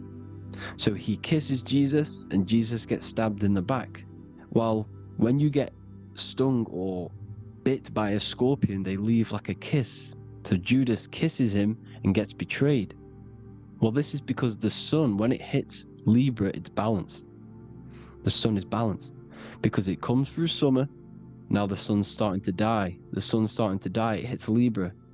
And then as soon as it hits the Scorpio, it gets betrayed, because now the sun has to fall to winter And Saturn is there waiting to take over the darkness of the winter. So he gets stabbed in the back by Scorpio, Judas, the Scorpion, the backstabber. You see, it's an astrological story. Here's Mary. Mary means marry, which means pure. The sun is pure. No one gave birth to the sun but the God. And it's born every day. It's born every day on every year. It's born pure. There was no controversy. There was no, activity for the sun to be born. It's pure. Now, the 7 metals come from the 7 planets. The sun gives you gold, and this is why the sun is golden. It looks gold. And this is why the banks are backed by gold, because gold is the most valuable metal, because it's the sun, the most valuable celestial orb in the sky, in the heavens. Well, here's Jesus, another ancient symbol of him being crucified on the cross with the big sun, the southern crux constellation. The sun dies on the cross constellation. And if you go to the old etymology dictionaries, you will see sun and son is the same word. They come from the same etymology roots. You can use them for no matter what, but they've been confused today. But if you go back to the old dictionaries of etymology, they are interchangeable. You can use them. Son, sun, sol, it's all the same thing. The 12 disciples, 12 brothers of Joseph, 12 tribes of Israel, 12 breastplates on the stones, because it's all the 12 astrological signs. They could have used any other number, but there's 12. Because 12 is the mind, which is God. 7 is the number of matter, which is man. 7 energy centers in the body. 12 cranial nerves in the brain, because it's the mind. 12 is the 12ness. The zodiac is literally the mind of God, the signs of God. Now here we see here, Job 38, 31 to 33. Can you lead forth a constellation in the season? He's asking you, can you read the sky? Can you read the heavens? Canst thou bring forth the Mazzaroth in its season? Mazzaroth means 12 signs, the zodiac. Why did they translated every single Hebrew word in the Bible into English, but they decided to leave out Mazzaroth? Why? It's because if that said zodiac, Christians would have a different view on the Bible, but they leave that out. But Mazzaroth actually means the 12 signs, the zodiac, and the stars means sign. The word stars means sign because the stars are signs, things to come, which is off in Hebrew, which means sign, things to come. You see a sign on the road, it's something coming. But God is saying, no, what does he say? To qualify as a director, a judge of man's life on earth, one must be able to govern the heavenly bodies that rule the earth. It's telling you to read the heavens. We need to read the heavens. Astrology, the 12 zodiac signs, the mind of God. It's telling you, read the Mazzaroth, read the zodiac, because they are things to come in your life. They are signs. It's not satanic, it's made by God. God said, let there be lights in the firmament of the heavens to divide the day from the night, and let them be for signs. Signs are things to come. The 12 zodiac signs. It's all about astrology. Here's Mary holding the sun. His son, her son. It's the sun in the sky. The one and only, the most high. The soul, the solo because it's on its own. The most powerful, Ra, radiance. Here's the Pope holding the sun. All 3 popes holding the sun, because they're sun worshippers and they know the true meaning and origins behind Christianity. Sun worship. Here's the Vatican is a sundial. Yes, this is literally a clock. Your watch is a sundial. It's got 12 sections on it for the 12 zodiac signs. 12 hours, 12 Horuses. Now here you see Jesus walking on water. Well, it's the sun, and here's the beard of the sun. Here's the pyramid of the sun, the illuminated one, the all-seeing eye, the sun. Here's the Ankh. The sun creates these symbols. The ancients knew this. Now, when you see these headdresses, These are actually the days of precession of the sun. Aries, Cancer, Libra. It's all about the sun. Here's some more sun worship going back to Egypt. Ra, Horus, Osiris, and Set. Jesus and Satan is Horus and Set. The sun and Saturn. Saturn rules the winter, Satan. Jesus, the sun, the light of the world, rules the summer, rules the day. Satan's the night, Saturn's the night, the sun is the day. The evil brother, Satan. Well, Horus comes, well, this is where we get the word hours from. There are 12 Horuses. The sun moves in 12 Horuses, 12 hours. Where's Horus? What hour is it? Where's Horus? His Ra, 12 noon, Ra, radiates. Powerful, the most high sun. That's why he has a sun on the top of his head. These are the 4 states of the sun. Set, sunset. This is why we say sunset, because the sun is setting. His sunset, his Horus, horizon. The Horus is rising.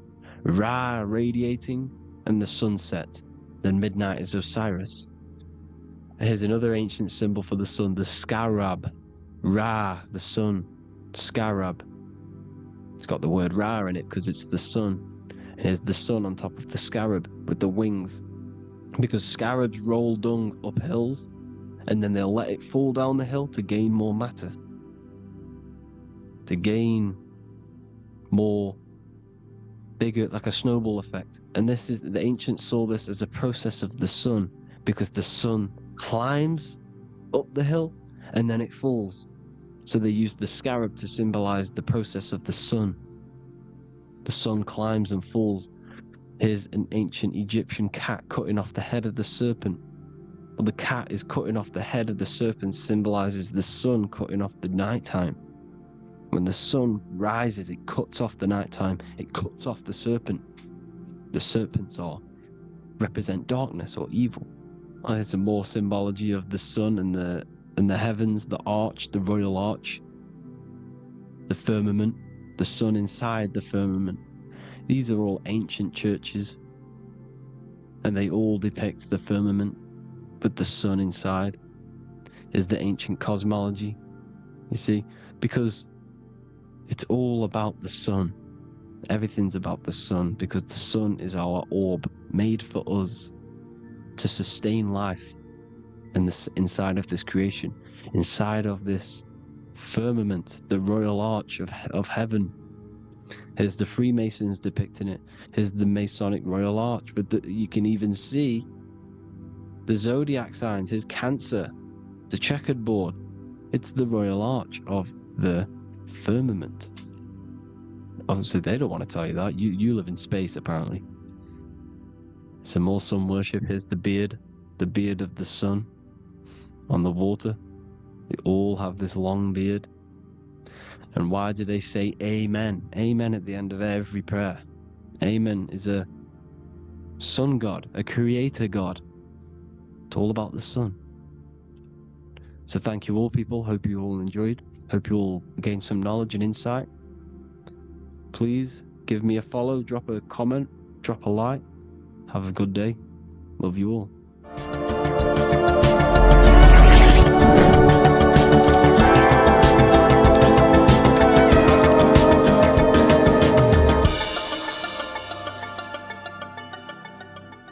EO is plugged in on the back of the neck, which is the reptilian brain stem. The reptilian brain is all to do with survival mode, survival state. It's always scanning the environment for safety, whether that's physically, emotionally, or mentally. It does not think. It is instant. For example, do I smack the guy or run off? If something happens to you, like a car's coming really quick to you, you do not think about this. The reptilian brain is the animal instinct that will instantly move your body on the instant reactions. Hence why it's the closest brain to the rest of the body. It has instant access to the electrical nervous system to control the body at instant reactions. Now, Neo is plugged in on the back of the neck, which is the reptilian brain.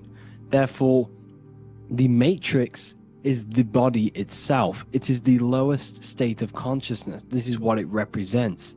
The word matrix means womb. It translates to womb because your body is a womb.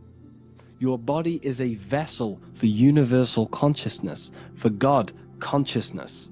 And the body is also a womb where you can be born again outside of this body by raising your consciousness, by awakening the neocortex.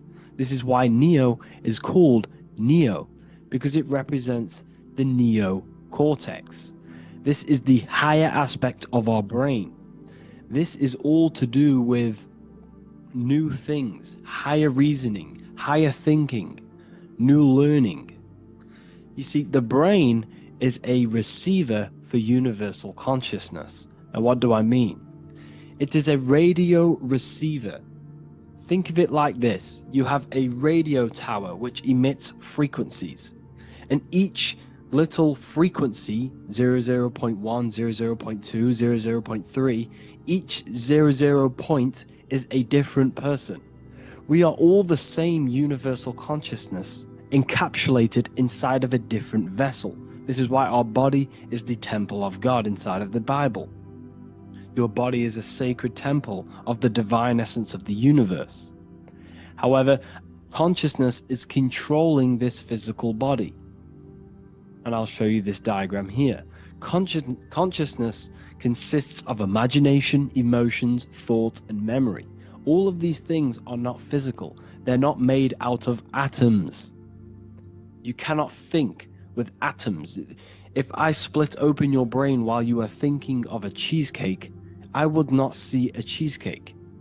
It's because these things exist metaphysically within consciousness. They are not physical. The body is physical. It's part of matter. It's part of time. You see the Leonardo da Vinci, the circle and the square. The square represents limitation, beginning and end, because when you draw a square, there is a beginning and end.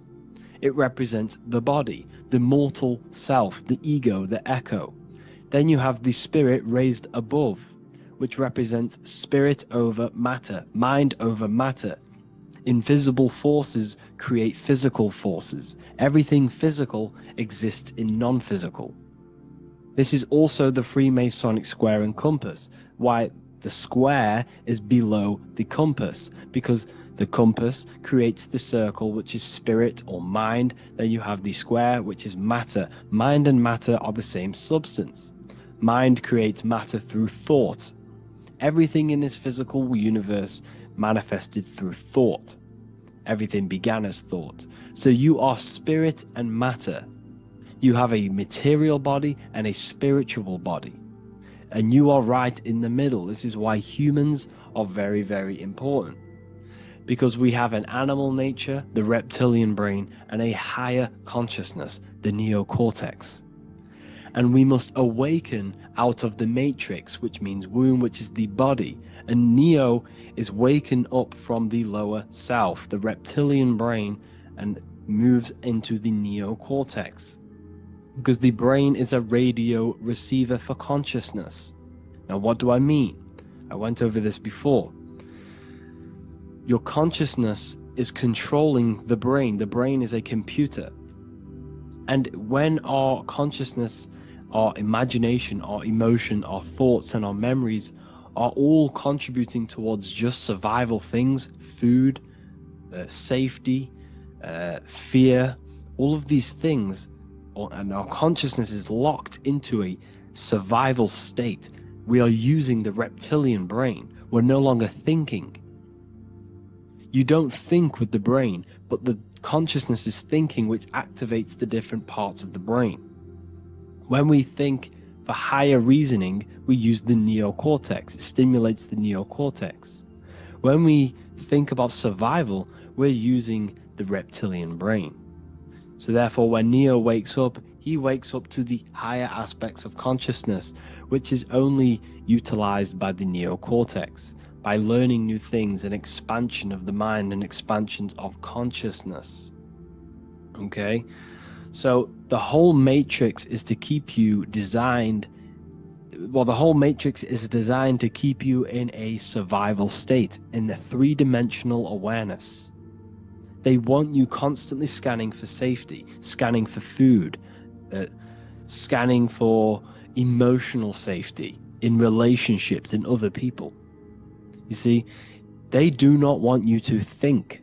They want you stuck in that reptile, that animal state, that beastly state that most people are in. Most people, all they do is eat, listen to music, consume, have sex, lust, desire. This is all the reptilian brain.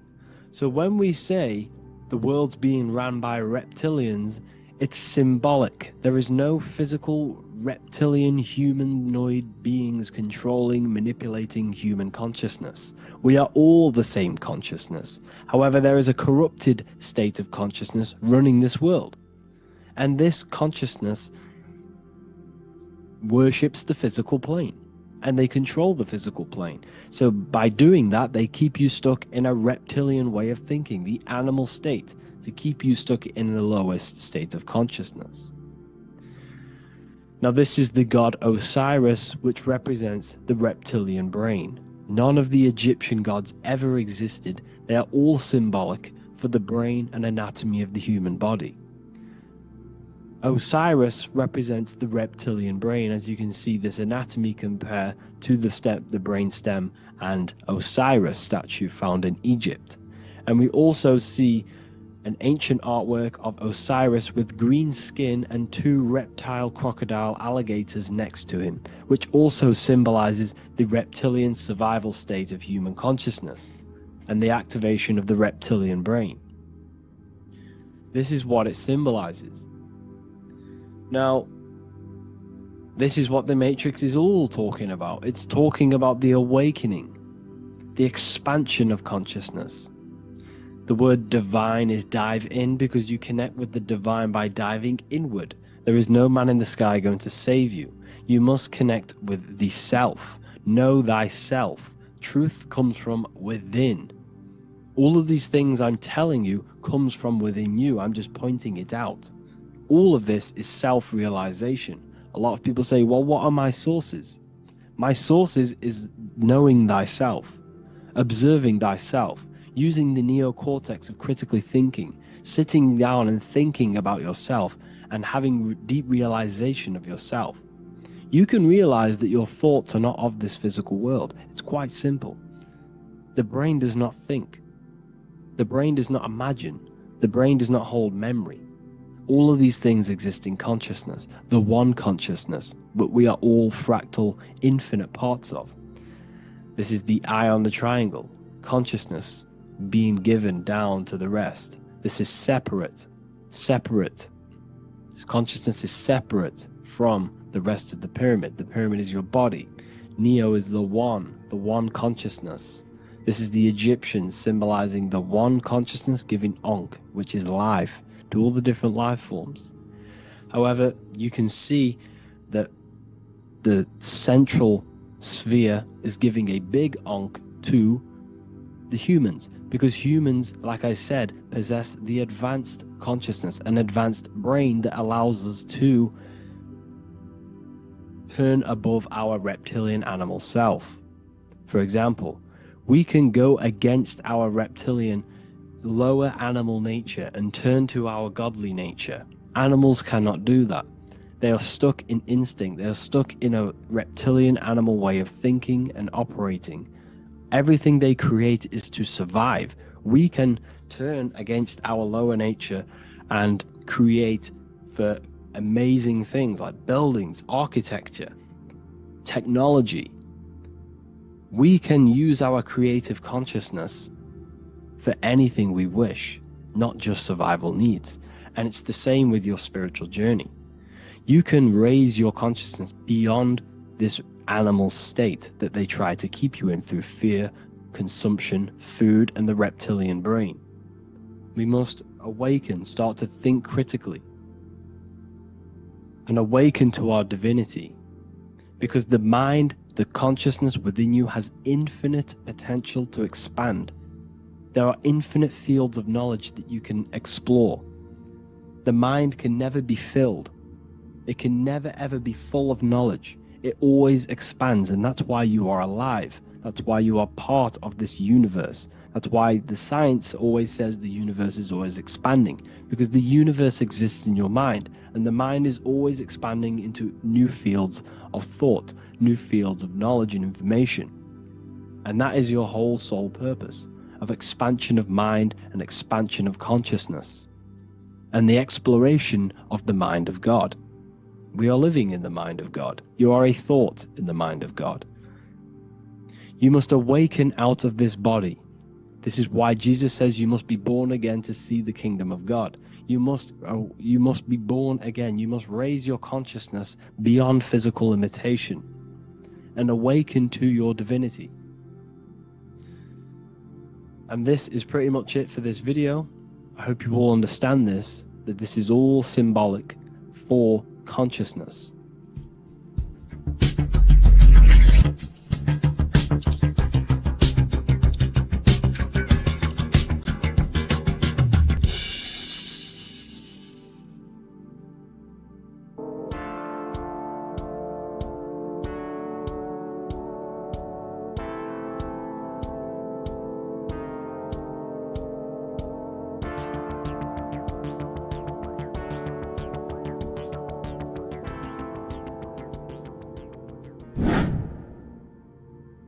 Left and right hemisphere, and what are they doing? How does it contribute towards your perception in this world? And this is what we're going to be talking about in today's video.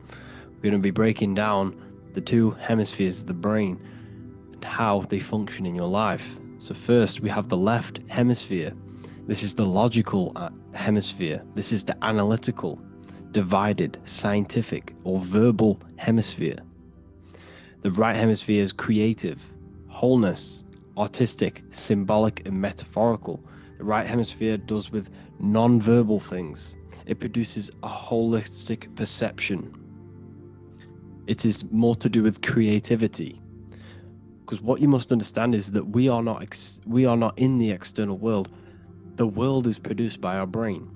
We see with our brain. Our eyes are a part of the brain. What we touch is the brain's interpretation of electrical signals on the nervous system.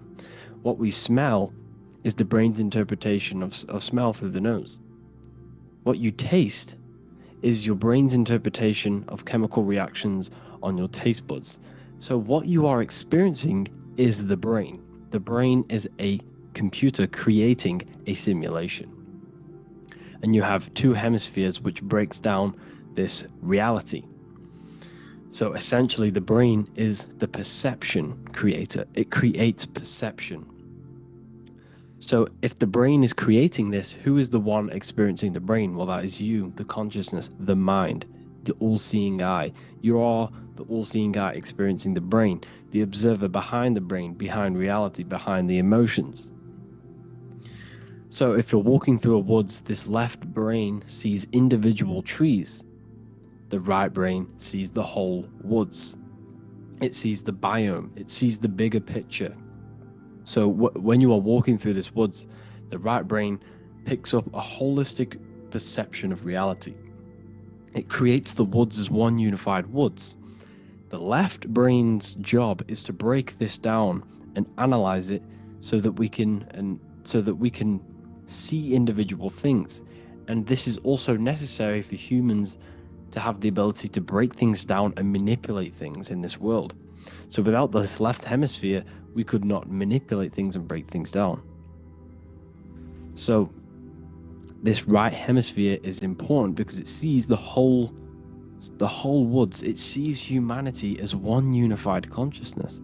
However, the left hemisphere sees individual egos. So the left hemisphere is the place of the ego because it only understands it sees the world very divided.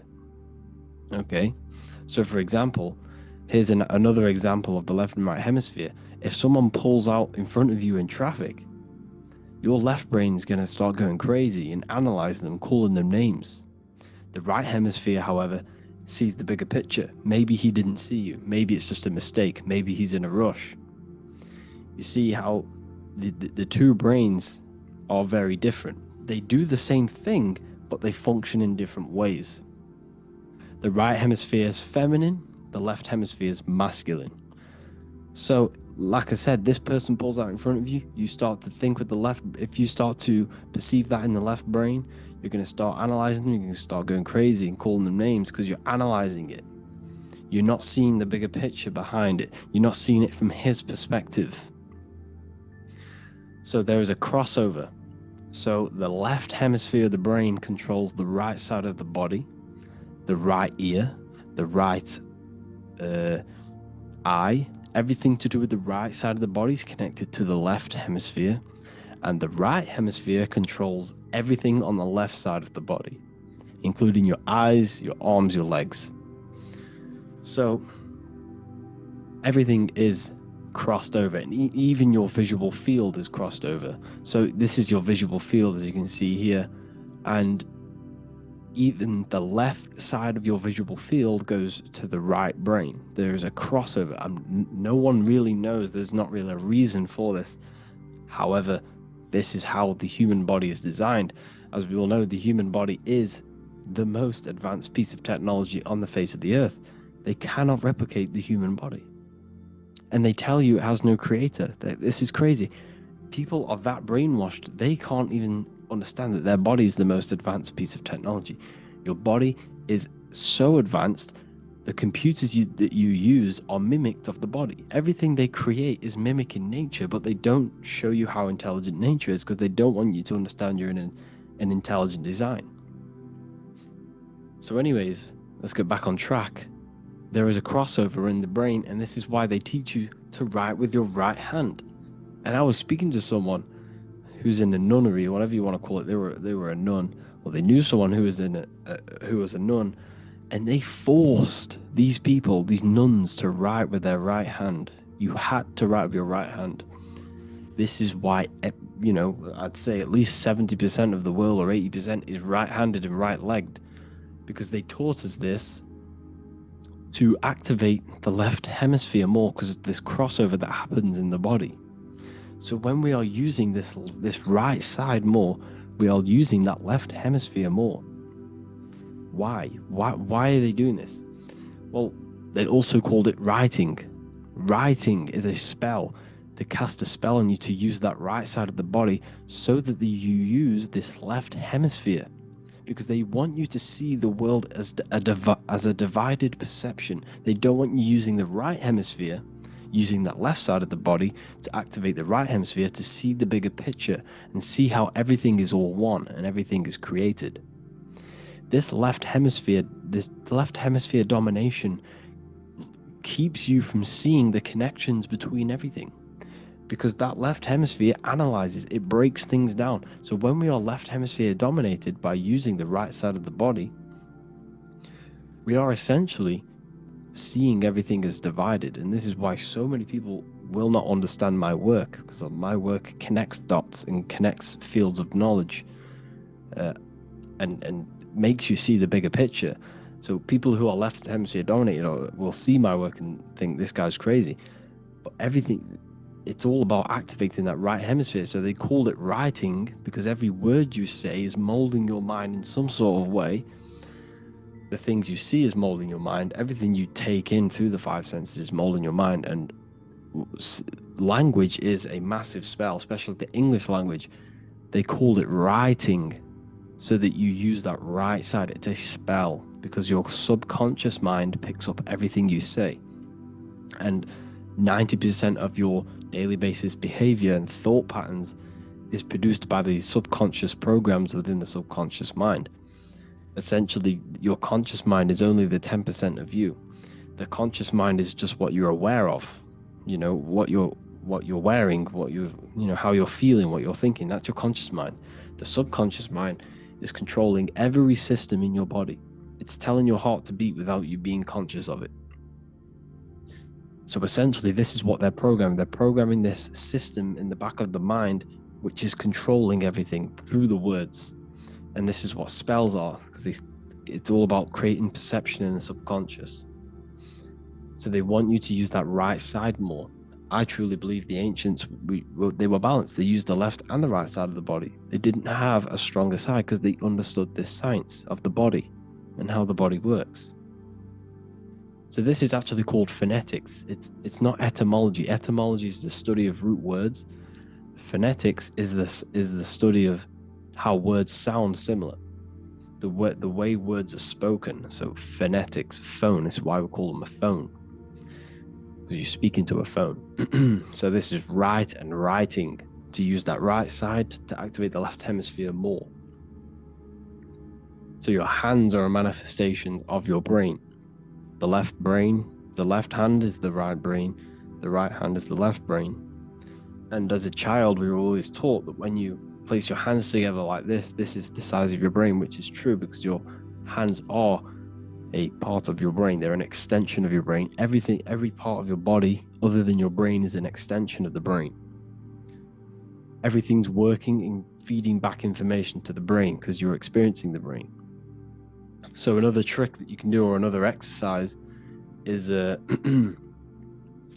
looking in the mirror and closing one eye at a time. If you close your right eye, if you take your top off, for example, you'll analyze your body if you close your right eye, because you're using that left hemisphere. Sorry, other way around.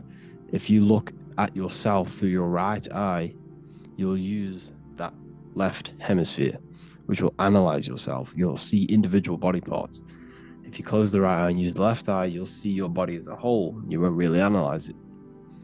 This is how you can analyze yourself using these two hemispheres. So this whole system is created to keep you thinking logically and to restrict you from creating and restrict you from understanding symbolism, allegories, metaphors, and teamwork. They want you stuck in a logical way of thinking and a logical way of seeing the world. This is why when you go to school, you are told exactly what to do.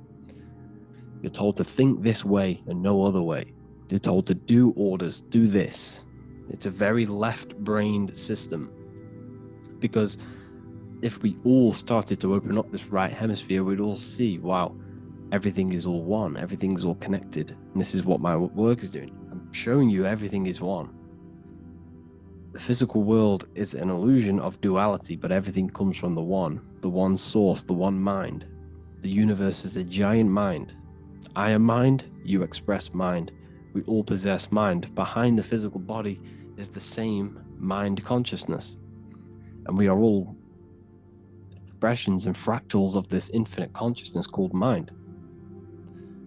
And this is what they don't want us to figure out, is that we are all just one consciousness expressed. It's an infinite consciousness. It's even in the squirrel, it's in the dog. All of these different animals, they're just different bodies, but behind the bodies is the same consciousness, which is mind. That's what the pineal gland is. The pineal gland is not the mind, and it's not the third eye. The third eye is your mind. If you have a closed third eye, it just means you have a closed mind. If you have an open third eye, it just means your mind has expanded from beyond physical things through astral projection and mystical experiences. This is how you gain an open third eye. It's just an open mind. A mind that has astral travel, that has explored the realities within the mind. So everything they do is to keep us in a divided state.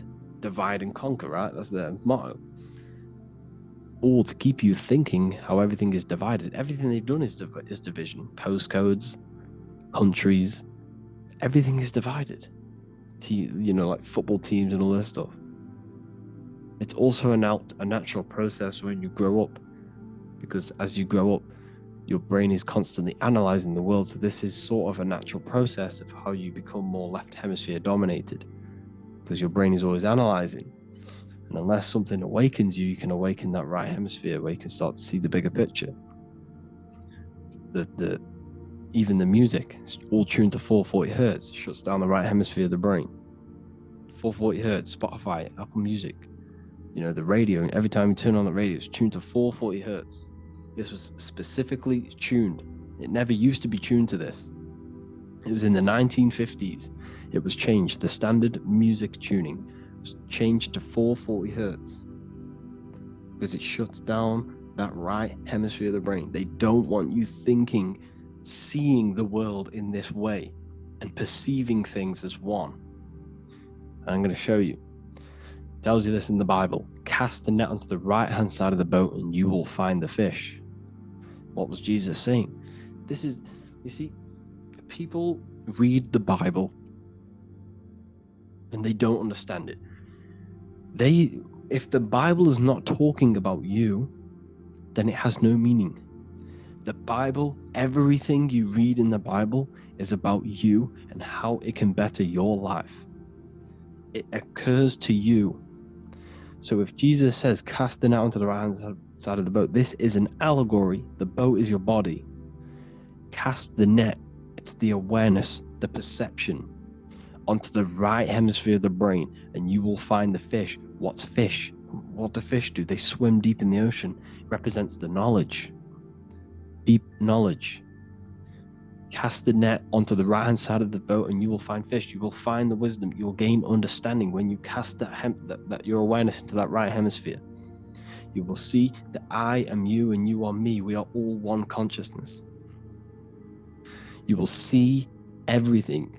You'll see that the trees are the same patterns as the nerves in your body. You'll see everything is connected. Everything is a fractal of the one infinite consciousness. And how many fish did they catch? 153. That adds up to 9. This is now numerology. The Bible's filled with numerology. Adds up to 9. What's 9? Human consciousness. It represents consciousness. You're in the womb for 9 months.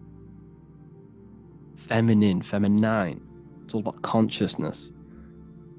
And then Revelation 14. And I looked, and behold, the Lamb standing on Mount Zion. That's the spines, the mountain.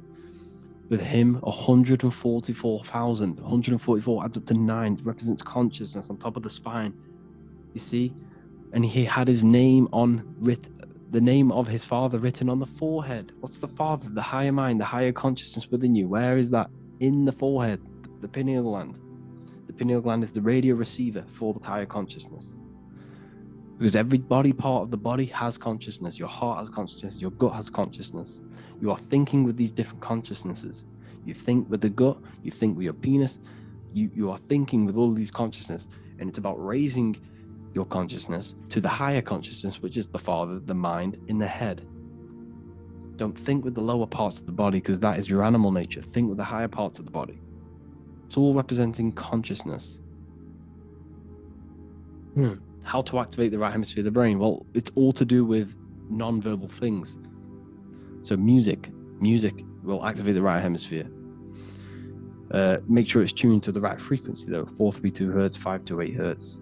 Any frequency that adds up to 3, 6, or 9 is good for you. Meditation, turning off the thoughts, and you raise yourself to the higher brain. Symbolism. Symbolism is all right hemisphered. Reading between lines, metaphors, determining the Bible, it's all right hemisphered. Seeing the bigger picture, it's reading between the lines. So tithing in the Bible. These people in the churches are giving 10% of their money to the church. It's nothing but a scam. What these people have done is they have externalized the Bible. They have taken the Bible and literalized it, so that they can make a business out of it.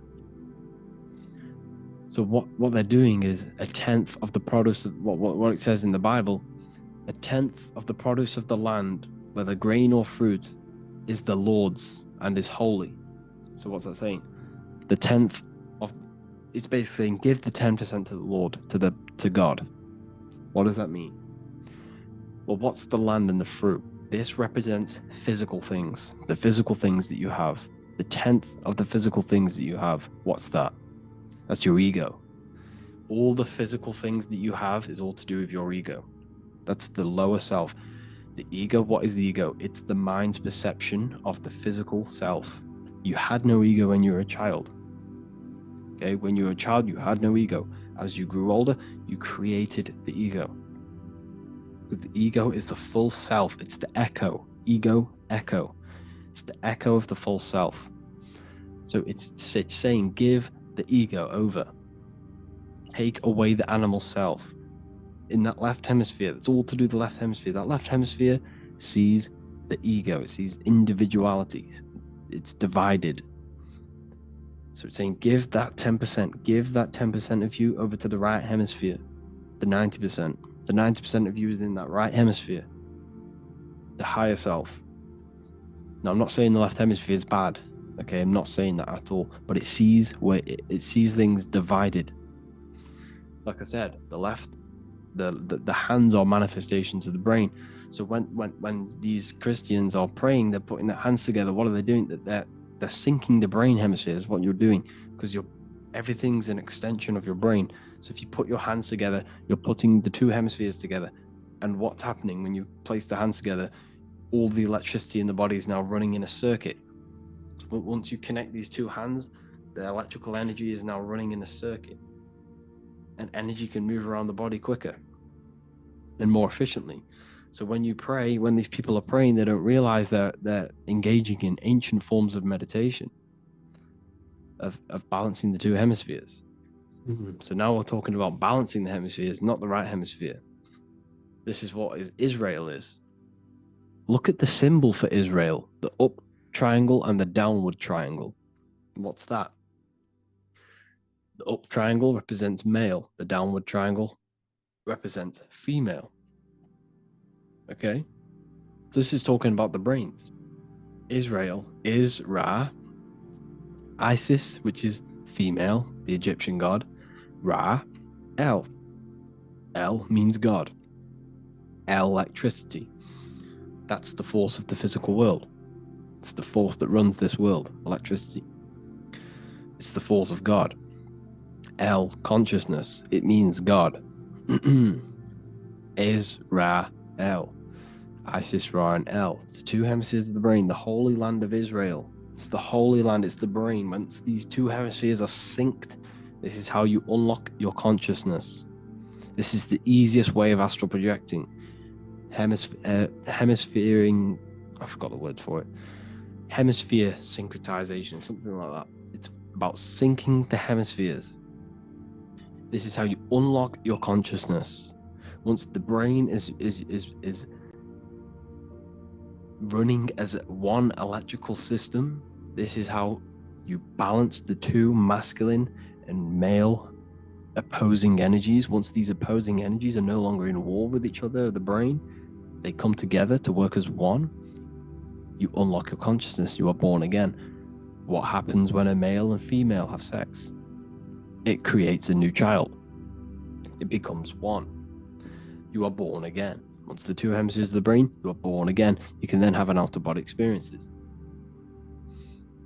So this is why the symbol of the Holy Land, Israel, is the up and down triangle back combined together, because it represents unification of the male and female, unification of the hemispheres. You're born again. You unlock consciousness. And you can get this for free. It's called the Gateway Tapes on my website. Basically, it's a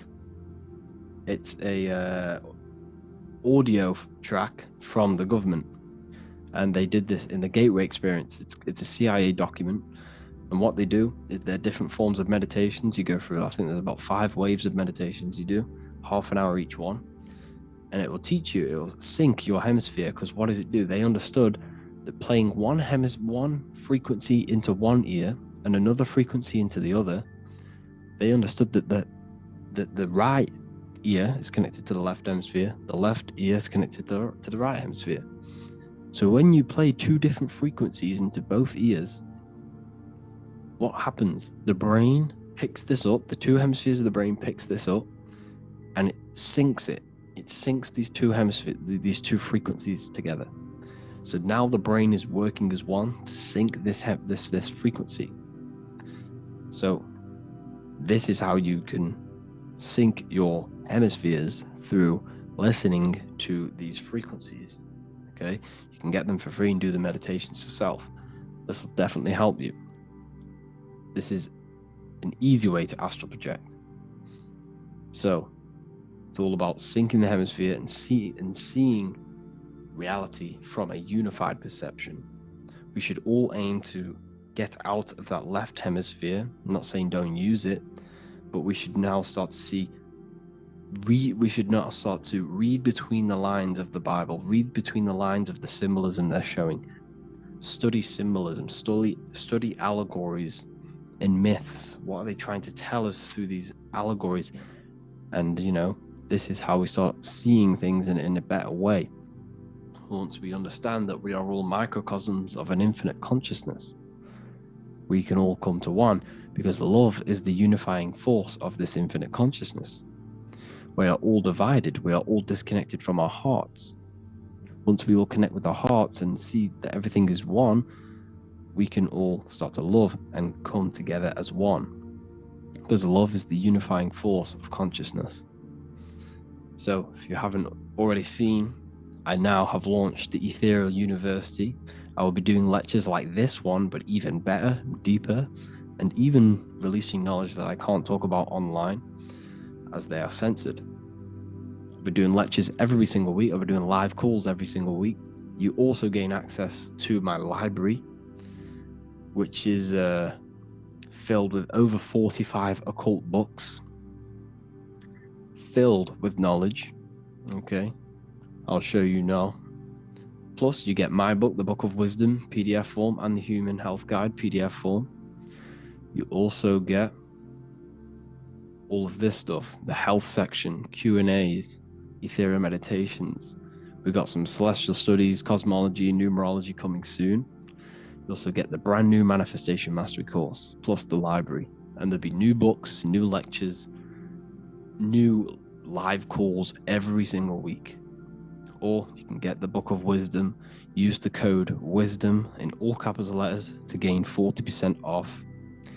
This sale will be ending very, very soon, so if you're watching this, be very quick to get yourself a physical version or a PDF of my book. You can get it in all these languages.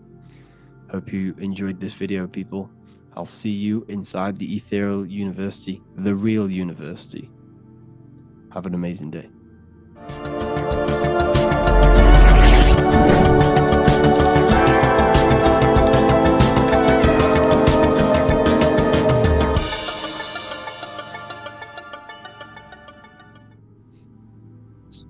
Matthew 21:1, Jesus went into the temple of God. Corinthians 3:16, do you not know that you are the temple of God? Now what is this telling you? That God is within you. Hence why in Luke 21:12 it tells you the kingdom of God is within you. And the side of your head region is called a temple for a reason. Because the brain encapsulates the mind. The brain is a physical manifestation of the mind. The heart is a physical manifestation of emotion. So we have these different layers of our consciousness. We have an intellectual, communicative aspect of our consciousness, which we would call the mind. We have an emotional aspect of our consciousness, which is the heart. And to communicate with the divine, it's all to do with the mind. Hence why the ancients always symbolize the mind being God. This is why Michelangelo always placed God inside of the brain on top of Sistine Chapel in the middle of the Vatican. He understood that God is in the brain. God is within you, not outside of you. The church tells you that God is in the sky because they are creating a externalization of the truth to create a business and a distraction, so that you don't find the divinity within you, so that you don't find your power. Now you have Adam, the physical man, the physical body, the ego, the lower self, and he is resting. He's not trying to reach to God, but God is reaching, because the higher consciousness within you is always trying to communicate with you. It's always trying to wake you up to your divinity. But the lower mind, the lower self, Adam, the physical self, is always in ignorance of truth, always in ignorance, and stays in a materialistic way of thinking, which is the lower animal self. And this is what we call a sleep, or an NPC. This is the lower mind of man. But all you have to do is to move your finger to touch God. You have to look within yourself, within the brain, meditate, and you can find God. This is why in the Bible we see many references to the human body and anatomy to truly connect with God. Kings 6:8, the door to the middle chamber was in the right side of the house, which is the right hemisphere of the brain. The middle chamber is the pineal gland, where the seat of your consciousness is, where the seat of your higher consciousness is, the mind. And they went up the winding stairs, which is your spinal column, into the middle chamber, and out of the middle chamber into the third. So they went up the winding stairs. This represents raising your consciousness up the winding stairs. Your spinal column acts as a stairway of consciousness. Depending on what sort of consciousness you are operating in, depends on what part of the spinal column you are using. Because the spinal column ascends and descends consciousness. What do I mean?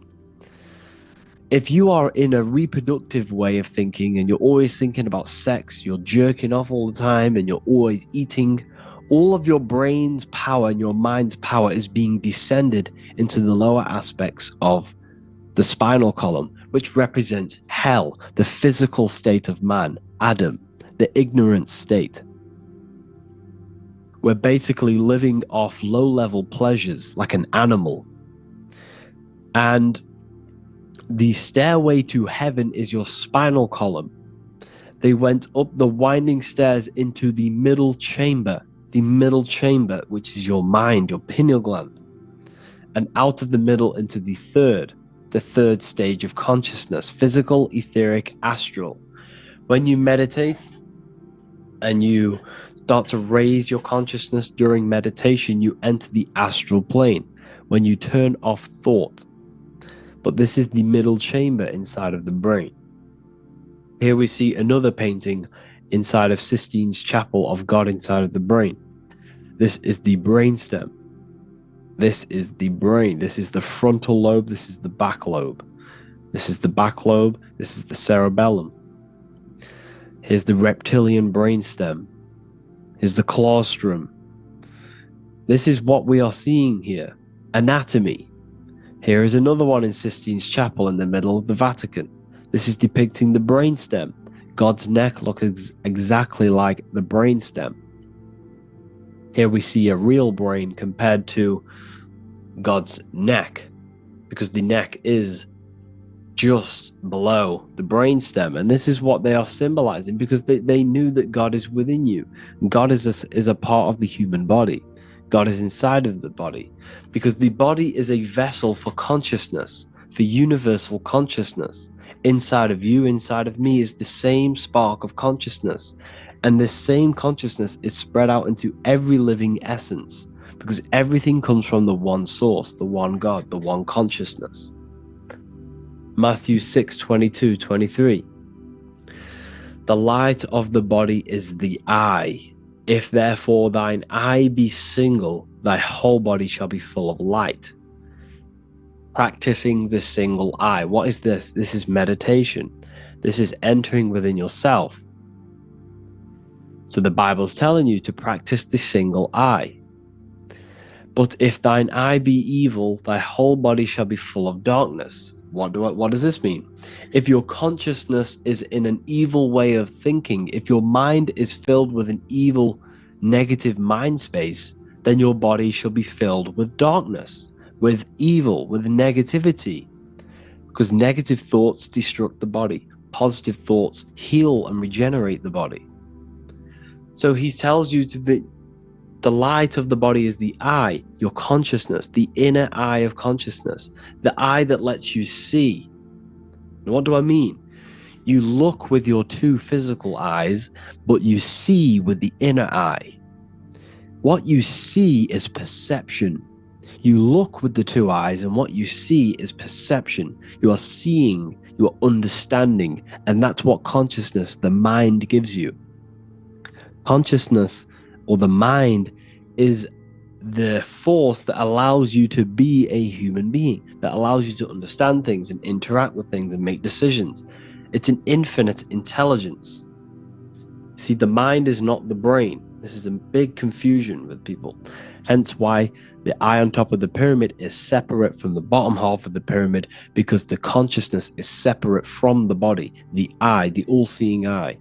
It represents the observer, the eye that sees into this body, into this world, into this. You are the perceiver. You are the invisible spirit within the body. Theologians 4:17. After that, we are still alive, and our left will be caught up together with them in the clouds to meet the Lord in the air. You don't meet the Lord in the physical air. Okay? This symbolism of the ancient Christian artwork is showing you this is symbolic. These things never happened. There's no man in the sky. Moses didn't go on a mountain to meet with God. The air represents the mind. This is why you say you're an airhead when someone's very stupid. Earth is your body. Water is your emotions. Fire is your spirit. Air is your mind. The invisible mind. So Anton Mengs, an ancient Christian art worker, is showing you anatomy of God in the clouds. But this is the anatomy of the human body. Raising yourself to the mind and turning the mind inwards on itself during meditation. And that's how you meet the Lord in the air. You meet the Lord in an elevated state of consciousness. The air represents an elevated state of consciousness because the air is up. You have to raise your consciousness to meet the Lord in the air. This is why Moses went on a mountain to meet with God. The mountain represents elevation of consciousness, raising the mind up the spinal column, taking all of the mind's attention away from the reproduction and the physical aspects of self and raising it to the brain and turning off the brain and going inward into the air. It's talking about raising consciousness. It's allegorical, it's a spiritual metaphorical text. The side of your head's called a temple because inside that where that temple is, right in the middle of where you call the temple, is the inner chamber, the open room, the holies of holies in the Bible, or the land flowing with milk and honey, or Mount Zion. There's so many different names for the brain, or the upper room where Jesus meets his 12 disciples, the 12 cranial nerves in your brain. This is the temple of God. Your body is a temple of consciousness. It encapsulates consciousness. It encapsulates the mind and soul. John 10:30, Jesus states, I and the Father are one. Psalms 46:10, be still and know that I am God. He's talking about the I am within you, not within Jesus. Everyone refers to ourselves as I. I am God. When you say I, you're referring to the highest aspect of yourself. The aspect that is above all thought, above all emotion, and above all things. When you say I, you're referring to your pure awareness, your pure consciousness, the highest aspect of yourself. And anything after I is egotistical. I is God. The letter I is the Roman numerals for one, because there is one God, one consciousness. The letter I is one line, just like the number 1.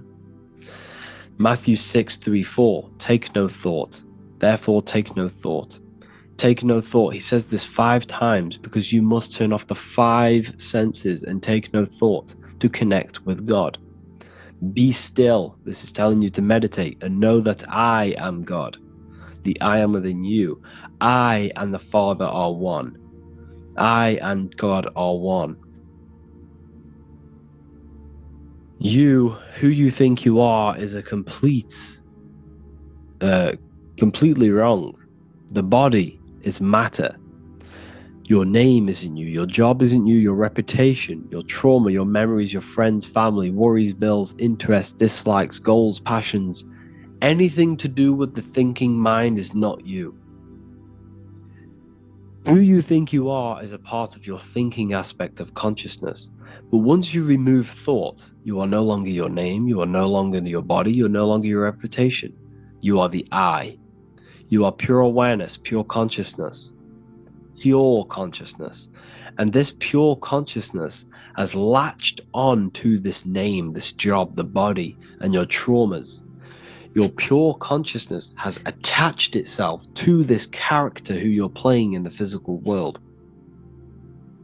And this is essentially who you think you are, but you are not. You are the I, you are the self, you are pure awareness. So in order for you to detach from these things, you must learn how to detach from your name, your job, your reputation. And you do this through meditation, by turning off the thinking mind. Turning off the thinking mind allows other aspects of your consciousness to open up. What do I mean? Your whole life you've been thinking, and all of these thoughts has attached you to this physical body. You haven't allowed your consciousness to open up. And you can only do this by taking no thought. That's why Jesus tells you, take no thought. When you turn off the thinking mind, other aspects of your consciousness starts to open up. Other aspects of your being can open up. And this is how you astral project. This is how you do all these mystical things and things to do with consciousness. It's taking no thought. Imagination, emotions, thought, and memory are all to do with consciousness. These things are not physical. You can't touch thought. You can't touch emotions. You can't touch these things because they are not a physical thing. So you must turn off these things for other aspects of your consciousness to open up. Okay? So essentially, the Bible is a metaphorical, astrological, numerological, metaphysical, spiritual, encoded text that talks about human anatomy, spirituality, and the true nature of the human experience. Everything they teach you in school is to make you think that you are this body. Everything they teach you in church is the externalization of the true teachings of Jesus. Jesus was telling you to meditate. Jesus was telling you to practice the single eye. Jesus was telling you to look within yourself and find God. He wasn't telling you to pray to him. Mark 16:19, he was taken up to heaven and sat at the right hand of God, the right hemisphere of your brain. John 21:6, cast the net onto the right hand side of the boat and you shall find fish. Fish is understanding. The boat is your body, your brain. Cast your awareness into the right side of your brain and you will find understanding, because the right side of your brain is all to do with the creative aspect and the intuition and the spiritual sides of your consciousness. This is why God is here. This is why Michelangelo depicted God in the right hemisphere of your brain, because this is all human anatomy. And I speak about all of this in the brand new Book of Wisdom, Volume 2. Which is now available. The start of the revolution has begun. This book is truly going to change the way people see the world. It's got so many more topics than the last one. It's truly a revolution. It's written in so much detail. It's very practical. I cannot wait to share this one with you. I just want to say thank you for the opportunity for me to create this book. Because without you, I couldn't have created this. And I just love sharing my work with you. And I thank every single one of you for the support, the watch, like the views and the likes, everything. Especially the people who have joined the university and stuff like that. And for people who have joined the university, you do get a free Book of Wisdom paperback if you just go to the general chat and follow the description, follow what the instructions that I gave you in the chat. Then you'll be able to order a free Book of Wisdom if you are inside of the university. Plus you get all of my other books, 2 books, and over 45 occult books on occult and esoteric things. You get lectures, live calls, a community, a manifestation mastery course, and a whole library and reoccurring updates every month, every week. So yeah, I hope you all enjoyed this video. Thank you all. Please leave a comment to help the algorithm, and leave a comment on what videos I should make. And yeah, I'll get to uploading on the YouTube a lot more now the second book is now released. I have a lot more time on my hands. No longer using my energy to create the book. I'm now going to redirect this mental energy into the YouTube. So there will be a lot more content coming. So I need some content ideas. So feel free to comment some ideas, some YouTube videos that I can create. Thank you all, people. Have an amazing day.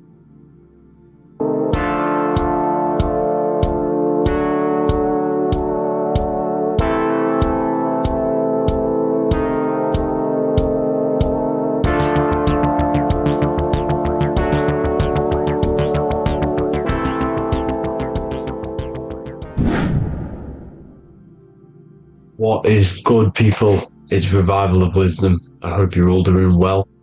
Now, this video is how to raise your holy oil or your kundalini. Let's get straight into this. So this is a monthly cycle. Every month, when the moon is in your zodiac sign, this oil is released. Now, the moon is in control of monthly cycles. For women, it's the menstrual cycle, and as well this holy oil cycle. The moon changes sign every 2.5 days and passes through the zodiac signs in 27 days. So the moon tells the day, the sun tells the time, the stars tell the month. This reality is a massive clock, if you like to say. It's a cycle. Okay, the moon controls the night, emotions, water, fluids, and the mind. Okay, so this oil is produced in the claustrum. It's produced in the claustrum, which is here, right?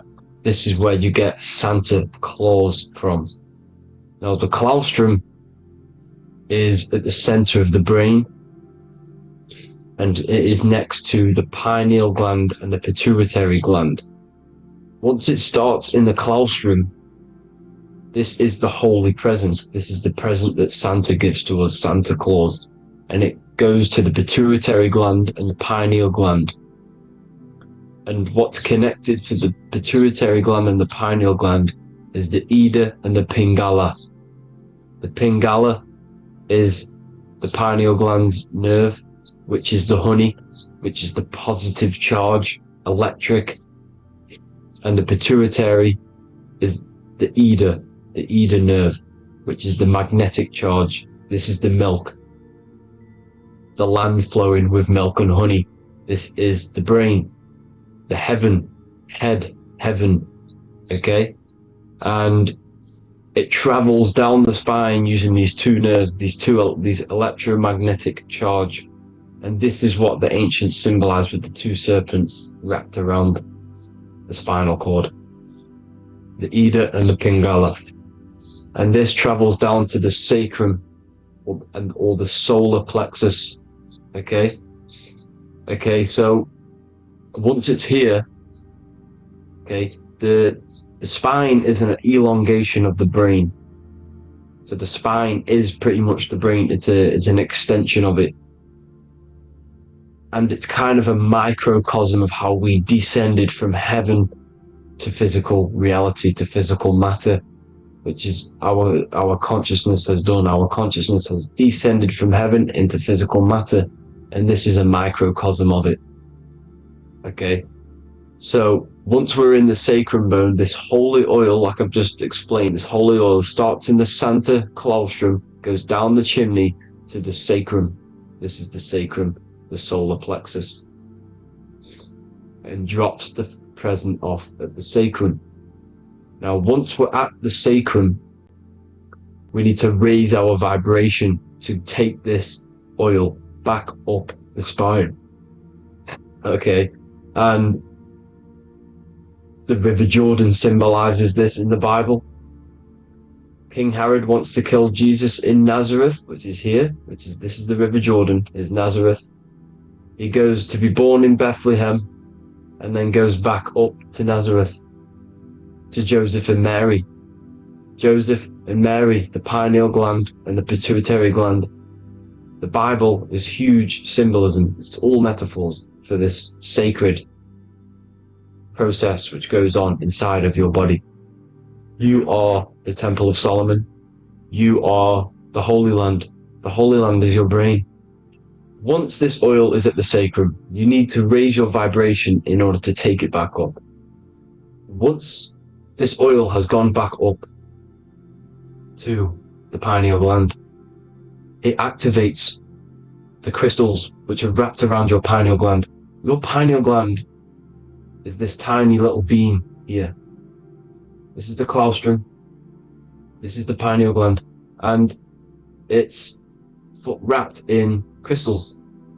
And when this oil travels back up the spine by raising your vibration, back to the upper room where Jesus met the 12 disciples, or the 12 cranial nerves in the brain, and it activates and it turns on this pineal gland. And once it's turned on, it illuminates all the cells and the nerves in your brain and turns them all on and activates the higher God man, the God consciousness, Christ consciousness. And it regenerates the whole body. This is the secret to regeneration. It regenerates all the cells in the body. And this is how the ancients lived for thousands and thousands of years. It's talked about in ancient texts. They lived for hundreds and thousands of years because they knew this secret. And this fluid, this brain fluid, the secretion, or the Christos in Greek, which means gold, because this is the alchemical process from turning lead to gold. Your body is the alchemical furnace. Now the ancients knew about this center of the brain because they symbol it. This is the Eye of Ra, and it's the brain, and this is what's wrapped around our consciousness. Our consciousness isn't wrapped around the brain. The brain is built around the consciousness. We are the consciousness. You don't have a soul, you are the soul. Okay? Now, the head, heaven, hell, heel at the bottom of your foot, that's hell. Head is heaven, heaven and hell. Simple. Now the pineal gland produces DMT, which is dimethyltryptamine, which is known as the spirit molecule. So, let's move on. Now, when this oil travels up, back, the spine, the chimney, it crucifies at the top, which is called the vagus nerve. So when it reaches here, the optic thalamus, it crosses and crucifies once it's raised back up. And this is why Jesus dies at 33. He was crucified at 33. Because you have 33 vertebrae on the back of your spine. And then it's crucified by the cross of the vagus nerve. When this oil crosses the vagus nerve, this is the crucifixion at 33. And it symbolizes the death of the physical consciousness. You then become spirit. You then become God consciousness, activating the Kundalini, regenerating the body and the mind. Okay? The Garden of Eden. You are the Garden of Eden. The land of milk and honey is upstairs. The pituitary, which is the milk, the pineal gland, which is the honey, which is DMT. It even says this in the Bible. As he brought us into the place, and he has given us this land, a land flowing with milk and honey, which is also symbolized as the sun and the moon.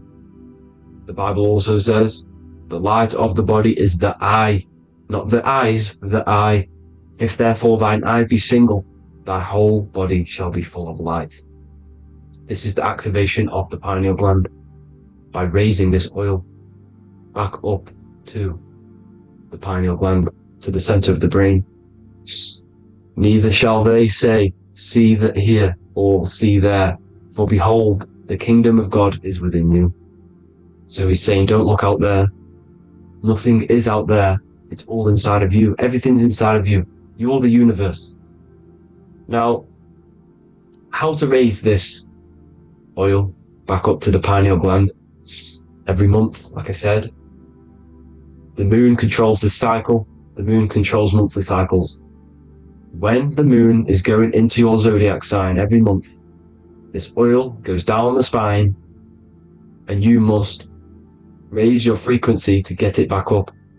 You must retain your seed. This is the most important. Your fluid, your secret, your holy fluid, your life force. You can't let that go. That life force is the reason you're alive. This holy oil is the reason you're alive, because it feeds all of the systems in your body. It feeds all the systems in your body. You have to retain your seed. Alkaline diet, positive thinking, and meditation. Okay? When you retain your seed, you will live longer. The moment you release it, you're killing yourself. You're killing a piece of yourself every time you release your seed. Every single time. You're killing a part of yourself. Okay?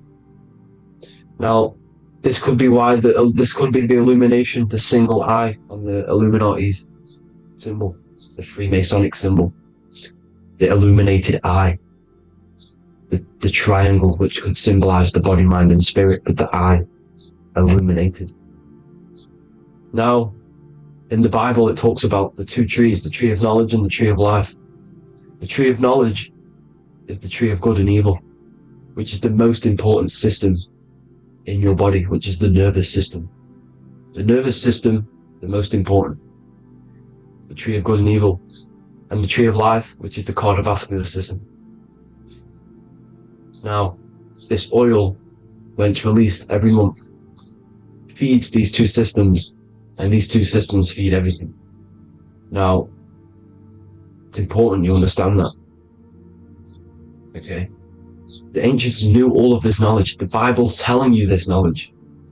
But it's in a metaphorical way. You have to understand the context behind it so you can read it properly.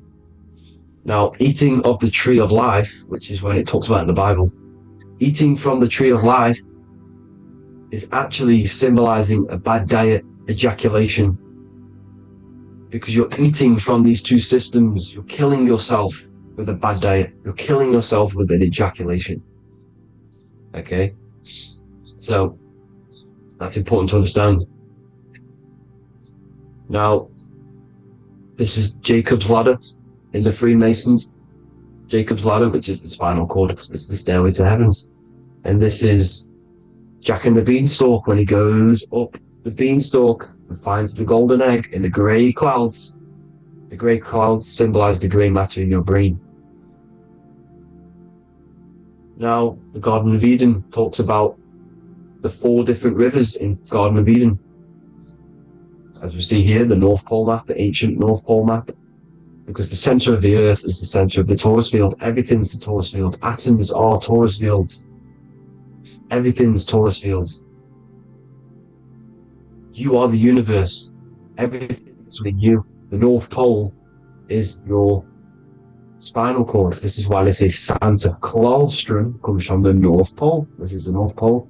And the Santa Claustrum is the center of your brain. Now, there's 4 rivers which come from the Garden of Eden. Is the blood, the Christ oil, which is the oil we're talking about, urine, and saliva. These are the 4 sacred oil, 4 sacred fluids in your body. And these are constantly abused in today's society. These secret societies are targeting these fluids. Okay? This is why porn is free. They sexualize society through Disney. Go and look at some of the Disney movies. There's so many subliminal messages which sexualize these children because they want you sexualized, so you release your seed, which is one of the holy fluids in your body, especially your semen, your sexual energy. So important you retain this. So important, because it's your life force. It keeps you alive. Okay? Now, let's recap on this. If you want to raise your oil every month, you can't just retain your seed for the month. You have to retain your seed forever. Don't just do it for a couple of days. Have to do it. It's a lifestyle. You want to become God consciousness, you got to do what it takes. It's hard in this society because this society is made around, it's designed to kill you pretty much.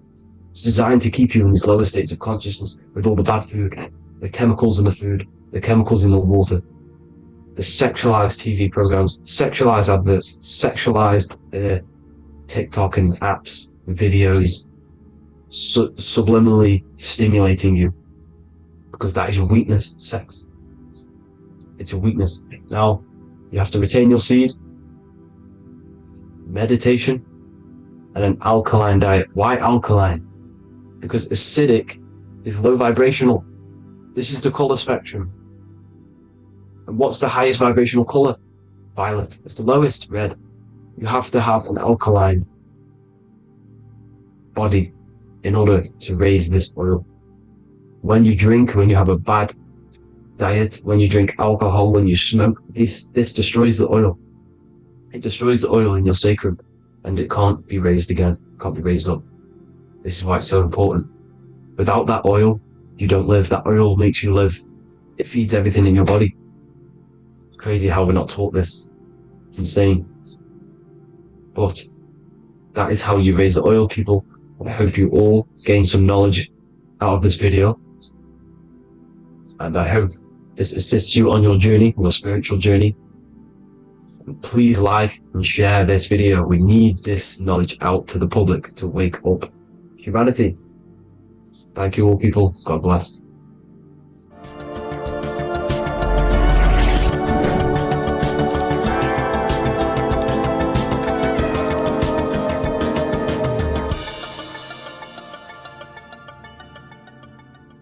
Geometry. This is the study of nature, of the codes, the mathematical codes behind physical reality. So today we're going to be going deep into geometry and the true esoteric internal geometry, the geometry that no one really talks about, and how geometry relates to human consciousness. So essentially, what we must understand when it comes to geometry, the basics of geometry is everything is vibration. And this vibration is vibrating on a certain frequency. And this certain frequency creates a geometric shape, which is why in nature we see all of these different geometric shapes. All matter takes form in shapes. So if we put sand on a plate and we vibrate the plate on a specific frequency, we see that the sand goes into specific geometric shapes and patterns. So essentially, matter is energy condensed. It's energy vibrating on a low frequency, vibrating at a certain frequency. So matter is condensed energy, and each geometric shape is manifesting and showing a specific energy. Some shapes carry more energies than others. For example, the cube is what traps energy. A square is what traps energy. So geometry and the flowers are basically how energy manifests itself into physical matter. We are in a world made out of energy or light. Light is energy. So everything is vibration, everything is frequency, and everything is energy. Even the words, each atom in our body, everything. So everything in nature has these mathematical, energetic codes. So geometry is basically the study of nature and the shapes that are in nature and their energetic principles. Because like I said, matter is energy. So this is what we call cymatics, when we place water in a petri dish and we shine light on top and we vibrate the water.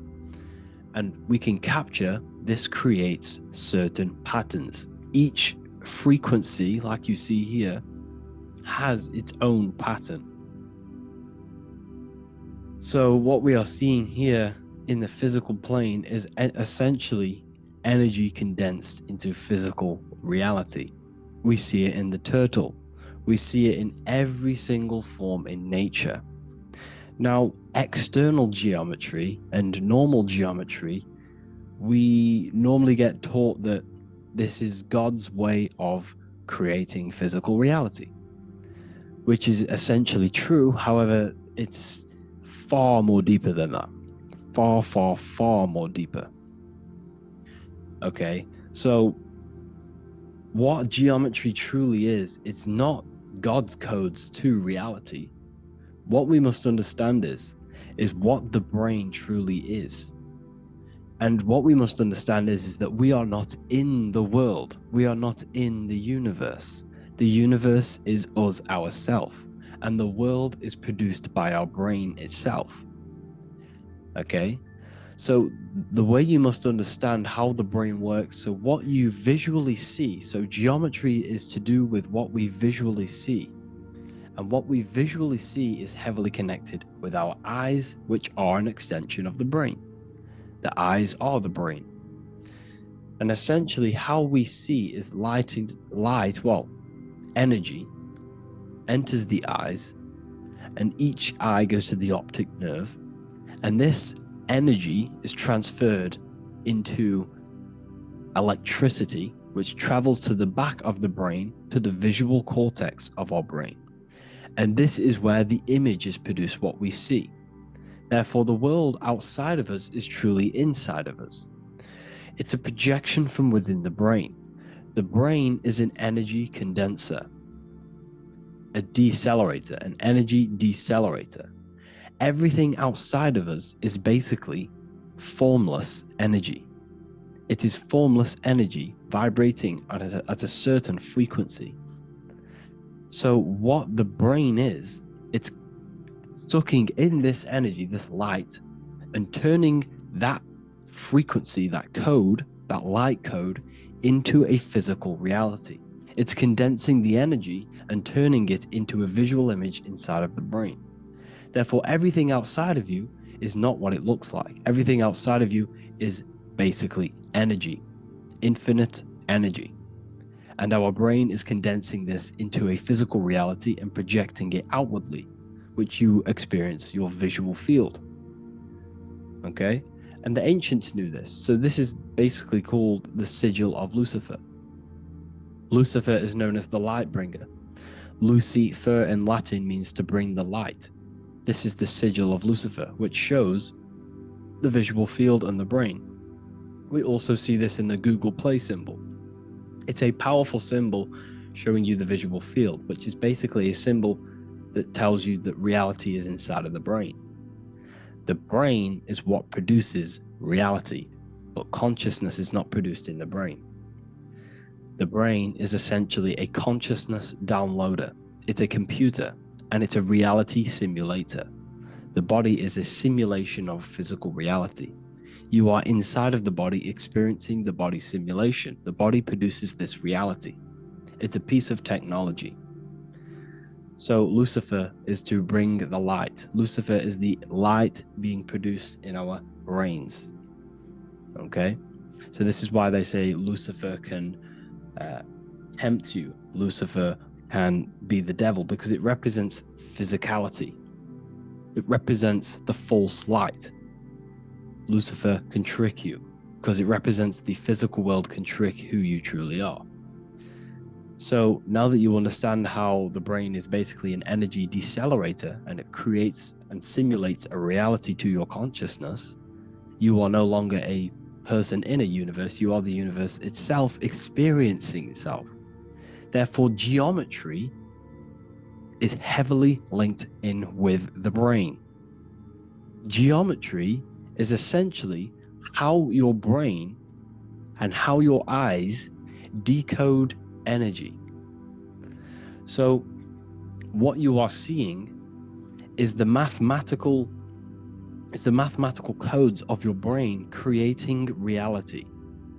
So what they teach you is the external is that geometry is God's way of creating this world, and these are the mathematical codes God's created. But now I'm telling you the internal. This is the truth. Geometry is how your brain mathematically condenses energy and light into a physical reality. So therefore, your brain is a computer program. So now geometry is nothing outside of you. Geometry is not something created by something else. It's created by your brain. Your brain produces these patterns through mathematical codes by breaking down energy into physical reality. And this is why you see geometry in everything around you.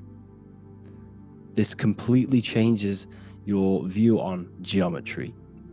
It's in your ear, it's in your face, it's in everything. Geometry is everything. Okay? So now that you understand this, now, as we were talking about the visual field earlier, the ancients knew about this. The ancient Egyptians knew about this. We can see this symbolism inside of the casket, the Egyptian casket. See, this crossover represents the visual field. This represents the back of the brain. This is the left hemisphere, the right hemisphere. And now some of the most simplest teachings in geometry is that straight lines are masculine and curved lines are feminine. And we even see this in the human body. The feminine human body is curvy and the masculine human body is liney. And even with the genital reproductive area, we have a line and a curve. 0 and 1, the binary code of all creation, 0 and 1, because that's basically all that exists. Nothingness and 1, nothingness and God, nothingness and consciousness, that's all that exists. Now that I've told you that, the basics of geometry and the line and the curve and the feminine and the masculine, what do we have here? You see this stick here?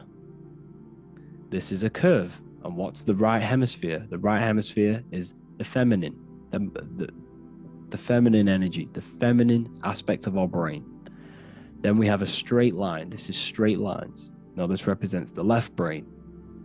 So the Egyptians are showing you the left masculine brain and the right feminine brain because of the curve and the straight line. And this is the visual field, the crossover.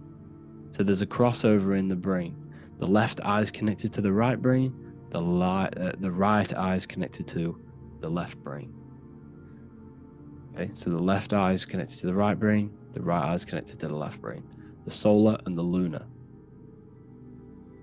So, like I said, everything outside of you is basically energy. Your body is basically a holographic avatar, condensed energy produced by your brain. There's nothing actually outside of you. Your 5 senses are electrical threads of light. And when you touch something, this is basically electrical signals in your nervous system, which are reporting back to the brain.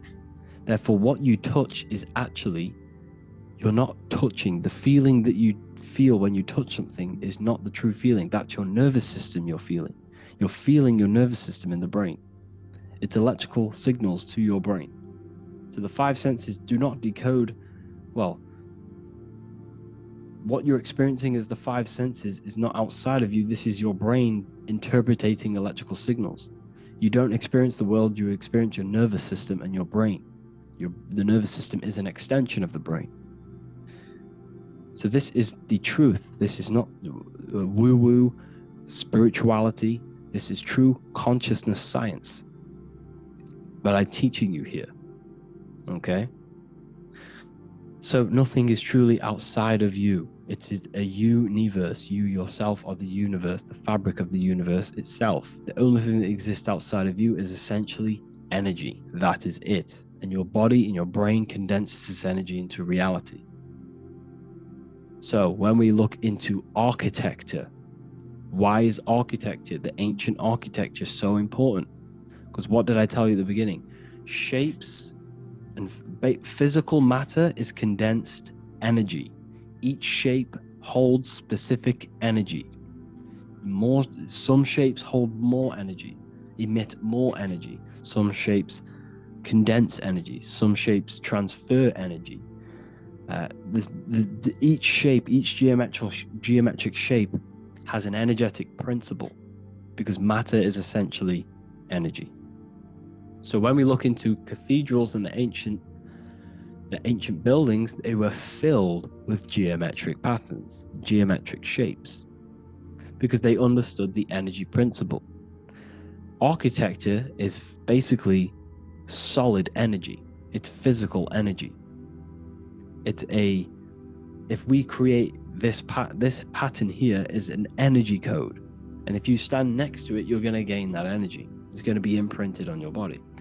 So essentially, they filled their buildings with high energy geometric shapes, points, triangles, pyramids are very, very energetic. This is why you have crystal pyramids made, organite pyramids. They're always in pyramid shapes. That's why the Egyptians built in pyramids, because pyramids hold high energy. They emit high energy. So this is why you see all these different geometric patterns. Okay, so in the real reality, in the energetic plane, this building would basically look like this: lines and grids of energy. Okay, this is what it would look like in the energetic plane, a blueprint of the energy body. So as you see here, these are the different frequencies in a petri dish, of water in a petri dish. And you can see they are specifically aligned up with these specific patterns. You can see geometry even within geometry. It's fractal. So essentially, when you would stand inside of these buildings, they would imprint the energy of the building in your body, because your body is healed through energy. You have an electromagnetic field around your body. So by creating buildings with geometric patterns, we are essentially increasing the energy of the building, because the building itself is energy. Okay? So when we fill it with geometric patterns, we're increasing the energy. We're giving it a certain energetic imprint. So when you stand inside of that building, you're being imprinted with that energy. Okay? So especially with these windows, these stained glass windows. Well, why are they stained glass? Well, color is frequency. So when you have all of these different colors, and not only were they just painted, some of these colors are specific gemstones, crystals, natural stones, which all hold energetic principles. Each crystal is vibrating on a certain frequency.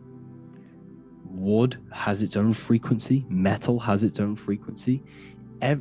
What you must understand is that everything in nature is not just a piece of matter.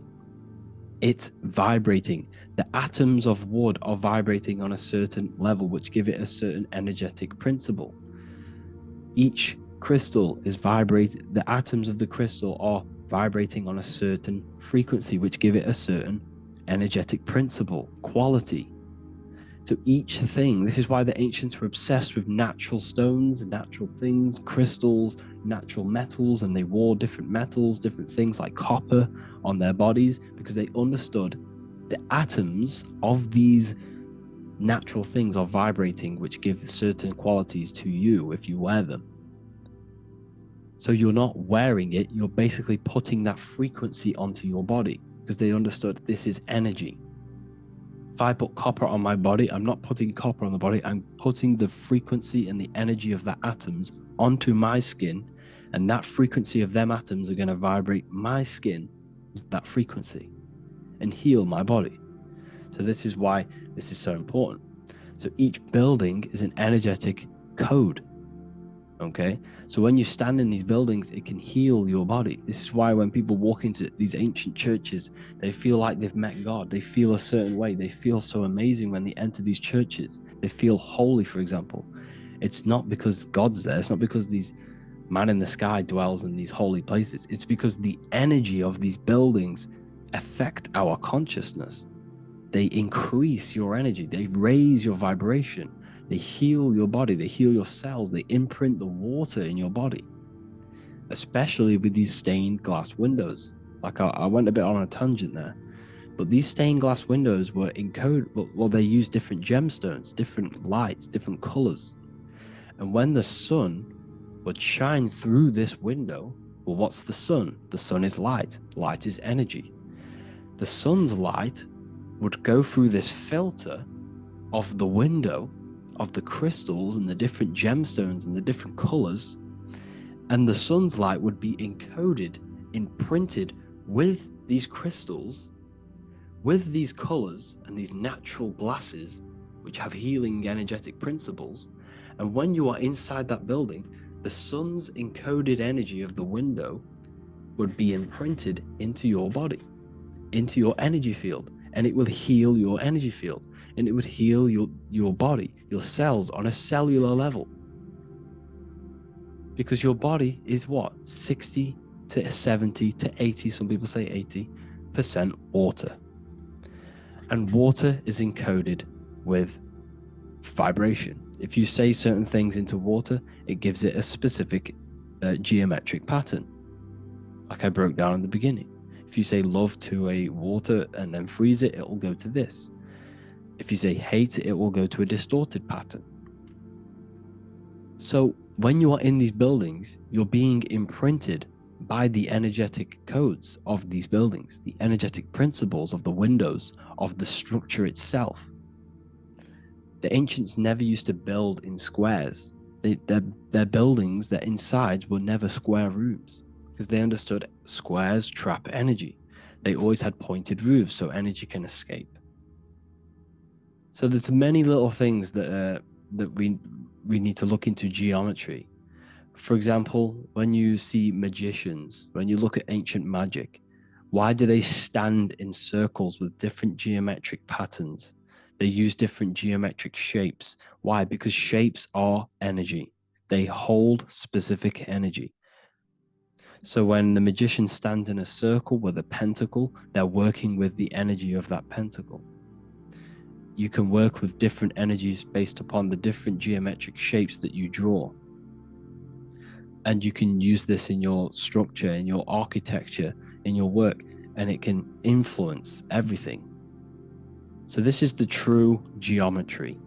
I hope you gained a deeper understanding on geometry and how it relates with you and your consciousness. Like I said earlier, your brain produces geometry. It's basically how your brain decodes energy. It's not God, how God creates this reality. And no, you're in this reality. You are the reality itself. Your body produces the reality. Therefore, geometry is one with you. So therefore, if I play with the geometry of the buildings, for example, like the government have, everything's in squares. If you look outside, everything's a square, everything's a rectangle. You go to a city, every window is a rectangle, every building is a rectangle. You live in a box room, everything is boxed and squared off in this reality, in this modern society. Why? Because they're trapping energy.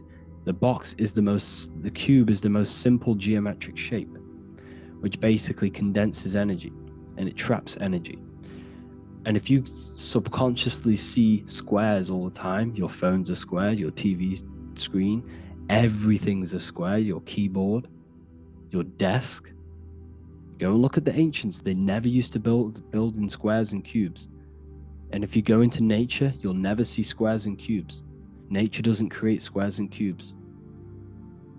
Everything in the modern society is squares and cubes to simple your consciousness down, to dumb your brain down.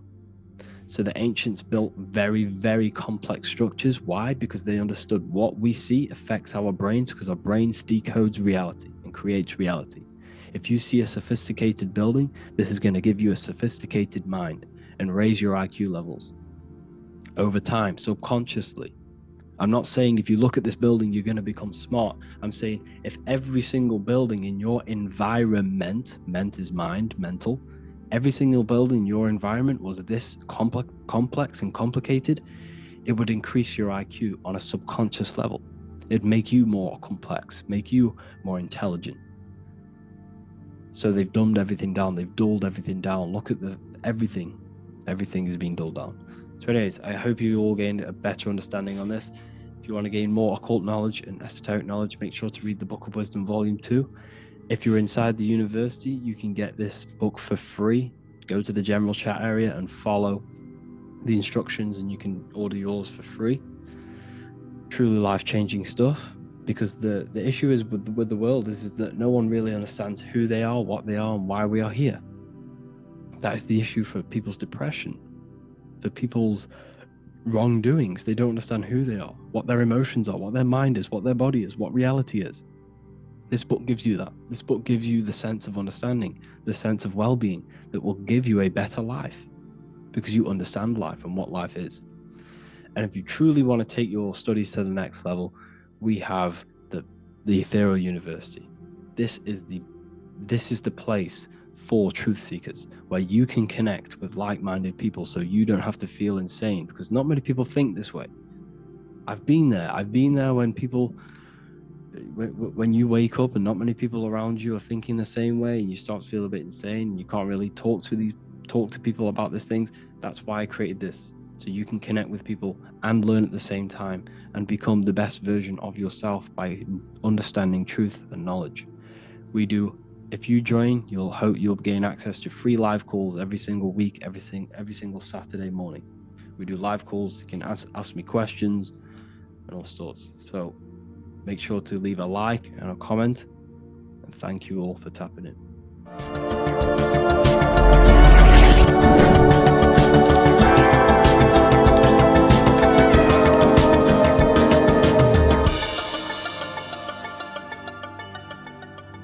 Welcome to Revival of Wisdom.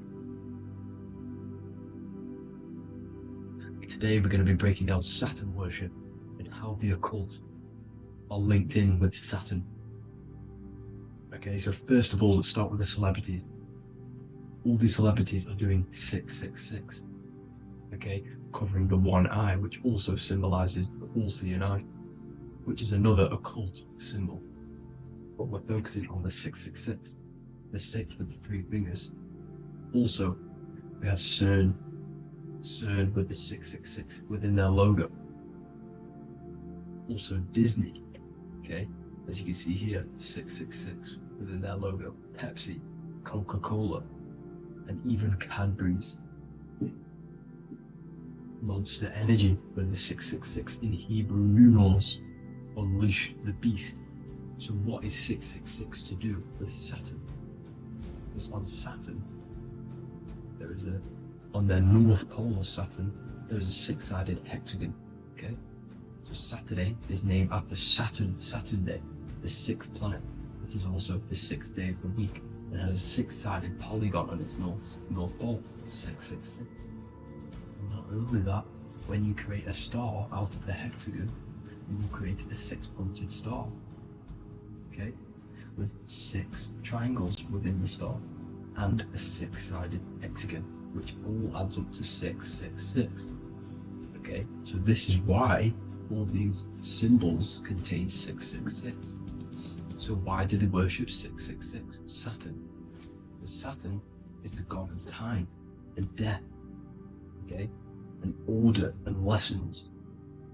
Okay, Saturn is a very cold and dry being. That is the 6th planet from the sun. Okay, Saturn represents the winter, which symbolizes death, okay, because all nature dies within winter because the sun's not there. So it represents darkness and death. It rules the zodiac sign of Capricorn, okay? So, in the celestial cycle, Saturn is always opposite the sun. So it's the opposite of the sun. So they're worshipping this energy which is death-like, okay? This god which is death and does not bring life, okay? Also is the god of time, okay? Also in the Roman and in Greek it's called Chronos, okay, which is just a translation for time. It's also known as the Father Time, aka the Grim Reaper, okay? The Grim Reaper, keep that in mind, we'll come back to this. Here are some more logos with Saturn, okay? NAG, Internet, Wi-Fi, okay? All these occult logos all worship Saturn. They are a satanic occult. They worship this death god, this evil god, okay? This is where the cube now comes in, okay? Because what colour is associated with Saturn? It's black, because it's the absence of light, it's opposite the sun. So black is the colour associated with Saturn. Each planet has its own colour associated with it. Okay, so when you make the cube, okay, as you can see here, the cube out of the polygon, it creates what? A black cube, okay? And the Kabbalah, okay? Kabbalah means cube, Allah means the God, the cube God. These religions are secretly worshipping this cube God, the God of death, Saturn, Satan. It's the same entity behind it all, okay? So, also, we have these black cubes in Australia, Denmark, all around the world, these black cubes, because this occult is worldwide. Saturn, Satan taking over this realm. Okay. Also, with this black cube, they walk around it like the rings of Saturn. It's around the black cube of Saturn with the rings. They walk around in circles. What are circles? Cycles. What is a cycle? Time. The time god. This is why it has a ring around it, because it represents time, cycles. Okay? And this is another depiction of Saturn, always depicted with this Reaper staff. Okay? Keep in mind this staff, just like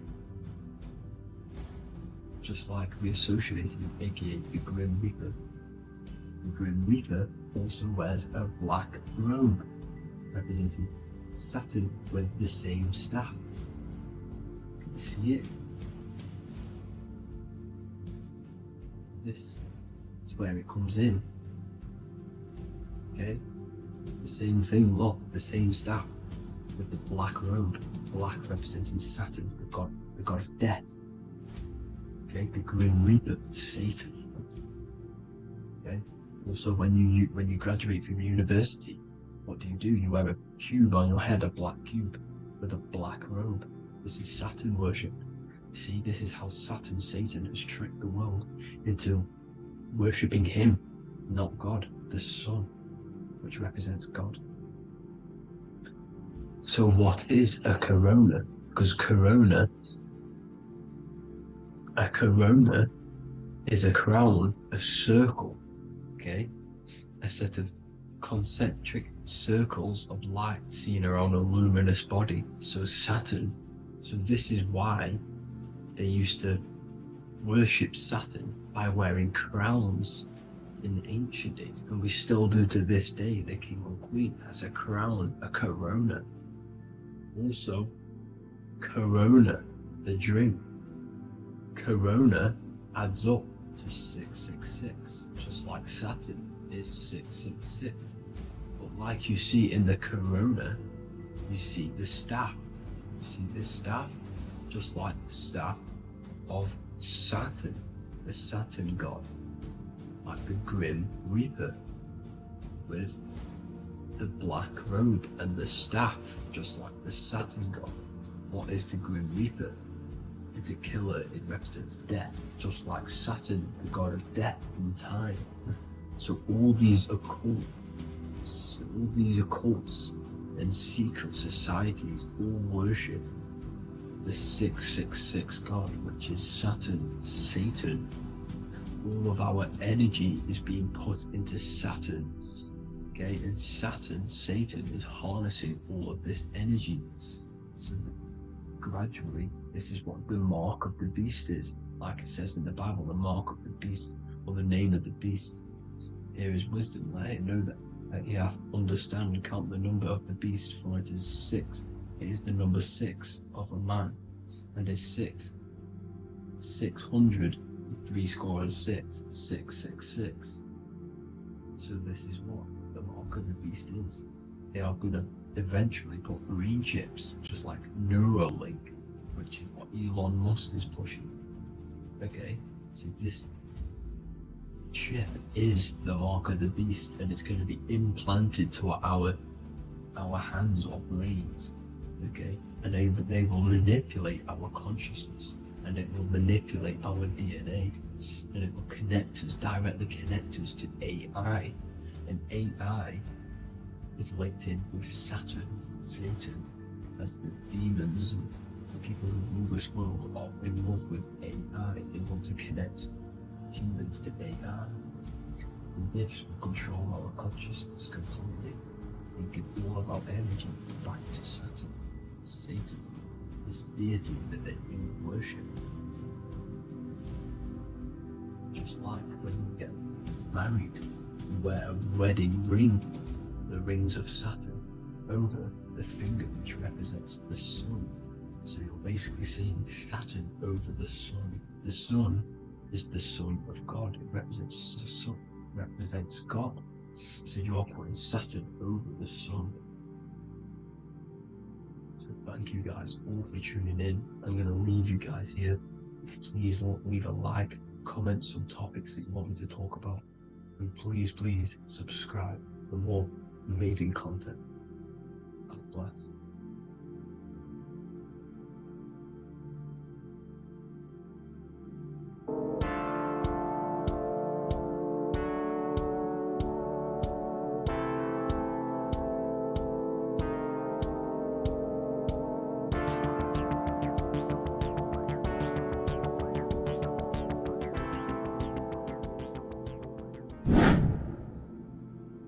What is good, YouTube? Today we're going to be talking about the astral plane and how the cosmology fits into the astral plane. Okay, so first let's go over the astral plane and go over the different layers of reality so that you can understand reality more. You are a multi-dimensional being. You are not in these, you are in all of these realities at the same time. They all interweave into one big reality. But there are different planes, they are different vibrational dimensions, there are different dimensions of reality.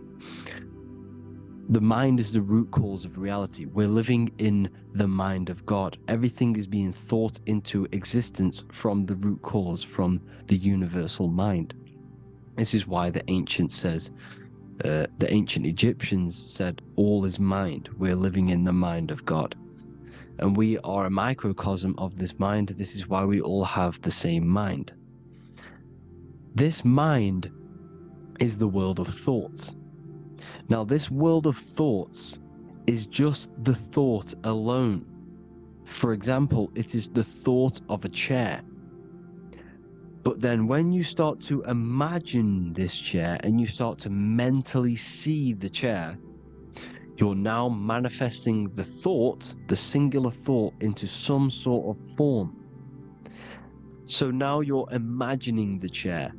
You're imagining the form of this chair, which is then manifesting into the astral plane. The astral plane is the world of thought forms manifesting. So when you are imagining something, you are seeing into the astral plane. Okay? Your third eye, it is an eye because it sees the astral plane. It is seeing the other side through imagination, through dreaming. Well, we'll go over dreaming later. So the thought of a chair is a singular thought. The imagination of the chair is the manifestation of the chair. And in the astral plane, it's basically the world of all the chairs that could ever exist. So you're thinking of the chair as a singular thought, which is the mental plane. The astral plane is the imagination of that chair, is the thought, the manifestation of it. Depending on the vibrational state of the thought will depend what level of the astral plane it will go to. For example, if you're thinking about a chair to torture someone on it, it's going to go on the lower astral plane. Or if you're thinking and imagining happy things, it's going to go to the higher astral plane. So wherever your mindset is, that we call it a mindset because your mind is setting frequencies to certain things. Thoughts are frequencies. And a mindset is setting your frequency, setting your mind to a certain frequency. So when you set your mind to a certain frequency and you imagine something in that frequency, you're going to match everything in the astral plane that are on that similar frequency, just like you would in the physical world. Because we're all in these worlds right now as we speak, but we can't see them with the two physical eyes. We can feel it though. When you're around someone and you've just met a new person, for example, you can feel their vibration, and if you're not on a similar vibrational match, you will not get along with that person, or you just won't not get along, but you won't connect with that person because you're on two opposing frequencies, not matching. And this is something you can't see, you can only feel, because it's the astral plane. It exists within the astral plane. Everything in the astral plane is made out of vibrations. So if you do astral project, and if you already know how to astral project, you will see beings and people and things that are on the same frequency as you. This is why before you astral project, you need to sort your vibration out before you astral project, because you are projecting your consciousness into this. It's the mind. The mind is the bridge. It can move between realities. You are a observer. You are a observing soul which observes different realities. And the mind is the bridge between all of these different realities. The mind can choose. If you want to project into the astral, you set your mind to it, you can. Okay? So let's not get off track. The lower astral plane is where demons are. The higher astral plane is where heavenly beings are. Heaven and hell are kind of a real thing. The etheric plane is a powerful substance, the ether, the fifth element that they don't tell us about. If you type in on Google the 5 elements, they will try to remove it with wood or metal, because they don't want you knowing about the ether. Ether is the energy double behind all physical objects. So the ether is very important. It is the 5th element. It is part of the physical world, but it's also part of the astral world. It is on either side. You see how they're showing you the truth in the language? Ether and either are the same word. The ether has 1 foot in the astral and 1 foot in the physical world. It's a substance that connects the physical to the astral world. It is the either. It's on either side of reality. It's on the other side. Other, either, same word. Ether is connecting the physical to the astral plane. It's the world of frequency. Frequencies, EMFs, torus fields are in the etheric plane. It is the energy plane. It's where energy moves through the ether. Okay? So then you have the physical world, the world of effect. Everything you see in the physical world is the effect of the higher planes. Each plane is a product of the plane above. So, and it melts into each plane. The physical plane is the lowest plane, it's the most densest, and the highest is the most fluid. This is the most fluid, this is the most dense. This is where we get the saying, as above, so below from. As above, so below comes from the different planes of reality. And magicians understand this. This is why magicians always say as above, so below.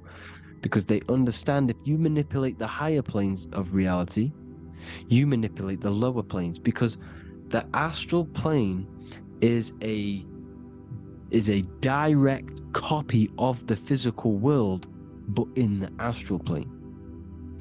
It is mirrored. The physical world is mirrored in the astral plane. They are both the same world, but just different vibrational states of the world. Kind of. It's hard to put this in words, people. So just try and understand. The astral plane is the double. It is whatever happens in the astral plane happens in the physical plane. This is why magic works. This is why demons work. This is why spirit communication works. Because if you manipulate the higher planes, you manipulate the lower planes. As above in the astral, so below. Leonardo da Vinci showing you to look up, pointing up. You gotta look up. It's telling you to change the mind, you change the physical world. You change your emotions, you're out on the astral plane, you change the physical world. You change your reality by changing the higher planes. This is the Masonic 11, the two pillars. This is the 11 also symbolizing the two hemispheres of the brain here, but the 11 symbolizes the two mirrors. 11, 11, 9, 11. 9, 11 adds to 11. 9 plus 1 plus 1 equals 11. The Twin Towers were in 11. Flight 11 was hijacked because it's a mass ritual within the astral plane. Now, we're going to go deep into that later, and I'll show you these rituals they do in order to manipulate the astral plane. So, this is what the 11 is. It's the mirroring of reality. If you contact spirits and conjure spirits, you can either summon or attract demons and spirits. Summoning is creating a spirit. You create demons. Okay? Like I said here, the mind is the root cause of reality.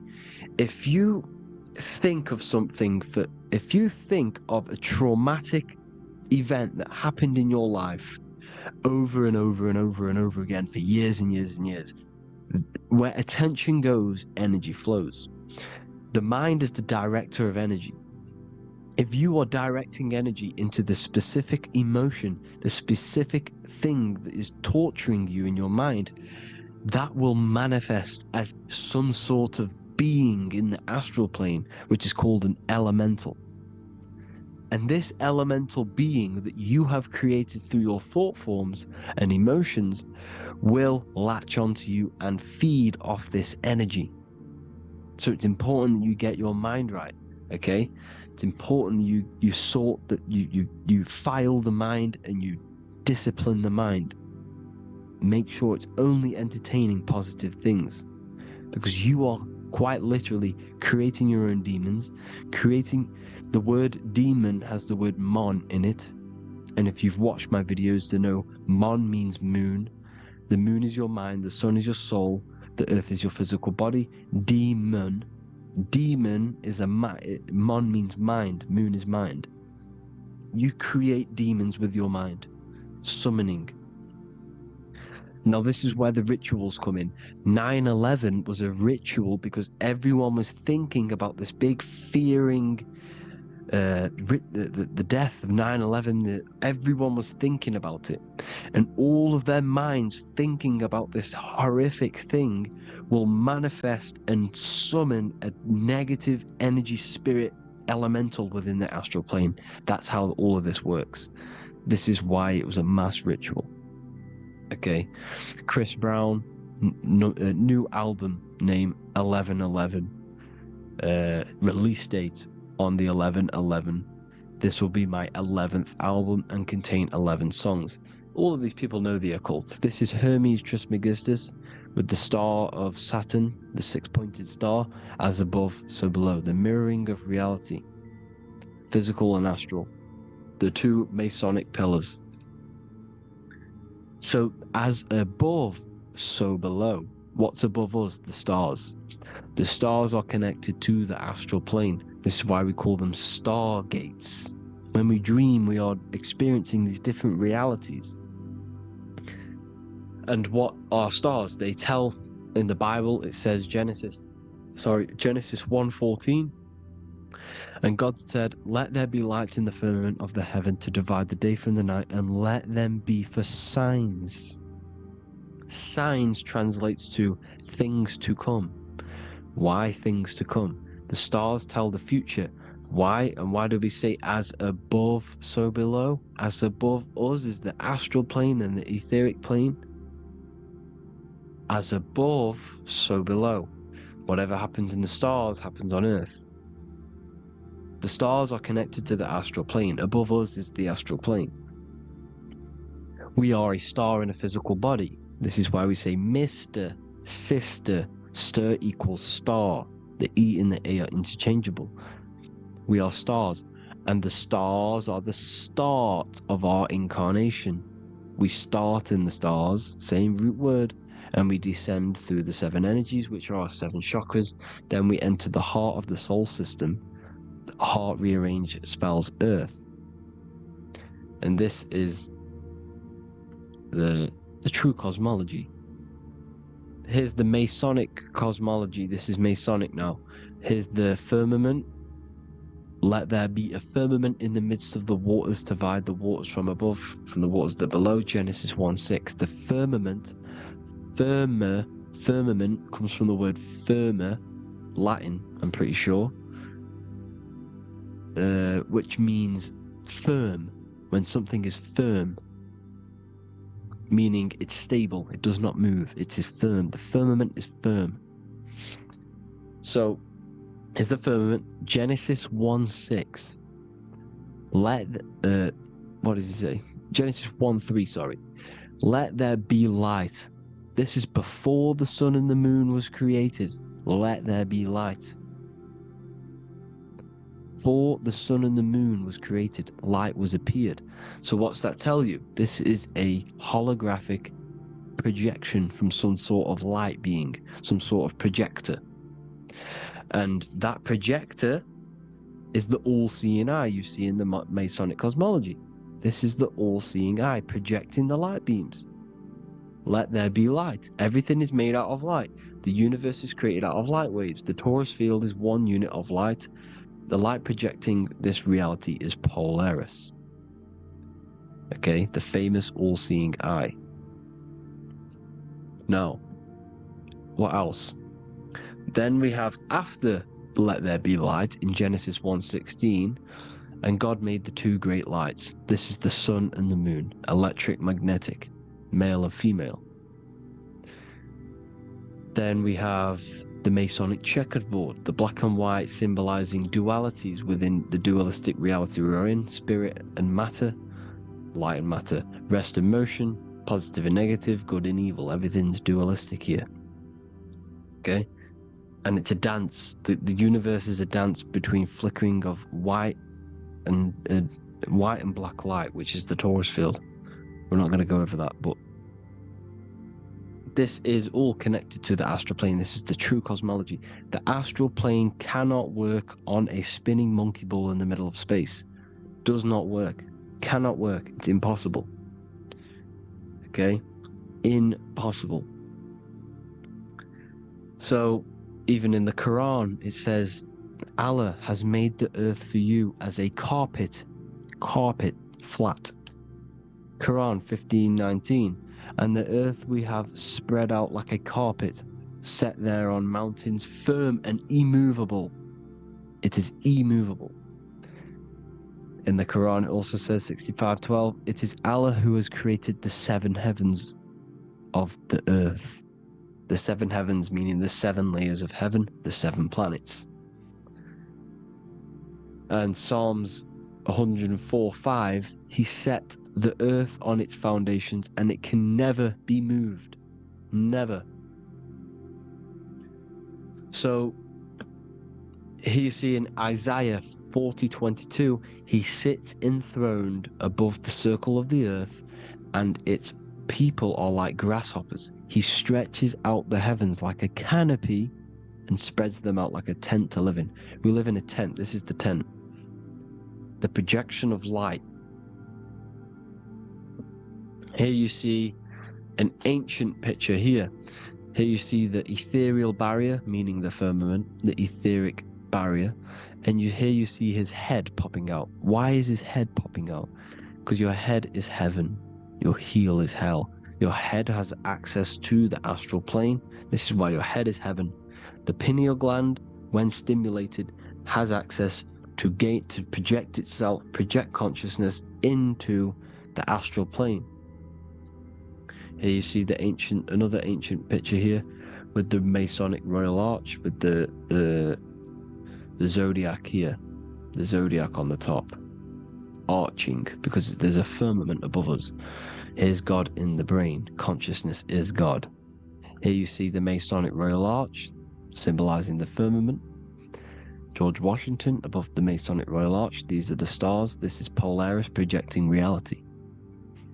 Here's ancient churches with the dome. Polaris projecting reality with Jesus. Disney World is under the dome. The seven layers of heaven, ancient paintings, all depict the if you go and look at the ancient paintings, they'll all depict the firmament, the arch above us. This is where we get interesting. The Masonic Royal Arch has the 6-9, which is Cancer.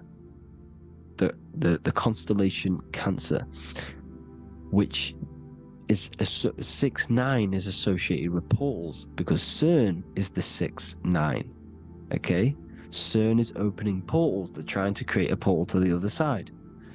Cancer has the word CERN within it, so there's a link between Cancer and the opening, the firmament opening above us to ascension. Here you see the Masonic art with the Royal Arch and the light and the opening. Here you see the light and the opening. This is the opening of the firmament. Here's the Hebrew cosmology with Sheol, the underworld, and the opening. So Cancer is definitely some sort of portal in and out of this reality. I'm just connecting dots here. Now, we're going to go change a bit now. These celebrities that you are seeing they have not sold their soul to Satan, okay? They have not sold their soul to Satan.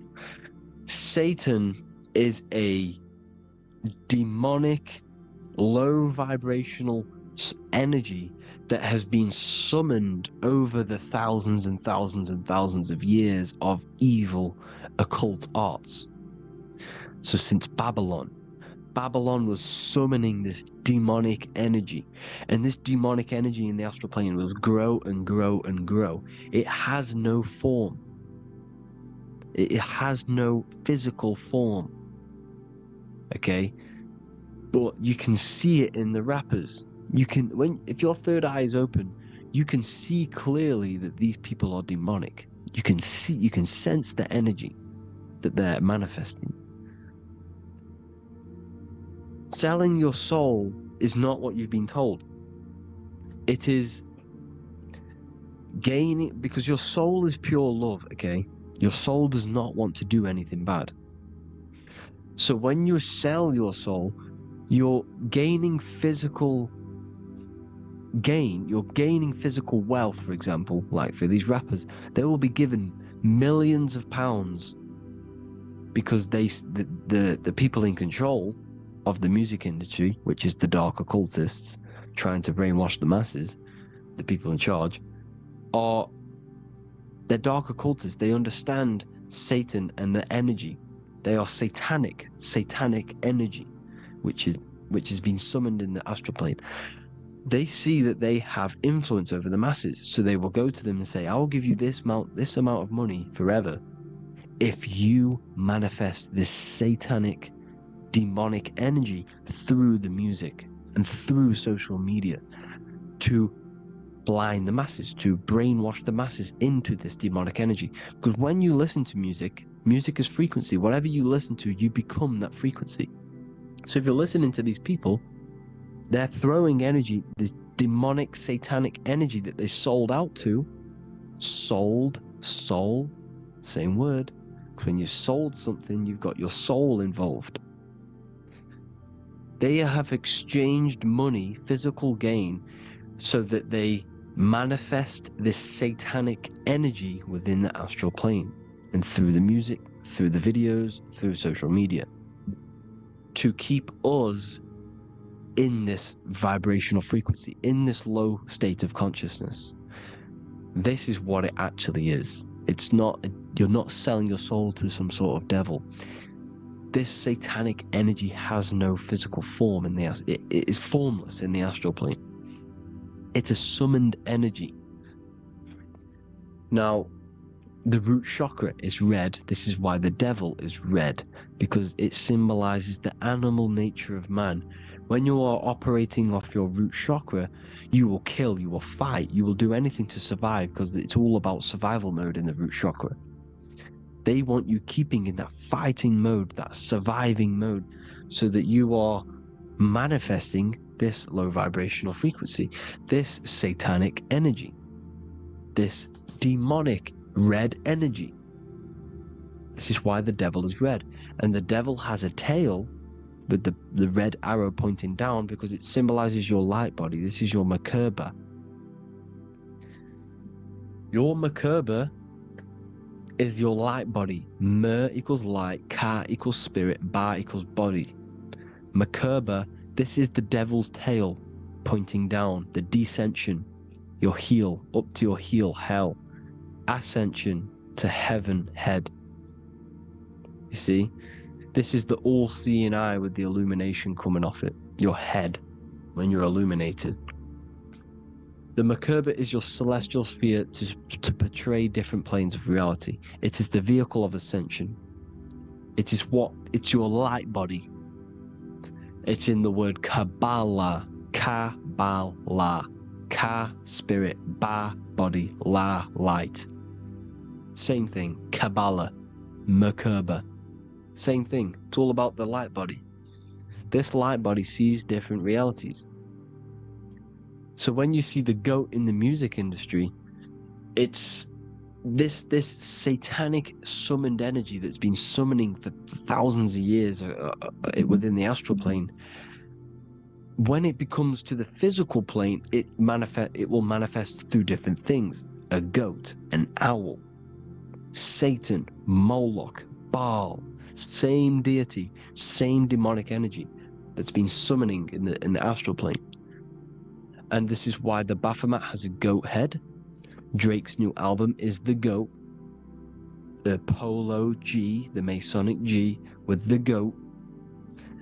And here's Ryla Rodriguez in the mirror, with the goat in the mirror and him in his physical body. It symbolizes, the mirror symbolizes the astral plane, because he's manifesting the goat, the demonic energy. He's sold out to the demonic energy, and in the physical plane, he's his physical body. The mirroring, the Masonic 11, the mirroring of reality, the astral and the physical. And what do you call them when they're an amazing rapper, the best rapper? You call them the goat, because the goat, you're the goat because you're manifesting the goat energy, this satanic, demonic energy within the astral plane.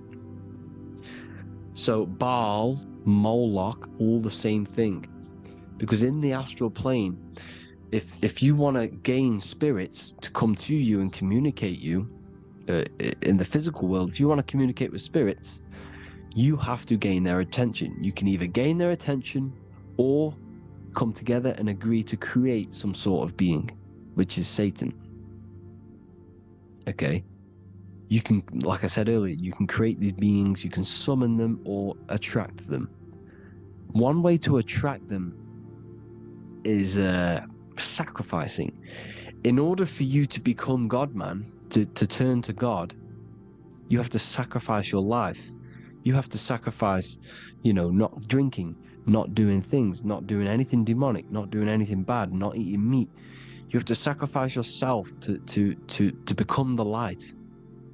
However, if you want quick, instant gains in the physical world, you can sacrifice something else to communicate with these spirits, because these demonic energies feed off demonic energy, your demonic energy.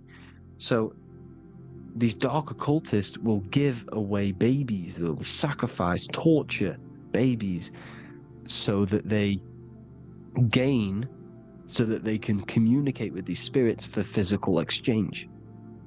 Yes, you can do this. These powerful spirits, these powerful demons can give you powers. They can give you certain things. And this is what they are doing. They're summoning and attracting these demonic energy.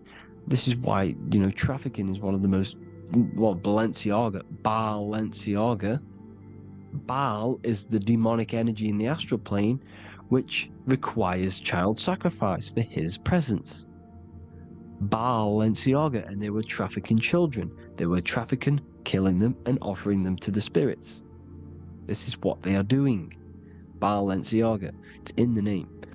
Here you see, you can see here a stick man with two horns.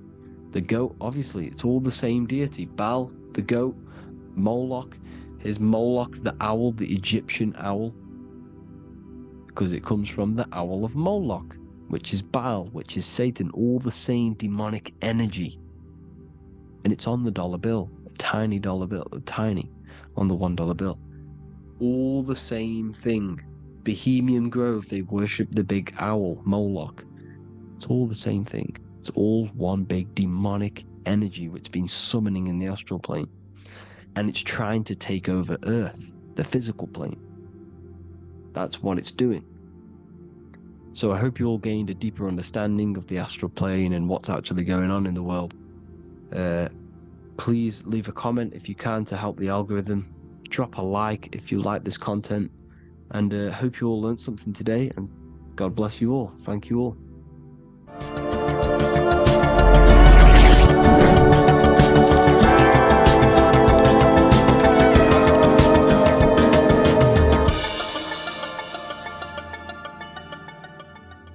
In this video, we're going to be talking about the evolution of consciousness.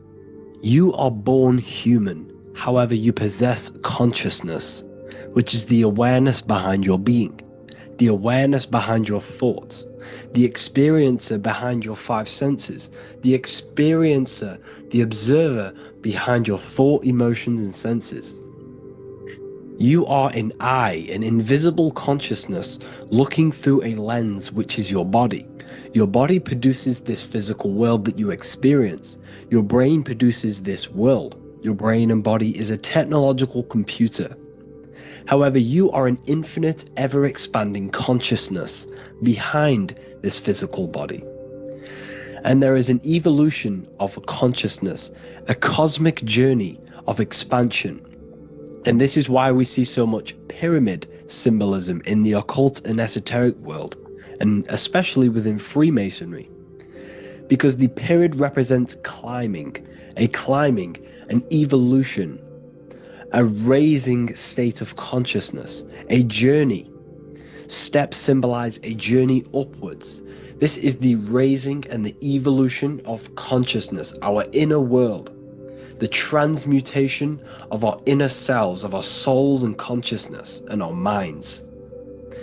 So when we see this pyramid, we're seeing a evolution, a way up to source consciousness. And the eye in the pyramid represents your source consciousness. It represents illumination. It represents divine guidance through this evolution of consciousness. This is why we see the ladder. Consciousness is ever expanding on an infinite journey of evolution. Each individual is a part of this cosmic process, contributing towards the ongoing expansion of both mind and awareness. As we evolve, we collectively explore deeper levels of existence, expanding the boundaries of thought and consciousness. The mind has the ability to expand infinitely into new realms of thought, into new dimensions of mind. The mind cannot be filled up. It is not a physical substance. The body can be filled up because it is a physical thing, but you cannot fill the mind. Therefore, the mind is constantly expanding, ever expanding into new fields of thought. So what we see in Freemasonry, the ladder, is again a journey, an elevation of consciousness. When we are born with an infant consciousness, and as we gain older, we gain an adult consciousness. Our inner world, our inner mind, and our emotional intellect changes and evolves. We are significantly different from when we were very young as an infant. It's because our consciousness evolutes, it changes, it alters like water. So just like this evolution of your own consciousness as growing up, there is consciousness of beings existing in cycles beyond our own. And their consciousness is unimaginably different from ours. They operate on a higher level of understanding and knowing, experiencing reality in ways that transcend our current comprehension. Our minds right now cannot comprehend the highest states of consciousness. There are entities, there are beings beyond our own, existing in higher dimensions of consciousness that we cannot comprehend because they have expanded. They are on a further way up the ladder of consciousness. However, we are all on the same journey. None of us can take the same journey. There is one ultimate goal, reaching source consciousness. However, this is always ever expanding. However, we are all on a different journey. There is one truth, one source, one goal. However, there are billions in different ways of reaching it, and we are all on these different paths to source consciousness, to this ladder, this evolution of universal evolution. Okay? Their awareness is attuned to new dimensions of existence, reflecting a more advanced stage in the cosmic journey of consciousness evolution. So when you take DMT, you are shot into these higher realms of consciousness where you meet these beings who look similar to these images. They are not speaking to you physically. They don't speak to you three-dimensionally through vibration and words. They speak to you mentally. If you have done DMT, then you know this. And if you have met these beings, then you know this. You might have even met some of these types of beings on mushrooms or any psychedelic drugs. Because ultimately, when you take these mind-altering substances, it's altering your consciousness. It's merging your consciousness with the spirit of that substance. And you are essentially attuning your mind to higher dimensions of consciousness. That's why we say we're getting high when we take these substances. Therefore, when you meet these beings on DMT, you are essentially meeting beings who are attuned to higher dimensions of consciousness, and they speak to you mentally. They speak to you telepathically through thought, because the universe is mental. Everything exists within the mind. The way you are now, your physical existence, is a state of mind. Mind, thought creates matter. Spirit and matter are two opposing ways of thinking. If we have a very spiritual mind, we have an expanded mind, we are a spiritual person through the mind. However, if we have a very low state of consciousness where we think about food, sex, lust, and all physical things, then we have a physical consciousness. Matter and spirit are two opposing forces, two ways of thinking. The mind attunes itself to different levels of understanding in different dimensions. So, essentially, this is what we're looking at. The body is a vessel for the fluidic, formless consciousness, a temple that houses the essence of our awareness. While the five senses are limited to perceiving only the physical plane, the mind transcends these limitations, capable of perceiving the full scope of reality. It is through the mind that we access deeper truths beyond the material, tapping into boundless nature of existence. Physical existence is a thin band, a thin layer of reality. It's like 0.001% of reality. And your five senses are only tuned into this layer of reality. But the five senses are, by design, only allowed to perceive physicality. But the mind has the power to expand beyond this physical five-sense state. The mind has the power to expand and evolute. It is a conscious decision whether you want to take this path or not. You can stay in a three-dimensional way of thinking, or you can expand your consciousness from within. It's not an external journey. There is no God going to save you. You must save yourself. Therefore, behind every single one of these eyes is the same source consciousness. However, we are all different cells in a different journey. The organs in your body, the cells in your body are all alive. They all possess same consciousness, universal consciousness. However, we are all on a different journey of evolution. As above, so below. As the baby is in the mother's womb, When the baby becomes conscious, there is a world outside of its mother. What does it do? It presses and seeks a way out to be born in the other world outside of its mother. It is the same with your consciousness, your mind. When your mind becomes aware that there is realities beyond the immediate surroundings, it seeks a way out. And this is exactly what I'm doing to you now.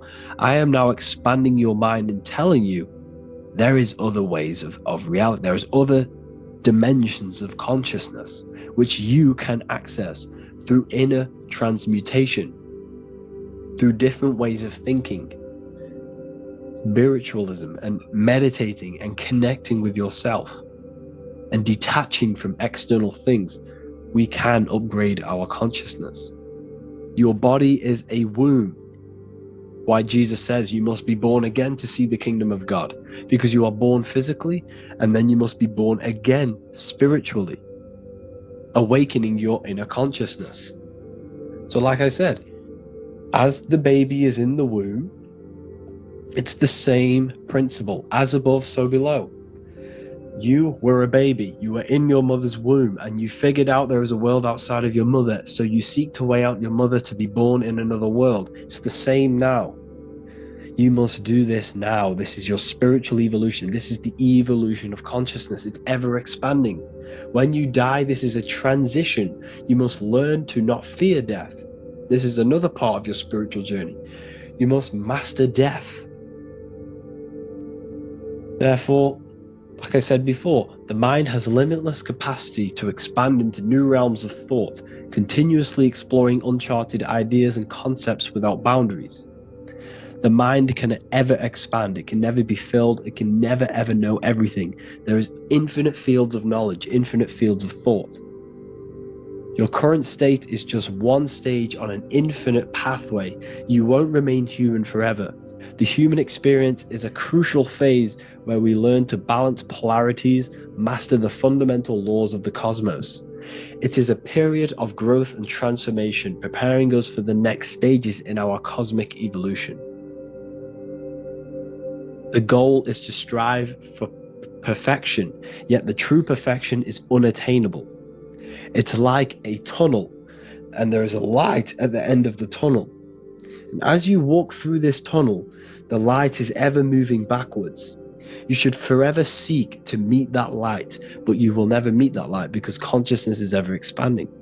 You should strive for perfection, yet knowing that perfection is forever unattainable. The journey is endless, with each step revealing deeper layers of understanding and experience. The pursuit of growth and expansion is itself the essence of our evolution. You can find all of this knowledge in the amazing book that I have read for years. I have read this book, The Emerald Tablets of Thoth, the Atlantean, by M. Dorial, translated by M. Dorial. I'm telling you now, this book, now that I've told you this, you have some context on the book. The whole book is about evolution of consciousness. He's talking about higher dimensions beings. He's talking about how you can transcend this physical plane. It is truly the most amazing book you will probably read. One of the best spiritual texts you'll see. It's hard to understand, so you must read it over and over again. And the more your mind progresses, like for me, I read this every couple months, and the more I learn about consciousness, the more I expand my own consciousness. And every time I read this book, I pick out something new that just completely blows my mind, because you can only understand this book to your level of consciousness, to your level of understanding. So now that I told you all this information, go and read this book and it will absolutely blow your mind. And so will the Book of Wisdom Volume 2, which is now available. I released it the other day. I'm just going to read a page out now. This page is called Spirit and Matter. The Earth is not merely a dense, lifeless rock drifting through space. It possesses spirit, a living essence that animates its form. But what do we mean by spirit? Spirit in esoteric terms refers to the energy, the life force, animating the principles infused in matter. So essentially, what this page is talking about is how everything has spirit, consciousness within it. You are the middle, you are spirit and matter.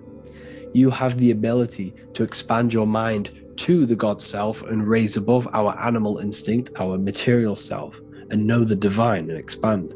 Animals cannot do this. Animals are not self-aware. Humans possess self-awareness. We can observe our consciousness. We can say, why do I exist? We can look in the mirror and know that we need growth. And this is what Anunnaki means. Anu means above. Anu was the supreme god of the sky, which is a metaphor. He represents spirit above, heaven. Anu came down to earth and married Ki, the goddess of the earth, which represents matter. It's a myth, it's an allegory. Anu married Ki and gave birth to the Anunnaki. Spirit came down and infused with matter and gave birth to the human, which is you. You are spirit infused in matter, Anu and Ki, Anunnaki. You are the Anunnaki. And this is just one of the teachings in my book. Honestly, this book is absolutely amazing. If you truly, truly want to expand your consciousness, give this book a read. And obviously, if you're inside the university, I give you this book for free. A paperback version. If you join the university, follow the steps inside of the general chat, you'll be able to download this book. Or, sorry, not download it. Order a paperback for free.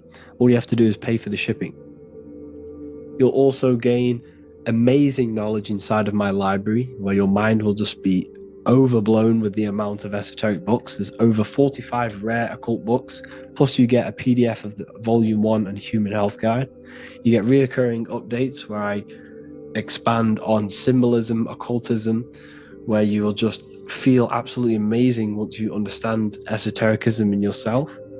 You'll also learn how to create the dream reality that you want with the Manifestation Mastery course, where I teach you how your consciousness creates reality. You'll have a real lectures where I post lectures on symbolism, occultism, esotericism. There's a conscious community and live calls and Q&A where you can ask me questions and I'll answer your questions. I just want to say thank you to everyone who has joined the university. Thank you for even liking and watching this video. Any support I just appreciate every single one of you. Please, if you can, leave a comment and a like on this video and let me know any videos you want me to make in the future. And I will start uploading a lot more to the YouTube. So yeah, thank you all for tuning in today. Have an amazing day.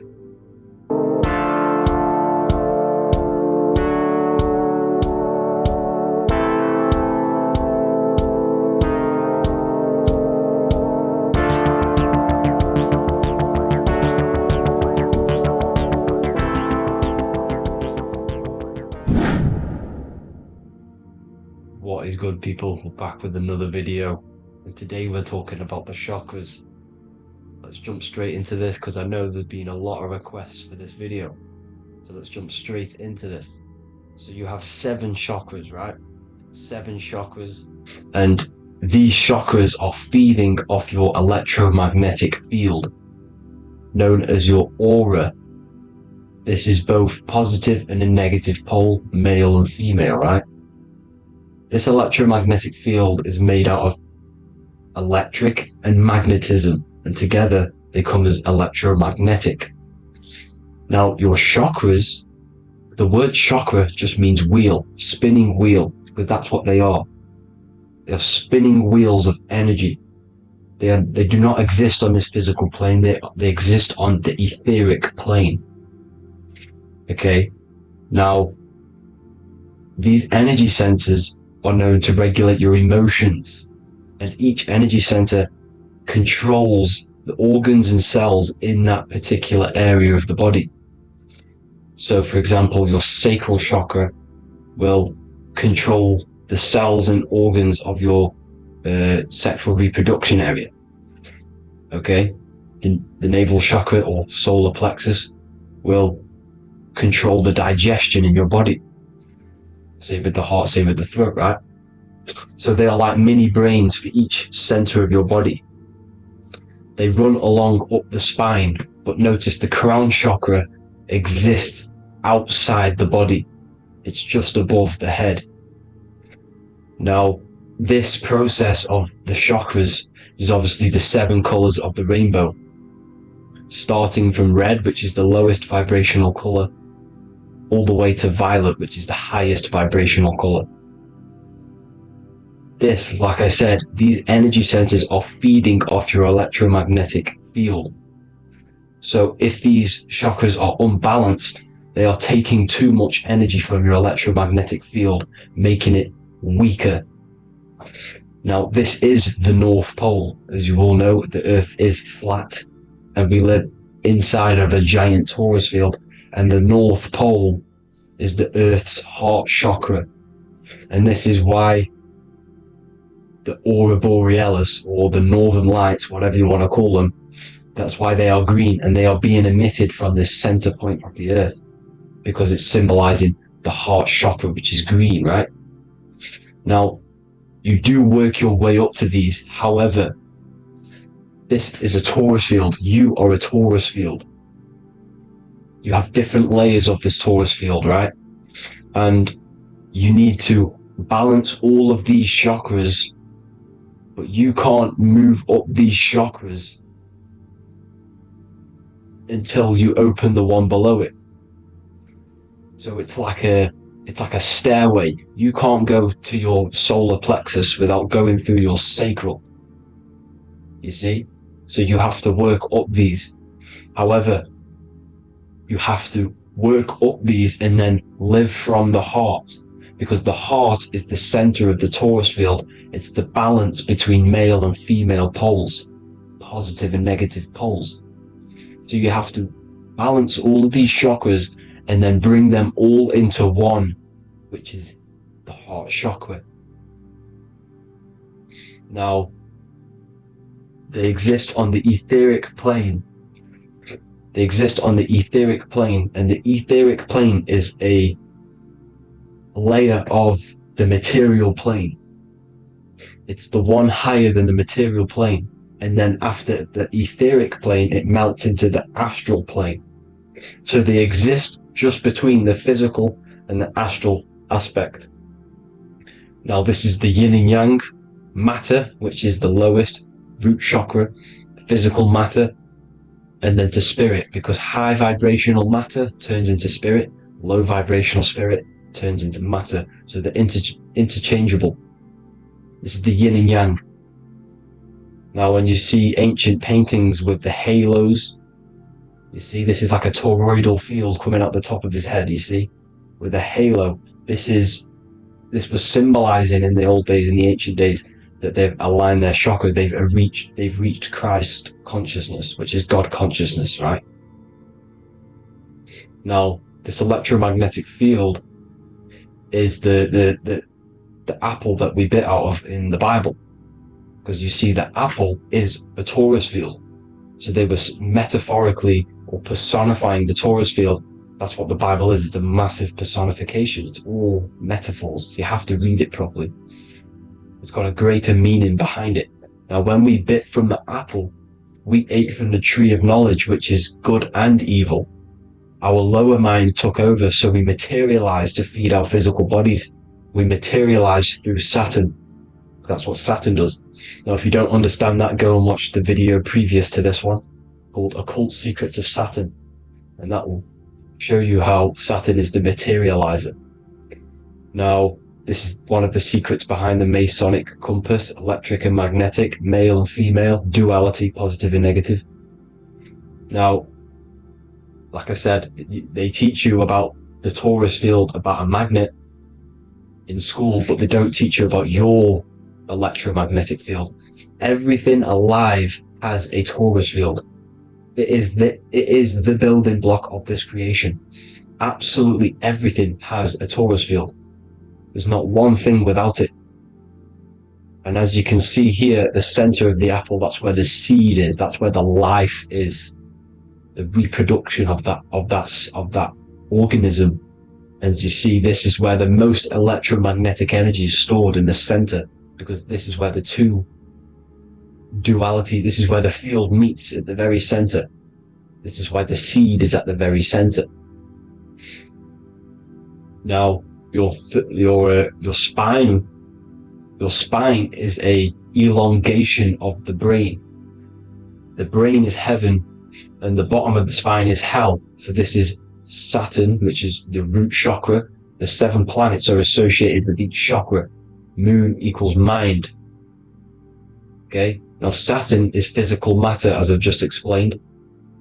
This is the lowest vibrational color, and they want you trapped down here, which is your hell state, your animal nature, your physical nature. They want you to identify as the physical body. They don't want you to reach these higher states of consciousness. Okay?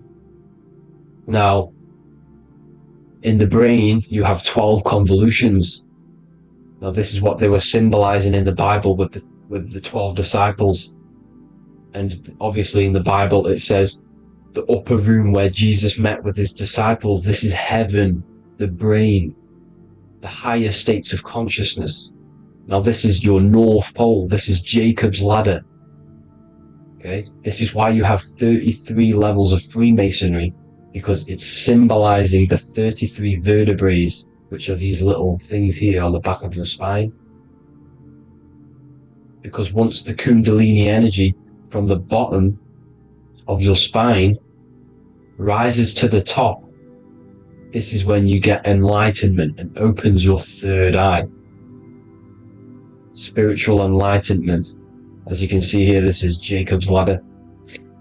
This is the Kundalini symbol, right? And they're even showing you this in the medical symbol. They're putting it in your face.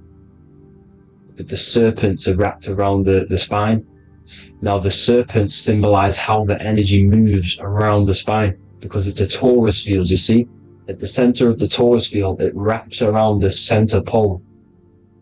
It wraps around it, and this is how the energy moves up. So they're symbolizing it with the serpents. Okay? Now, every religion has a sacred river. For the Egyptians, it's the River Nile. For Christianity, it's the Jordan River, right? This river is the canal, the energy canal at the center of your spine, all the way leading to heaven, to the Holy Land. This is the chamber which the energy rises up, right? Now, they used to say the gods descended from heaven to man. This is just heaven. This is the mind state. And they said the gods were connected by a rainbow bridge. That's the chakra system, the rainbow bridge. Okay, now the ancients called this place Midgard, Earth, where both evil and good live, right? Midgard.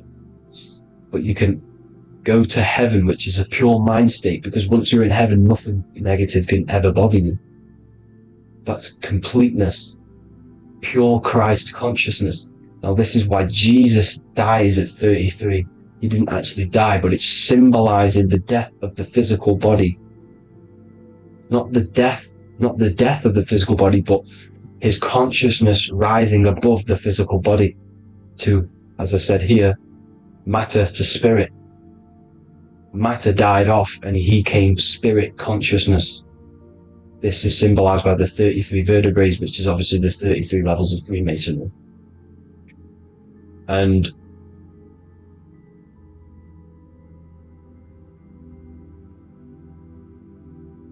now the pineal gland, which is at the very top of this Jacob's ladder, or the River Jordan, the canal, your 33 vertebrae on your spine. This is where the pineal gland sits, right? At the very top, at the center of your brain. Now, there's multiple ways this was symbolized. The Eye of Ra, which is used by the Egyptians. Now, this pineal gland is the seat of consciousness. This is where your consciousness is stored, right? And the ancient Sumerians used the pine cone, hence why it's got the word pineal gland, the seat of the soul consciousness. It produces DMT, dimethyltryptamine, which is known as the spirit molecule. And the pineal gland is wrapped in microcrystals, and we all know crystals transfer frequency and energy Now, radios use crystals. A radio is a frequency transmitter, turning a frequency into a frequency that we can hear with our ears, right? Because all the radios are actually playing right now in your ears. However, our ears can't pick it up, so the radio transmits it into a frequency that we can hear using crystals. So this is the power of crystals, and this is what our third eye is wrapped in, crystals. Now, this third eye is not actually your third eye, it's your first eye. When you're being materialized in your mother's womb, this is the first gland that is produced, and everything's built around it, because it is the consciousness. It is your consciousness. Your consciousness never dies, ever. It's an eternal essence. It lives forever. You never actually die. Only the mortal body dies. Now that's what we call life. Life is abided by time, and time is change, and change is what we call life, because everything's constantly moving and transforming into different things, right? Now let's not get off track. The pine cone is obviously, this is in the Vatican here. The pine cone is symbolized as the pineal gland, pine. And this is the opened pine cone. The opened pine cone means, or symbolizes, the awakened man, the awakened third eye. But the ones here, which the Sumerian gods are holding, these are shut pine cones, symbolizing the unawakened man. But let's not get confused, people. These gods were not gods. They are human beings just like you. They reached Christ consciousness. They are nothing more special than you. They just had the ability to reach Christ consciousness. And obviously their knowledge was far more intelligent than ours, far more advanced than ours. They knew the truth about this reality to the depths. Now, the ancient Hindus had a goddess called Kundalini, which is said that she descended by the means of a ladder or a cord from heaven, which is symbolizing the spinal cord. Now, this is what hickory hickory dock, the mouse went up the clock and came back down. This is all these stories, like Santa as well. Santa comes up and then down the chimney. This is symbolizing the Christ oil. There's an oil which is produced in your pineal gland, right? And this oil travels down the spine. And once it's down on the spine, you must have to raise your consciousness, just like I said with the chakras. You have to raise your consciousness, raise your vibration to heat up this oil and turn it into a gas. And it travels back up the spine through like the serpents up the spine, and this awakens the third eye once it's coming back up the spine and hits the pineal gland. This is the secret behind Santa and hickory hickory dock, because Santa comes down and feeds the presents and goes back up the chimney, and he lives in the North Pole, the positive pole. This is the North Pole, people, and the presence is your sacred oil. This oil, your physical body is the furnace. It's the spiritual furnace, which you have to heat up this oil by raising your frequency and turning it into a gas to rise up this chamber, the River Jordan, to your third eye, right? Now, this is an alchemical process. Your body is the alchemical furnace. It says in the Bible, if therefore thine eye be single, thy whole body shall be filled with light. I shouldn't have cut that out, but that's what it says. The light of the body is thine eye. If therefore thine eye be single, thy eye shall be filled, their body shall be filled with light. This is symbolizing the pineal gland, enlightening the body, the spiritual body, filled with light. Now, as I said, they want you kept down here, which is the root chakra, which is your animal nature, which is obviously mind, matter over mind. This is the symbol of Saturn, right? As you say, we're built of body, mind, and spirit, the Holy Trinity. That is the sun, moon, and earth. The sun's your soul, solar. Moon is your mind. Earth, which is the cross, which is your physical body, the 5 elements, right? So body, mind, and spirit. So the Saturn symbol is actually made out of the cross on top, which is the earth, and the moon on the bottom, which is symbolizing matter over mind, because earth is physical matter. You don't want to be matter over mind. You need to be mind over matter. See, they want you identifying as your physical body. They don't want you to realize you're an eternal consciousness. You're an eternal essence of consciousness which never dies. They want you trapped in your animal nature. And this is why the Baphomet has a goat head, because it's symbolizing your animal nature, which is evil. Not evil, but you're more likely to do evil things, right? Which brings bad karma. That's your animal side. This is why the Baphomet has an animal goat head. As you can see here, he's got the Kundalini energy here. So when you see the inverted cross, the cross is your body, as you can see here. The inverted cross means your chakras downwards, down here. Your head's down here. Your mind is down here. But your mind needs to be up here, which is the upwards cross, which is Christ consciousness. And as we all know, 7 colors of the rainbow, 7 planets, 7 chakras. Red light is low frequency and long range. This is why Saturn is the slowest moving celestial body. And it's the lowest chakra, because it's low frequency, long range. The moon being the crown chakra, which is high frequency. This is why the moon moves around the quickest. The moon is your crown chakra, which moon in mind. See, so there are multiple ways of your chakras becoming blocked. Now, each chakra has a specific intelligence. It has a specific thing that it's doing for the body, right? Now, this can be overused. It can be abused. For example, masturbation. That keeps you down here in your sacral chakra, because you're abusing the energy center. You're abusing your sexual energy, which is then becoming unbalanced. So this is how energy, this is why these centers are pulling more energy out your electromagnetic field, because these centers are wheels. The chakras just mean spinning wheel of energy.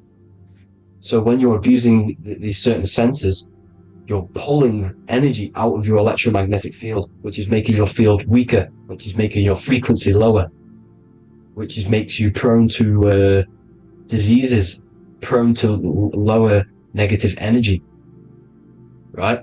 So you need to align these chakras. You need to unbalance them. And as you can see here, you can screenshot these to see how they're blocked. I'm not going to go over each one because it'll take me forever, but have a little read yourself. This is why they're blocked. Now, the ancients used to say Aum when they meditated. Now, these are the 7 vowels. There's not 5 vowels, there's actually 7. Now, when they say Aum, they're aligning all their chakras by saying this when meditated. This is where the Aum originated from. Now, emotion is energy in motion. So if you're feeling a certain way, that's the energy you've put in motion. It's a reflection. We live in a mirror reality. Everything's mirrored. Everything's mirrored. As within, so without, as above, so below. Everything's a reflection of some sort. So whatever you're feeling, you're doing something wrong. It's telling you you're doing something wrong from the root cause. Because your energies are the effect. You're feeling the effect of something you've caused. The law of cause and effect. Nothing escapes it. Now, the Jehovah's Witness believe that exactly 144,000 faithful Christians go to heaven or be resurrected, right? This is not true. This is symbolic. 144,000 go to heaven. Now, the petals on the chakras, this is the root chakra, this is the crown chakra. Now, if you add up the first 5 chakras, the petals, add up the petals on the first 5 chakras, you get 48. And then you get to the third eye, which has 2 petals. 48 times 2 equals 96. 96 plus 48, which you got from here, equals 144. The last chakra has 1,000 petals. Times 144 times 1,000, you get 144,000. This is a frequency. This frequency is the frequency of the ascension up your chakras. This frequency is a high frequency which turns that oil into gas, which rises up the spine, activating your third eye. Right? So this is all the religions are all symbolic for this sacred secret of Christ consciousness. As it says in the Bible, the kingdom of God is within. It's not out there, people. You must look within yourself. You are God. You are a spark of his consciousness, infinite consciousness, right? So 144,000 is a frequency, and you must achieve this. Like I said, these people in the past, they're not gods, people. These were just humans. Nothing special. They just reach Christ consciousness. Now, they keep you in these lower vibrational states with the food, right? And as you can see here, all of these fast food restaurants are mainly are red and yellow, which are these lower states, these lower two chakras, lower vibrational colors, because they want you trapped down here in matter. And these foods are so low vibrational, they will keep you down here, because your gut produces, I think it's like 80% of melatonin. Melatonin is your feel-good hormone. These foods will not make you feel good. This is very low vibrational. Meat.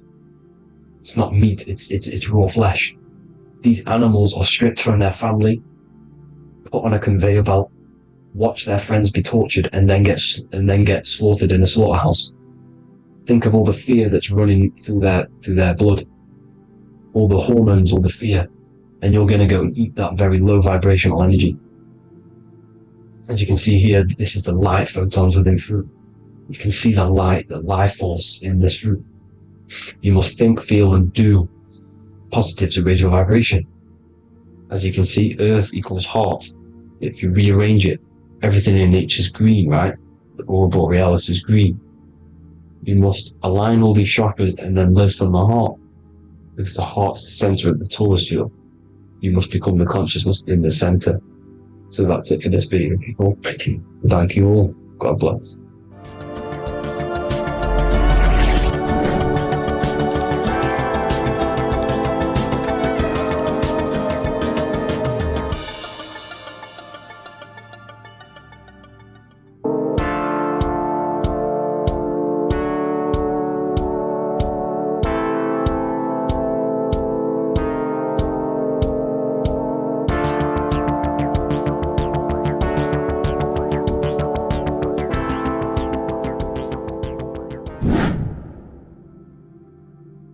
What's good, people? We're back with another video. This is going to just be a quick video. Manifestation, magic, bending reality. So let's jump straight into this. So you have a conscious and a subconscious part of your mind. The conscious is what you're conscious of, what you're actually doing, where you can choose or not. However, the subconscious is the part of your brain which is automatic. So all of the systems in your body, like the digestive system, your heartbeat, these are automatically being ran. And you do not have to tell these systems to do anything. You do not have to consciously tell your heart to beat. It's automatically doing it. And this is what the subconscious mind is controlling. It's like the dark aspect of your brain or your mind.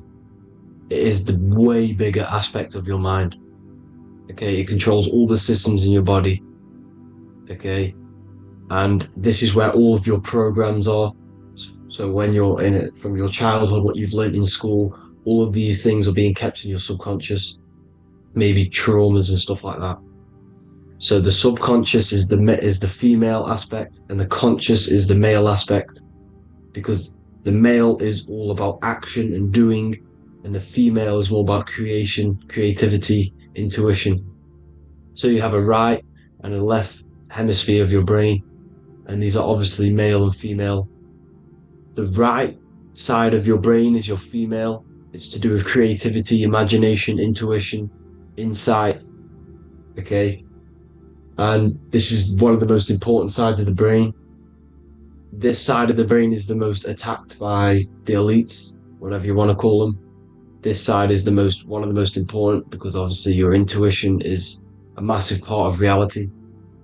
And if you don't have intuition, then you lose track of the things around you. You can't consciously feel if things are wrong or right. They don't want you to have intuition or creativity or imagination. They want you in the left side of your brain, which is just reasoning, logic, and basic things. So they just want you to tell you what you want, tell you what to learn, and then that's it. They don't want you thinking for yourself, which is the right side of the brain. So whatever the conscious side of your mind impresses the subconscious side of your mind. So if you do affirmations, for example, if you consciously do affirmations every day, you're reprogramming your subconscious mind. You're impressing a vibration and a word into your subconscious mind, and therefore it will reprogram it. So the male and female aspect are symbolized by the Star of David as well. The male being the upside triangle, the female being the downside, connected all in one, because we both have male and female energy. So every thoughts are electric, which is the male aspect. Emotions are magnetic, which is the female. Each thought creates a wave of vibration in all directions. So think of it like a water drop in a pool, but it going out in every single direction. It's not just flat. And these thoughts have a certain frequency, has a certain vibration. That vibration has a certain frequency.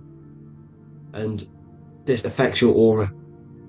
Every thought, every emotion directly impacts your aura and the strength of your aura. So if you're angry all the time, your aura in the astral plane will look red. However, if you're happy, it'll be more like blue and green. So it's very important. Your electromagnetic field is created out of your emotions and thoughts, and that affects reality, because you're 60% water, and frequency and vibration create certain patterns and has a certain effect on water. We'll get into that after this slide. So each thought that people are thinking around you, you are actually subconsciously picking up these thoughts, because it's emitting this vibration in all directions. So this is why you can pick up thoughts of other people on the odd occasion. However, when you're more in tune with your intuition, your right side of your brain, you can start to pick up on vibrations, thoughts, and other people's auras. You can pick up on the energy once your third eye is open, and you know whether you should be in that environment or not. This is what we call an atmosphere. When we go into a room and you can feel the tension, if someone's been arguing, for example, this is the atmosphere, this is the vibrations, these are people's auras emitting these certain frequencies and vibrations. Okay, so our aura is contained of multiple layers. Obviously we have the physical body. This is the electromagnetic layer. However, you have the different planes of existence: the spirit, mental, astral, etheric, and then physical. The physical is the lowest plane of existence, and the physical plane is a product of all of the planes above. So the mental impresses on the astral impresses into the etheric, and then the etheric creates the physical object. So the mind is the root cause of reality. The mind is the cause of everything. Your consciousness is pure cause. There's no effect. Everything you see in this reality is the effect. Everything that you experience is the effect, because the root cause was the mind. The decisions you made you experience that certain experience. And that decision was created on the mental plane. And this is just pure thoughts. And thoughts are things. If it exists in your mind, it is a thing. It's a certain frequency. So if you have a certain level of thoughts, if you're thinking positive, for example, you're going to have a strong aura, you're going to have a higher vibration, and that attracts like. Like attracts like when it comes to thoughts and vibrations and electromagnetism. So if you're thinking positive all the time, speaking positive, doing positive, you're then creating a higher vibration, and that's going to attract people on that similar frequency to you. Everything is electromagnetism, frequency, and vibration. Everything. You see, so this is why, for example, if I put my hand to a TV screen, if my finger was the same vibration as the TV screen, it would go straight through it.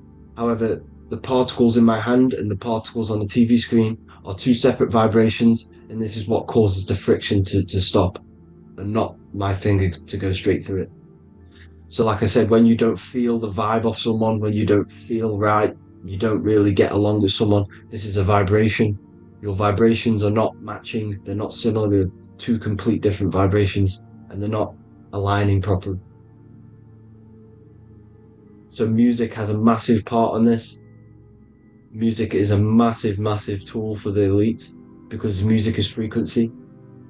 And in 1975, the musical instrument are all tuned to 440 hertz. So Spotify, Apple Music, most of the music on YouTube is all set to 440 hertz. And 440 hertz is not divisible by 3, 6, or 9.